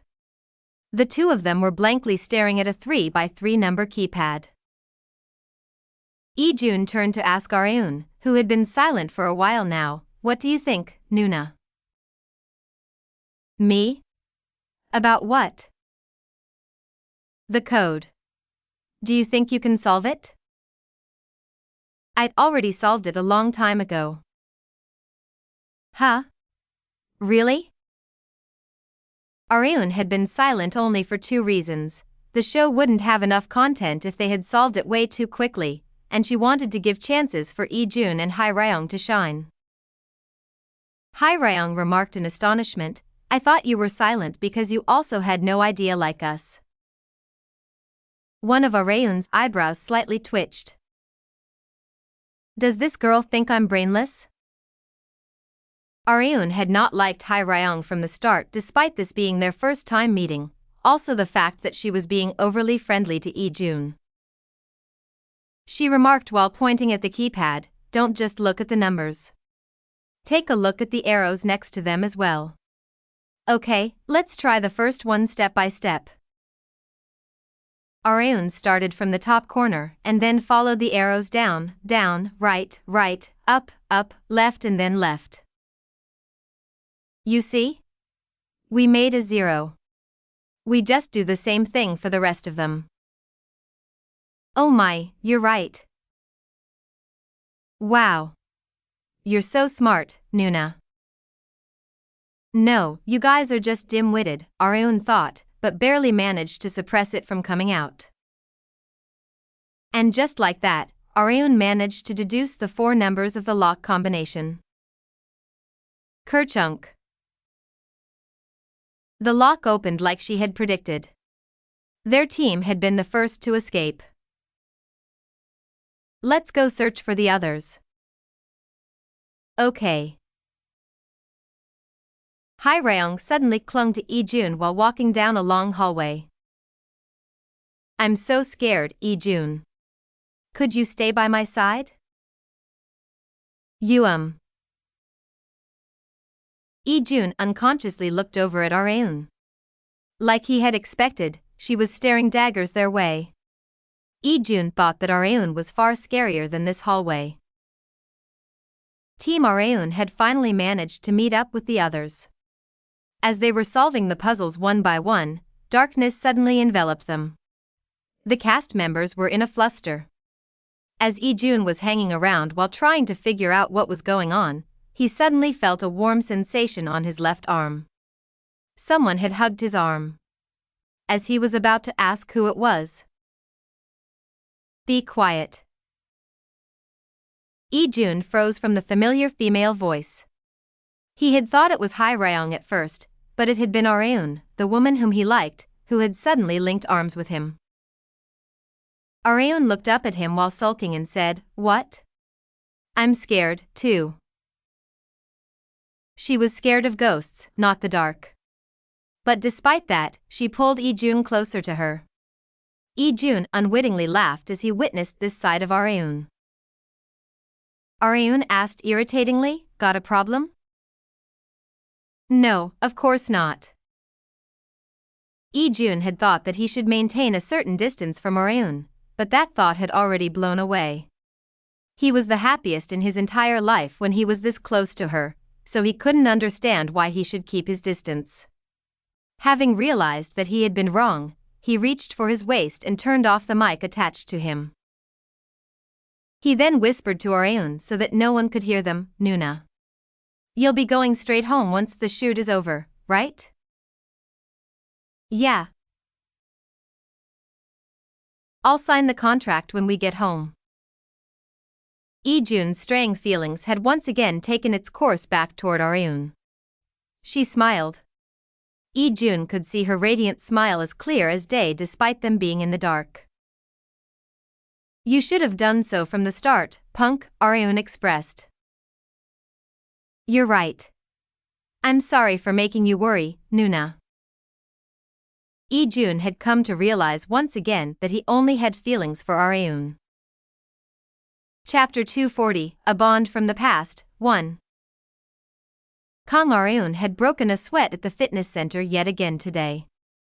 Jae-woon, who had been working out with her, was astonished as he checked what time it was. Time flies by so fast. What time is it? Areun asked. 10 p.m. 2 hours had passed before they had realized it. Time certainly flew by faster when working out with a partner compared to working out alone. We should go home before it gets any later, Jae-woon said. We should. Neither of them were busy tomorrow. Areun had no shoots scheduled, and neither did Jae-woon since he would be focusing on his album production for a while. Not wanting to part like this, Jae-woon suggested, Areun. You're free tomorrow, right? Yes, probably.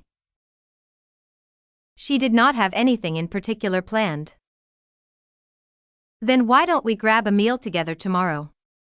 My older cousin opened a restaurant and I was gonna go tomorrow, but I have no one to go with.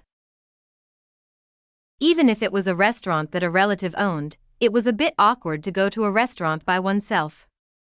Areun nodded and happily agreed. Okay. Tell me where it is and I'll be there.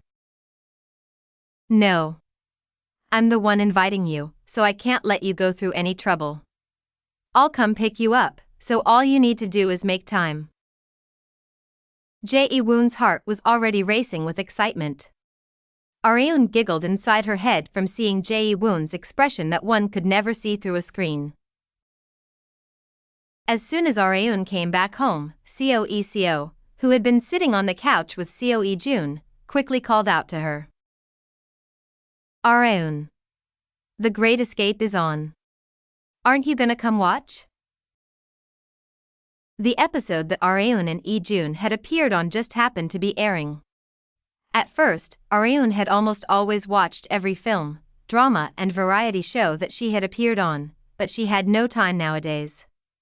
After missing a few, she ended up no longer watching any of them live. However, she believed that she probably should whenever she had time, just in case she was edited in a bad way. Gimme a sec. I'll just put this away, Areun remarked.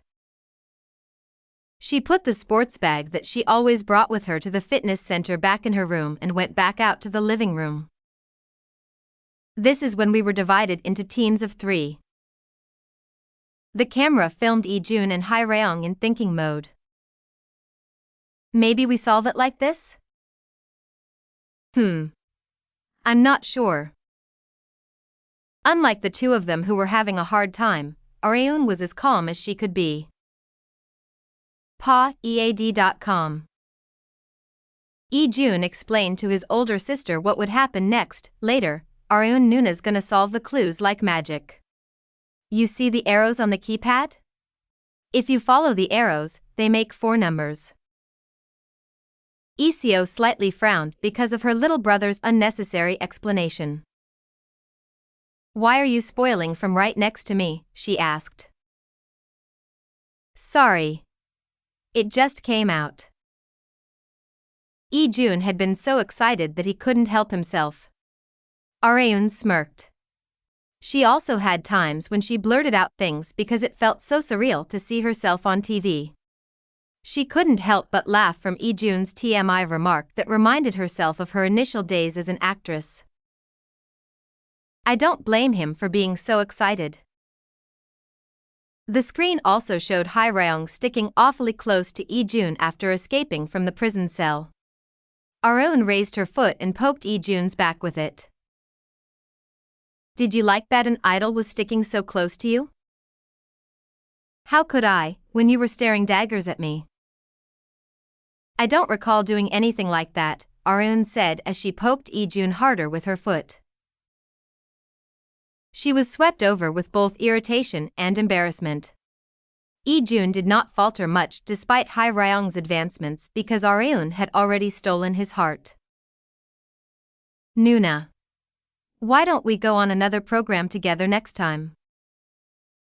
Areun reacted coldly to Jun's suggestion, well, if I feel like it. Areun went with Jun to Levanche before her dinner plans with Jae-woon. Park Seol-hun's mouth bloomed into a smile the moment he saw Jun. Welcome, Lee-jun. I felt my heart crumbling when I heard from Chairwoman Kong that you were hesitant to sign the contract. Thank you so much for choosing us. Not at all, Hyung. Rather, I should be the one to say sorry. I should have signed it the moment our own Nuna showed me the contract. Was there a company that had offered you better conditions? No, it's not that. Lee-jun couldn't tell them the reason because it was personal. Meanwhile, Arun, who had been listening to them, had something that she couldn't understand. You're calling him Hyung, not Mr. One? Arun asked Lee-jun. Seo-hun remarked while smiling awkwardly, what's wrong with that? I like being called Hyung better. Really? Then should I start calling you that too?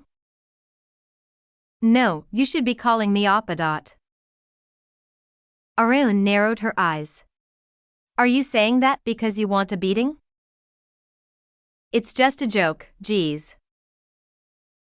A beating from Arun really hurt. The damage to a regular person like Seo-hun would be devastating when a beating from her was enough to make the massive Ma Young-jun or the ferocious Park Du-cheol crawl in pain. Hence, Seo-hun wanted to avoid workplace violence at all costs. Seo-hun guided Arun and Lee-jun to a certain area. This will be your workspace. Do you like it? Seo-hun asked. Yes, it's nice, Lee-jun replied. One could see the city view through the massive window if they lifted their head up a little. It was a very satisfying space for Lee-jun, who prioritized openness. We even got you a brand new desktop and monitor for your personal use. They were expensive, so we'll be expecting great things from you. That's some pressure you're putting on me. We did all this so you would feel at least some pressure.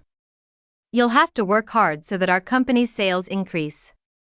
Right, Chairwoman Kong?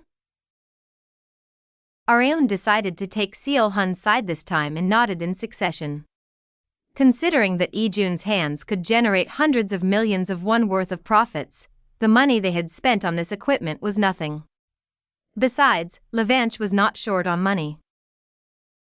You'd better work hard from now on, Lee-jun, Seo-hun said. Understood.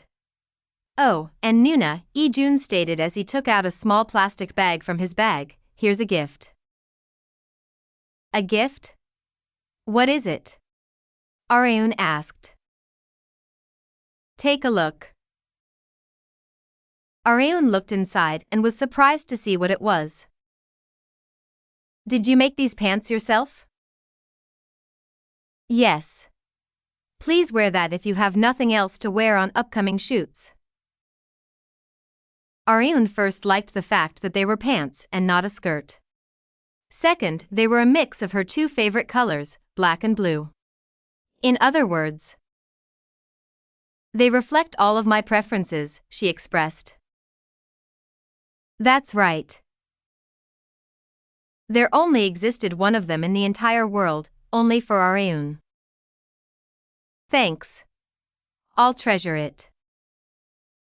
Arun liked the gift more than she had expected to. The Levanche employees decided to have a dinner party to celebrate Lee-jun's entrance into their company, but Arun had to leave early because she had already made plans with Jae-woon. She lightly patted Lee-jun on the back before leaving the restaurant and advised, "You'll make your sister worry, so don't drink too much and go back home early. Got it?" Don't worry, Nuna. I wasn't planning on drinking a lot anyway. Arun headed to the meeting place she had decided on with Jae-woon after getting a clear answer from Lee-jun. A loud exhaust sound from afar caught her attention.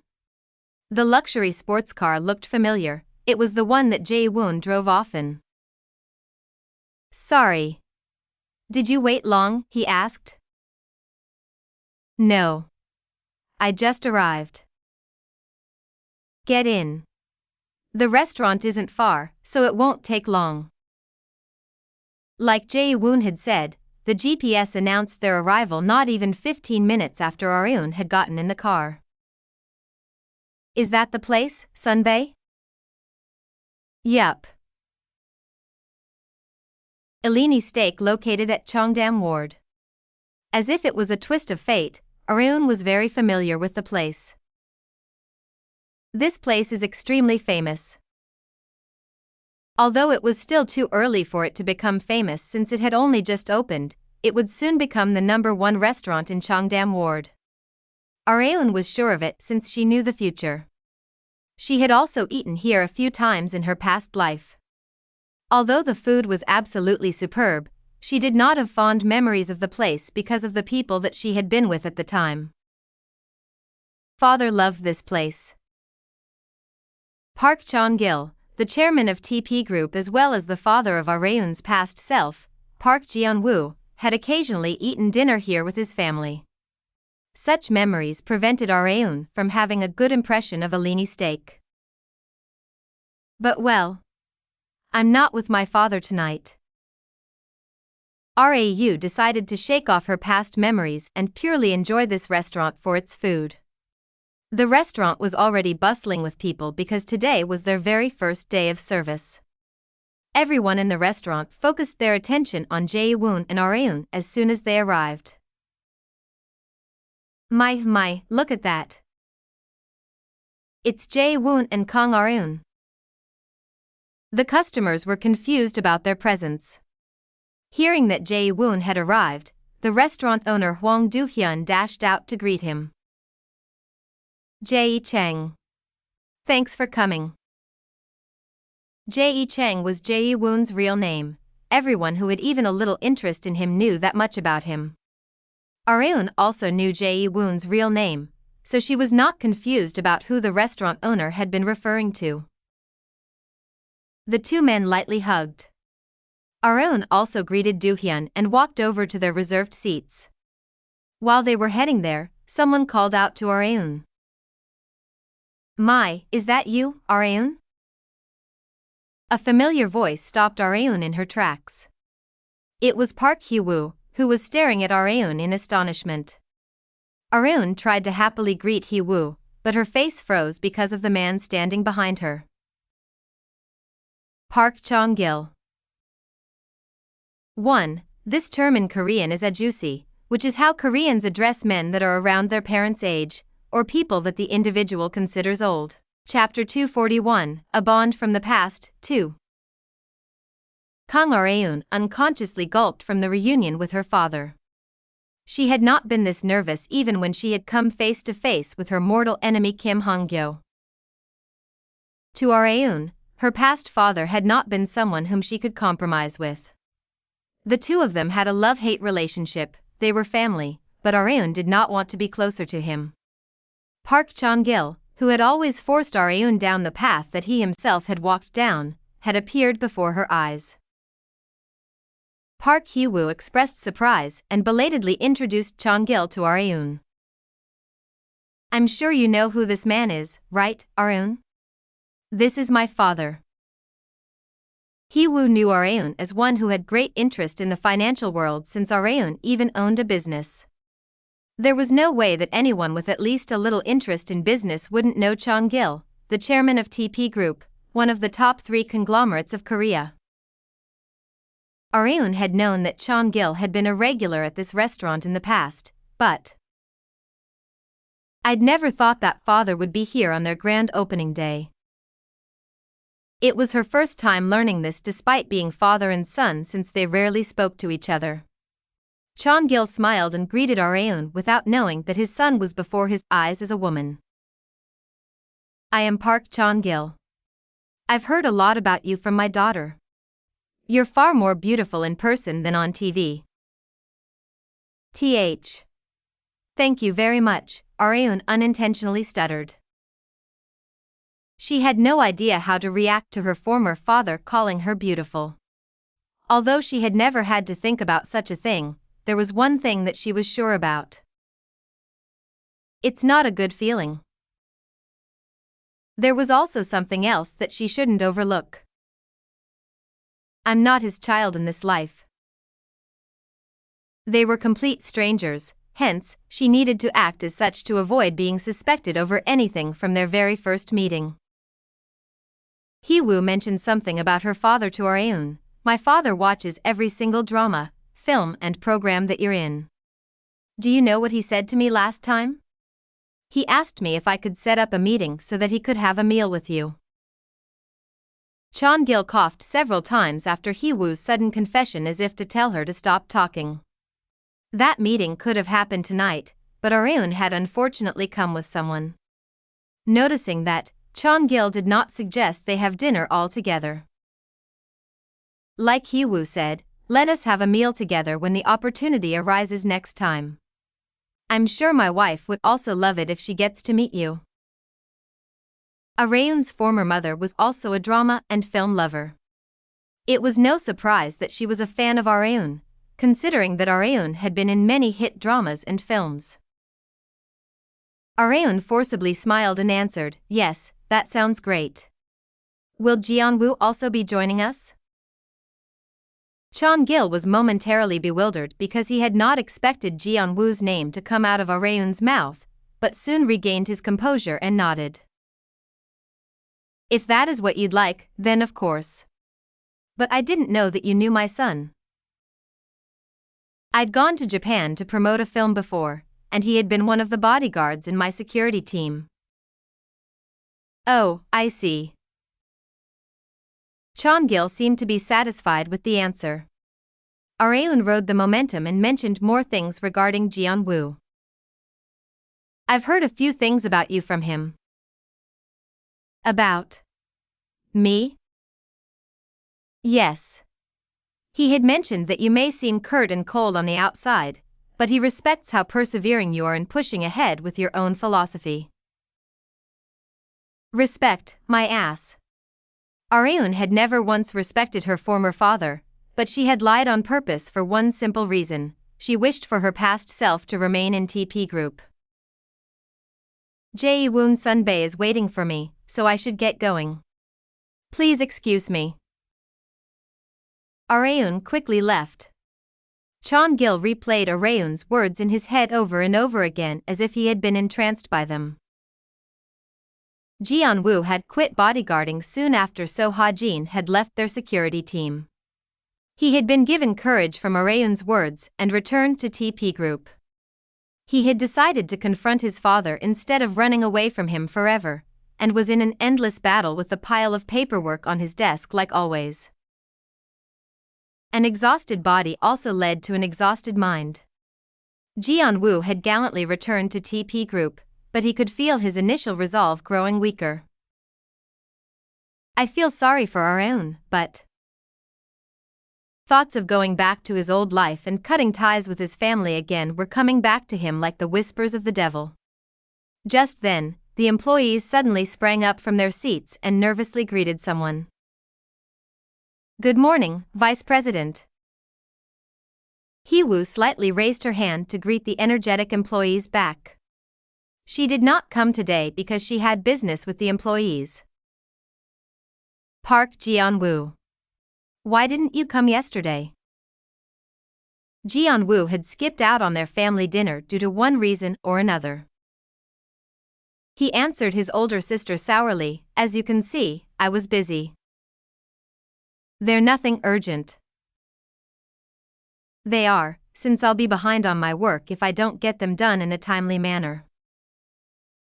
Geon-Woo wasn't wrong, but Hee-woo could only hear his reason as an excuse for not wanting to have dinner with his family. What's going on with you all of a sudden?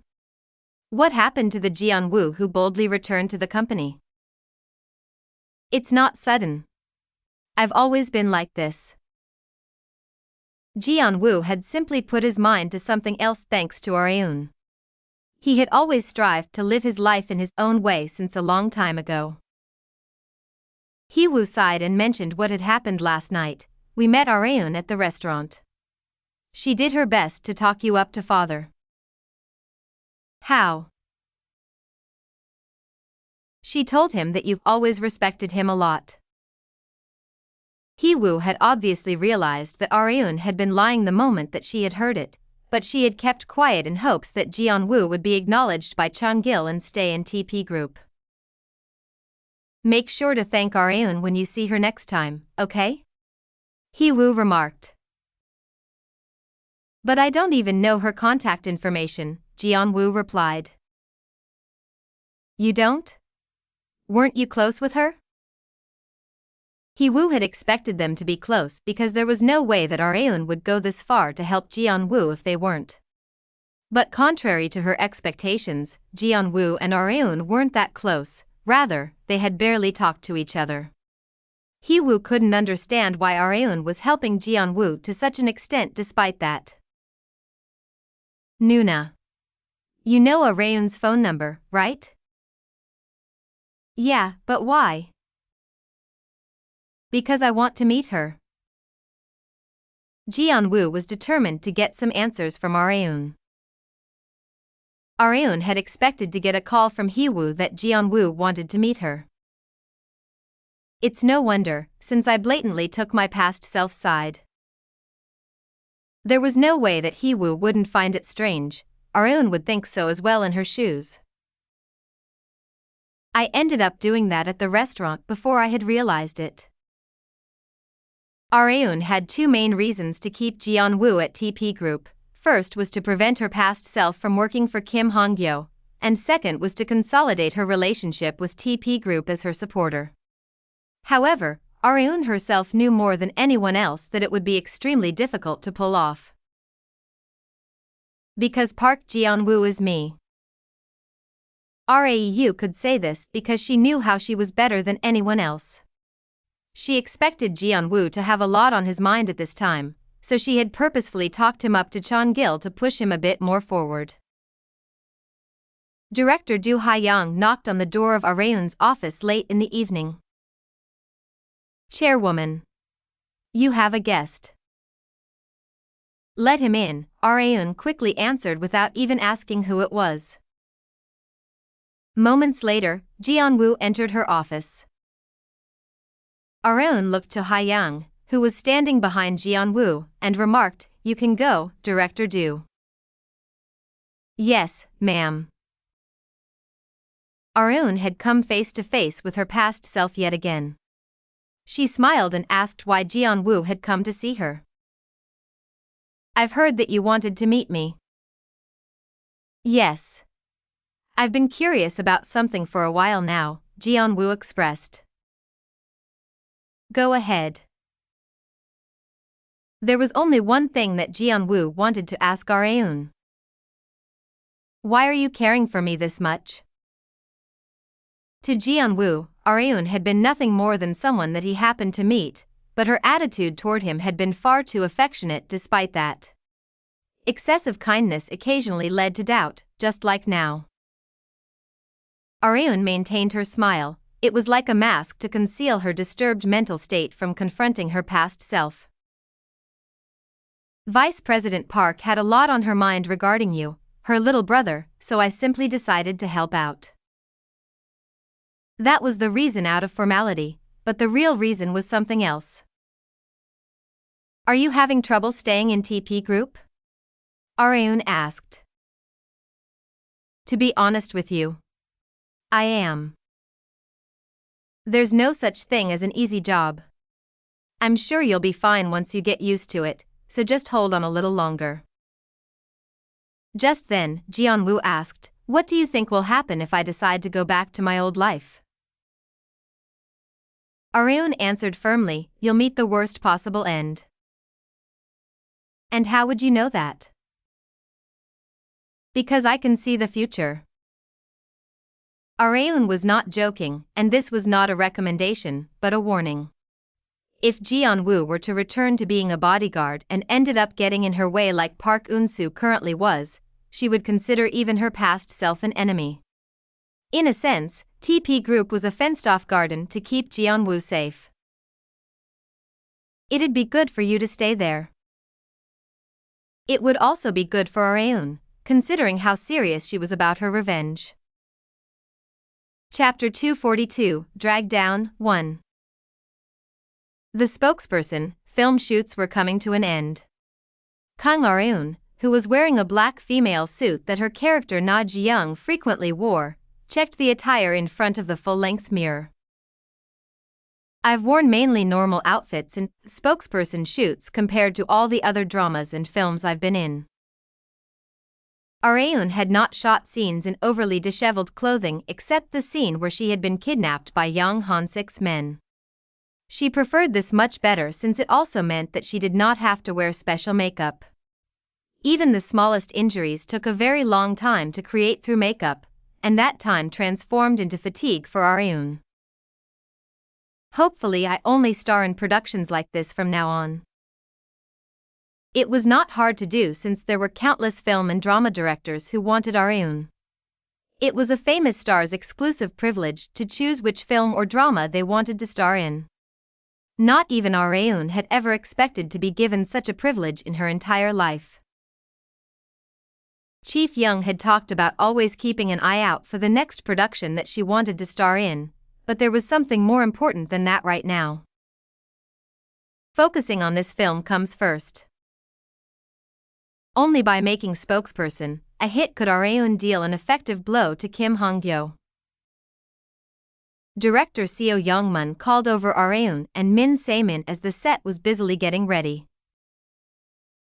"This scene is gonna be modified a little," he expressed. Modified? Why yes. It says here that Na Ji-young expresses this line while fiercely revealing her emotions, right? I was thinking that it would better suit her character for her to say it calmly. What do you think, Areun? Areun was the one who knew Na Ji-young best. Director Seo was curious about her opinion as the one who often immersed herself into the character to the point of it being a bit excessive. I think we should go with the script rather than saying it calmly. In exchange, how about we reduce the ferocity of which she reveals her emotions? I believe the audience members will find it more impactful if we have at least one scene of Ji-young letting loose her suppressed emotions. Areun had at first worked in the entertainment industry while solely relying on knowledge of the future, but her discernment had increased correspondingly to everything that she had experienced and learned as an actress. Thanks to this, she no longer relied completely on her future knowledge. Areun had only given her subjective opinion, but it had been enough to convince Director Seo. Okay. Let's go with your suggestion, Areun. Thank you very much, Director. No need to thank me. I'll let the other staff members know that we'll stay with the script, so I'll be counting on your performance, Areun. Yes, Director. Areun sat down with Se-min to resume their script reading. Well then, should we start from the fifth line again? Se-min asked. The scene that they would be shooting today was one of Na Ji-young exposing the history of young Han-sik's misappropriation and embezzlement of national projects. A special investigations team would be made to investigate the charges exposed by Ji-young, and Han-sik would be deprived of his seat in the National Assembly as his sins were exposed one by one. It was Han-sik's downfall. Areun drew the complete picture of Kim Han-gyo's future in her head as she read the script. Others likely only saw this film as a political thriller, but it was no exaggeration to call it a prophecy that foretold Han-gyo's future. Ready, action! Ji-young announced the evidence that she had gathered with her own hands to the reporters. These are the records of funds that Congressman Young Han-sik has embezzled until now. Cameras flashed from all around while the main camera zoomed in on Areun's face. Please take a good look at the true nature of Congressman Yang Han-sik. He has always declared that he would reform this country's politics and change the world for the sake of the people, but I beg you to see him for who he truly is, a snake that only cares for his own well-being. Ji-young exclaimed while slamming her hands down on the desk. Her voice was filled with rage toward Han-sik. Areun couldn't help but inject more of her emotions into the lines as she pictured the antagonist being Kim Han-gyo. I knew we should have gone with what was on the script. How could Areun possibly say this calmly? I know I can't. Nor was she confident in doing so. Director Seo nodded repeatedly in joy as Areun fluidly recited her long lines. Okay, that was great. Let's wrap it up here for today. Fantastic work, everyone. The shoot that had begun early in the morning had ended after sunset. Hwang Jae-woong, who played the role of young Han-sik, praised Areun for her hard work after silently watching her performance from behind the cameras. I'm impressed by how well you performed that difficult scene. I heard you appealed to Director Seo that it would be better to reveal some emotions instead of calmly reciting the lines. I did, Sunbae. Good job. I also thought the same thing as you. An actor needs to have the courage to let the director know of anything that they think isn't right. Only then would the character be able to truly shine. Areun felt relieved to know that Jae-woong had also felt the same way as she had. She had honestly felt uneasy that she had been unnecessarily stubborn, but it was nice to see that someone agreed with her. I'm only asking you this since the production is about to wrap up soon, but, Jae-woong slurred. What is it? Areun asked. You don't hate me or anything, right? Why are you asking something like that out of the blue? Well, because I occasionally get the feeling that the attitude you show me during filming isn't a performance. The same thing happened this morning, too. That's why I wonder from time to time if I've done anything to offend you. The problem was that Areun's performance had been too realistic. Areun had been passively over-immersing into her role in the spokesperson shoots, so Jae-woong had asked her this question multiple times. Areun answered the uneasy Jae-woong with a smile, I assure you, it's all an act. Really? Yes. How could I possibly hate you, Sunbae?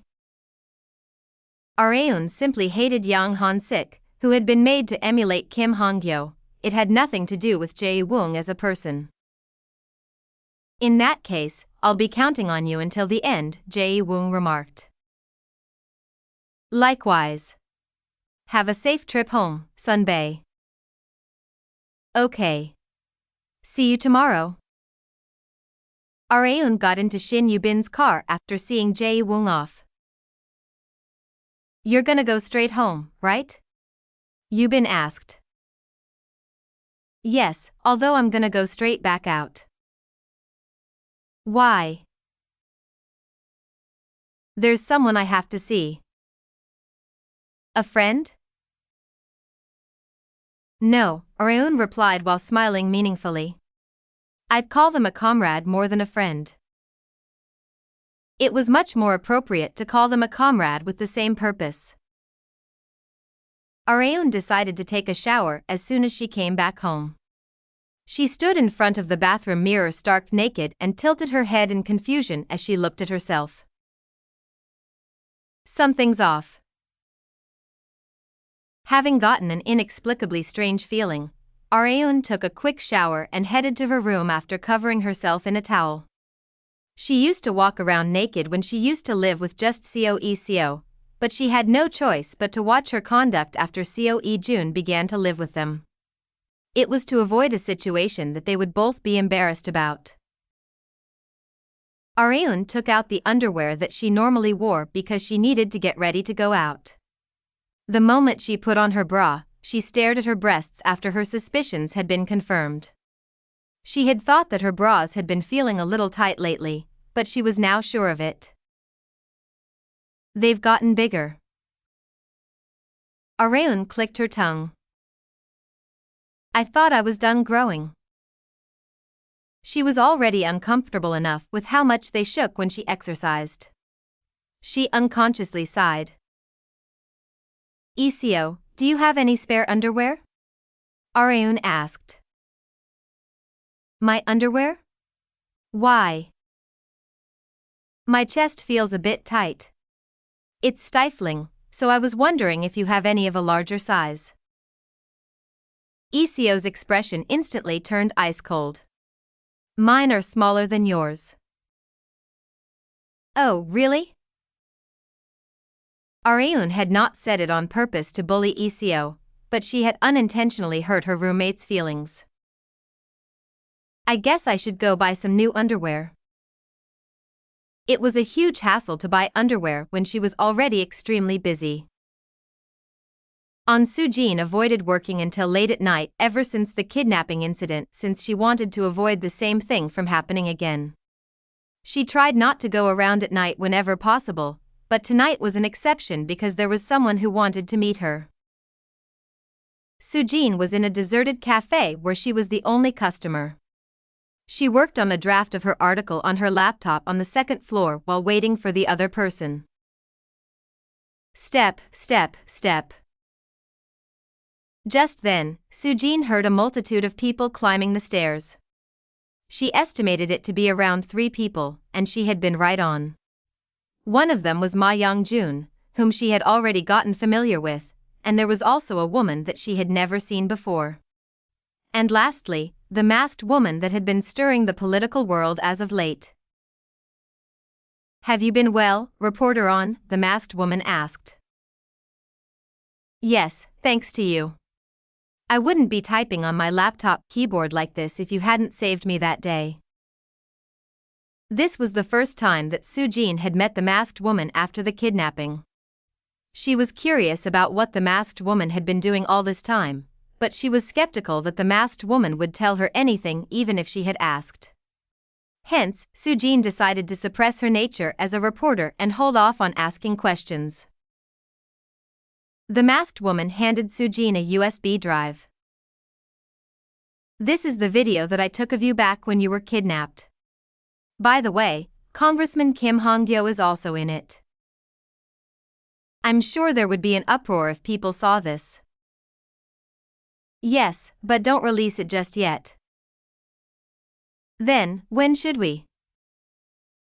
The time that the masked woman revealed was an important time not just for politicians, but Korea as a whole. The general election is soon, isn't it? You can expose everything that you have on Congressman Kim around then. Soo-jin gulped. Areun's revenge would begin by taking away Han-Gyo's seat in the National Assembly. Chapter 243, Drag Down, 2. Kang Areun had been planning to drag Kim Han-Gyo down his seat as a congressman for a while now. Anyone in the political world went through the cycle of gaining and losing their seat in the National Assembly due to various factors, but Han-Gyo had never lost his seat in the National Assembly. The reason was because he held a strong sense of pride and dignity toward his position as a congressman, which was why he never backed off right up until the cutoff period of voting. It did not matter to Han-Gyo whether he was up against a senior or junior, he only ever thought about himself. Hence, if Areun managed to take away the position of congressman from Han-Gyo, she would be able to deal a devastating blow to him. And his influence in his party will also diminish. Areun was planning on reducing Han-Gyo's place of standing little by little. Meanwhile, Soo-jin, who had heard Areun mention the general election, pulled up one of her sleeves and checked her arm. Areun tilted her head in confusion and asked, "What are you doing?" "No, it's just that I got massive goosebumps the moment you said that we should release everything during the general election period." In a good way? Yes, probably. Soo-jin had been thinking about releasing all the information that she held immediately to the entire world, but that would have been a bad move. A true master waited for the right time. In terms of that, Areun could be considered a master of masters of sorts. Soo-jin had realized one more thing on top of that. You hold such great animosity toward Congressman Kim Han-Gyo. The masked woman was planning on throwing him into the pits of hell. May I ask why you're going so far to ruin Congressman Kim? Areun stayed silent for a moment, and then nodded. Yes, you may ask. Sujin brightened due to the completely unexpected response, but it did not last long. You must be misunderstanding something.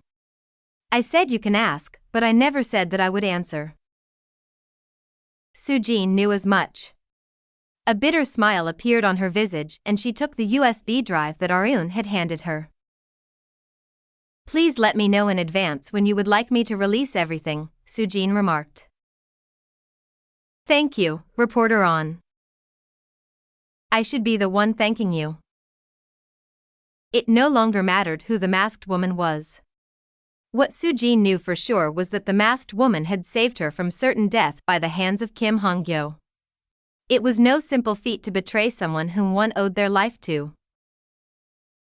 Arun got up from her seat after saying farewell to Sujin, but was reminded of something that she had wanted to ask her. Come to think of it, reporter on. Yes? May I know what your bust size is? Sujin's face instantly reddened. Why are you asking something like that? They had just been discussing very important matters, so embarrassment swept over Sujin once the masked woman queried about her bust size. Not only that, Ma Young-jun was also present. There was no way that Sujin would reveal such a thing to a man. Arun clarified the reason for her question, and it was unexpectedly dumb. I was wondering if there was a specific store that you frequented. Do you need underwear? Yes. Sujin had thought that the masked woman had some bizarre sides to her, but she had never expected her to be this bizarre. No, it was more accurate to call her brazen. Sujin was nothing like the masked woman, who did not seem to have any shame as a woman. She let the masked woman know of her bust size in a voice so small that Young-jun couldn't hear, but her efforts had gone down the drain with a single phrase from Arun. You're bigger than you look. Young-jun turned his gaze elsewhere. Sujin regretted telling Arun. Arun visited the underwear store that Sujin had told her about. She, like always, chose ones with plain designs rather than extravagant ones. The employee found Arun's choice of underwear surprisingly unexpected. Are you sure about these? These designs are extremely plain. It's okay. I much prefer designs like these. Arun did not like dressing up despite being a celebrity. She might not even have gone around with makeup on if she had not become a celebrity, although it would have been no problem at all considering how beautiful she still was without it. It was a great misjudgment to think that all celebrities liked to dress up. In Arun's case, she only cared about comfort. Arun put on her new underwear as soon as she returned home. I knew it was a good idea to get one size larger. It now felt like both her mind and body were at ease. I feel much better now. Arun's acquaintances were envious of how glamorous her body was, but she herself felt extremely burdened by her own body. She had not been able to get used to the strange sensation of her breasts when she had first become a woman. Although she had more or less gotten used to it now, it had been quite a predicament at the time. Women have it so hard. Arun had almost said her thoughts out loud. She sat on the living room couch and changed channels to the news channel that she often watched. The announcer was reporting news that the ruling and opposition parties were on full alert for the upcoming general election in a few months. Both parties were already criticizing each other. Arun laughed as she watched the members of Congress fighting for their piece of the pie in the National Assembly. She couldn't care less about the battle between politicians, she only cared about beating down one person, Han-Gyo. Han-Gyo will probably run for office in Jeon-Woo district. Jeon-Woo, Seoul was considered among many the #1 district in politics. The opposing party would either pit Han-Gyo up with someone that could put up a fight against him, or they might just send a sacrificial pawn instead. There was barely anyone who could match Han-Gyo in terms of recognition. Considering that, they might go with a strategy of completely giving up on Jeongyo and focusing their efforts on other districts. However, it did not matter to Areun whichever strategy they went with, since she would relentlessly attack Han-Gyo from the moment that the general election began. That aside, I wonder who will be pitted against Kim Han-Gyo in Jeongyo. Areun was slightly curious. Maybe I should ask. She had many political connections, so she decided to ask Congressman Hong Oh-yun, the one that she was closest to, while pretending to ask how she had been doing. Oh-yun picked up as soon as Areun called, and she seemed to be exhausted. Hello. Hello, Congresswoman. Oh, Areun. Why the sudden call? I heard you've been busy lately. I thought I'd call to ask how you've been doing. After all, we haven't spoken at all recently. Oh-yun seemed to have gained some strength from the fact that Areun had called her first, considering the slight uplift in her voice. Thank you. My head has been in jumbles, but your call has cheered me up. Is it because of the general election? Yes.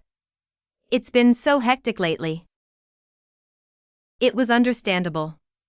Areun had also been extremely busy during the general election period back when she had been a bodyguard.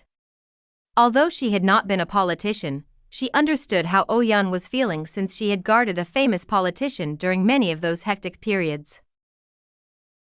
Which district office are you running for this time, Congresswoman? Areun asked. Not even she remembered everything about which congressperson ran for which district office during which general election.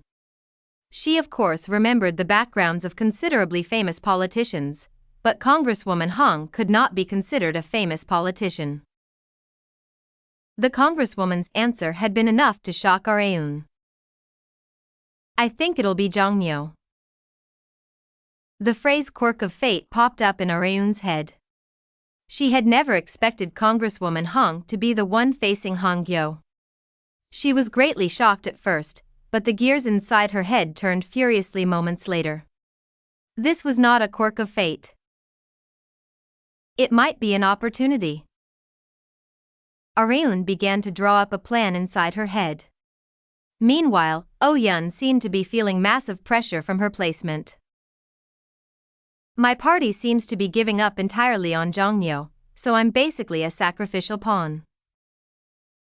No, Congresswoman. From what I see, I think it's because you're the only one who even has a chance against Congressman Kim Han-Gyo. It was a stretch to call Congresswoman Hong a sacrificial pawn. She had made a strong impression on members of the public through appearances on TV programs and other forms of media, allowing her to become a politician who was well recognized by the younger generation. Hence, it was nonsense to waste the weapon that was Hong Oh-yun. However, Oh-yun herself had been viewing her party's decision in a pessimistic way. I'm thinking of talking it over with my party members again. You must really want to avoid Jeongyo by any means necessary. To be honest with you. Yes, I do. Oh-yun had been thinking of persuading her party members to let her run for office in a different district. She also had her own ambitions, typical of someone who wanted to climb higher than where they were currently at. She was faithful to her instincts, but did not blatantly show it, unlike a certain congressman. Areun knew this side of Oh-yun better than anyone else. Hence, Areun decided to use that tendency of hers. Don't be like that, Congresswoman. Why don't you just run for office in Jeongyo? I'm sorry? Oh-yun was fairly bewildered by Areun's unexpected statement. But would I really have a chance? It was pointless to fight a losing battle. It was akin to throwing oneself into a blazing pit of fire, so Oh-yun honestly did not see a reason to do so. However, Areun did. I'll make it so that you will be elected, so don't worry about a thing and go for it. Areun was not doing this for Congresswoman Hong, but because she despised Han-Gyo more than anything else. Chapter 244, Drag Down, 3. Kang Areun had mentioned that she would make it so that Congresswoman Hong would win against Kim Han-Gyo. Even if Han-Gyo had been involved in many controversies, he was still very influential. Not only did he hold great sway in his party, he was the most discussed politician by the public, both in a good and bad way. Hong Lo-yun was skeptical about winning against such a person. However, nothing in the world was eternal. Areun maintained a firm attitude. You can trust me. If things end up not going the way you had wanted, then I will take responsibility in any means necessary. Hearing the confidence in Areun's voice, Oh-yun's pessimistic attitude changed into a more optimistic one. Thank you. I must have had a moment of weakness. Your words have helped me pull myself back together. Oh-yun softly laughed and expressed words of gratitude to Areun once again. I've come to a resolution thanks to you, Areun. I may be lacking, but I'll do my best. I'm sure it'll turn out well. If things went according to the future that Areun knew, then Han-Gyo would come out on top, no matter who the opposing party pitted against him. However, that was only the case in a timeline where Kang Areun didn't exist. It would be different this time around. Areun called Ma Young-jun immediately after ending her call with Oh-yun. It's me, mister. Can you call reporter on to deliver what I'm about to say? What should I tell her? Tell her to get ready, since the time that I had mentioned will arrive soon. Today was the last filming date for spokesperson. The public had turned their backs on young Han-sik due to Na Ji-young's revelations, bestowing to Han-sik the humiliation of being deprived of his right to be a congressperson and forever being banished from the world of politics. Ji-young headed to Han-sik's house to witness for the last time Han-sik's life, which had been ruined by his own greed and ambitions. Han-sik left his home as if he was being chased out. His glare sharpened the moment that he encountered Ji-young. On the other hand, Ji-young stared expressionlessly at his wrecked appearance. Remember when you said to me that you would be the one to come out on top in the end? Do you still feel the same way? Ji-young asked. You've gone up in life for a bitch who acts like a parrot for others. It's all thanks to you. Ji-young had come this far only to take revenge against Han-sik. She had finally fulfilled her revenge, but Areun could not express satisfaction because it was Ji-young's revenge, not hers, that had been fulfilled. Cut. Director Seo Young-mun exclaimed. Areun slightly bowed and apologized, I'm sorry. I was thinking about something else. She needed to look more refreshed after finally having fulfilled her revenge, so she had thought that Director Seo had cut the take because she had not. However, Director Seo had not paused the shoot because he had not been satisfied with Areun's expression. Actually, I liked that expression better. I'm sorry? How should I say it? The expression screamed that you've fulfilled your revenge, but its effect still lingers inside you. In any case, I liked that expression of yours much better, and so did the other staff members. The camera director and the others all nodded in agreement. Areun did not expect the expression that she had made unconsciously to be praised this much. I was thinking that we should go with that take, if you don't mind. What do you say? Director Seo asked. Areun did not need to think for long at all. Please, Director. The final scene had ended, along with the shoots for spokesperson. The shoots had ended a little later than scheduled due to a few unexpected incidents such as Hwang Jae-woong's motorcycle accident, but it had not been major enough to greatly affect the schedule. They would just barely make it on time if they worked while sacrificing some sleep. Hence, Director Seo decided to drink without regrets just for today, for his future self that would be working to death. Thanks to that, the after-party was extremely lively. Okay, attention, please. Our protagonist, Arun, is about to make a toast. Director Seo exclaimed to grab everyone's attention. Arun was holding a non-alcoholic drink since she was the only one who couldn't drink, but she was not disappointed. She exclaimed to liven up the mood while lifting her glass, to 10 million audience views for spokesperson. To 10 million views. Arun needed this film to become a hit so that it would give her revenge plan a large boost.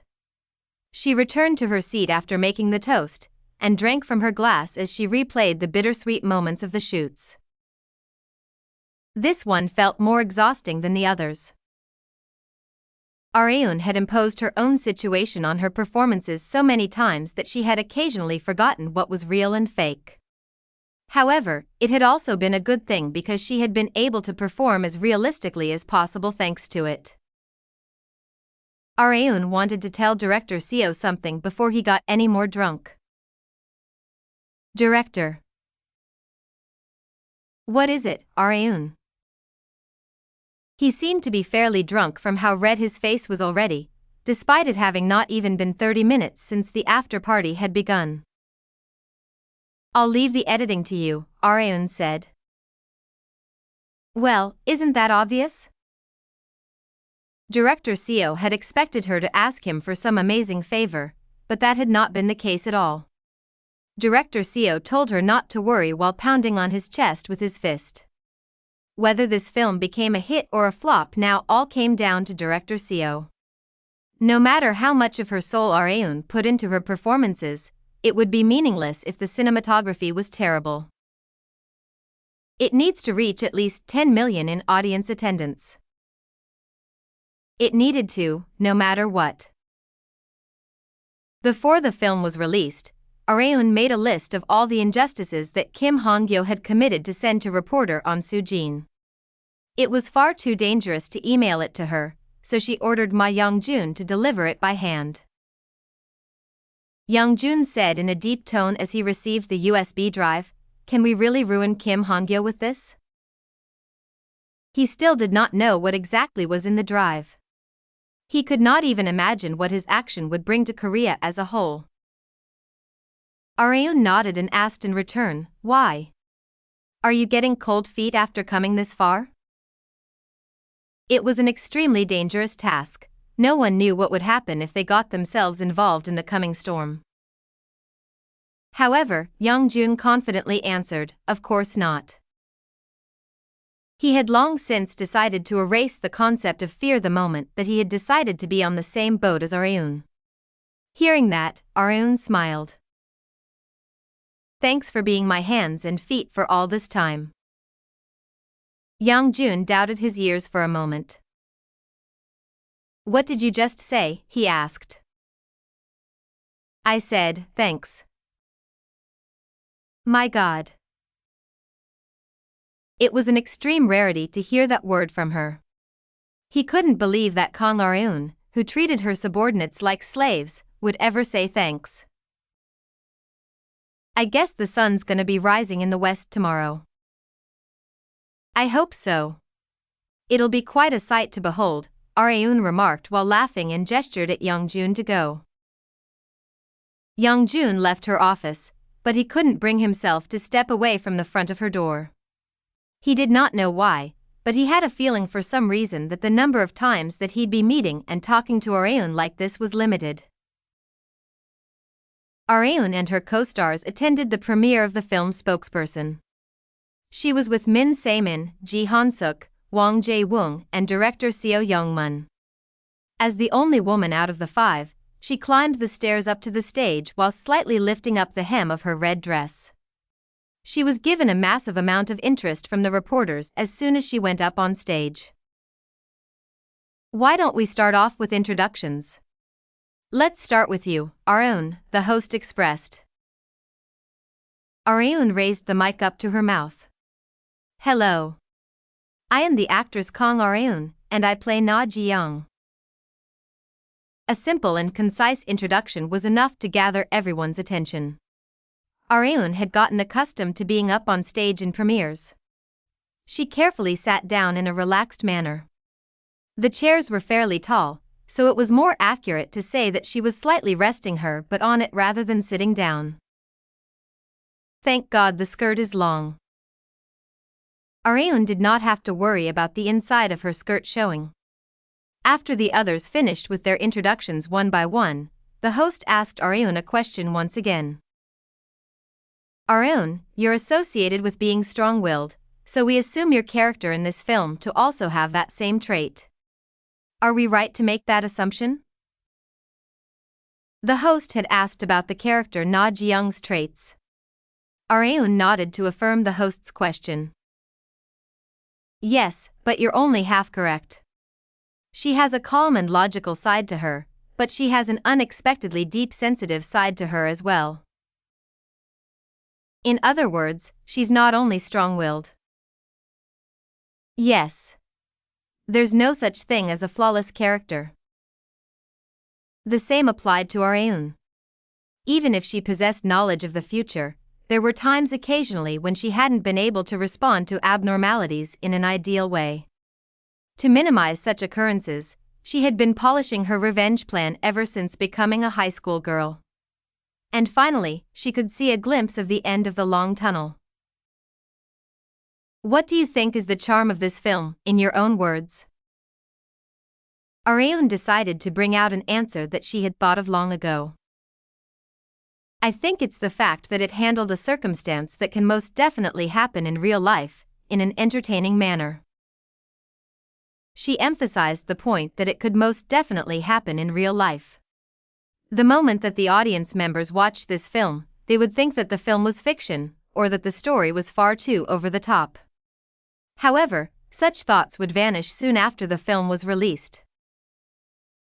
The enormous wave that would sweep the world of Korean politics would become a massive incident that would surpass the plot of the film. Areun wondered how the public would react when that time came, and one more person. Han-Gyo. I wonder how you'll react. Areun felt like she could already visualize his flustered face.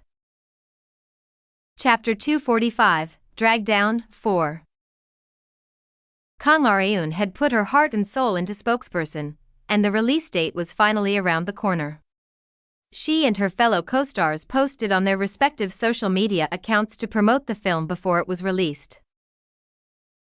Areun posted a photo of herself and Hwang Jae-woong that she had taken on set behind the scenes, along with a message written, "We hope you enjoy, spokesperson," this morning. Shin Yubin softly laughed as she watched Areun busily work on her social media posts. This is the first time I've seen you work so fervently to promote a film. Really? You'd never been like this before. You've only ever done the bare minimum. Yubin had been exactly right, since it would be weird if the main star of the film did not post anything on social media regarding it. Areun had always done the bare minimum like Yubin had mentioned. However, this film was different. I would think you had produced this film instead of director Seo if I didn't know any better, Yubin remarked. It was natural for her to feel this way since Areun was more desperate for this film's success than the director. Areun laughed awkwardly and focused back on her smartphone. I think this film has just grown on me, she remarked. It was impossible for it to have not grown on her, since it would act as the highlight of her revenge. Hence, Areun was planning on doing whatever she could to promote this film. The same went for TV appearances on top of social media posts. She was planning on going on various programs before the film release date to focus on promoting spokesperson, which was also the reason why she was already on the move so early in the morning with Yubin.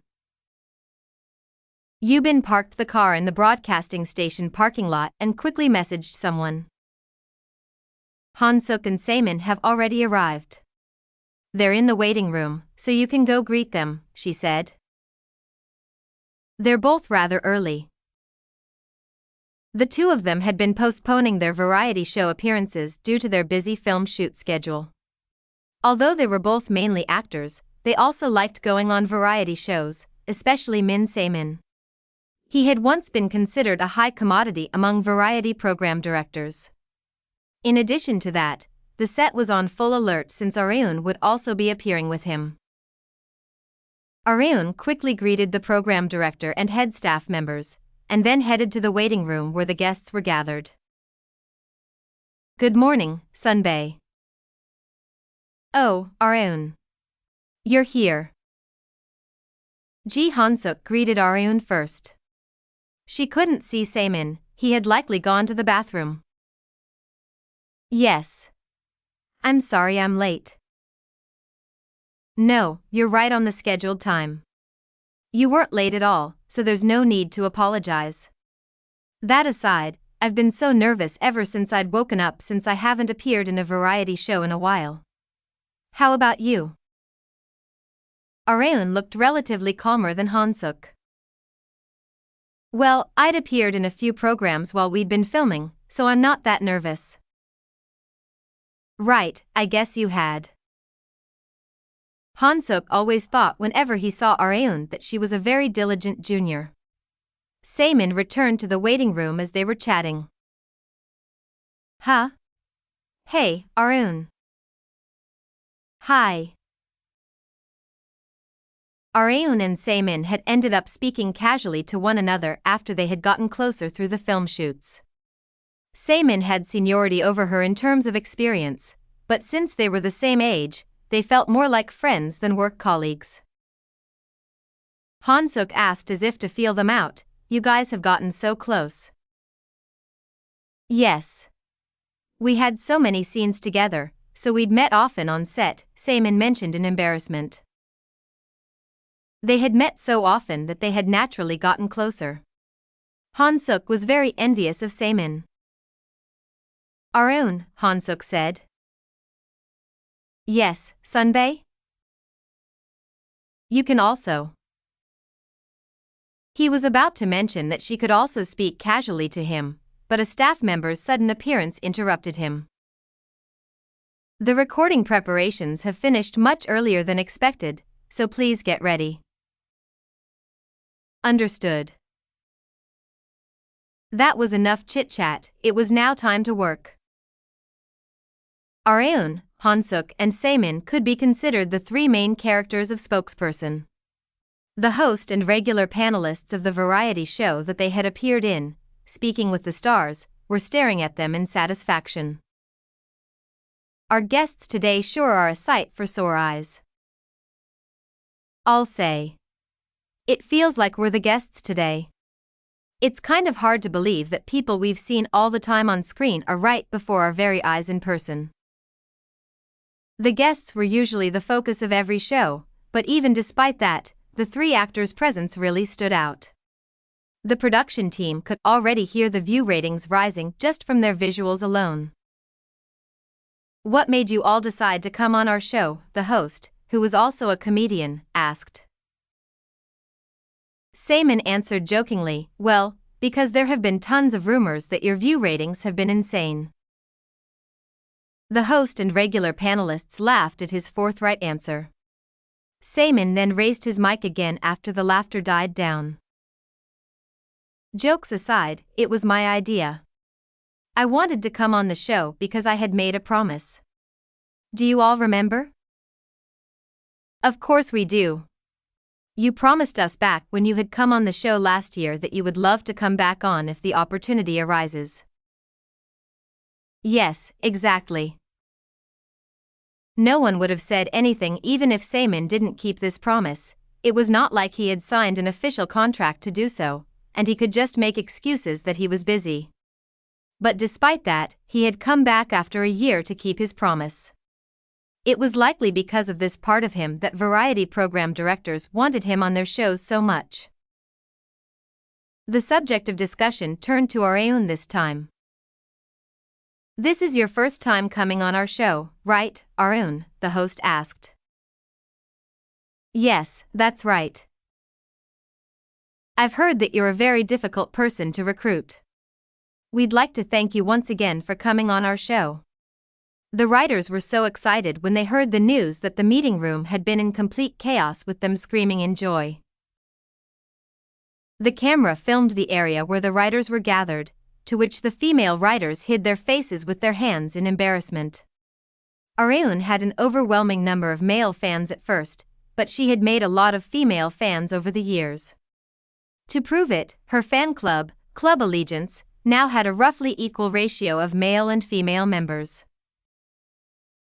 What do you think is the secret to your fame? The host asked. Areun always found it difficult to answer questions like this, since she was not used to showing off or praising herself. I wonder. Maybe it's because I've played a lot of strong-willed characters? One of the regular panelists then asked her a question that had not been in the script. Is there a specific part of your body that you're most confident in? She had been asked a question like this before, to which she answered back then. I'd say my legs. The camera then focused on Areun's legs. Her white spandex skinny jeans brought the lines of her legs to life. She was relatively tall and had a small head, so she did not fall behind even when compared to fashion models, which was one of the reasons why her fanbase was still growing even now.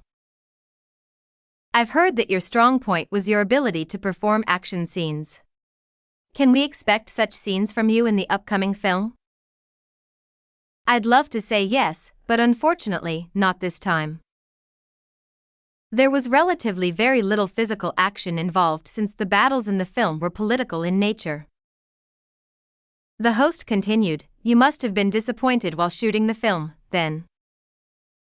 Yes, but I'm personally satisfied since the end result came out so well. That was how much Areun had devoted herself to this film. Another panelist asked, Saemin and Han-Suk have both pledged to do something if the film surpasses 10 million in audience attendance, but I don't believe you have yet. Is there anything that you have in mind? There were many actors these days that pledged something if their production surpassed a certain number of views, so it could be called a trend of sorts. However, Areun had yet to make a pledge. Saemin encouraged Areun from next to her, Why don't you make a really impactful one? Something big enough to guarantee 10 million views. Something big, huh? Areun needed this film to reach 10 million in audience attendance. If it didn't, then her revenge plan could go down the drain. From what she remembered of the future, spokesperson had only just barely managed to make enough money to break even. That was why she had demanded a massive overhaul of the story from the beginning. But even so, her anxiety had not fully vanished. It was not like all films became a hit just because famous actors starred in them. Hence, Areun decided to make a pledge so big that it would shock the public. If this film surpasses 10 million in audience attendance, I will shoot a kiss scene which I have never done before. Every cast member became wide-eyed. Really? Are you sure, Areun? The host and panelists asked repeatedly. Areun nodded to emphasize that she was telling the truth. Yes. I won't go back on my word. There was no bigger pledge than this, since Areun had always said that she would rather die than shoot a kiss scene. That was how desperate she was for this film's success. She was burning her bridges. On the other hand, Han-Suk expressed mixed feelings once Areun pledged a kiss scene. Even Saemin, who had been the one to encourage her to make a big pledge, was bewildered. However, the bewilderment was only for a moment. They both calmed down and thought one thing, that they didn't want to lose that kiss scene to anyone else. Chapter 246, Fierce Attack, 1. Shin Yubin strongly grabbed Kang Areun by the shoulders after the program recording had finished. Areun. You're not feeling sick today, are you? She even put her hand on Areun's forehead to check if it was burning up. Areun stared at her weirdly acting manager and asked, What are you doing all of a sudden, Miss Manager? It did not feel good to be seen as some weirdo. Well, it's because you suddenly made a pledge to shoot a kiss scene. You've always made sure to tell directors that you'd never shoot kiss scenes or revealing scenes no matter how much they begged you. Yubin's reaction was obvious, considering how long she had known Areun. Areun realized that her pledge had been truly impactful since her manager, whom she had worked with the longest, was acting like this. I did it because that's how much I want this film to do well. If Areun were to weigh the importance between her revenge and a kiss scene, her revenge would most definitely weigh more. She could more than handle one kiss scene if she could fulfill her revenge with it. And if she really could, she was willing to do even 2 or 3. Yubin stared in marvel at Areun. She had come to know many different people in the entertainment industry, but she had never met anyone more difficult to understand than Areun. The news of Areun pledging to shoot a kiss scene if spokesperson recorded 10 million audience views spread throughout the public. Like Areun had expected, the reactions were explosive. People were predicting who the partner of her first ever kiss scene would be, and the most mentioned names were, as expected, Ji Han-suk and Jae-woon. There were also many mentions of Min Se-min and Taechon. Areun smiled bitterly as she checked the public's reactions on the internet. She felt like she could understand why people were so interested in celebrities' daily lives. Back when she had been a man, she had never understood why there were articles written about what clothes that a certain celebrity had worn to the airport and where they had gone for a trip, but she could more or less understand after becoming a celebrity herself. Famous celebrities can't even enjoy anything in private. No matter where they went, there were eyes on them. Areun had not yet felt the exhaustion coming from such attention, but she felt like it would certainly tire her out if it were to happen. Areun had pledged to shoot a kiss scene, but not everyone welcomed the idea, including Seo Ijun, who lived under the same roof as her. Seo suggested that they go watch Spokesperson tomorrow on its release date, but Ijun answered, "I'm not gonna watch it." Why not? He looked toward Areun and answered, "Because I don't want Areun Nuna to shoot a kiss scene."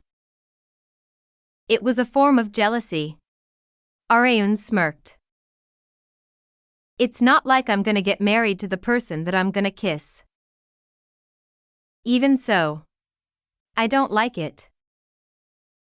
It was not like Areun didn't understand how Ijun felt. She would also not like it if the partner that she liked were to kiss someone else, even if it was just acting. It's not like it's guaranteed to get 10 million views. Also, getting 10 million people into cinemas is harder than it sounds, don't you think? Areun's primary goal had been to raise the public's interest in the film by raising its awareness as much as possible, since people with even a little bit of interest in the film would most definitely come to watch it in cinemas. Not even she was sure that it would bring 10 million people. It would be great if it did, and if it didn't, then that was also fine since she wouldn't have to shoot a kiss scene. Either way, it would benefit her. And if we're talking about kissing, I've already done it with you, Areun expressed. Although it had been through CPR, she was not wrong in a physical sense. Ijun's face reddened. He had no memory of it since he had been unconscious, but it was an irrefutable fact. Watch it and make sure to promote it to your friends as well. Areun had come to need help from Ijun's fame as the haughty designer. Ijun reluctantly nodded. Okay, Nuna. Thanks, she remarked while smiling. Ijun had come to realize that he had become a man who could never refuse Areun's request.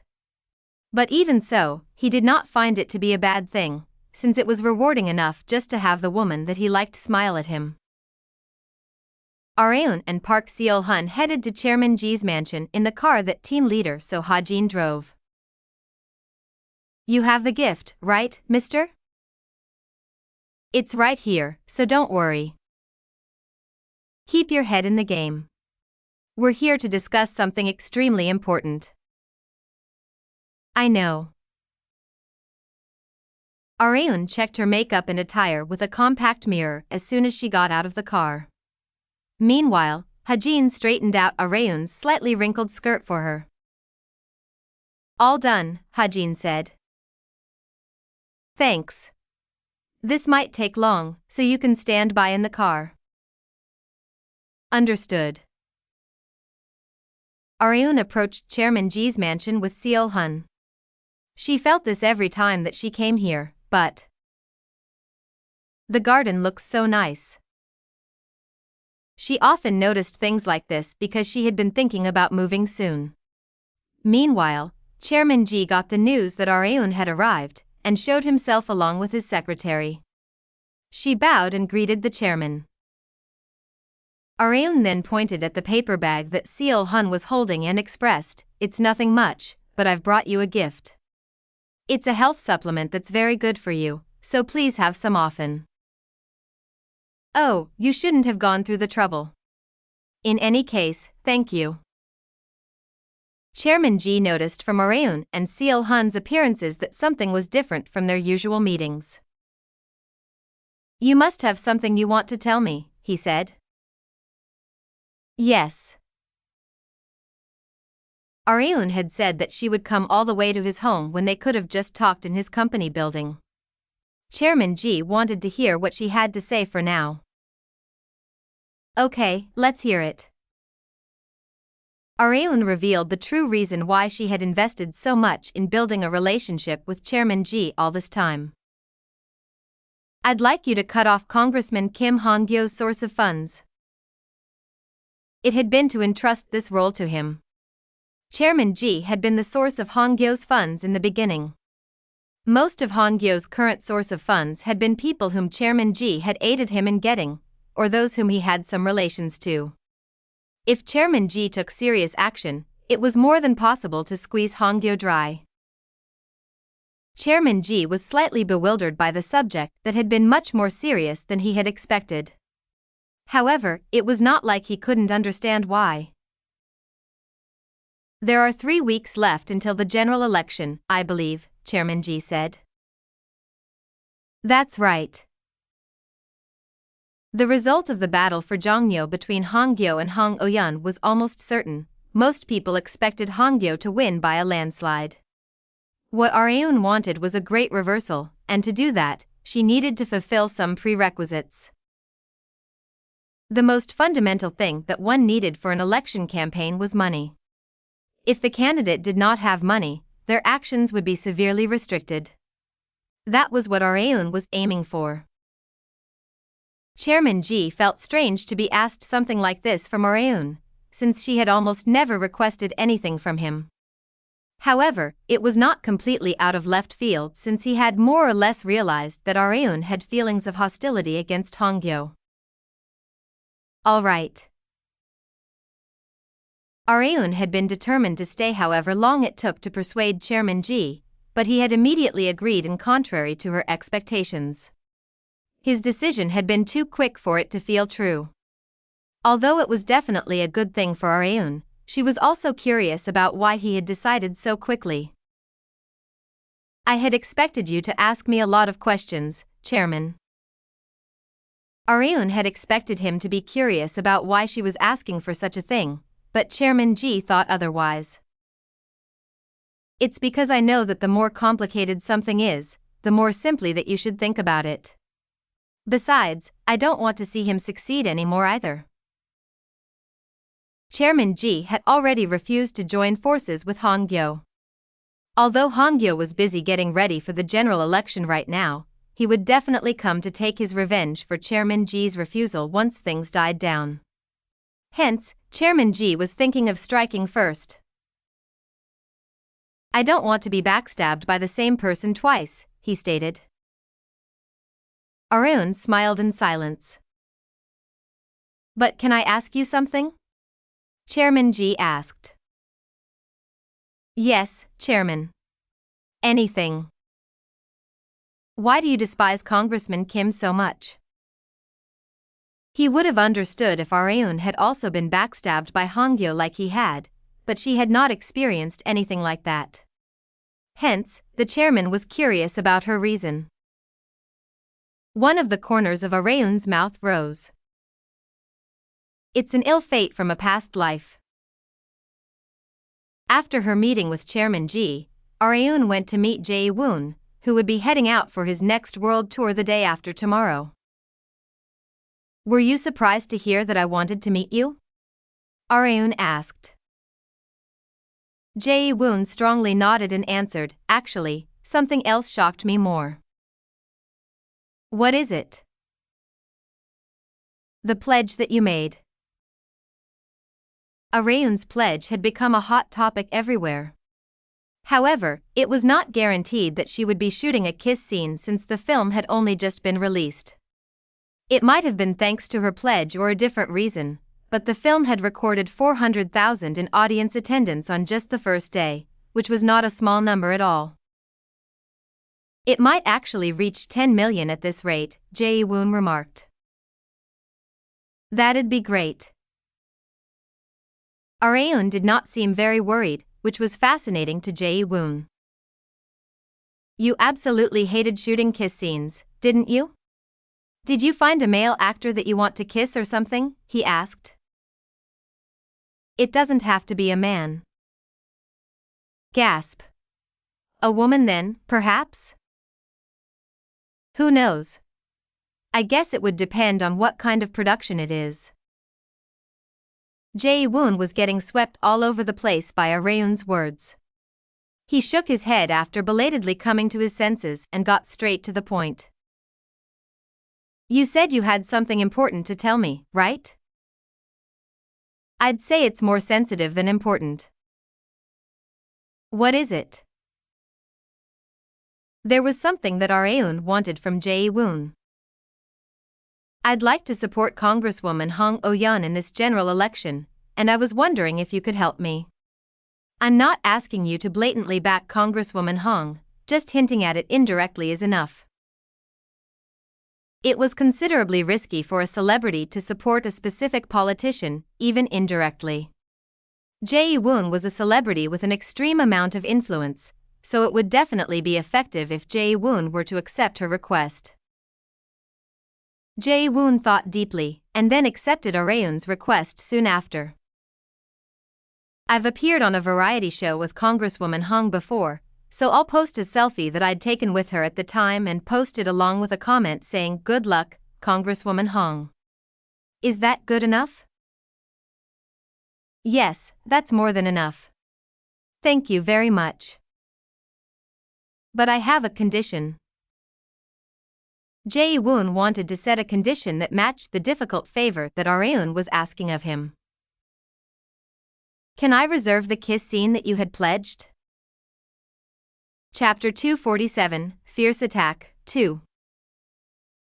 Kang Areun had been so focused on preparing for her fierce attack against Kim Han-Gyo that she had momentarily forgotten about Jae-woon's love confession to her a few months ago during a variety program shoot. The memories had returned to her after he laid out his condition. It was no wonder for Jae-woon, who saw Areun as a woman and not just his junior, to not want anyone else but himself to be the partner for her very first kiss scene. Having not expected his condition at all, Areun was lost for words. Her bewilderment was obvious just from her face. Jae-woon spoke first to lift the awkward air. I'm not asking you to do it with me no matter what, but I'd just like to reserve it. After all, your partner might not be me based on which production you and I decide to star in. That's true. Nothing was certain in this world. A simple mismatch in their schedules could make this condition completely null. Areun couldn't wait forever to fulfill a promise with Jae-woon, which was why he had suggested a reservation instead of a sure promise. If you don't want to, then you can just refuse. Even if you do, I'll still fulfill your request, Jae-woon said. He was planning on helping her whether or not she agreed to his condition. Areun felt thankful to him, but also thought that it would be better to do it with someone who thought amicably of her rather than a complete stranger. But Sunbae. If, like you said, I end up doing the kiss scene with someone else, what then? Jae-woon answered jokingly, then why don't you kiss me twice to make up for the one that I missed? It was just a joke, so don't take it so seriously. He had made a joke to lift the air, but it had gotten even more awkward instead. Areun did not ask only Jae-woon for this favor. She met with every single celebrity whom she had consolidated a relationship with until now to ask them to support Congresswoman Hong Oh-yeon. Of course, not all of them accepted her request. Politics was such a sensitive topic that most celebrities tried not to get involved in it. That was the correct choice. It was good for celebrities to display their individualities, but nothing came out of revealing their political inclinations. Hence, Areun had requested them after very careful consideration. Only celebrities that were very close to Areun, such as Taechan, Min Se-min, Rita, Han-Gyo, and a few others, decided to accept her request, along with Ji Han-suk, who had worked with her for a very long time. I heard from my grandfather that you're hellbent on dropping Congressman Kim Han-gyo in the general election, he said. Yes, that's right, she boldly admitted. There was no point in denying it after coming this far. Like his grandfather, Han-suk also did not know the details of what had happened between Areun and Han-gyo, but the reason did not matter when it was Areun who was asking him for a favor. There was no need to even think twice. Okay. I'll help out too, Han-suk agreed. Thank you very much, Sunbae. Han-suk had also joined in on her plan like she had expected. Read the most updated version of this novel and other amazing translated novels from the original source at inread.com. Areun. As she was about to end their conversation, Han-suk suddenly called out to her. He was hesitant to tell her something as she was tilting her head in confusion, but then mustered up the courage. You haven't decided which production you're gonna be starring in yet, right? It was obvious why Han-suk was asking about Areun's next production. It was because of the kiss scene. Jae-woon and now Han-suk. I guess it's true that close friends really do think alike. She had never expected there to be so much competition for her kiss scene partner. The general election had finally begun. This general election had been so chaotic right up until the cutoff period that Congresswoman Hong was already exhausted before it had truly begun. However, she had no choice but to give it her all. I'll have to do my best for Areun's sake. Oh-yeon had absolutely no intention of making Areun take responsibility even if she wasn't elected. Once it came down to it, she had been the one to make the choice.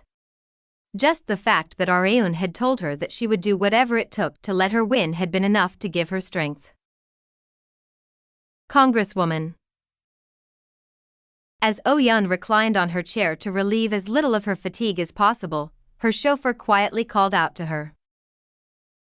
You have a visitor. A visitor? Oh-yeon asked. I believe she is a reporter. What would you like me to do? She had naturally gained the attention of countless reporters just from the fact that she would be facing a big-shot politician like Kim Han-gyo. Even today, there have been countless reporters requesting an interview. As she was about to get her chauffeur to make some excuse to do it next time, the chauffeur's next sentence caught her attention. She said that she would give you a nice gift if you agreed to the interview. A gift is a bit. It would be extremely dangerous if word got out that she had received something from someone during the general election. Whether it was money or an item, it was best not to receive anything until the general election was over, unless she wanted to be accused of rigging the election somehow. What's the reporter's name? Oh-yeon asked. She thought of the possibility of the reporter being a spy sent by Han-gyo, but the suspicion vanished as soon as she heard the reporter's name. It's On Soo-jin. Reporter on Sujin. It was the name of the reporter that had taken several shots at Han-Gyo on many occasions. Let her in.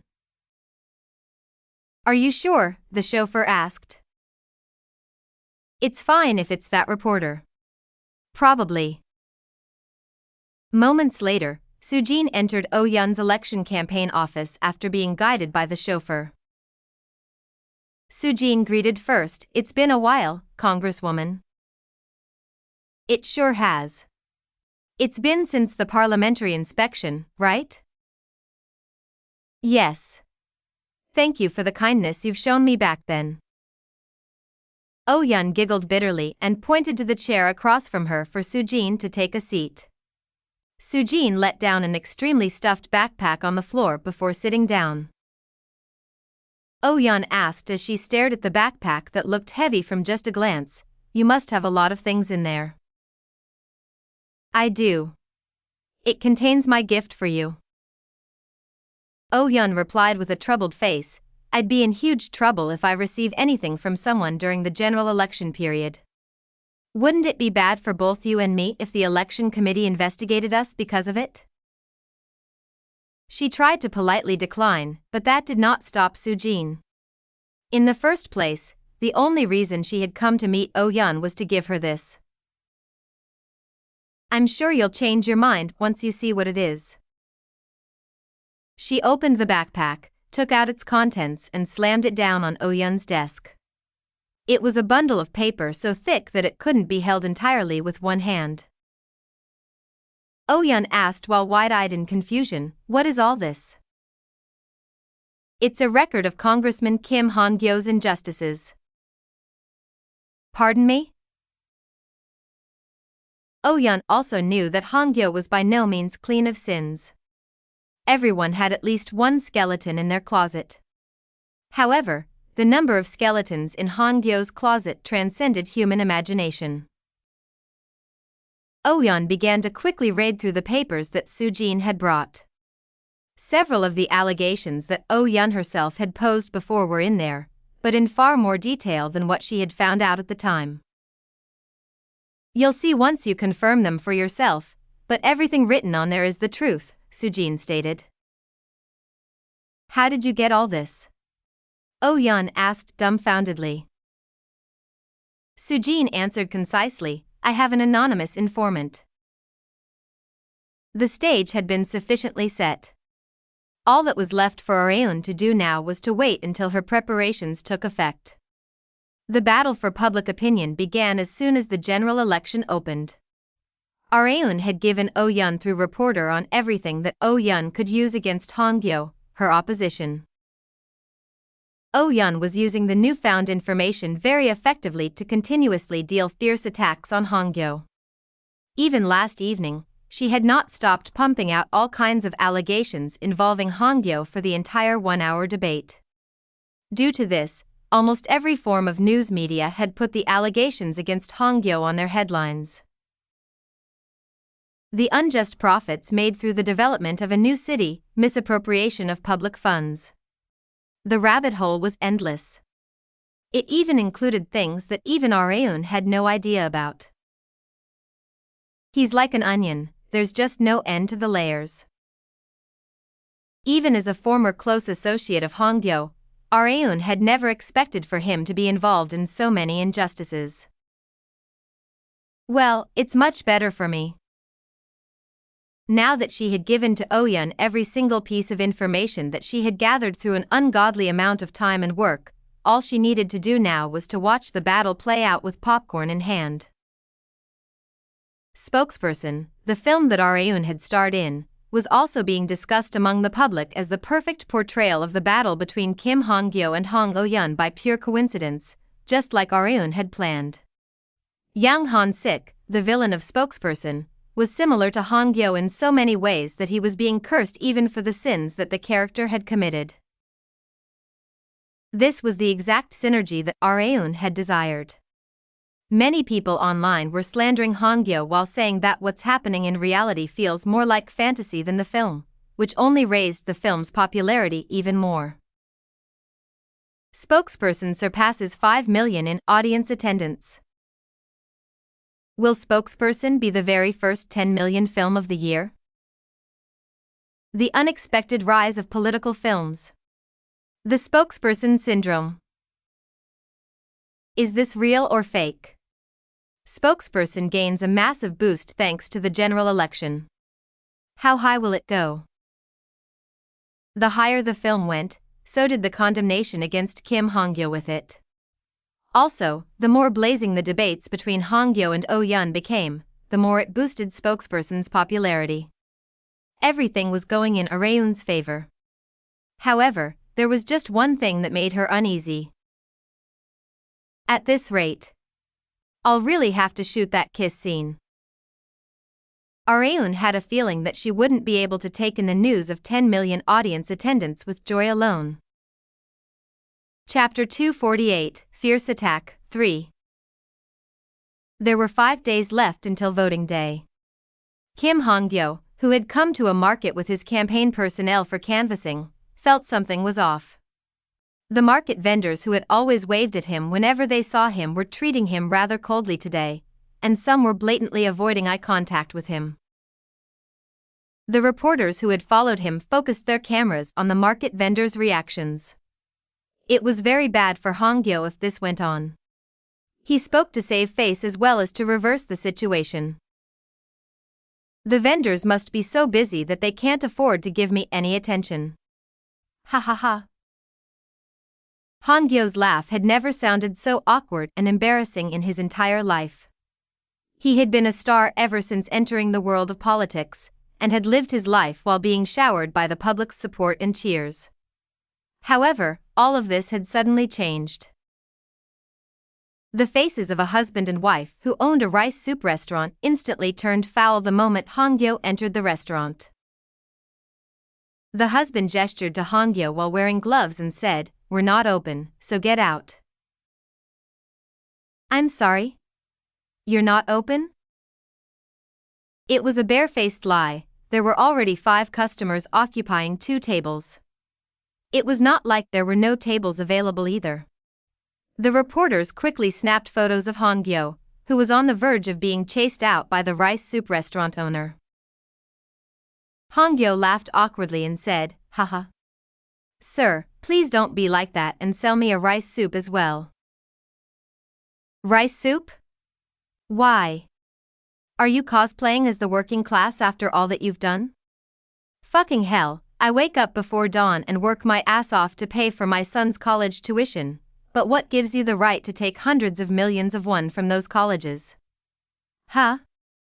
And I heard your son managed to get a scholarship without even taking a single damn exam.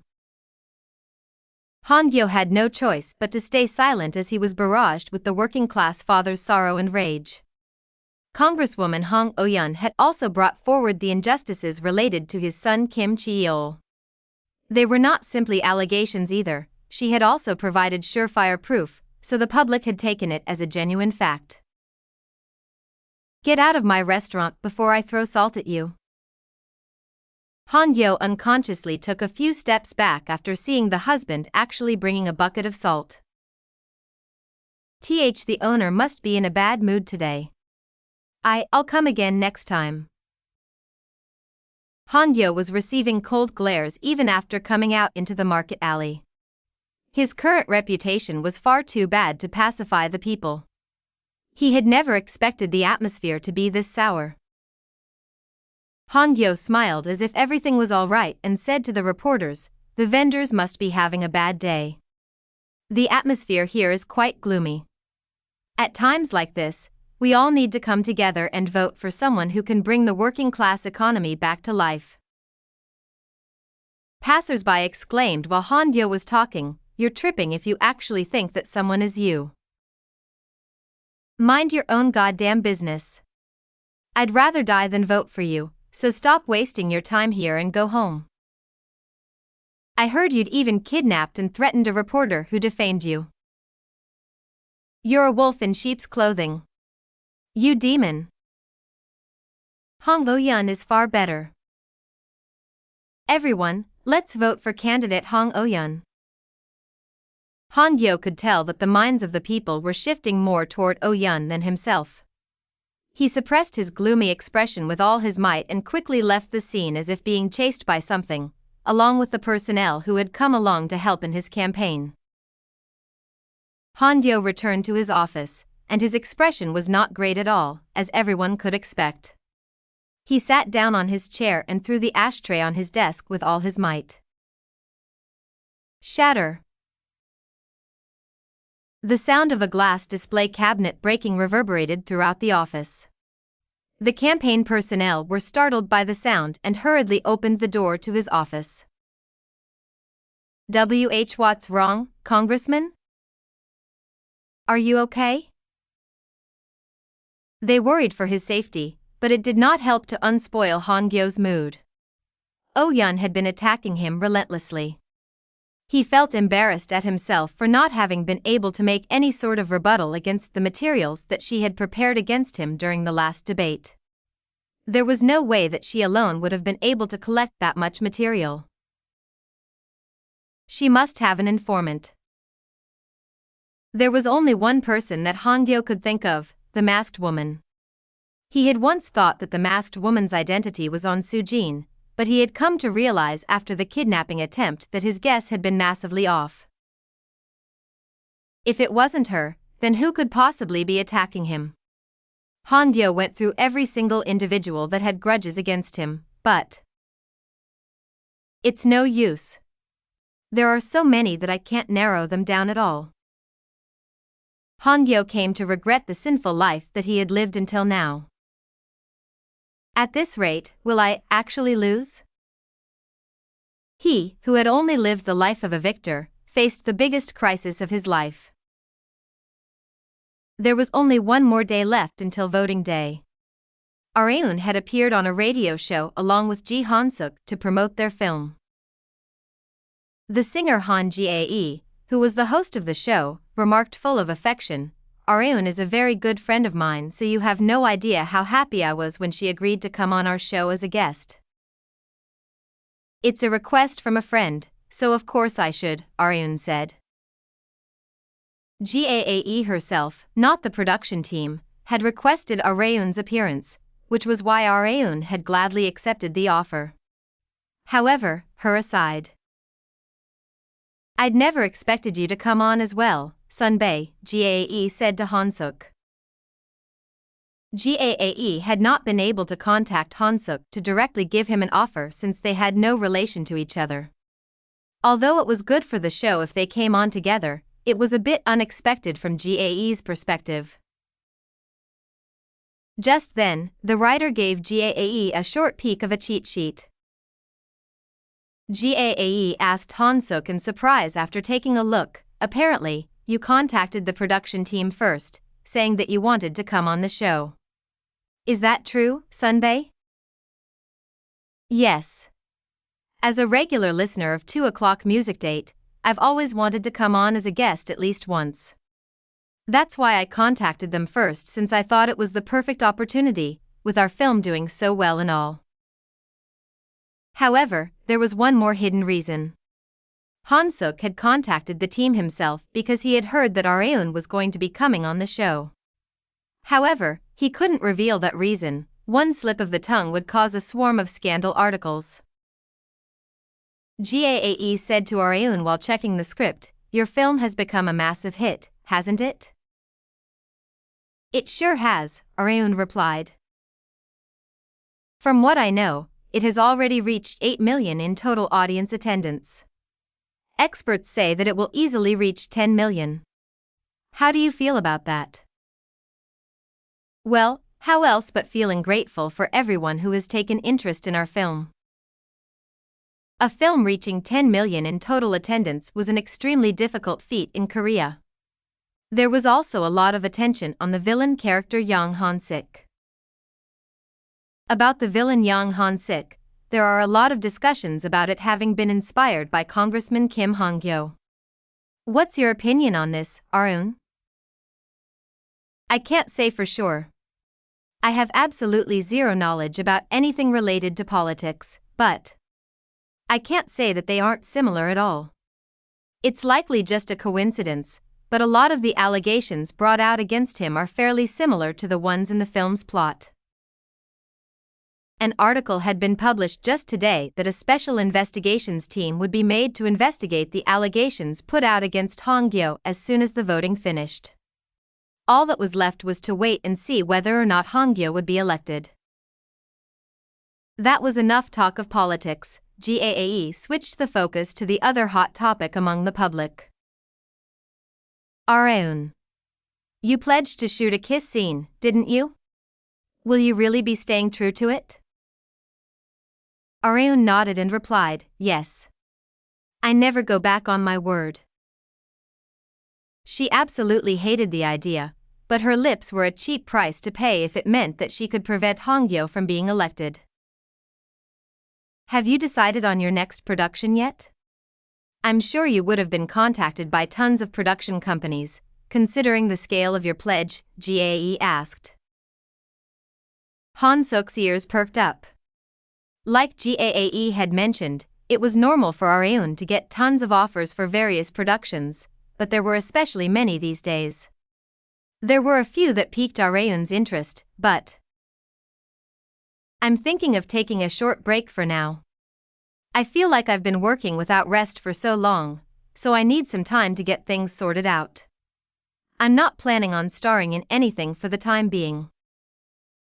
There was something that Areun needed to do before choosing her next production. She wanted to check the result of the general election above all else. If Kim Han-Gyo still gets elected after everything I've done, then I'll have to go all or nothing. It'll be either me or him. Areun had resolved herself for the worst-case scenario, but since she was still human, she wanted things to go as swimmingly as possible. I shouldn't forget to vote either. She was planning on putting in her precious vote for the sake of her revenge. And of course, it would be for Hong Oh-yeon, not Kim Han-Gyo. Voting day had finally arrived. Areun went with Seo to a voting place in the morning. She could hear the mumbling from those around her getting louder due to the appearance of a celebrity. Not only had she made sure to get photos of her voting taken by reporters, she also posted on her social media account to encourage people to vote.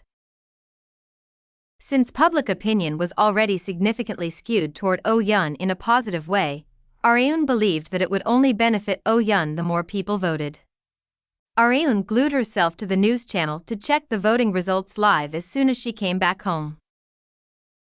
The poll closed, and the time to tally the votes had finally arrived. The district that everyone expected to be a close battle was, of course, Jeongyo. Kim Han-Gyo versus Hong Oh-yeon. The initial difference between them was only by 105 votes, but it only got wider and wider as time went on. Oh-yeon got 61% of the votes, while Han-Gyo only got 27%. Well, the result was obvious. Only after checking the overwhelming difference was Areun finally able to wholeheartedly laugh after so long. Chapter 249, Fall 1. There were several candidates guaranteed to be elected before the votes were fully tallied. This year's general election had stirred the entire nation, especially the Battle of Jeongyo, where Kim Han-Gyo, the candidate who had unintentionally grabbed the attention of the public in a bad way, had run for office. Several news media outlets quickly reported the candidate that the people had chosen. Like Kang Areun had expected, Hong Oh-yeon had won by an overwhelming margin. The TV showed Oh-yeon standing before the reporters with a bouquet of flowers in hand that her campaign personnel, who had done their absolute best to help her, had prepared for her. Congratulations on your election. Could we hear your thoughts about having beaten candidate Kim Han-Gyo? Congresswoman Hong nodded with a smile devoid of worries. As for right now, I feel like I'm on cloud nine. I'd actually been extremely uneasy when I had announced my candidacy, but now that I've heard the news that the people have chosen me, I feel a sense of joy as well as the heavy responsibility that I bear to do my best. Her overflowing emotions could be felt from her slightly trembling voice. She took a short moment of rest and continued while staring right at the camera. Thank you very much. I will make a promise right here with every citizen of Korea that I will become a congressperson that you won't regret having chosen. Also, there was something else that Oh-yeon wanted to say. I'd also like to commend Congressman Kim Han-Gyo for being such a great competitor. Kim Han-Gyo threw the remote control, cracking the right side display of the TV. He fumed vigorously. Cheeky bitch. Han-Gyo despised Oh-yeon for beating him and taking the title of congressperson away from him. He was most definitely partly to blame for his own failure, but those mistakes had not been anywhere near as detrimental to his career as the allegations that Oh-yeon had brought forward against him. I should have killed that masked bitch when I had the chance.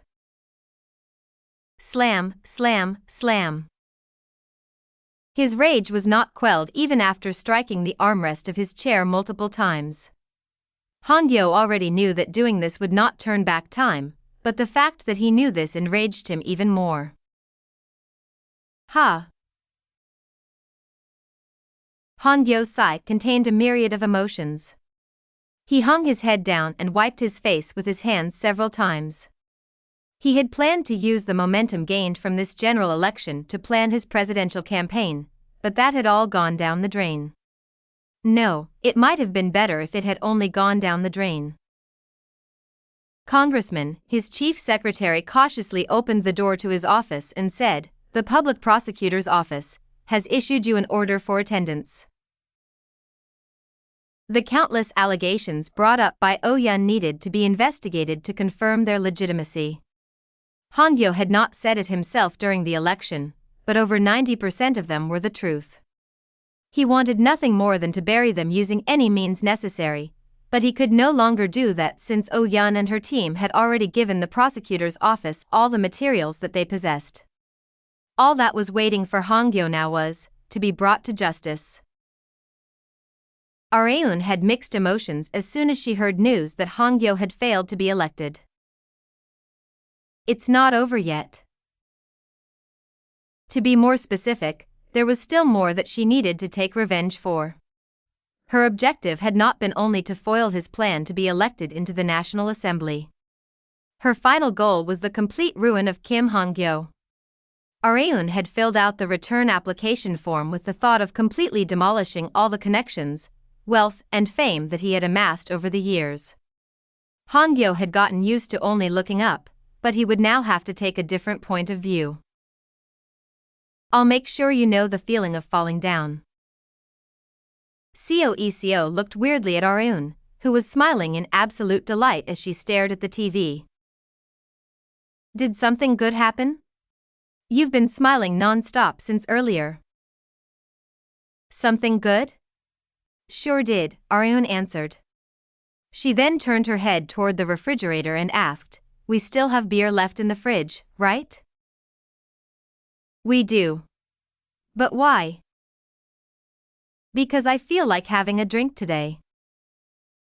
Areun was way too happy not to have a drink.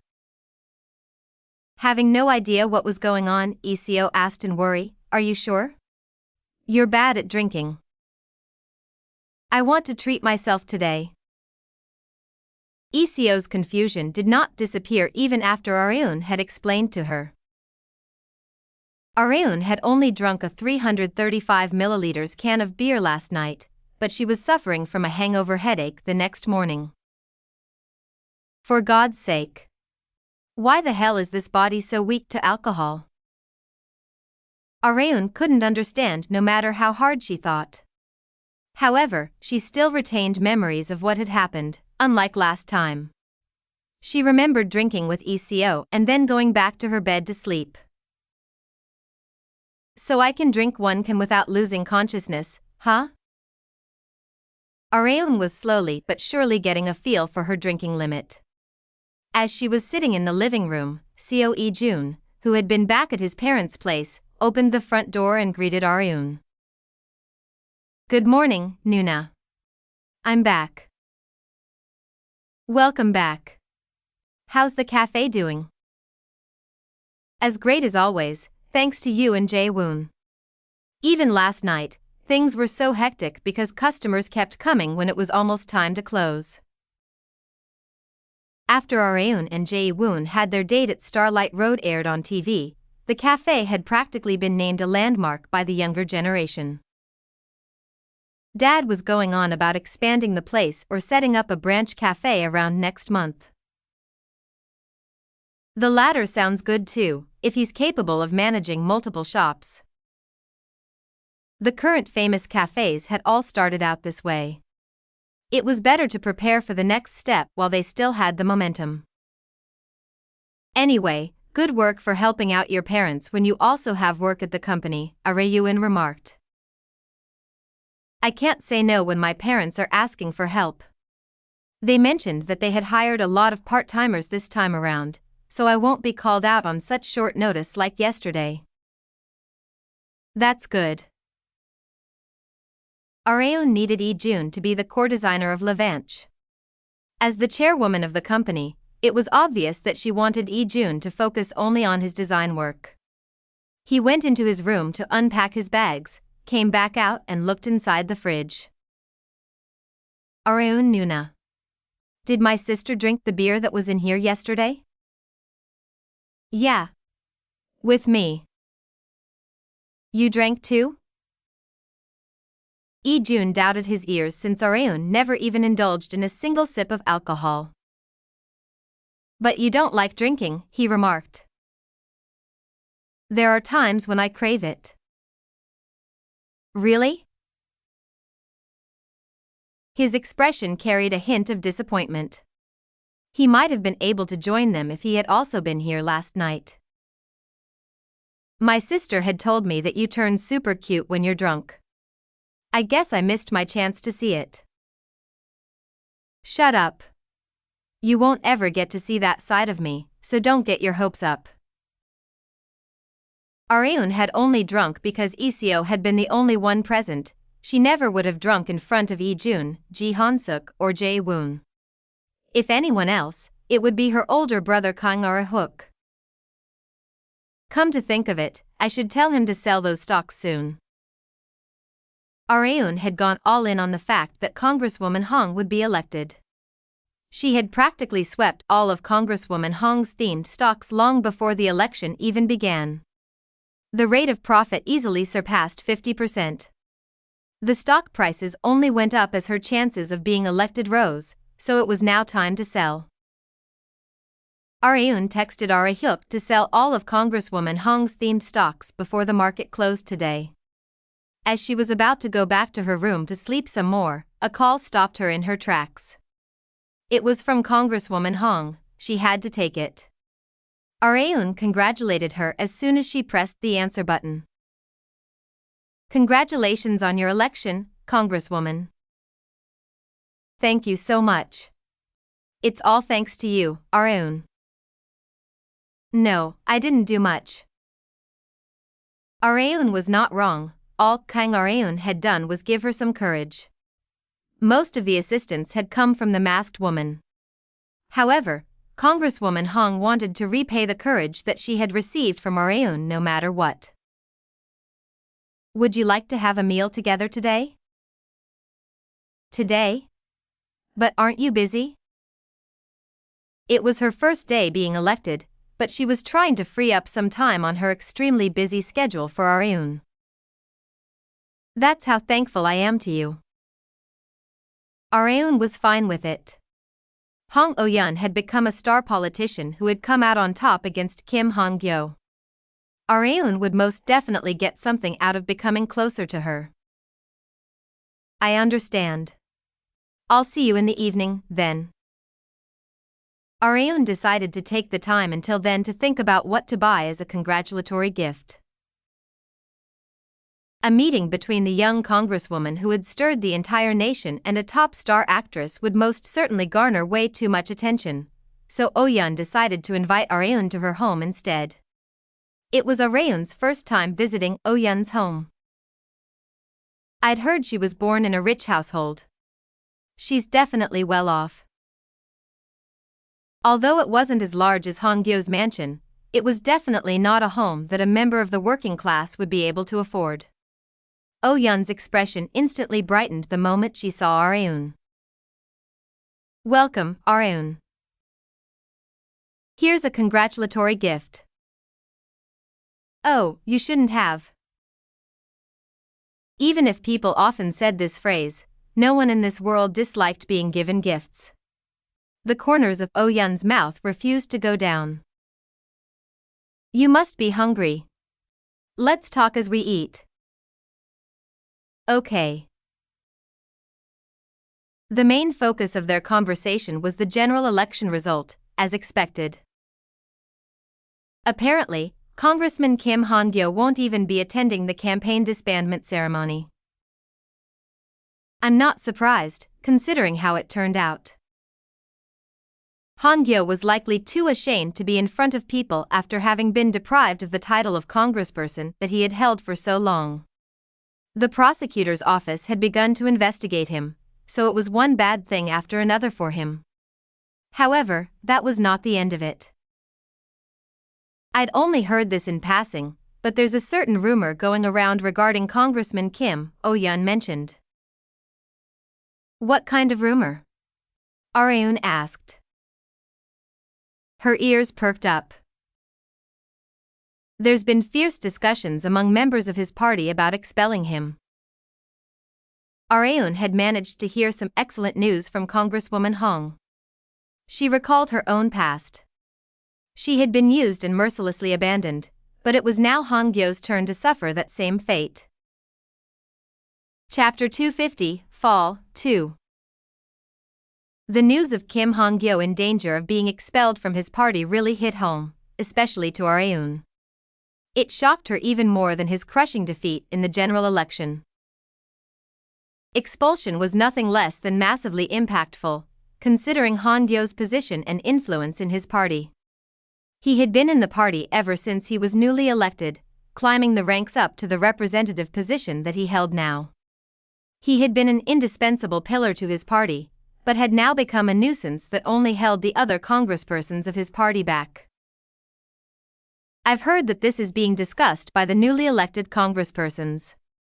As for the details, like I had just mentioned, it involves expelling Congressman Kim from the party, and then bringing every single injustice that he had committed to light.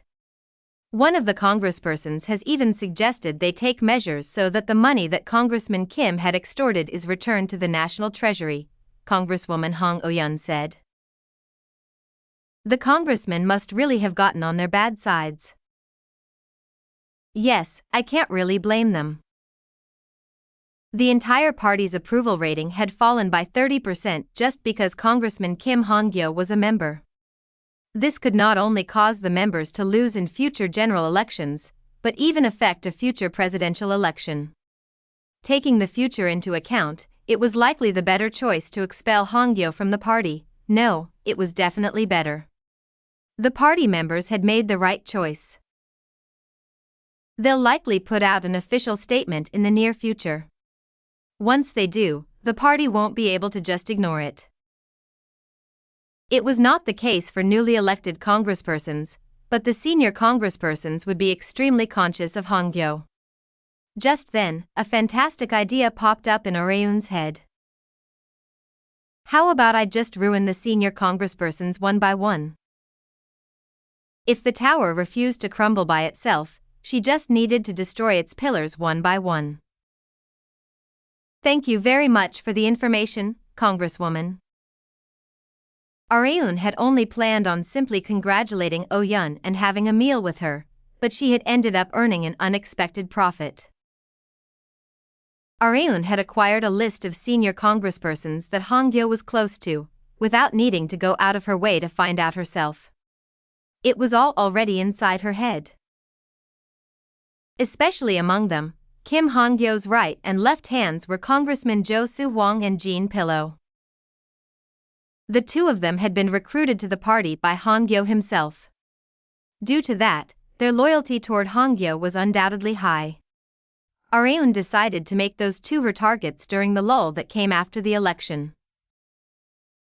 Areun summoned Ma Young-jun to her office since background checks were his specialty. I need information, mister. Could you investigate these two people? Young-jun unintentionally clicked his tongue the moment that he saw the names of his targets. They're both big-shot congresspersons. Yeah. They're Kim Han-Gyo's closest subordinates. Areun was planning on helping the newly elected congresspersons so that their influence would spread further throughout the party. Even the tiniest things are fine, so just dig up everything you can on them. If they have weaknesses, then all the better, Areun remarked. Got it. I'm counting on you. We're almost at the end. The day of Han-Gyo's complete downfall was right around the corner.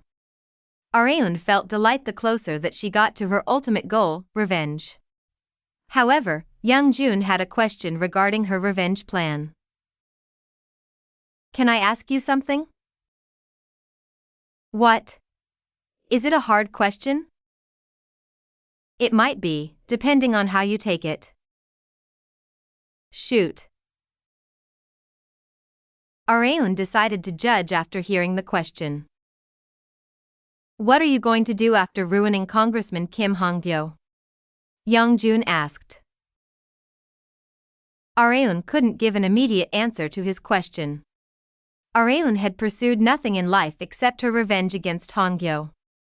She had even endured returning to the past as a high school girl for that sole purpose. However, what would happen to her after her revenge was fulfilled? I've never thought about it, Areun answered in difficulty. Young-jun softly nodded. I see. He left her office after that short response. A suffocating silence engulfed Areun. She had never once thought about what she would do after her revenge was fulfilled. Revenge was her entire life as well as her reason for existence. She had no idea what sort of life to live after her reason for existence disappeared. Areun put her hands on her forehead and said to herself, it was a hard question, damn it. She directed her anger at Young-jun in vain. The peace in Areun's mind was greatly disturbed due to Young-jun's simple question. However, some good news arrived as her head was in jumbles. Shin Yubin, who had come to pick Areun up for today's schedule, said while driving, did you read the article, Areun? Spokesperson surpassed 10 million in total viewership. Already? Areun had so much to think about that she had completely missed the news. It just barely managed to reach it yesterday. There's still time until it's taken down from cinemas, and it now has the reputation of a film that has reached 10 million in total attendance, so I bet it's gonna go even higher. Yubin barraged Areun with good news, but Areun herself couldn't be fully happy due to her kiss scene pledge, which had also been on Yubin's mind. I've been getting tons of calls from so many companies wanting to have you in their next production. Thanks to that, there was no moment in which Yubin's phone was not ringing.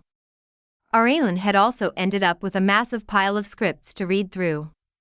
She had never thought that she would have to experience paperwork hell that only company employees experienced.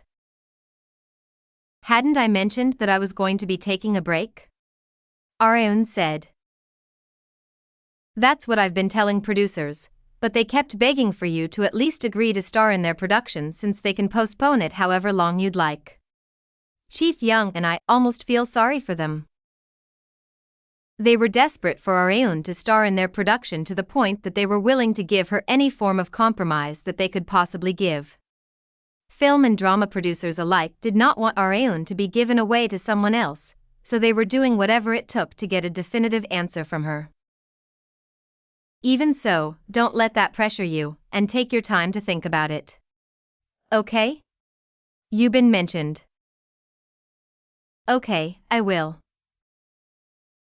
Areun was planning on doing so without Yubin telling her.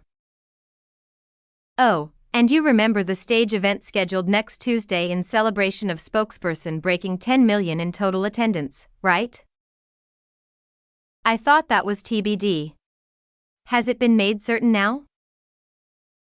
Well, we didn't know at the time whether or not it would reach 10 million, but now it has. The massive success of Spokesperson had become the greatest moment in director Seo Young-mun's career, since it was his very first film that had reached 10 million in total attendance. Han Suk and Saemin will also be there. And oh, so will Sunbae, Yubin expressed. Hwang Jae-woong Sunbae? Areun had not expected that. Jae-woong did not like attending things like stage events and autograph signings, so she found it rather surprising that he would be joining them. It's scheduled for 2 p.m., so let's head out early to get your hair and makeup done. Okay. It was better to be busy since having more time to think would only mess with her head.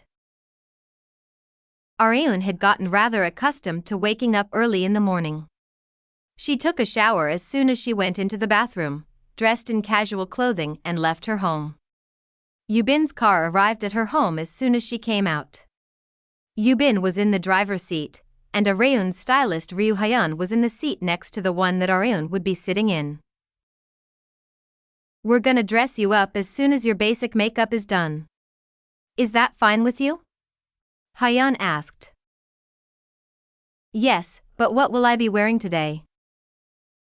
Areun only knew for sure that it wouldn't be casual clothes, since she would obviously need to wear something extravagant for an official stage event. Hyun smiled meaningfully and answered, "You find out soon enough. I've prepared a few, so you can choose which one you like best." Got it. Areun was tired, so she decided to get the details later. She needed to take a short nap for now. Areun headed to the changing room in the beauty salon with Hyun to change. "Tada!" Hyun exclaimed while displaying the clothes that she had hung up in the room in advance. "What do you think?" Areun suppressed a bitter laugh as soon as she gazed upon the clothes. Well, it's not like I didn't expect it. All she could see were dresses, not a single pair of jeans that Areun loved was in sight. Every single dress was eye-catching as if it was made of pure extravagance. Areun turned her attention to the leftmost dress. "I like the blue one. It's a pretty color, isn't it?" "Yes." However, the skirt length was a bit shorter than the others and had a considerably low V-neck. It was the kind of outfit that Areun hated the most, but she changed into it anyway without complaints. She thoroughly checked her front, side and back appearances. "What shoes should I wear?" Areun asked. "White heels. They're pretty high. Are you sure you're okay with them?" "It's fine. I've gotten used to them." Areun also wore a shining diamond bracelet and earrings, as well as a thin silver necklace. Her complete look pulled the attention of every single beauty salon employee toward her. Even Yubin's mouth was agape from Areun's beauty. "That's our Areun for you. You're so pretty." They felt proud even when they weren't the ones being praised. Areun paid no mind to the gazes on her and left the beauty salon with her handbag and other personal belongings like a total natural, along with her manager and stylist. Hyun stared at Areun covering her exposed legs with a lap blanket as soon as she sat down.